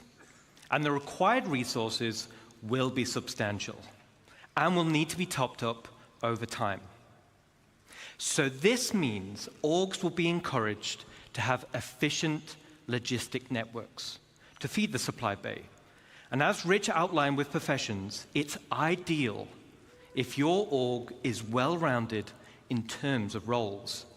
Even the starter player can contribute. The supply bay has automated construction drones, which are used to create the station. And unlike ground bases, many drones are used at once to create the base. Once the station is built, the supply bay then integrates into the station itself. So here we are. We've built our core station module, and it's big. And out of the box, the station comes readily built with some core functionality. Let me talk you through it. Right on the top is the bridge, which is the command deck. This is where all further construction is going to be managed. From here, we can then monitor the status of the entire station. We have access to power and water management. Power and cooling is something you'll need to consider carefully.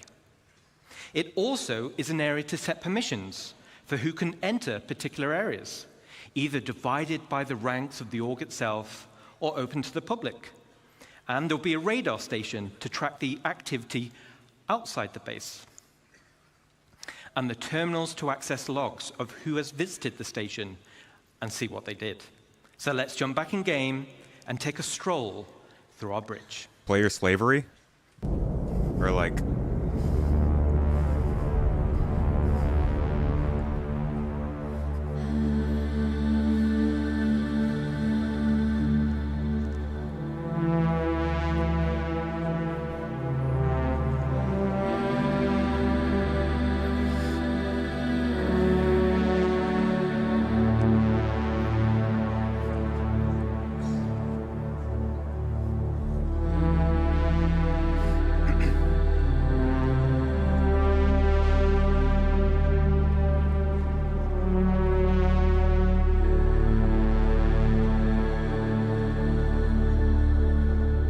What are these people even doing? Just looking at the hologram? Wow. Holograms.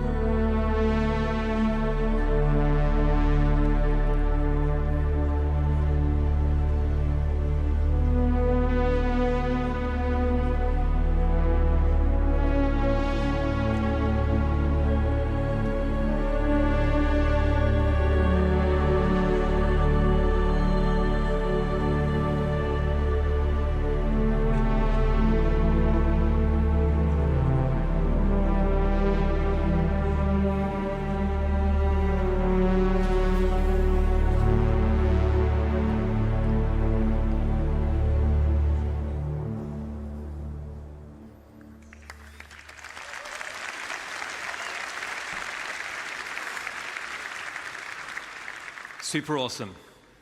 The back of the bridge leads to a centralized transit network. This spine physically connects the entire station and will provide access to the various decks. Each level in the station will have a centralized lobby area, and this is your station. You'll be able to use the decorator mode, so you'll have plenty of space to theme it however you want. And speaking of having plenty of space, this space station will have a one-to-one interior layout matching the exterior. No magic elevators.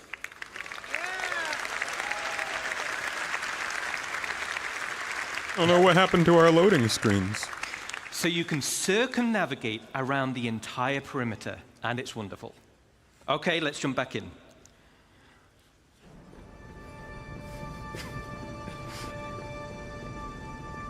Jesus, dude. What kind of data are we gonna get at the end of all this?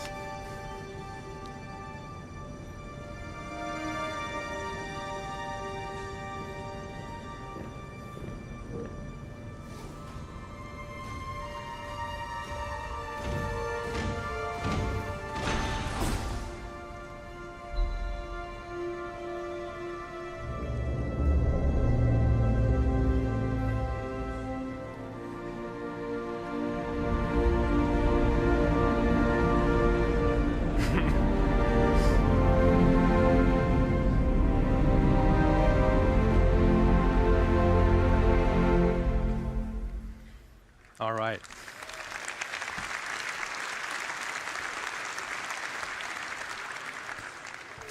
As you can see, right at the bottom of the central transit system leads to the lower areas. This is where you'll gain access to the engineering deck. So like bigger ships, this is where all hands-on engineering and maintenance gameplay happens. This will serve as the beating heart of your station.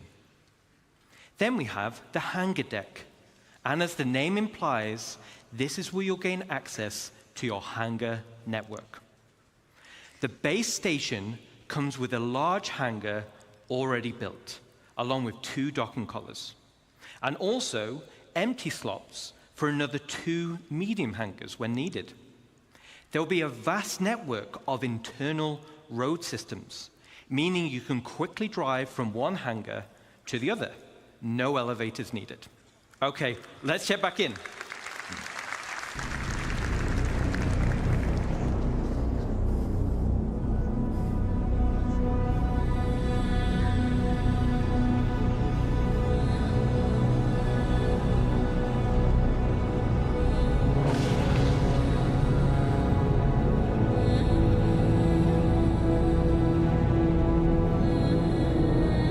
Dude, this ship looks so like such a mix of the Odyssey and Endeavor.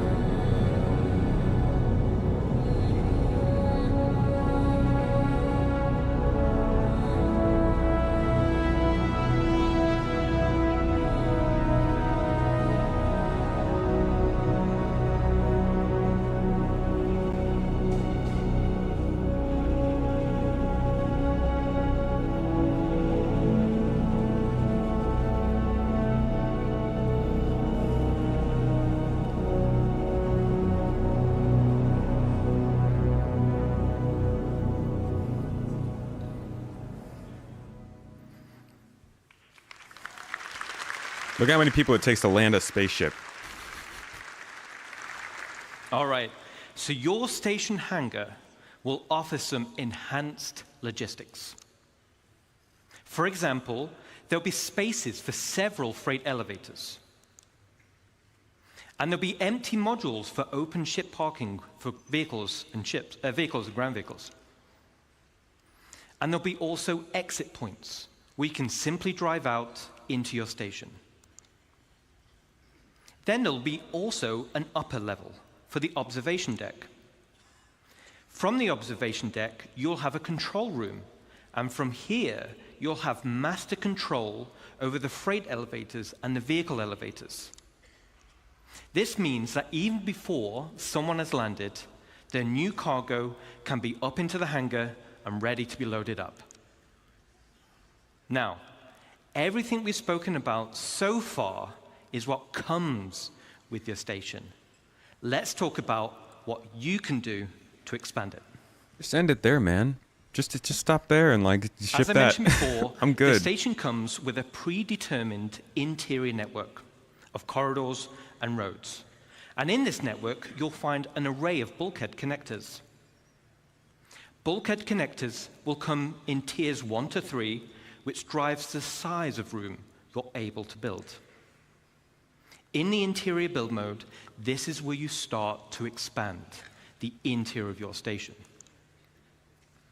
The rooms will require resource and time to construct, and once built, you can rename each room, which will be reflected in the station's minimap. The interior of your station will have ample areas for you to expand. You can build generic empty rooms, and you can fill with items to your heart's content.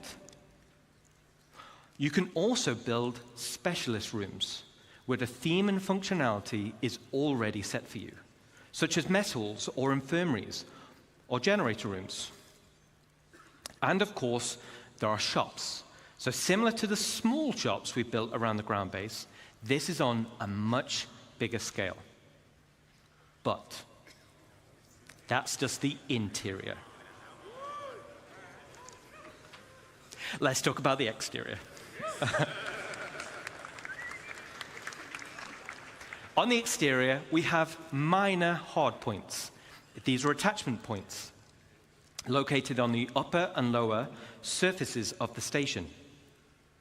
Using build mode, you can customize your station with a variety of modules, which tailor it to specific functionality. Some modules cater towards resource collection, such as gas harvesters, while others are geared towards defense, like shields or turrets. This goes back to bridge operations of power management. A situation may arise where power priority is needed. Then we have major hardpoints. The core station module comes with 2 hardpoint connectors. Major hardpoints are used to connect substantial wing additions to your station. The first example... Dude, how big do they think orgs are gonna be? What the heck? Awesome, thank you, awesome. The first example is the cargo wing. The cargo wing will dramatically increase your inventory capacity. So this is ideal for orgs who are specializing in holding. Then we have the refinery wing.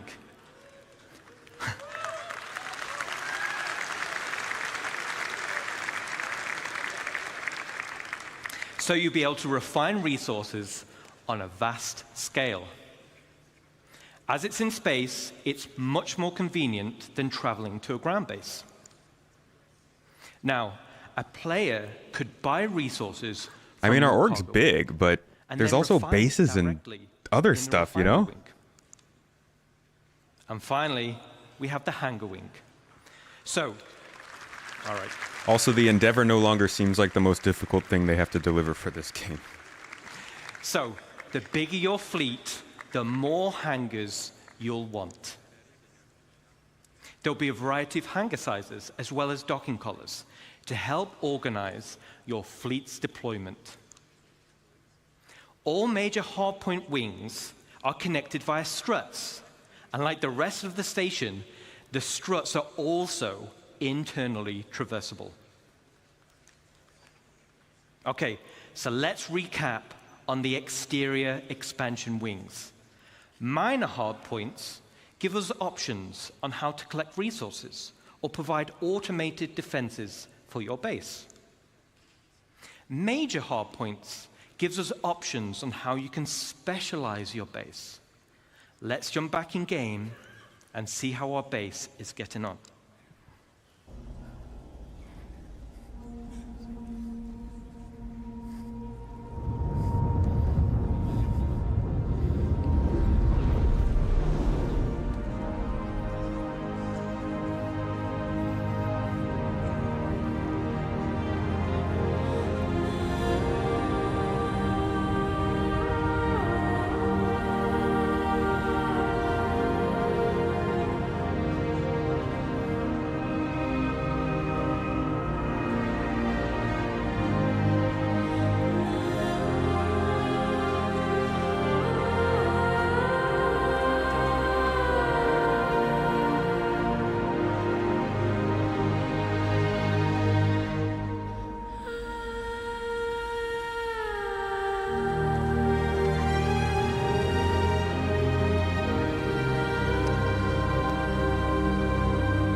All right.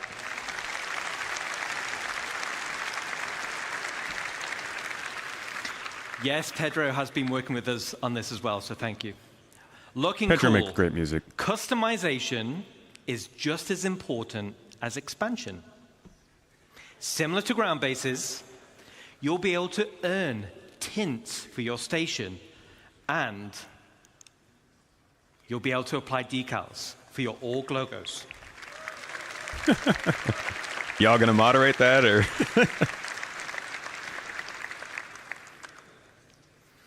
Outside of minor and major hardpoints, your station will come with two unique base expansion points.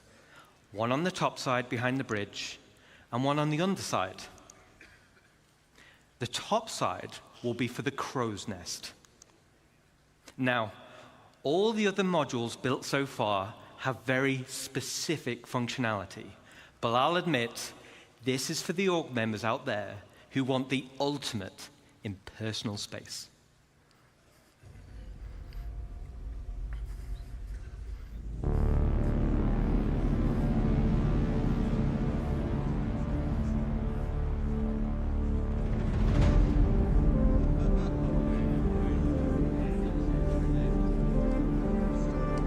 Dude, I could just have a giant tower with a glass elevator. I'll just ride up and down in that. I don't need anything else. Hard enough without windows in my spaceship.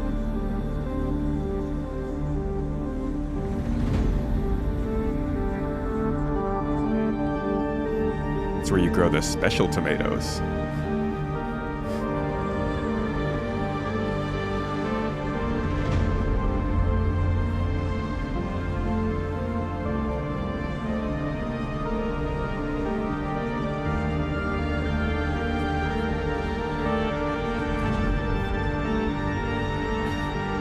The elevator was glitching. Get out of here, like, even in this video.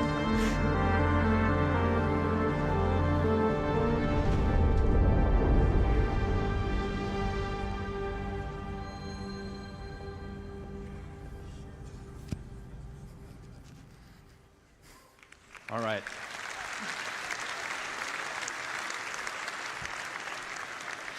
So I'm going to be flying around the verse, and I want personal invitations to see what you've done in those rooms, okay? You're not going to want to know, cool. man. I can't wait to see what you do with it. Now let's talk about the underside. This is going to be for the flight deck, which also comes with an additional 3 major hardpoints. The flight deck is perfect for your rapid reaction forces. It's ideal for fighters, but big enough to fit most ships. It's the perfect home for your station's defensive air wing.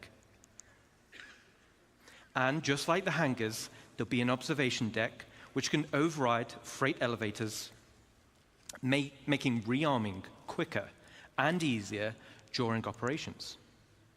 So an org with a tight flight deck crew can be substantially more efficient than others. Now, this one's my favorite. Let's take a look.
All right. So much of the crowd is just like, okay. There's a few little Easter eggs in that video. But why do you need a flight deck for your rapid defenses force? Well, if you've built your super awesome station in a super lawless system, now you're the potential targets for others. Everyone will have their eyes on your resources and wonder what gear you've got in your inventories. And let's say we didn't win the station warfare bid that Rich mentioned. Let's take a look at the inevitable.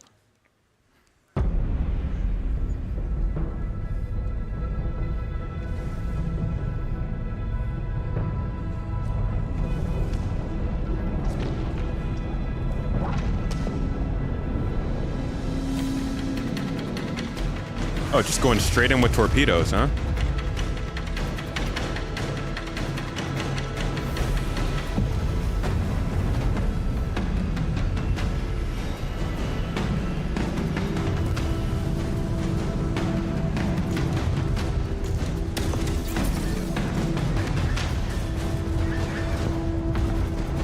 Hey, those sounded like C-788s. Bring them back.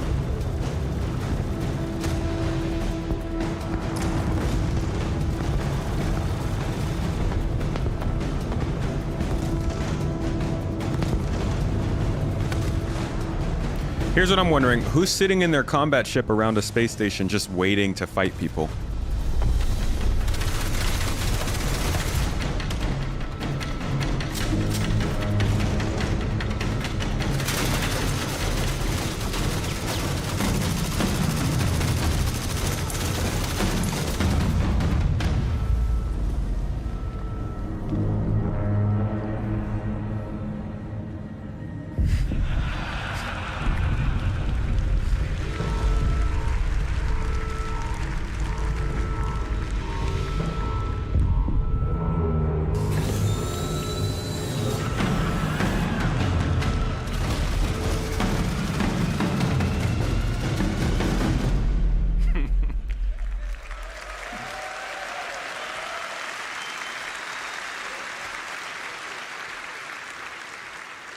Okay, so not only is your station a staging area for offensive campaigns, it's also a defensive fortress. The exterior of the station itself can take quite a beating. It's going to be very hard to damage. So the goal of attackers instead will be to punch a hole through the defenses and get inside. The optimal way to do this will be to infiltrate through the flight deck or EVA hatches and work your way up. Once inside, yes, once inside and you've cleared out a hangar, you may also want to consider airlifting in a tank or two to clear some corridors. Raiders will have to hack freight elevators or bulkheads in order to gain access. And of course, bring enough ships with them to start hauling out the loot. Gaining control of the bridge will allow access to storage, which would otherwise be unhackable. So, as a defender, there are a variety of automated defenses you're able to install internally within the station, such as blast doors, which seal shut, systems to be breached, and a range of turrets like anti-vehicle or anti-personnel. These will all help slow down the attack and give time for your reinforcements to show up. So let's do a final recap. This is one of the end game goals for dedicated orgs, and will be your base of operations for system-wide activities. The station can be customized both in the interior and the exterior, meaning you can tailor it to your own requirements. And it's your very own home amongst the stars. But wait. But wait. There's one more unique module we can build, and that is the dry dock. Honestly, that makes the most sense out of any of this. You can't have some of the spaceships built on planet. This unique slot will be at the back of the station. It has its very own dedicated observation room with crafting stations, and has a transit tram which runs along the inside of the arms, leading to the docking collars where your ship will be constructed. So, the only question still remains: what sizes of ship can we build? Let's take a look.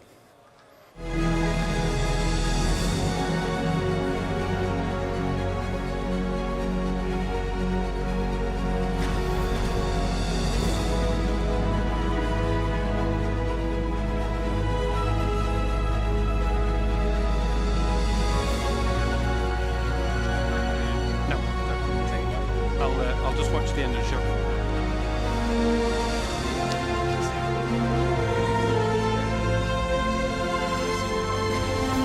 That's great. I want to see the reaction.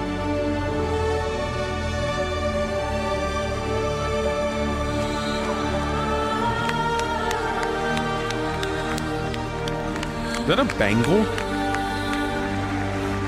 Yes. What? How are we gonna build a bangle? What? can't even own a bangle. What? What? Who's gonna man a bangle?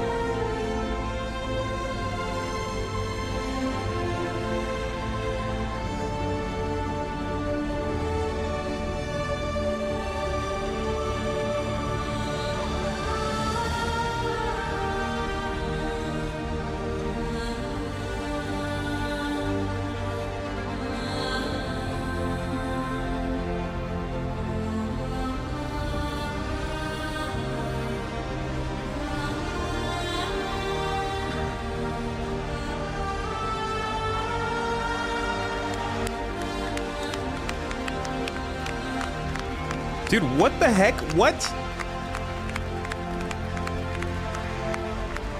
This org is like 6,000 members.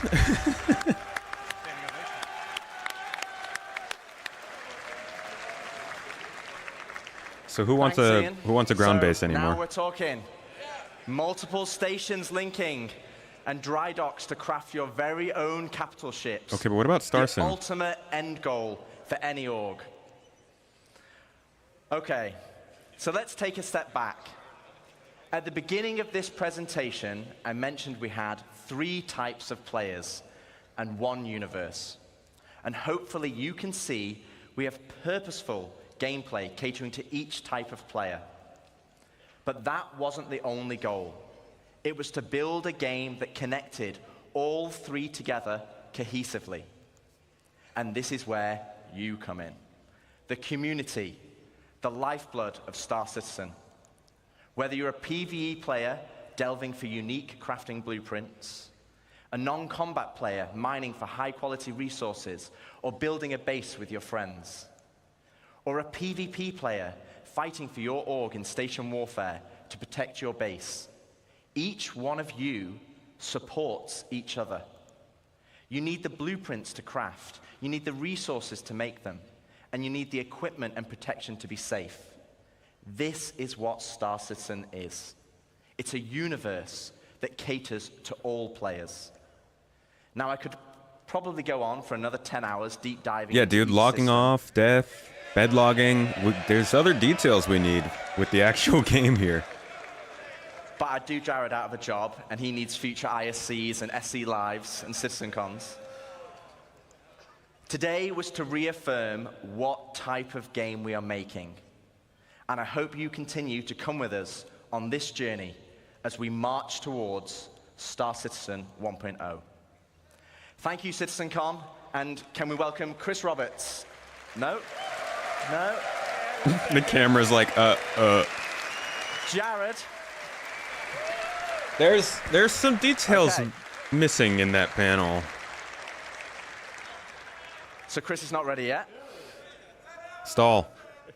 So we're gonna ad-lib a bit. I'm here. Talk a little more. Oh, well, LTI is warranty and insurance. That's what you're gonna get. I have it on my thing on. Yeah. Also, Welcome, Chris Roberts. a little bit of a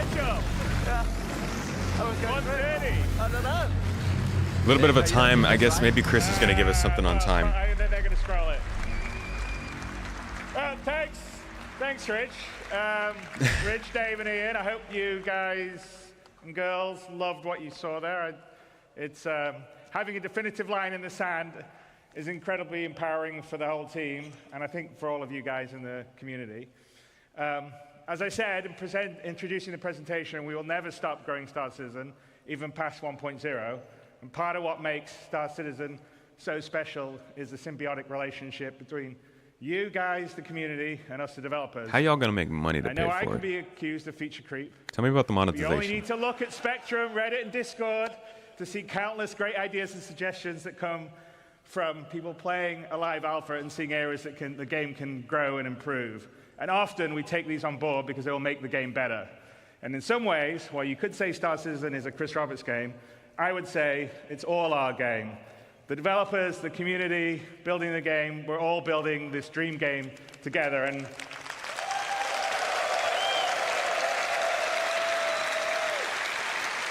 I think that's what makes it special. I think that's why you guys and girls have been here for as long as you have and have supported us through thick and thin, because we're doing something together. And I don't think in almost any other game you have the opportunity to be involved at that level and have your voices heard and impact what we do. Because, you know, occasionally we'll do things and you guys are like, no, that sucks. And we're like, yeah, you're right, we'll change it. And also, like I said, we definitely read and look and hear all the stuff that you write. Some of it may not be so nice, but a lot of it is really great. And we take it aboard because we're just trying to build this amazing universe for us all to live in together. So what defining 1.0 does, though, for us is give us a finish line in terms of feature and content we are committed to delivering for when your life in the verse becomes truly persistent, your gameplay to progress your reputation, the money you earn, the material possessions you collect and earn will persist even as we deliver more content and features. And I think that's incredibly important for really finally being able to fully commit and not just go, okay, well, I'll play for a while until the next patch comes out. And it's also a market for the game to be more stable, well-optimized, and incredibly friendly for new players, as well as experienced ones, which I think all you guys are. But that'll only be the start of our journey together, because the vision of Star Citizen is a game that has no sunset, one that will continually grow with new content and features. We'll always make sure we're on the cutting edge of new technology. We'll never be outdated. I know I occasionally see, oh, in so many years, you guys will be out of date. But as you can see by our constant presentations, we're always looking to make whatever we can do, whether it's the visuals, the audio, various ways to make the gameplay better. That's something we will always be working on. So we'll always keep the game at the bleeding edge of graphics, sound, physics, and yes, we'll support VR, and we actually have some of that in the background we're doing. Why wasn't that in the 1.0 presentation? So I hope you've enjoyed this year's CitizenCon. We demoed a small prologue that opens Squadron 42 live, with a few crashes to prove it. As I said, there's a really it's probably not 1.0. great full playthrough, no crashes, that Rich did immediately afterward that's up on YouTube. And we've given a date to finally deliver the spiritual successor to Wing Commander that the team and I feel comfortable in hitting. We've defined what Star Citizen 1.0 will be and shown features such as base building and monster hunting that will be delivering the next 12 to 18 months. 4.0 and server meshing and Pyro is coming at the end of this year. We're already in Evercati. You gave on dates. 4.0, I think some people have been streaming some stuff. And in coming weeks, we'll continually stabilize and improve the experience as it moves into PTU and then goes to live. With this, we will have delivered the majority of what we showed last year at CitizenCon, with the remaining features coming early next year. And there are over 1,000 people committed, 1,000 people at CAG committed to bringing you all this and more. We love what we do, and we're inspired by your passion and support. We know that we are truly lucky to have such a strong community that shares the passion and dreams we do. You allow us a privilege almost no other developer has, the ability to dream and reach for the stars. And I truly mean that, because as a developer, it's very unusual to be able to build a game of the ambition that Star Citizen is and Squadron 42 is. And that's all down to you guys and girls. So thank you. They don't listen. Very, very much.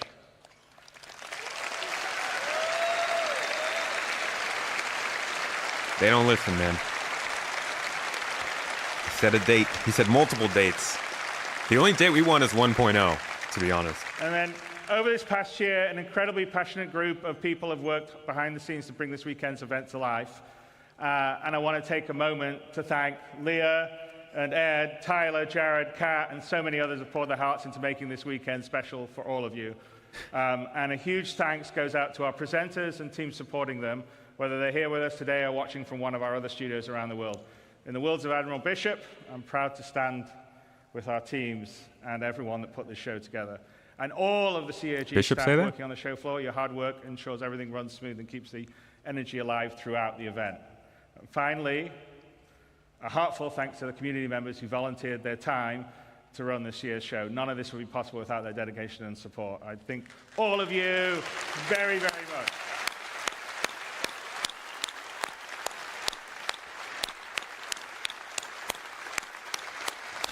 My ears. And you know, many of us in the team are going to, myself included, are going to head down the road to the Factory International for the Enter the Atmosphere event that Atmos is doing. So I hope a fair number of you will manage to make it over there. There'll be a whole night of racing and esports, a bonus developer panel with Yogi Klatt and Richard Towler, which I think are, as always, they're good panels. And with that, Citizen 2954 comes to a close. I hope you enjoyed what you saw, made new friends, reunited with old ones, and marveled at the creativity on display at the community booth, which was pretty awesome to see. And you know, CitizenCon always underlines what makes Star Citizen special. So that's you. You guys here coming together, supporting, watching, giving us, the team, the energy to make this game. So thank you, and we'll see you in the booth. All right. That's CitizenCon, and that's the Star Citizen 1.0 panel. I've got things to say. We're actually gonna have one more call in here before we sign off for good. I'm actually going to shoot the launch sequence podcast live right now with Casa Black. I'm gonna bring him in, and we're going to have a good old talk about the stuff that we just saw. Give me a couple of minutes to get that set up. In the meantime, I want to go back to the date he said there. Meshing and Pyro is coming at the end of this year. What did he say? 1.0 will be, and we're comfortable in hitting. We've defined what Star Citizen 1.0 will be and shown features such as base building and monster hunting that will be delivering the next 12 to 18 months. Okay. Base building and monster hunting doesn't surprise me in the next 12 to 18 months. I actually figured both those things would be earlier than 18 months and earlier than 12 months. That means we're not getting the Sandworm with Pyro, which makes sense at 4.0 at the end of the year.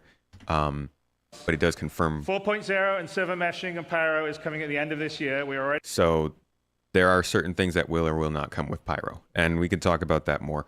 I've got things to say. I feel like that 1.0 panel was not everything that I was hoping it would be. They spent a lot of time on the space station stuff, and I expected more of the details of like how is death gonna work kind of stuff. The insurance and stuff, that was good. It's good that we heard more about that.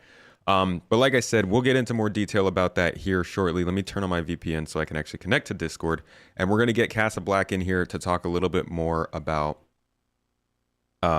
what everything we just saw. That was a lot.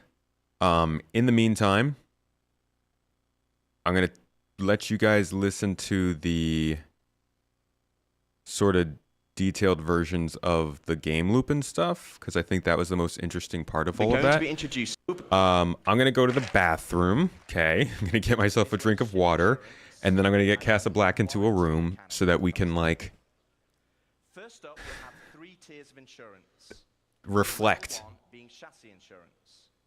Give me a moment. Chassis and component insurance. And level 3, chassis, component, and decorations insurance. Yeah, you guys watch this for a cool minute. I will be right back. Holy crap. Now, insurance by itself will only pay out credits based on the wear and age of your ship. Insurance, I think you want to listen to this bit because it's important. Insurance with a warranty, though, will give you back a new ship, plus any other equipment or decorations based on the tier of insurance you had. Okay, so this is the bit you need to listen to. All ships bought on the pledge store will come with a permanent warranty and their appropriate insurance.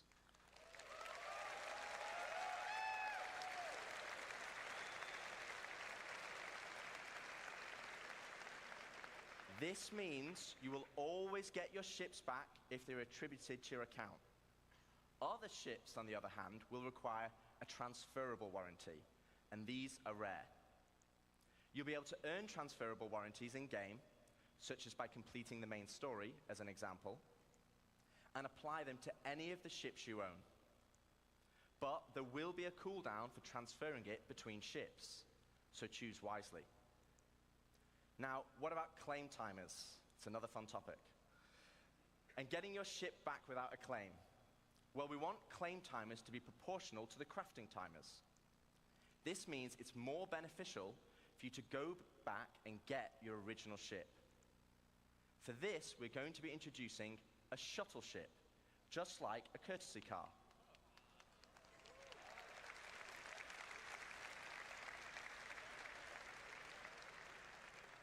You'll be able to claim the shuttle at no extra cost to most locations and then fly it back to your original ship. Once back in your ship, the shuttle will automatically return home.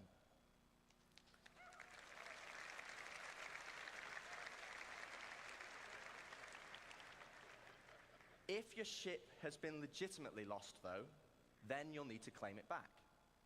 And as we'll be increasing claim timers, this will mean some ships will take longer than others, with starter or small ships always being readily available, and larger capital-sized ships taking a long time. So it's always better to try and get your ship back if possible. Okay, so we've talked about our 2 core progressions, but what does that mean to you as a player? Well, firstly, it means we have a framework where we can start creating cyclical gameplay loops. But what are they? Let me show you. Okay, so right now in live, if you have a prospector, you probably enjoy mining. And the reward for mining is credits. Sorry guys, I left and the enjoyment of the activity. Sounds down. But in 1.0, so you might be mining for a whole different reason. And this is where cyclical that was a gameplay lot. loops come in. Um, Firstly, let's add all the manufacturers and ships in. that was a moment lot. to take that in, because there's a lot. I actually had to ask them to take the variants out because it didn't fit on this slide. They definitely explained things that were really good. Rich Tyrer's part was really good at explaining some of the more important things I think needed to be talked about. Then, This was also interesting. I'd like to welcome Ian Leyland, Star Citizen. But then they got to this stuff. And I feel like this was a little bit long. This is a little long in the tooth. I don't think, like, this doesn't seem like it's something that's going to come particularly soon. This feels like it didn't need a ton of detail. Just kind of talking about player space stations would have been something, but this, I think, overall is going to emphasize feelings of feature creep where it didn't actually need to. And they could have probably spent more time talking about the economy here, talking about how missions would work, talking about maybe giving a better example of a full gameplay loop. So they did a good job of talking about like the game loop in the game itself, but then diving maybe into one of these professions and talking about this is how these professions will actually act together and why it's good to have balance in your org between people so that you can understand that resources are being passed back and forth and being used for certain things and being factored into the economy. There wasn't as much Star Sim detail here as I would have liked to hear. Yeah, the Star Sim part, I know I'm a slut for Star Sim, but I really would have thought they'd go into more detail about that. We're going to hop in here real quick with the community, the good old garden, and see what the whole group has to say about what they saw.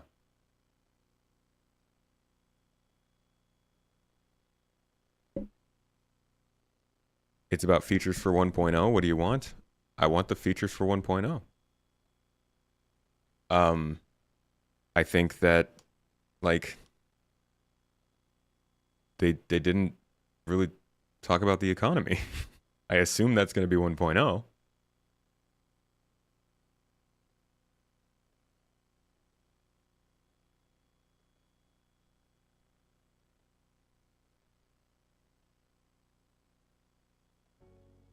Or like, you know, what is refining? That kind of stuff. Baylor, thank you for the super chat. What do you think about the story mode idea? How long do you think it would take for it to be complete? I don't know, but the story mode does sound pretty good. They did talk about Star Sim. That's the economy. Okay, let's find what they said about Star Sim. And let's see. They did talk about Star Sim. Let me see what they said about Star Sim.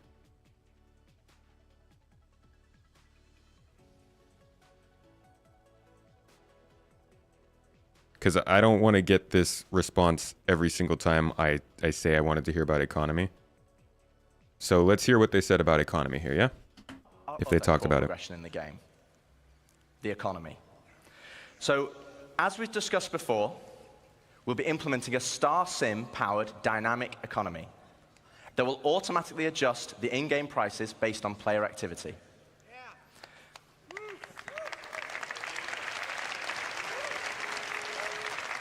Obviously, that's good. Dynamic pricing is But good. for credits to actually matter, though, we need to have an economy where credits flow out as well as in. This means transactions such as repairing, refueling, and restocking need to have value. If everything is too cheap and the money coming into the economy is too great, we'll have massive inflation. And this is where taxes and insurance come in. Okay. So there's the economy. And obviously there's the money sinks our taxes or insurance. But like there wasn't really anything like our org base is how our org base is going to factor into the economy alongside NPC locations. How much are the players going to affect it? Is it still 10%? Like they said before? Is this fully player run? Is it there are details there that I feel like weren't really talked about compared to the 2 to 3 hours of details we've had before in the past that could have been clarified. Yeah, they basically said, we're doing Star Sim. Is that everything that was from Quantum? Is virtual AI still a thing?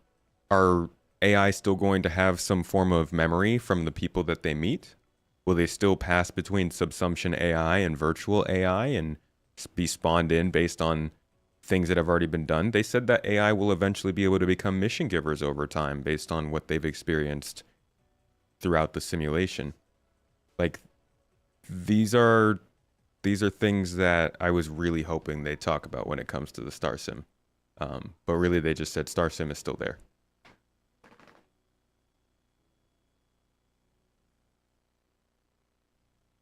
There's another part where they talked about it. For this, I need mercenary rep. A few more. Now, Hornet Blue, I come full just because I like it, and there's nothing wrong with that. But it's for reputation, for resources, own ships to enjoy other professions. And this is just one of many loops. This is the core of Star System 1.0.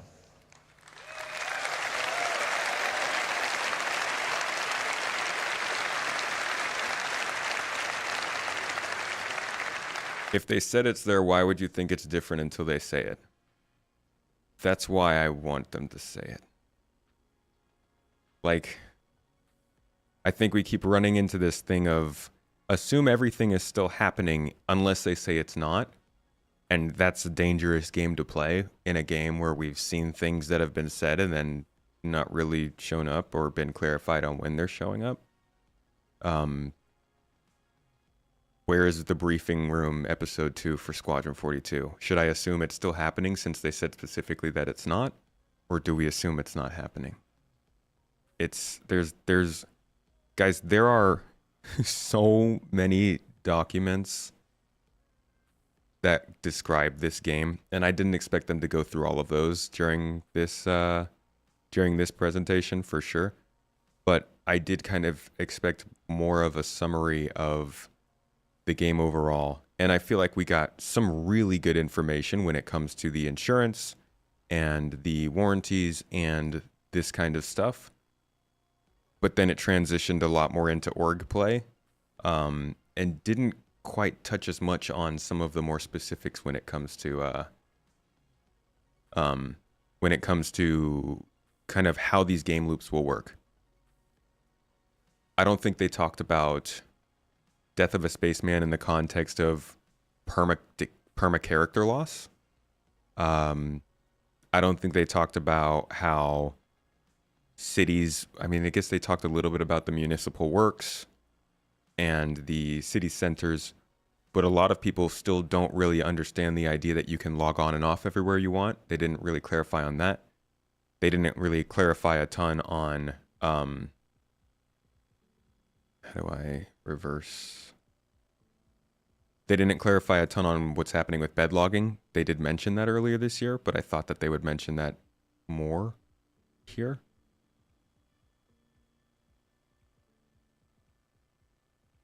Yeah, unfortunately I don't have the timestamps in that format.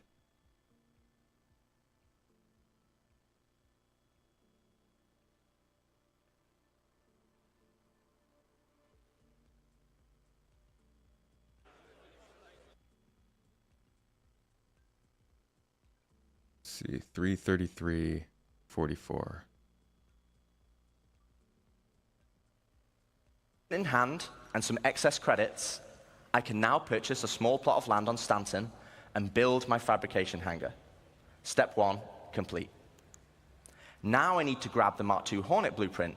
For this, I need mercenary rep, and more importantly, a combat ship. With that in mind, I will do a few more mining contracts to earn enough credits to purchase a Mustang from the dealership. Now I can start doing combat pilot missions for the Mercenary Guild, so I can unlock... Hey, Leaf, thank you for the raid, dude. Appreciate you. Welcome in, everybody. Okay, step 2, We're about to do a little R65 podcast episode. I have the Mark II blueprint, but I need the resources to craft it. So I come full circle back to my prospector, but this time I'm mining for resources instead. As you can see, this closes the loop. No longer am I mining just because I like it, and there's nothing wrong with that. But now I am mining for a purpose, and for multiple reasons. For credit. I loved this part of the presentation. This was great. I just thought that they would continue to go into more detail with this kind of stuff. Let's see what the community has to say about it over on the garden. Or they're still under the full auspice that they're going to have NPC crews and Those aren't going to be cheap to hire as either, though. Yeah, You're either going to have to pay a player or pay an NPC. Hello, everybody. Yeah, but I mean, at the same time, Tomato has landed. How y'all feeling? Excited. What was the best part of today? Dates. Today really wasn't really my day. Yesterday was more my day, so Dates. I'm not. I don't like the dates, but we'll see. I mean, I'll help people from time to time with, their base building and whatnot, but I don't really give. I only care about stability and release dates. You guys I honestly loved Tyra's presentation on the full game loop. Yeah. Yes. Yeah, Rich's presentation was my favorite part, I think, of the whole CitizenCon. I myself are really glad that they finally put their foot down and said this is going to be Star Citizen. They danced around that question for a while now, and finally we have their vision, which is I think really important for the future. Yeah. There was a lot more clarification about the overarching goals of the game, which is nice, which is really good. You guys were talking about a lot. NPC crew when I came in. Mm-hmm. So it sounds like that's not going to be a 1.0 feature then, huh? Didn't hear anything about it. Yeah, at the very least, hopefully we'll have enough people on the server to cruise ships. Yeah. But I guess AI blades and NPC crew is not part of the plan anymore for the 1.0 release. It was weird how very little they said was going to be added for 1.0. It felt like they went oh, there's going to be all this org stuff, and then they kind of said, oh, we're not going to add any. It didn't seem like they were going to add any new professions or anything. They had that whole spiderweb group in the beginning of I think Richard's part. Yeah, slightly more well-defined profession trees, though, it seems like. Yeah. I'm trying to think, what other professions do you think we could be adding besides of the ones that we more or less already know and all of that? I think what they've shown here is pretty solid. It's pretty prolific. Yeah, pretty extensive. Yeah. Well, it definitely is. I just remember that there was supposed to be like a passenger transport whole thing, but I think that's kind of been thrown to the wayside for like way post 1.0 at this point. Well, even then, all that is in a nutshell is still cargo transport of a different type. Yeah, there is I think That's they like did a have it under that specialization of cargo transport. No, it's on here. Courier is Yeah, on here. exactly. So is transporter. I think transporter is probably talking about people. I think, Yeah, I think well, transporter would be more along that line than courier, because I think of courier, I think of letter carrier. Yeah, courier is small. I misspoke there. But yeah, it seems like they've got a pretty solid line of career paths, systems, main mission, guilds, orgs. That's good stuff. I like that. Oh, totally. I wish they had talked a little more about the important thing is economy. Why would they Yeah. leave that out, you think? Well, it seems like a perfect opportunity to expand on the economy and the lack of information we've had for nearly 2 years on it. Yeah, I don't know. So I think there's different approaches to this. Some people, like in my chat, are saying if they didn't mention something from before, then assume that it's still the same as before. My take is like this should have been their opportunity to say everything that they want in. So I'm assuming if they didn't mention it, it's not priority for 1.0. And I agree with that. So I don't. Yeah, I'm not. like that. I'm not sure what from Quantum they're including, since they just kind of mentioned that they'd have Star Sim. Yeah, they define their whole outlook. I agree with that too.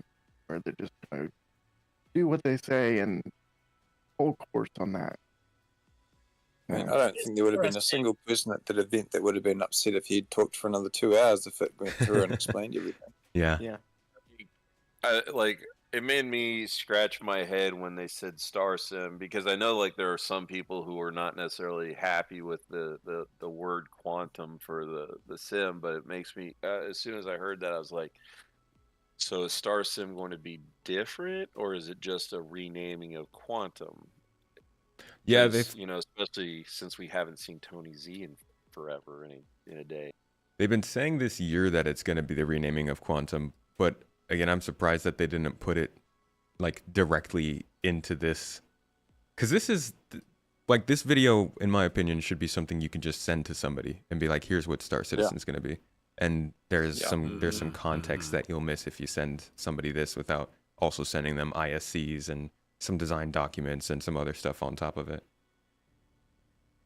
They're very heavily involved with the player-based economy. Like, there's a lot there saying that you're going to be selling equipment and there's going to be a lot of player-based economy, but it seemed very strange for them to almost just blow straight over the top of Star Sim for the amount that they mentioned about how important it's going to be, and then just not to follow up on that comment. Yeah, it seemed like a missed opportunity. You think it's still like a 10% player? No, I don't get that anymore. I see it heavily weighted towards the player side, but the Star Sim has to be there to keep the back end moving. Otherwise, when the players log off or don't get on and there's something not working, they need a system that course corrects what gets out of balance. But it seems like, from the way that they've described it, and without them further iterating on the Star Sim, it leaves you thinking that they're really going to allow the players to create the bulk majority of the movement of things in the game.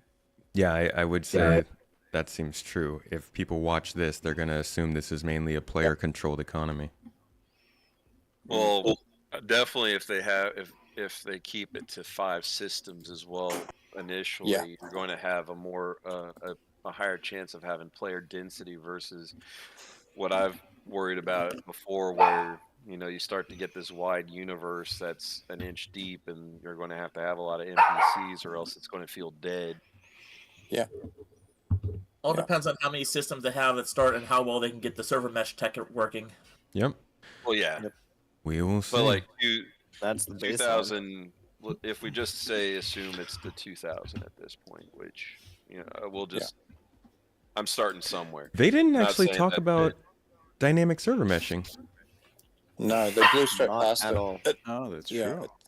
It's. I think maybe they just don't. They don't have a solid number yet. They're still toying with the numbers in test. They've seen some stability getting up around the 1,000 now, but maybe they just have to wait until they get that sort of more finite number around what that presents them with to know really what to scale this thing up to. But it still seems like it's a little up in the air, even from their side of things. Yeah, it did feel like some of the stuff was kind of like not really mentioned a whole lot, and especially in the 1.0. Like they kept on mentioning drones for the construction, but then there's also we're supposed to get drones for all the ships we have, including I think like the Carrack has drones, Reclaimer has drones, like, but no mention of drone technology anywhere else.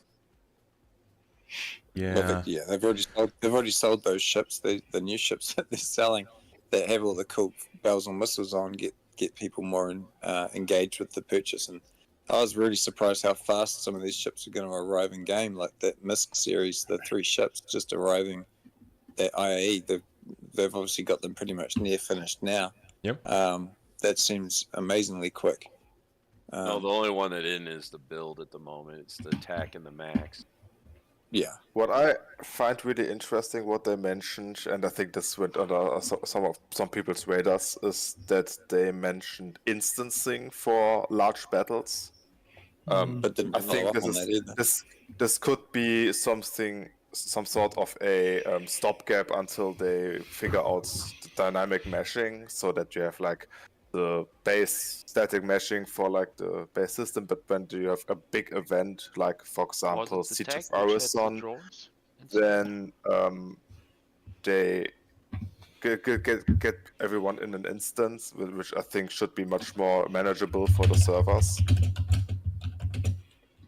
I mean, I think it was like early WoW guilds would have to like contact Blizzard in order to try and get instances for some of their stuff, because it could cause crashes if more than 2 guilds try to run like the same thing at the same time or something to that effect. I forgot 100% what it was. Also, with instanced content like fleet battles, they could even set up to where like we could create a fleet and go fight an NPC fleet as like a mission. I think that's what they meant with fleet battles at first. It sounded that way. All right. Kind of like dungeons. I've got to get out of here and go record a podcast, but wanted to hear your guys' thoughts. You've had some good things to say. Thanks for the feedback. I hope you guys enjoyed it, though. We have a lot to think about and talk about and stew over for the next couple of months. That's for sure. Yeah, you're not sure on content to build now. Huh? I said we gotta wait till January, so I think they usually announce their plans for the 4. What's probably gonna be 4.1 in January. Yeah, probably February, I think. Yep. All right, y'all. Well, I'll catch you later. Have a good one. Have a wonderful time. Later. See you guys later over there. See ya.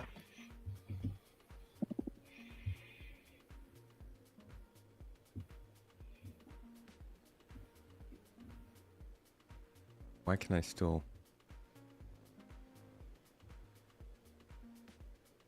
Why can I still hear things? I am so confused. I'm sorry. I'm getting very, very confused by all the... Ah, there we go. That's it. Okay.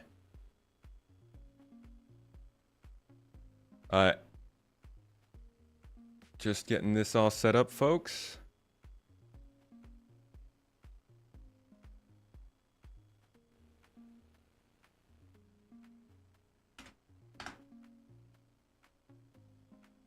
Yeah, giveaway is still going on.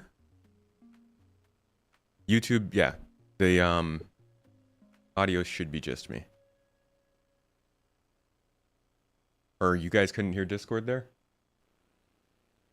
That's a little strange.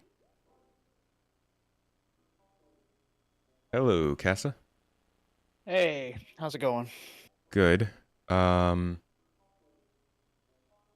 Looks like your audio is not coming through At all?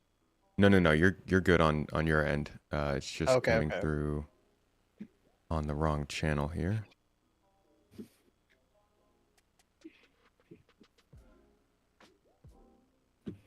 That's weird. Why aren't you coming through on guest?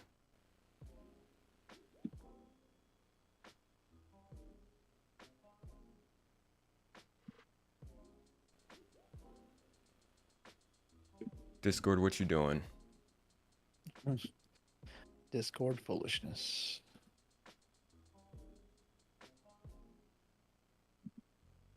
All right, talk for me. Testing. 1 2 1 2. That's weird.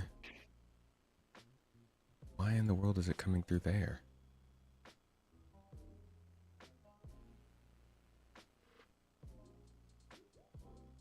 Silly. Okay, there we go. All right.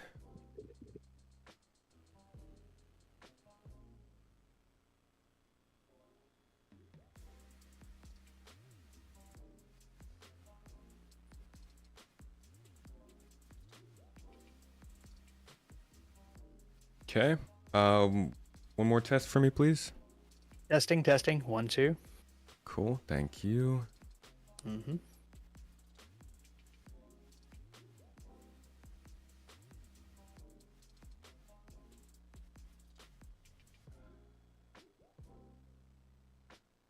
Okay.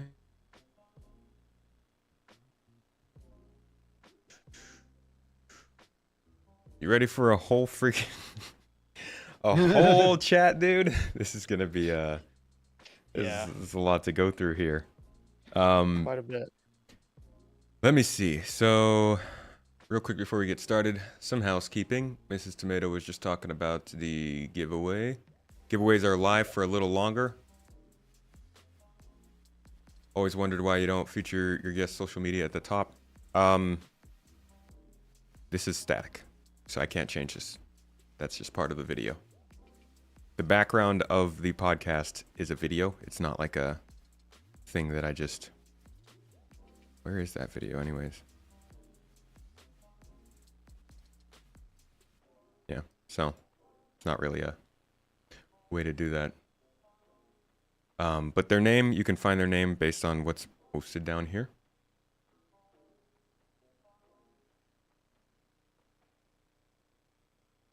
All right.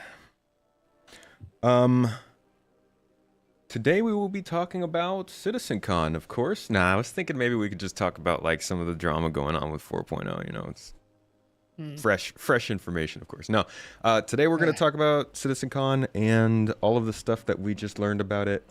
Folks, give me a heads up. Can you hear my music playing in the background there? Is this coming through?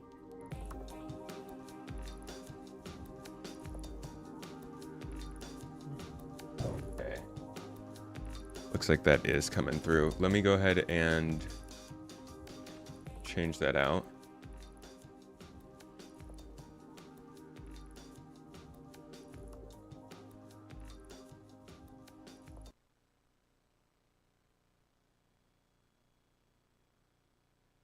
Cool. And switch out my batteries, and then we're good to go. Thank you, everybody, for your patience. Thanks for being here. Hope you enjoyed CitizenCon. After this, I'll be signing directly off so we can go get some dinner and some lovely sleep because Mrs. Tomato has been an absolute monster today as management, keeping things running behind the scenes. Just before we get started, I want to give a huge congratulations. Let me drag us down.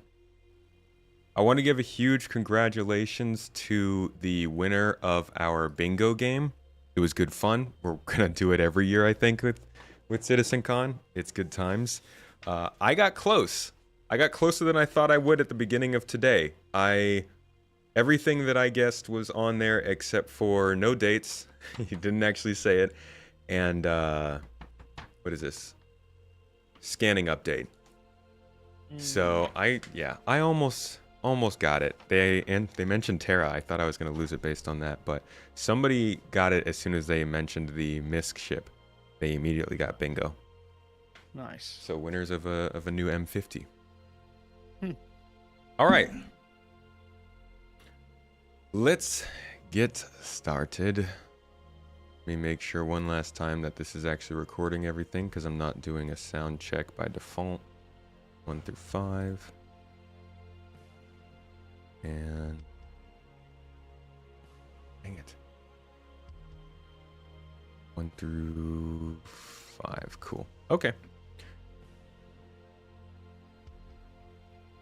Hello, everybody. Welcome to the launch sequence. Little Star Citizen space game podcast, whatever you want to call it, where we talk about a whole bunch of Star Citizen stuff. Generally, CitizenCon just ended. Like within the last 20 to 30 minutes, we have ended the Star Citizen 1.0 panel. We've also seen base building. We've seen new ships.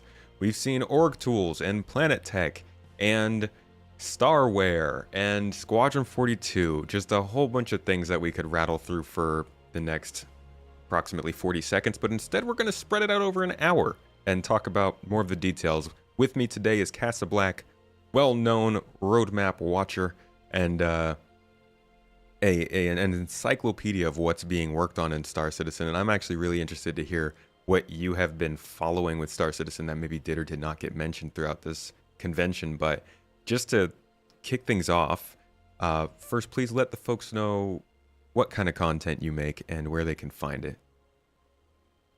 Yes, I'm Castra Gaming. I basically I do follow the roadmap pretty closely. I run a spreadsheet behind the scenes just to be able to track things, just for my own knowledge. And I basically, whenever they make changes, I'm closely following not only what they tell us and their nice little promo that they put out there, but also the things they don't tell us. A lot of times you can see things not being worked on, stopped, whatever. So I let people know those changes, not necessarily the ones that are highlights. And I also do other things such as, loadouts and things like that I'm known for. But yeah, I basically am someone who likes to create guides and just help new players and old alike. So, and also discuss the game that we all are here to love. So. And what's the channel name people should look for? Castra Gaming. Cool. That's on YouTube, and I'm also pretty heavy on Twitter too. People can usually find me spouting off nonsense there. Man, and there's a whole bunch of nonsense on Twitter, so stick to the Star Citizen themed one. I have not really looked much today, but haven't had time, but I'm sure. So with CitizenCon over, what are your immediate thoughts right off the bat? So I want to say first off that basically yesterday and today I purposely didn't do a watch party with anyone else because I like to kind of take everything in, just like I do ISCs. I take everything in without seeing any kind of outside influences. So basically anything that I say today is going to be without having anyone else's sway over anything, except a little bit last night where I was watching Astropub and they were talking about people being disappointed in the 2-year thing for 2026. But other than that, I pretty much anything I say is going to be just what I think. So yesterday was I think it was a letdown for many people, not necessarily for me so much, except that I was excited for today. Today was the day that all along is what I was looking for. And after watching today,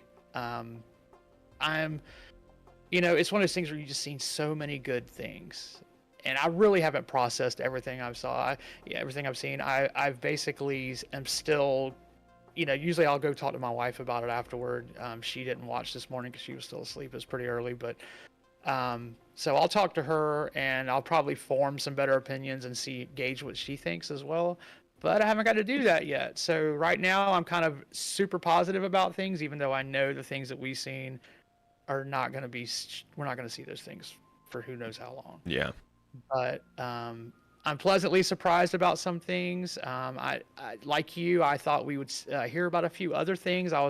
Even though there weren't necessarily panels for them, I was hoping we'd still maybe catch some things like scanning and other things like that. But other than being let down by a few things like that, that are on the roadmap but they just didn't talk about, I'm feeling pretty good about things. Dude, I'm like you. Mrs. Tomato helps me to expand my opinions on the things. It helps a lot to have somebody who can either be grounded or more excited. And y'all might be surprised. Mrs. Tomato is a lot of times more excited for things than I am, and helps me to find my joy. As oh yeah, as you recently have lost it, people have said, yeah, I've seen that stuff. Yeah.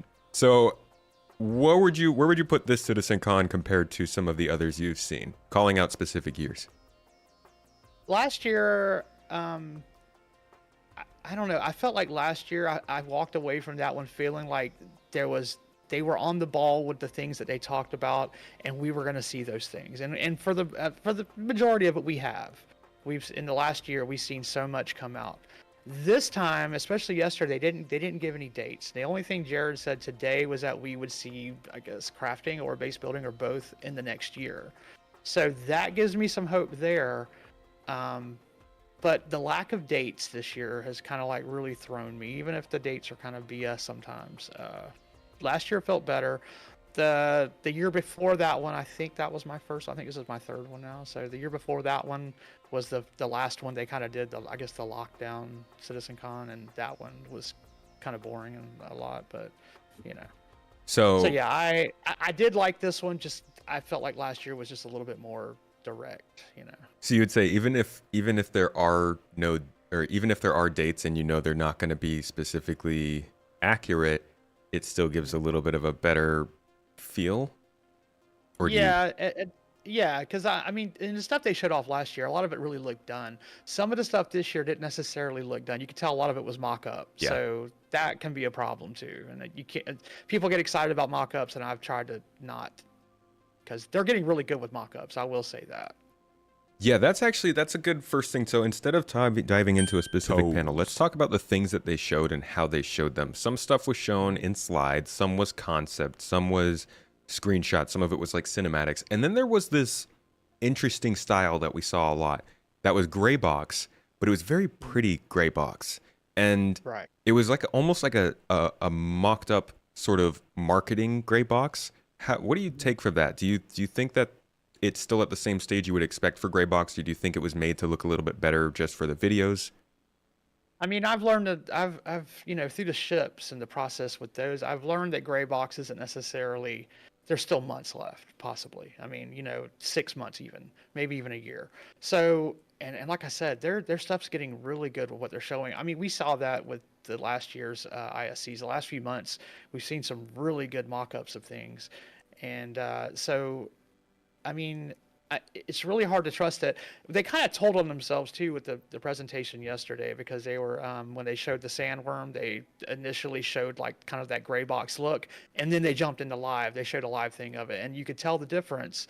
And so because they did that, you kind of are aware of it, and you're ready to look for it now. And so I was a little bit surprised today though, because when they showed the Star Lancer, I was like, I know it. I was pretty sure it was supposed to be straight to flyable. But then they started off with the mock-ups or whatever, and I was like, well, is it not? And then of course, you know, it is. But and the Terrapin. There was a Terrapin. Yeah. Gosh. Yeah, I know. At first I was like Anvil, because it's hard to keep track. There was so many leaks this past month. I couldn't keep track of what I had seen and what, you know, even before CitizenCon, I was like, what are all the ships that are supposed to be coming? And I completely forgot about the medical Terrapin possibly being one. Yeah, that's an impressive one. Cool. Let's go back to the sandworm you mentioned there. So this is a callback to 2016, probably the biggest meme in terms of when do we actually get these features from Star Citizen kind of thing.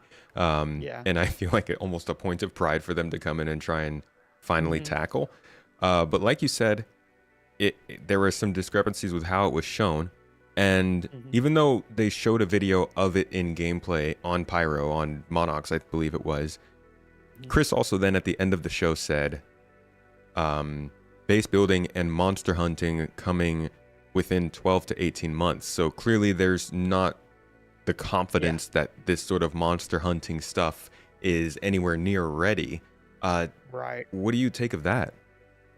Yeah, the first thing I thought yesterday was, is that coming in 4.0? I didn't really think it was, but I was like, maybe they saved it and it was going to be something they slipped in for 4. Obviously it's not, because, you know, he did say that.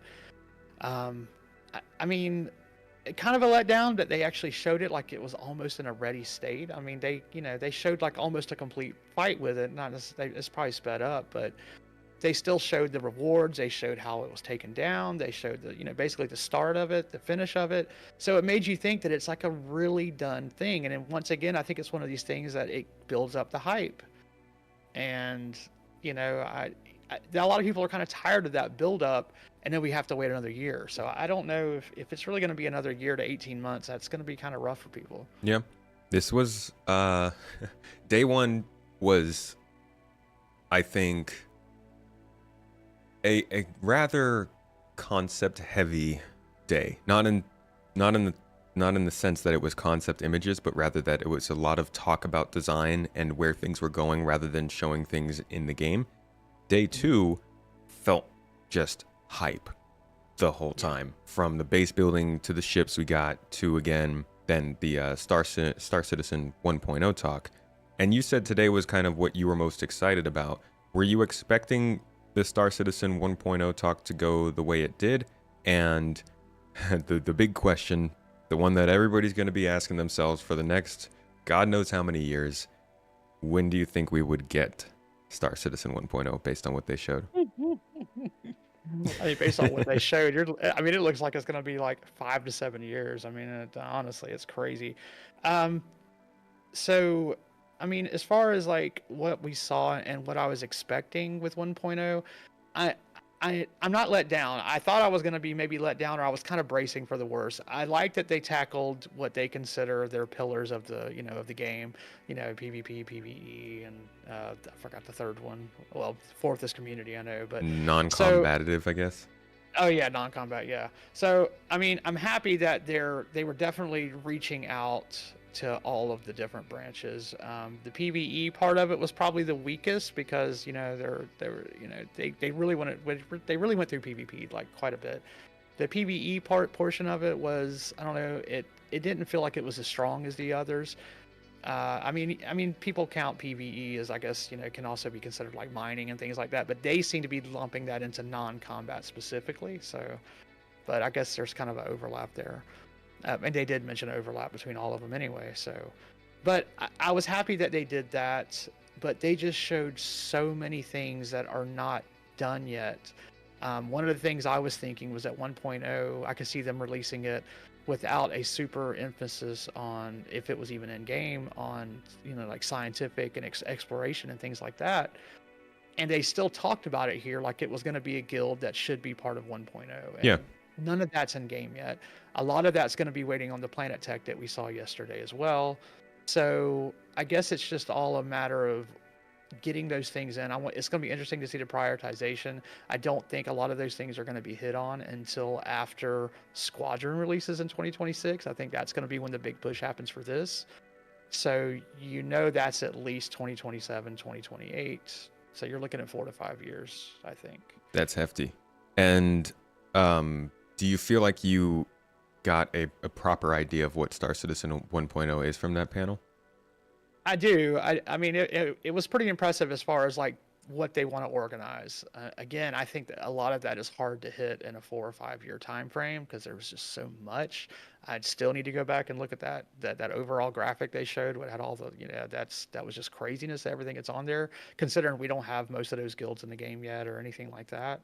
A lot of that gameplay is just not here yet. So I don't know. I mean, then you add on top of that, they want to have, space stations, as part of 1.0. That's crazy. I mean, I like that we're seeing a focus on reputation amongst a bunch of guilds.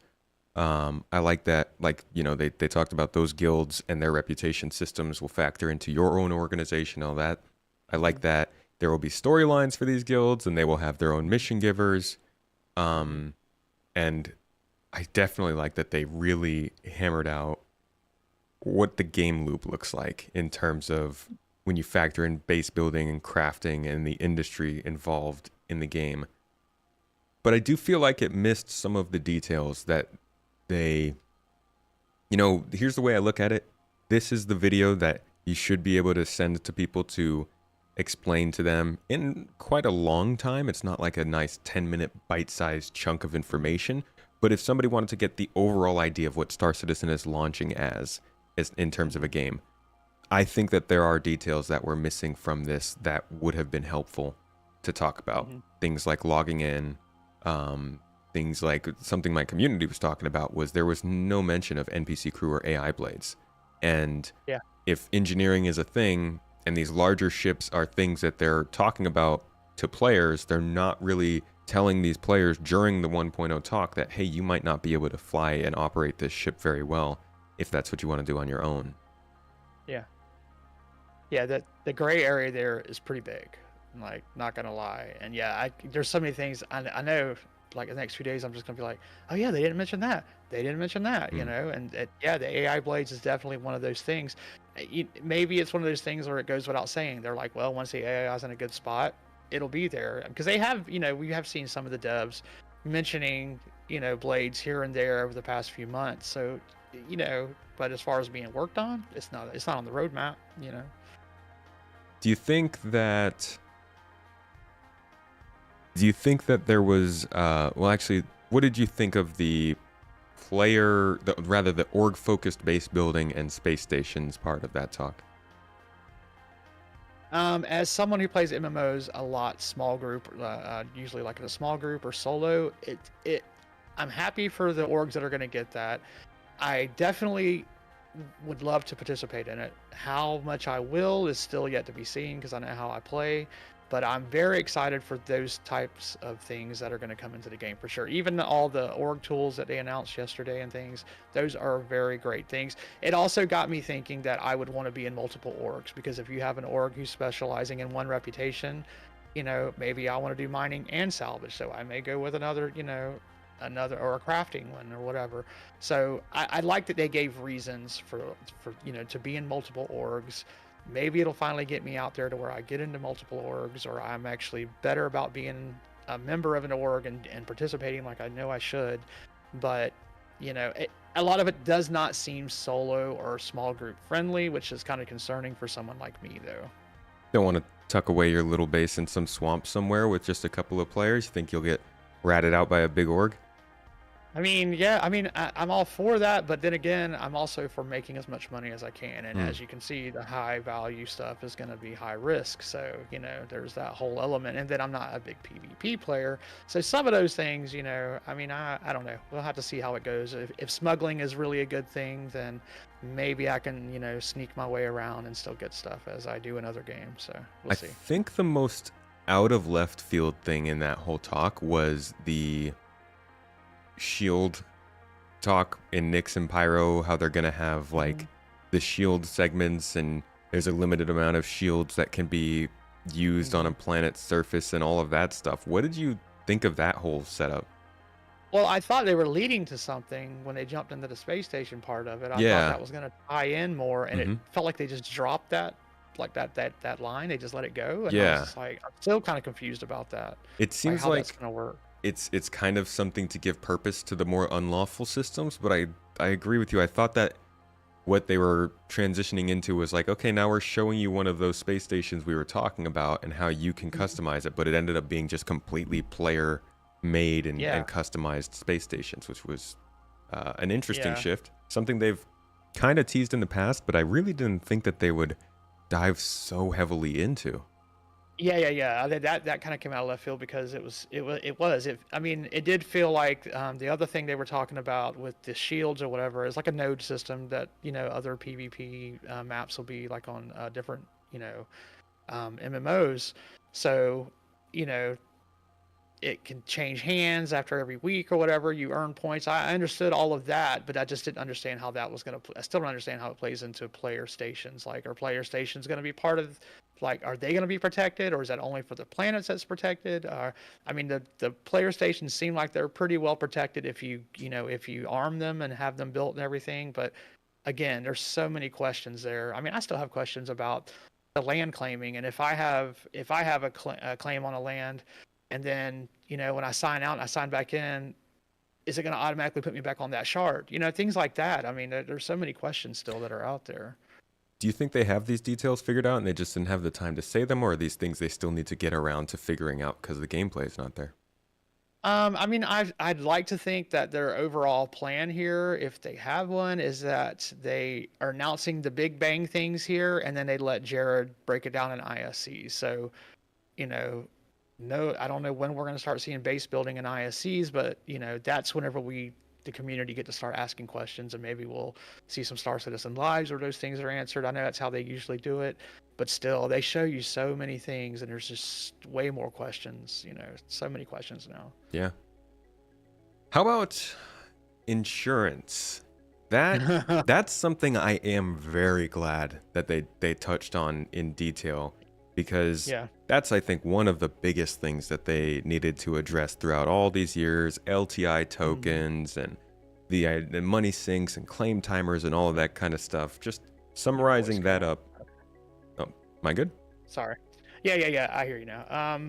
Yeah, I got most of the question you said. It was funny whenever as soon as he mentioned the taxes and insurance, the crowd just groaned. And so that was hilarious. But yeah, I'm glad they did. I still want to I probably have to go back and watch it again just because I was like, I didn't quite get it the first time I heard through some of it. I mean, I did like that there was 3 tiers of insurance and, your personals and things like that. That makes me feel good because I hate leaving things on my ship now because I just, you never know if you're going to get them back. But part of this has to be stability. I mean, you can't introduce insurance and things whenever your ships disappear or, they, can crash or break down for no reason. Things that are still happening.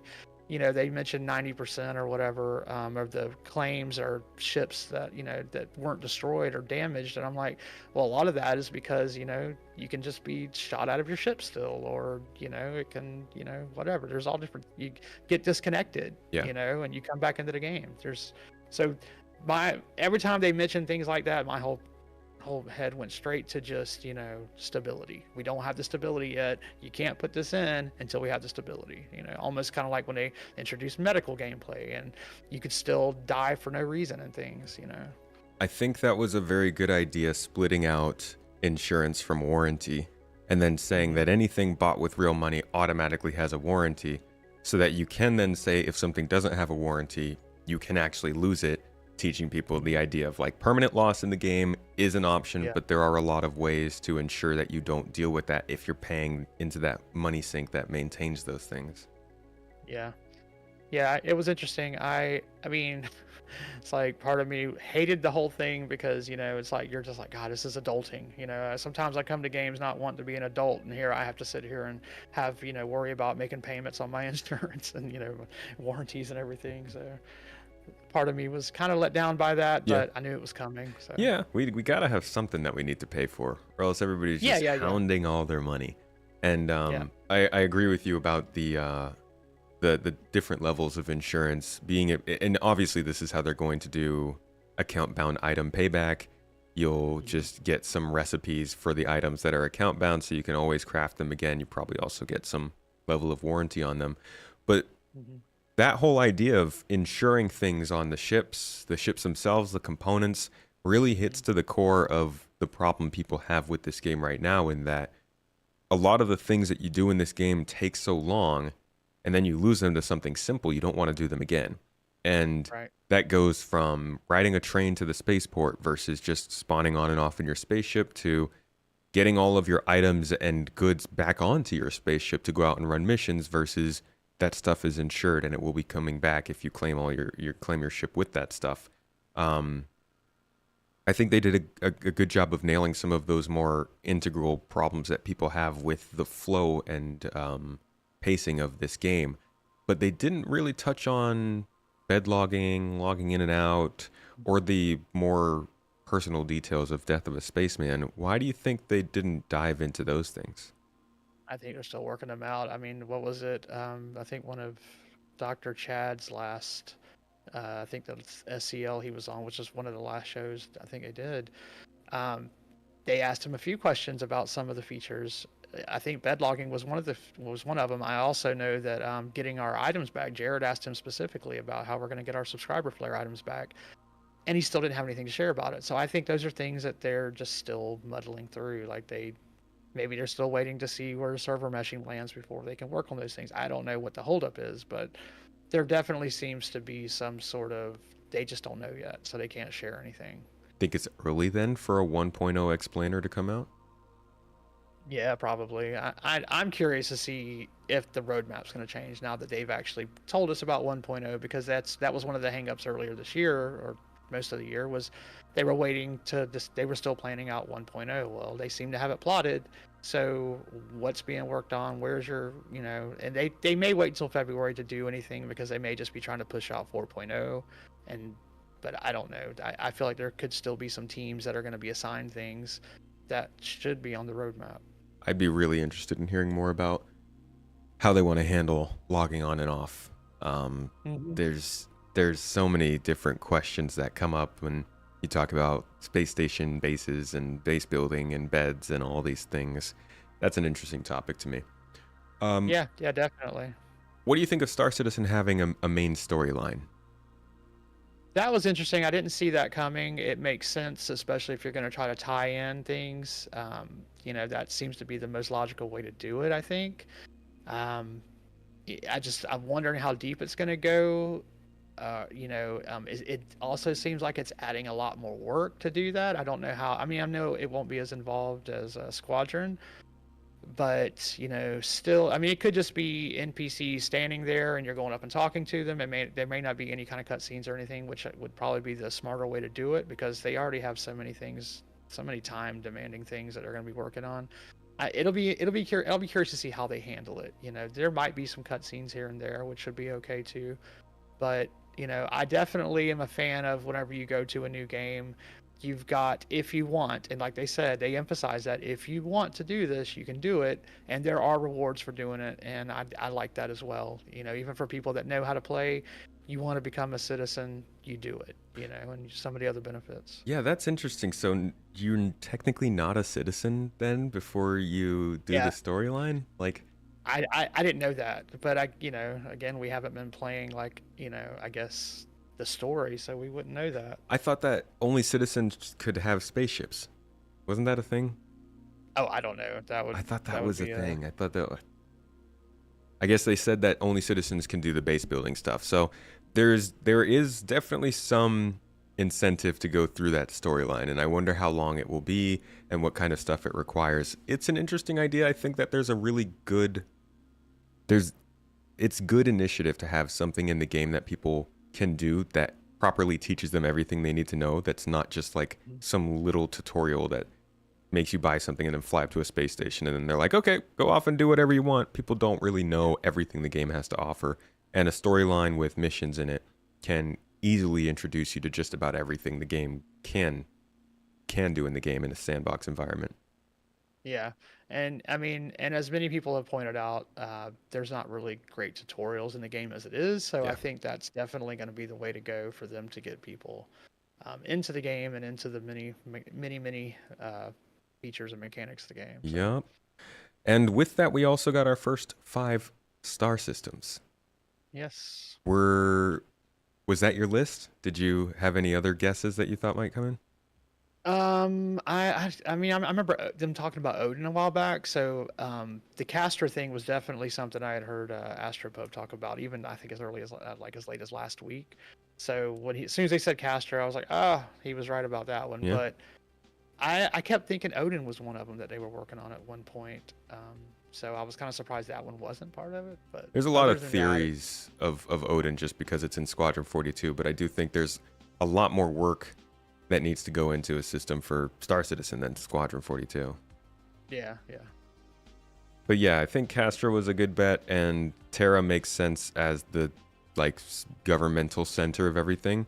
I was thinking possibly Magnus, but Castra makes more sense than Magnus being a high security system, and they need to get something high security in pretty quickly.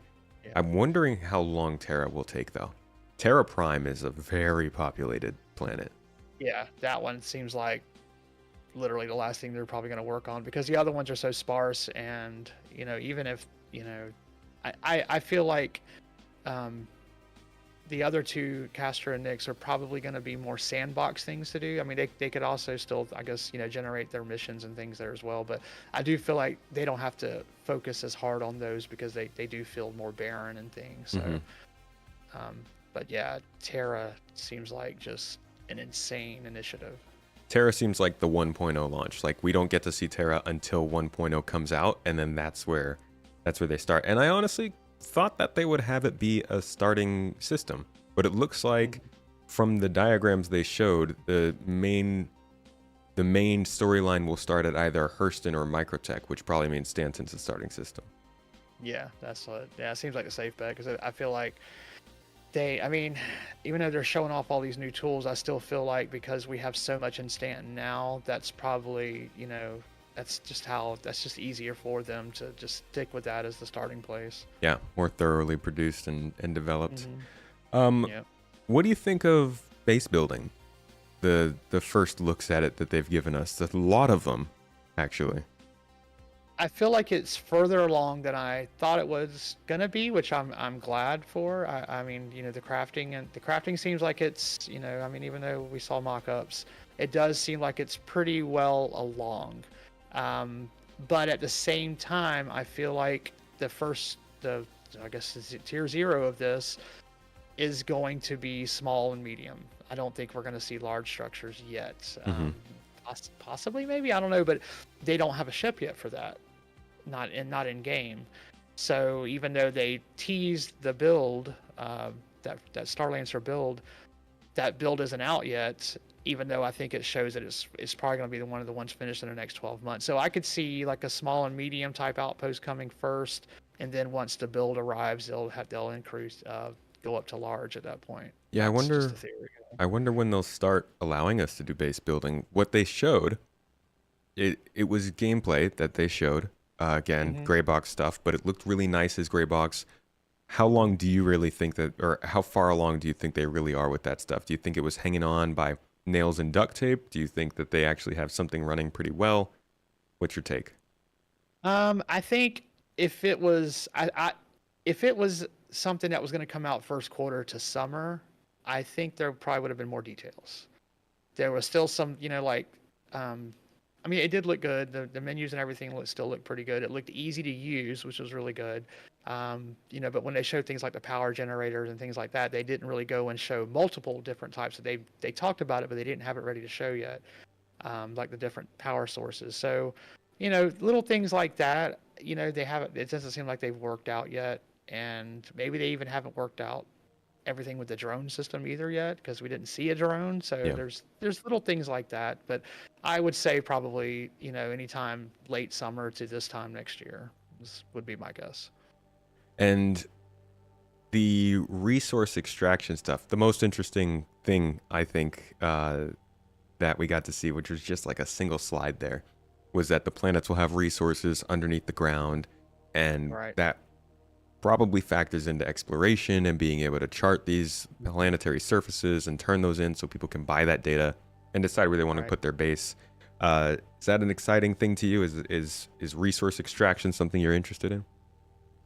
Everything with crafting, building, all of that, even the scanning and stuff, I'm very that's 100% things that I will be doing. As soon as I saw some of those slides and the kind of work it's going to take to go into there, I was like, well, I'm probably not going to be doing FPS anymore after this stuff launches. I was like, because I'm pretty much. I mean, it seems like it's going to be a lot of work, which I'm okay with. Earning these good blueprints and everything. Maybe not so much the shipbuilding I'm excited about. I mean, but I would be excited to maybe get into that just to be able to upgrade ships or just make money enough to be able to buy them from people who do. I mean, there's just so many options there. It's really going to change the game and how people play. I mean, if I'm someone who's already thought that, hey, I may not be doing FPS anymore, there's got to be others out there who thought the same thing when they saw that. Yeah. So people, the way they play the game is really going to change. I mean, Torsten could not have said it better. It's going to change the game and how people play. So 100%. There was a video I put out where I did a bunch of polling of the community to ask people, how much are you going to want to fly a ship versus being maybe crew or an operator of some sort or something like that on a ship? Yep. And it was like, at that time, I think it was something like 50% of people, more than 50% of people were saying that they would spend 50% or more of their time not piloting ships. And I thought that was significant because at that time, really the only things that you could do in game were mining, bounty hunting, mercenary, cargo hauling. And two of those things require you to be in a ship piloting, bounty hunting, and mining. Yep. Well, I guess some of the mining, not so much, but yeah. a lot of piloting involved in those professions. And in addition to that, you have to fly yourself everywhere to do the other things. There's no personnel transport beacons. There's no way to trust people to take you places. And that was before we have base building, before we have more of this in-depth org gameplay, before we have engineering, before we have all of these things that they're now talking about. And I think it really goes to show just how many people are interested in not just flying spaceships in Star Citizen, but living in space and doing things. And this feels like one of the big turning point where you really start to see just how many people are here for more than just flying spaceships.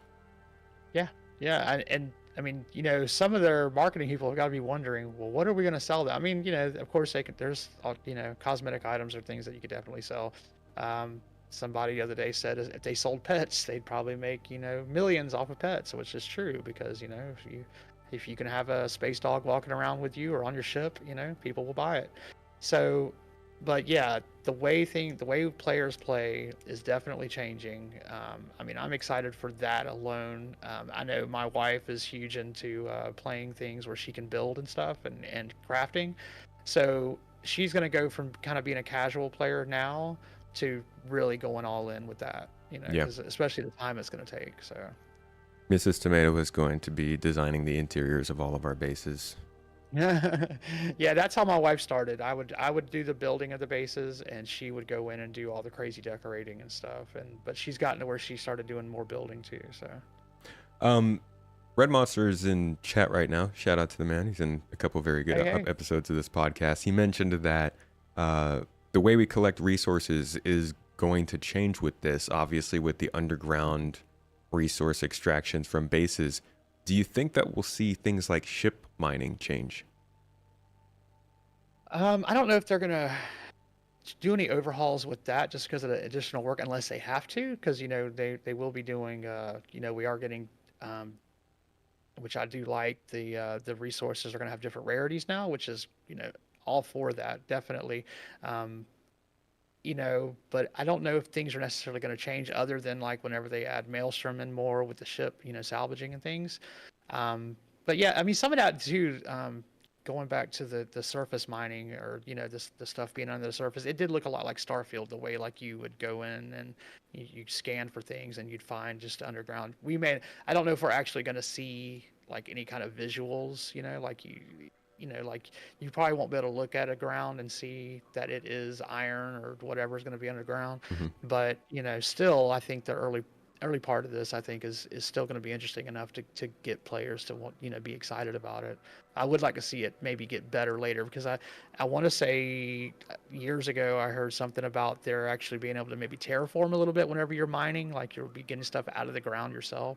So maybe that's what, Red Monster was alluding to, is that could happen, but they may not need that for a 1.0 release. Like maybe that's something that comes later. That's, so I'm wondering if the Prospector was originally supposed to be able to kind of bore holes into the ground. And one of the ships that we saw in the whole next 12 months thing that they're working on looked a lot like a Prospector. I wouldn't be surprised if it is a different ship. But also part of me is like, what if the Prospector is getting a little bit of a rework that allows for more of that kind of ground-based bore mining? And that's what they're alluding to there. Kind of like how they had the Retaliator on there to show that it was getting the modularity added. Yep. Yeah, I caught like, so much going on. I did catch one ship. I know what you're talking about. I really didn't get a good look at it though. But I saw the like the mining head on it, and I was like, oh, what is that? But they moved away from it. Speaking of what you did catch, any really exciting new ships that you saw coming in? I didn't think I was gonna want the Star Lancer, but a couple weeks ago when I was playing and I was doing cargo and doing various things, I realized that there's a gap between like Corsair and Taurus and the Hercules. I was like, there's a gap there. So along comes the Star Lancer, and it now has like close to it has over 200 SCU, and it can do the things that I was just saying that we kind of needed a middle ship there, because a Taurus and stuff, it has good SCU, but it's just like the SCU has changed so much, like the storage and the size of the boxes. So it was good to see a ship come in, I feel like at the right exact time, because we literally needed something. Yeah, we literally needed something. I mean, I know they get accused of, creating a problem to sell a ship, but, I mean, Hercules is just a little too big for some of the places where you got to land at, especially if it's not a stationary or whatever. But then the Taurus just wasn't big enough, or the Corsair just wasn't big enough, or the MSR especially because it has like a low roof. You could tell that some of these ships were designed before they really had the dimensions figured out for the SEU. So I wound up picking up this. I upgraded to the Starlancer today, the big one to max. So for that reason, because I think that's going to fit in nicely. And I think the Pioneer is a very good example of how many ships have been made before their gameplay or before this game really found its legs that now need to see redesigns. Like the Reclaimer is another one, the Starfarer is another one, the Orion's probably going to have to see something, now the Pioneer, and people are kind of dealing with that realization, and in some cases regret that their ship is going to change quite a bit just because it wasn't prepared for the game that Star Citizen became. And luckily you can do ship refunds and put that towards something else, but it's indicative of the idea that buying ships for this game with real money is a risk, because until the game is complete, you don't know how they're going to balance those ships. You don't know what kind of capabilities they might give or take away from them. Obviously, they still are angled at a specific role in the game, but things change. Yeah, I was thinking too that I felt like as they were talking about the changes, the developer, I can't remember his name. I know John Crew, but the other guy, Ben Curtis. I felt like he was real apologetic in his tone. Like he did not want to deliver that news. He hated to do it. And he was trying to explain it to me, and he did. He explained it, and I was satisfied with it. But I'm not a Pioneer owner. However, after watching that, I kind of want to be a Pioneer owner because they have changed the ship. Now it's got to have. I don't believe it was going to have crafting on it before. They didn't even say crafting at that time. Right. So I feel like now, are they going to allow players like me who, I didn't have the chance to buy it because I wasn't a follower then, but, now that they've changed the ship though, are they going to allow people to buy it? I think it'll be on sale at IAE. Like that's what I was hoping. Yeah, that seems like a good bet. Also, they got the Starlancer in for IAE. I know you said that you were kind of expecting it just because of the things you were seeing before CitizenCon, but when it first showed up at CitizenCon, did you think that it was going to be something that we saw further down the line, maybe a new concept announcement, or were you all at all surprised that it's coming in so quickly? I mean, because of leaks, it's like I knew it, but then I forgot it. Like, because they threw me off whenever they started showing the mock stuff, and so it did throw me off at first, but then of course it came out. But again, it was only 2 of the 3 models, which I understand because the build's not ready yet and base building isn't in yet either. But just similar to the little ground vehicle, they only did 1 of those and not the fabrication one. So I'm sure that one will be out whenever closer to base building because there's no reason for it to be out yet. But I was very surprised though that even though I heard that the Starlancer was listed, because we got sneak peeks of like that top part a few weeks back too. Yeah. And so we already knew there was a ship that was well through the pipeline, but still, I mean, to get 2 of them and not a concept was kind of crazy. Like I was kind of surprised. And it looks like they're going to be doing the Ironclad in the next 12 months, which I'm very excited about. That's surprising. And again, this comes back to new concept ships. The Ironclad is fairly recent, and it's not a concept sale. It is technically part of the backlog now, but it might be coming before some other ships that could be more deserving. I was noticing a distinct lack of talk about the Vulcan in a time when they were talking about drones and like base building and stuff like that. The Vulcan was never sold as a base building ship, but it does have drones. And I was wondering, are there any cargo ships that maybe should be coming in before the Ironclad? I mean, the Ironclad does have a lot for its size, so it is going to be bigger. It's not as big as the whole sea, but it's still, there's a medium, and that's the only reason I could think they're doing it is because of the placement. It fits between the Hercules and the Hull C. It's a different type of storage, and there could also be land vehicles coming that we don't know about that it needs to be able to transport. True. So that could, or something with base building. So that could be the reason. I'm not trying to make say that. Because I really hate that we're not seeing like a repair ship coming. Yeah. Repair and I refuel. definitely think that deserves. Yes, those things definitely deserve, especially with Pyro. I thought Pyro should have released with those ships, but here Agreed. we are. And a lot of mentions in chat right now about not being any Galaxy talked about this year. A lot of people are expecting something about the Galaxy given the RSI focus. The Polaris is coming out. They put the Perseus in the concept images that we saw are getting worked on in the next 12 months, but no Galaxy. Why do you think that is? That one baffled me, and I was wanting to go back and look. I haven't gone back and looked at the ones I did. I was like, did I miss the Galaxy, or did I, But I don't think I saw it. But off topic real quick, something I didn't want to forget. The Kraken, right? Yeah, Didn't we? What was that? Like, they just do that. They just throw a ship in there to get people excited. I was like, that was mean. That was kind of like a cruel thing to do there. I mean, I know that some people have said, oh, if I think they actually said, at Invictus, if we can, get like the Ironclad, that's a step towards the Kraken or something. So I was like, are they trying to hint that that's what they're going to work on next? Because that was just crazy. Maybe, but never trust the ship pipeline more than a year out because they definitely shift around. Yeah, obviously. One Drake ship I thought was really interesting. I don't know if it's for sure Drake, but they showed the silhouette. Looked almost like a small Corsair style ship with its wings folded up vertically. Looks really interesting. It does. It looks like a pug Corsair or something. It looks. Yeah, I am curious about that one. The short Sair, you can call it. I don't know. Yeah. Yeah. So in terms of new ships, we're getting the Star Lancers at IAE. We're getting the little truck thing, the Argo truck CSV. I don't know if that's in game right now, or if it's coming with I think it's with 4.0 maybe, or IAE. I don't know. I don't know if it was straight or not. I didn't even look. The carrying version's definitely coming out soon. The crafting version, obviously, with the drones is not ready yet. Yeah. And the Polaris. Wow, did the Polaris showcase look good? Holy crap, the interior of that ship is beautiful. Yep.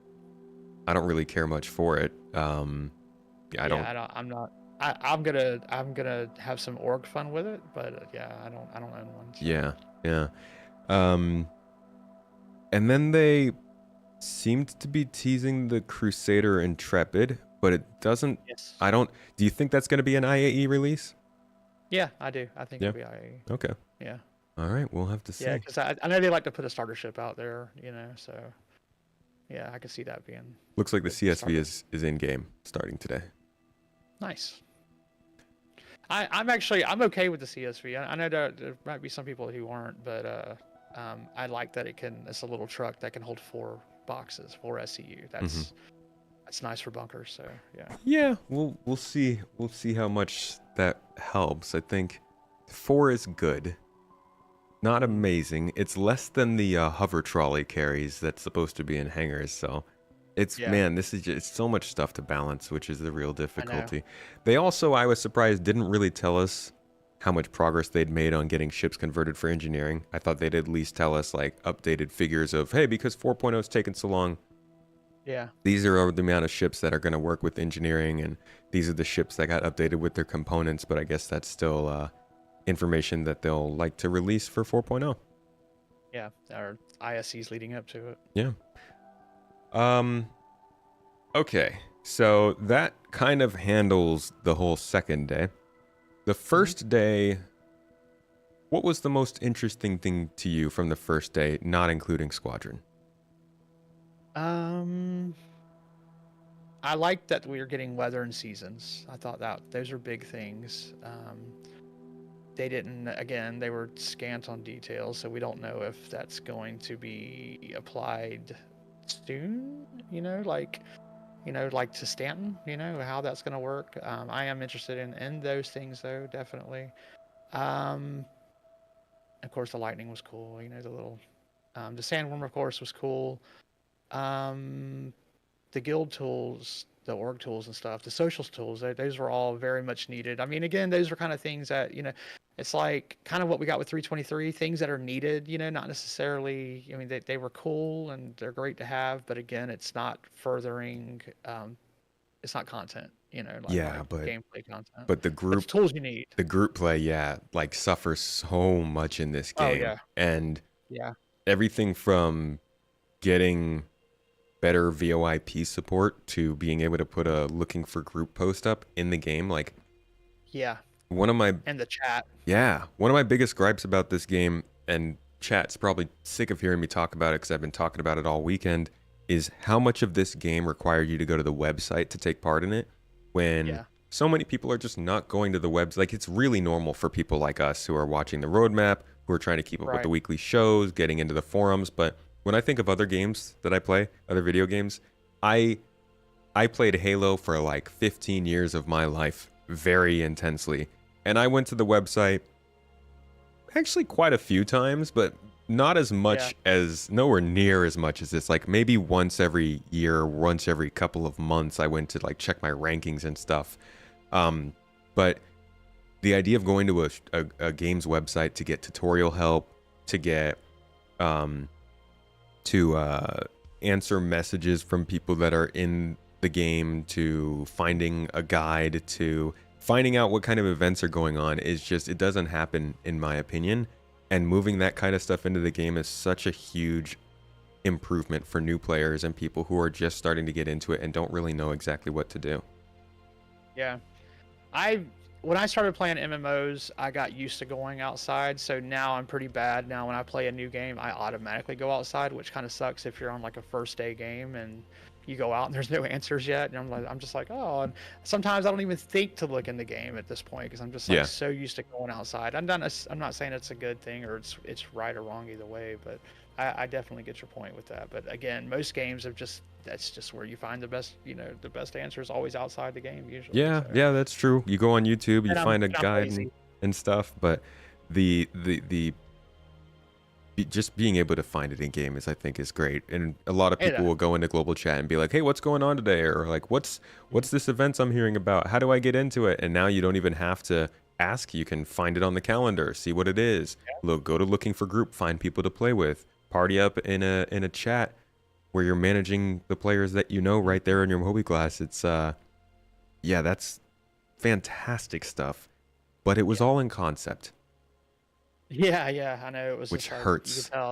You could tell it was just. It would have been nice to be able to see them navigating it instead of just being screenshots. Yeah. So what do you think of that? Do you think like Turbulent works good and they get UI stuff and networking stuff done pretty well? But do you think that's something that we could see this next year?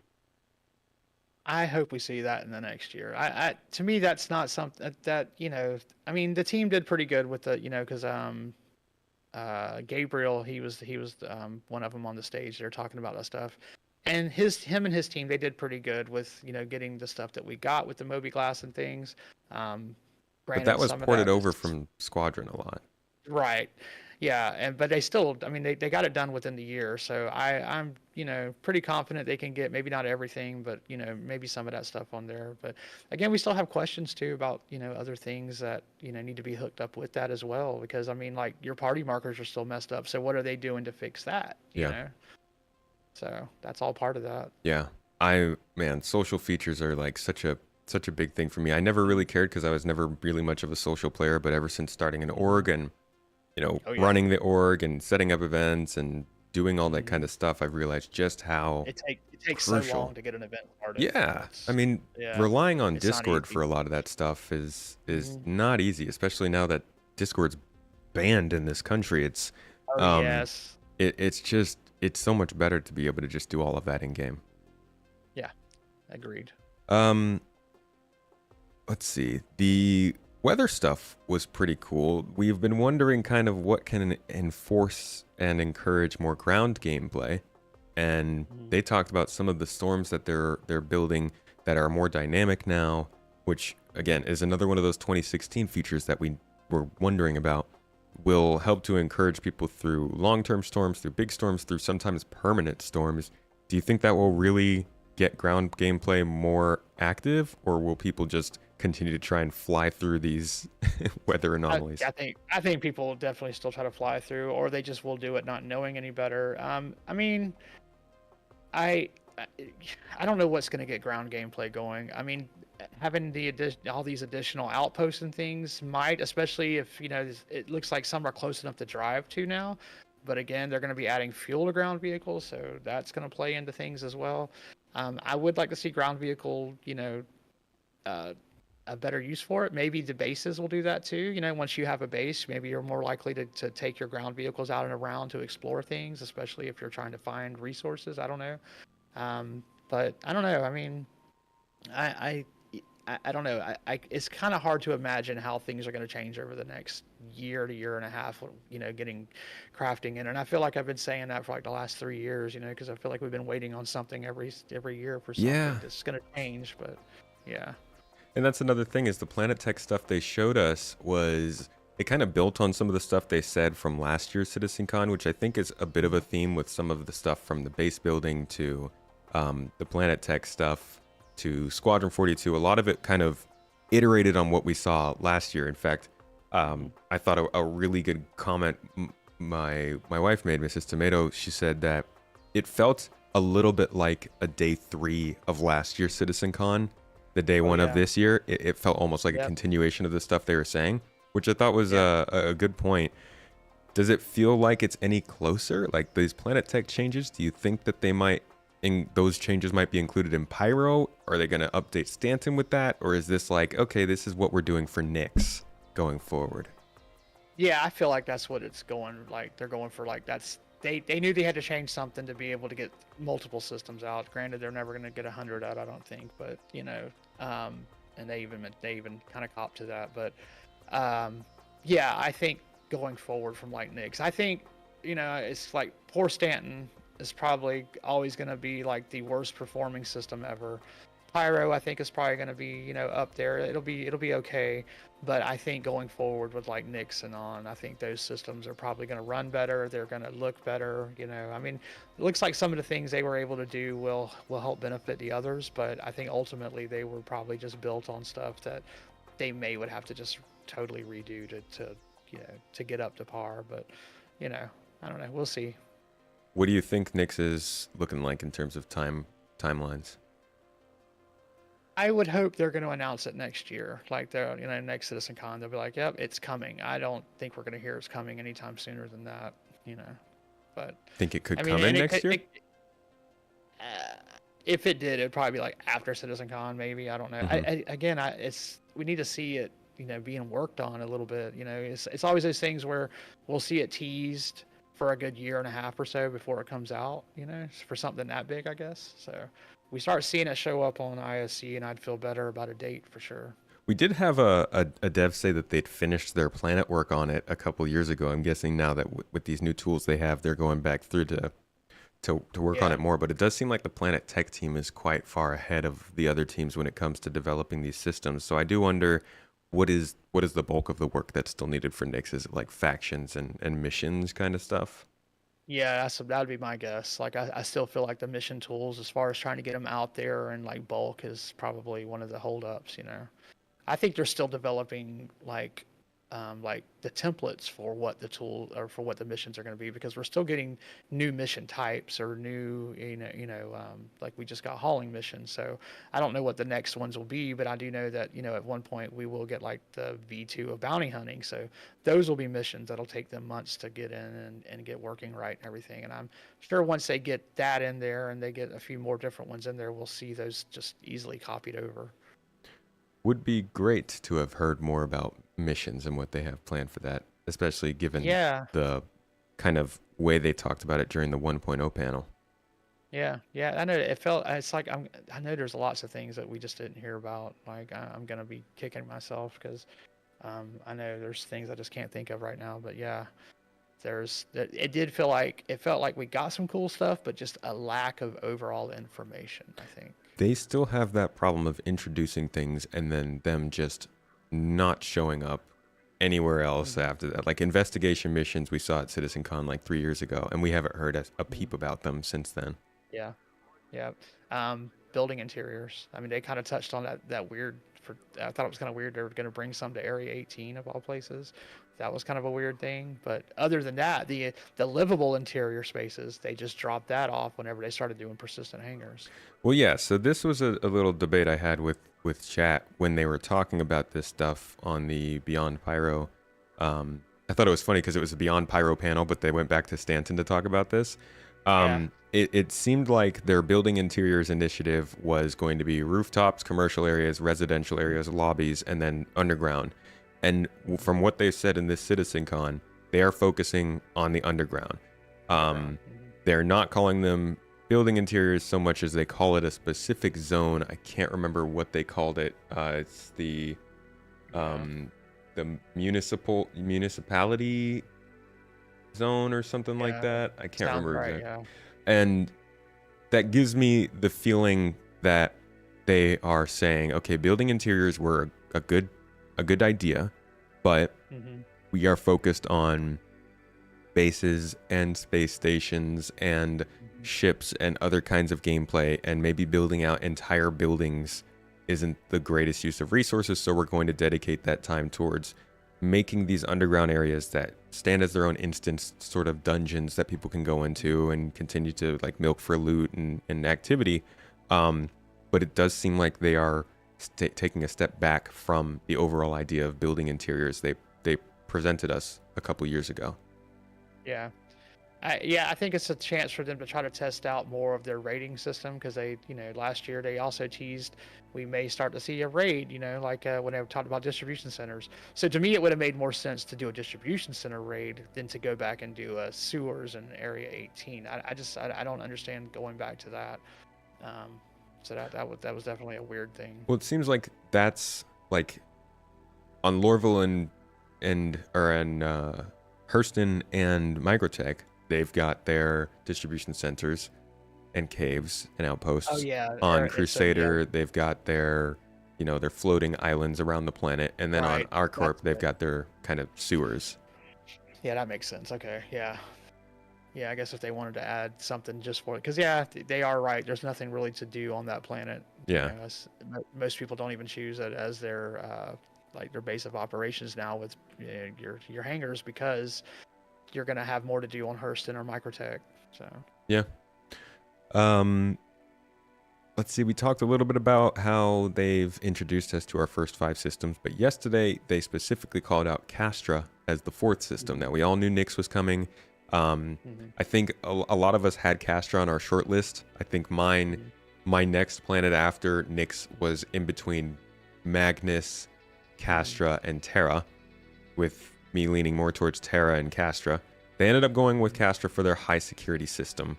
2-planet system, 1 landing zone, high security, fairly sparse otherwise.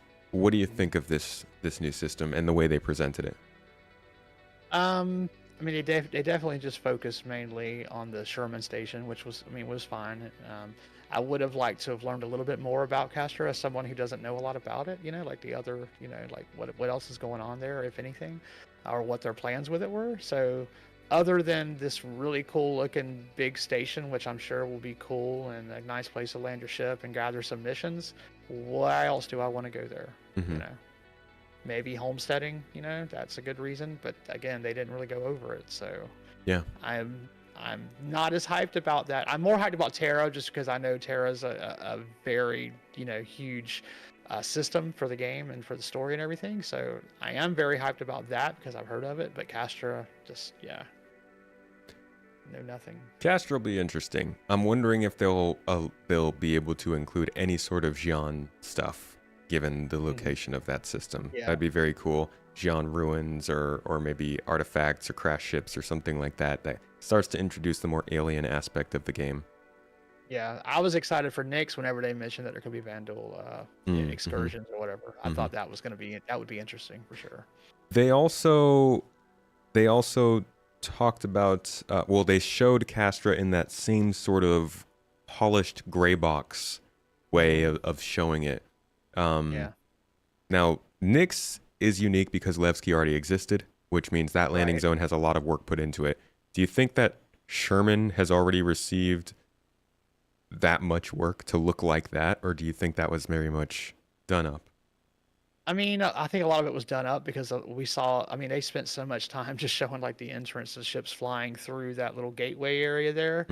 And that feels like something that was probably easier to mock up. I believe when they first showed the images of it, though, it looked like there was actually more buildings on top. Like it was like a little city. Yeah. Like a bunch of buildings on top of that station. I thought that looked pretty cool, but you didn't quite see the buildings like that as much. They did show off a few things like the hospital and, you know, the areas around there. But yeah, I think it was definitely just mocked up heavily and nowhere near, you know, like a good spot to where we're going to see it anytime soon. It's introducing a new architectural style, which I think is a big thing that's going to slow it down. Is they're bringing in Henoism for that, which we don't have anywhere else in the game. Yeah. Nyx is kind of depending on the colonialism of Pyro, so Castra could require a lot more work in building out that library. Yeah, definitely. Yeah, that'll be interesting to see how that goes. I mean, I don't get me wrong. I want all the systems in there. I'm sure there'll be some reason to go there, and that's you know, I think when we get the third system in Nyx, I think having just 3 different areas to go to and reasons to go there is going to really be exciting. So yeah. Yeah. Starware, and just overall that whole panel. The specialization of items, which I guess this kind of falls in line with how they acknowledged that crafting items with different materials will make those items have different stats. They also then on day 1 talked about how the items you have will make more of a difference on what you're doing in game or what you're able to do than skill points and some kind of like a perk system, which they've talked about in the past but did not mention at all during CitizenCon. So that's another one of those confusing points. That is that not coming for 1.0 or what? But what do you think of the equipment specialization?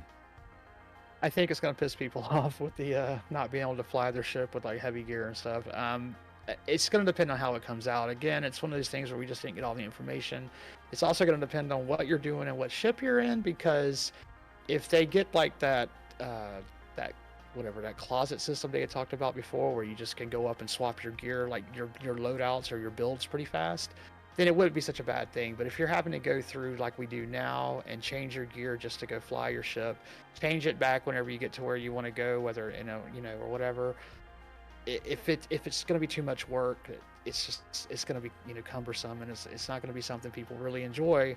And we're already seeing, you know, increased time with what we're having to do, you know, having to mess with storage boxes and freight elevators. And so, you know, you have that risk of just them adding too much work to something to make it fun. And that's the only thing that I'm really worried about with the outfit system. I love the stats. I love the specializations. I do like those things. I like that we can craft them and you get better, you know, stats based off of those, you know, the resources and stuff. I love all of those things. I just hope that the implementation for being able to change your gear is a lot better, because I would like to change my gear more often than I do. I just don't, you know. Yeah. That's another one of those things I was mentioning that takes a lot of time in the game right now, and people would like to see an alternative to that. Suit lockers should be a lot more plentiful and easy to use, and like a one button chance to equip stuff. But again, it wasn't talked about in Star Citizen 1.0. Yep. So we don't really know what their plans are there, but I agree with you. I think and not every ship has, you know, like suit lockers, unless they're going to make some of those that can go in a cargo bay that you can just bring along with you, which would be cool. But, you know, again, no word. But then again, that is what emphasizes your ship choice. You know, you want suit lockers, you go for a specific ship over another. Yep. And overall, I think that helps to still make the game a quote unquote more hardcore experience that depends on your risk versus your reward, your pros and your cons, your choices of what you are choosing to fly or what you are choosing to use. But I agree, it should be made easy to use. And I was really hopeful that Starware was some name for a tool that would allow them to build us an easier equipment manager or a better way of, you know, using our inventory, something like what we used to have on the Mobiglass. I don't know, like I thought they would say something about that, especially considering they clearly put in that UI that the freight elevator used for the inventory as a placeholder, which they then removed and have now not said anything about. And that's a blind spot for us, I think. Yeah, same thing with like our subscriber flare. They kind of didn't mention that at all, and so we're still left waiting. Now they kind of hinted today that maybe their way around it's going to be that we craft our stuff. You know? But I think that's what it is. Why do we have to work? Why do we have to work to craft, to go find the resources we need to craft these things that we paid money for. If we, I don't know, but I don't know. I think subscriber flare should just be like warranted with high level insurance, so you can easily get it back when you want. Yeah, but it does sound like it's going to be a blueprint focused thing. Yep. That's what it sounds like. All right. Last thing to talk about is Squadron 42, which I wanted to save until the end. But before we get into that, I did see a message in the chat that I want to acknowledge. Instanced fleet battles were mentioned for Star Citizen 1.0, along with other things where they're using instances now here. Server meshing was kind of seen as a way to get away from instancing and allow the server to take, or the shard rather, to take load in different areas while still allowing everything to live in the same environment. Instancing is seen as a way to allow pockets of gameplay that can't be interrupted by other people. These were kind of competing philosophies that they're going to use in different ways together now. But one of the most interesting ways it sounds like they're doing it is with fleet battles and instancing those. So do you think that these instance fleet battles will be something that anybody can get into? Or like, do you think you could just be flying along and see that there's a fleet battle taking part, kind of like an Elite Dangerous, and just jump into that little pocket of gameplay? I mean, I feel like they were hinting at this when they were talking about those little tiny jump points, because they kind of hinted that, oh yeah, you could jump. I think something clicked there where they're like, oh, you could, instead of jumping to Pyro, you could jump to one of these little instances. So I kind of saw that those instances was the direction they were going to go. I thought it could be interesting if there's like, it gives them a way to set things up. Like they could have like, you could pop into like a little asteroid place, and they could already have like NPCs that are like, on certain asteroids and doing things or whatever. So I think in regards to that, I think it's a pretty good, it's a nice addition. I think it's good to have some things that are open world, like your Sandworm, and then you're going to have things like that will be instance. I'm not saying instancing is definitely the way to go for everything, or it's good or bad, but it does have its place, and I do look forward to it. I think it will be open for anybody, because it seems like most of the events they've done so far, they've been, pretty open to just anybody to get in there and do, whether you're joining another crew or, trying to participate yourself or whatever. But yeah, I mean, don't get me wrong. I would definitely like to see things that focus away from combat. Even in the instancing, I think that every event they've done pretty much is mostly combat related, and I'd like to see them move away from that a little bit. But yeah, I definitely see it as something that'll be open for everyone. I do certainly hope that if you see somebody flying across space and you jump to the same location they're jumping to, there's not like a complication of, oh, I ended up on a different instance than you. That's a bummer. Because that was kind of, I think, the magic of server meshing that people were looking forward to, and I wonder just how much of that they're going to need to use to keep the game running smoothly. Yeah, it'll be interesting. All right, Squadron 42, arguably the biggest part of the whole show. What did you think of the gameplay demo that they showed for Squadron at the end of day one? I'll preface this by saying I wasn't interested in Squadron 42.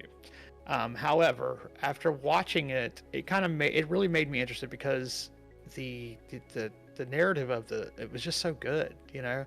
I've never played any of I'm not a big single player, so I really don't play a lot of games that are, story driven, even though my son's always telling me, hey, you would really love this story, you should play this game. And I'm just like, it's a lot of work.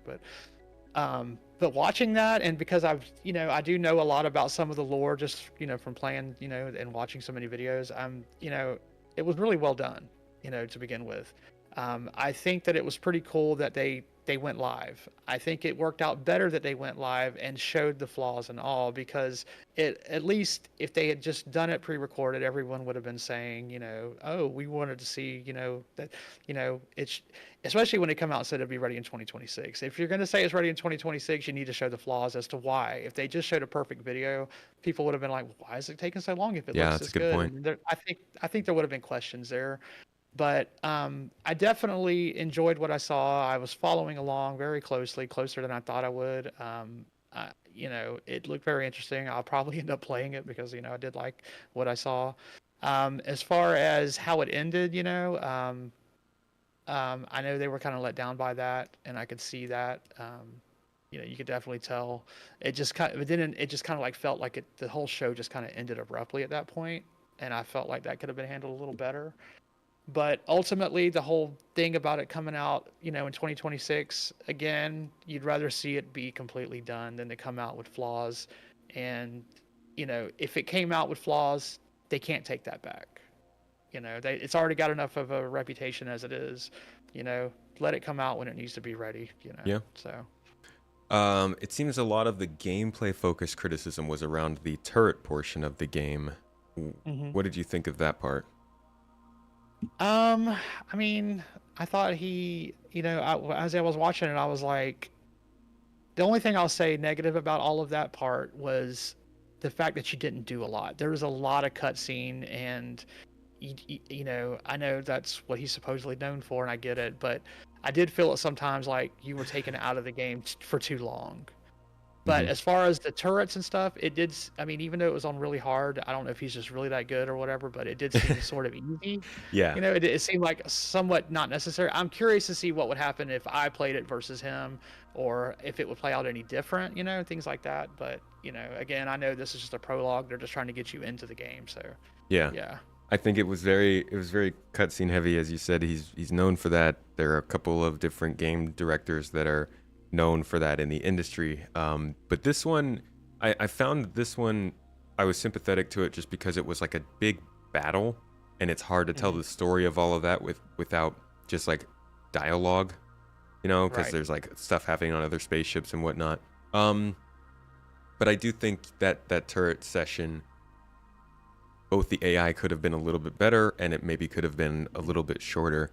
But the FPS section, the on-foot section, in my opinion, did, I think, a pretty decent job of showing different aspects of the game that can be expanded upon later.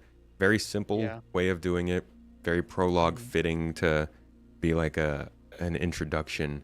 Tutorial. Yeah. So I liked it quite a bit. And the puzzle part of it too, having to jump from thing to thing. That was really interesting too. Yeah.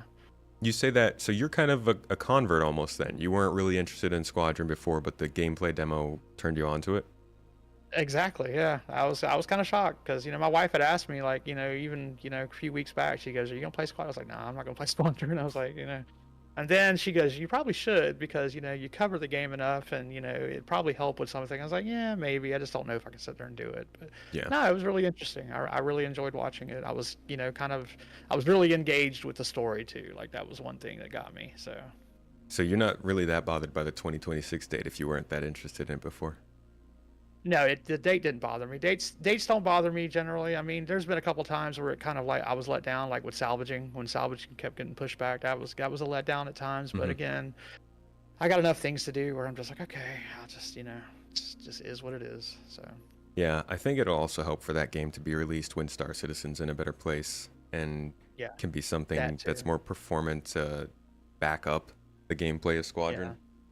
Yeah, that's a really good point because you don't want to attract all this attention to how Star Citizen is now, because we do get people that come in now, like when 323 went out, and they come in and they're like, okay, I'm gonna move on to something else, and So overall though, I think it was a solid showcase of what the game is going for. Although I think what is particularly missed there is like this is a part of the game that's very much you in the rookie seat. You're not flying ships.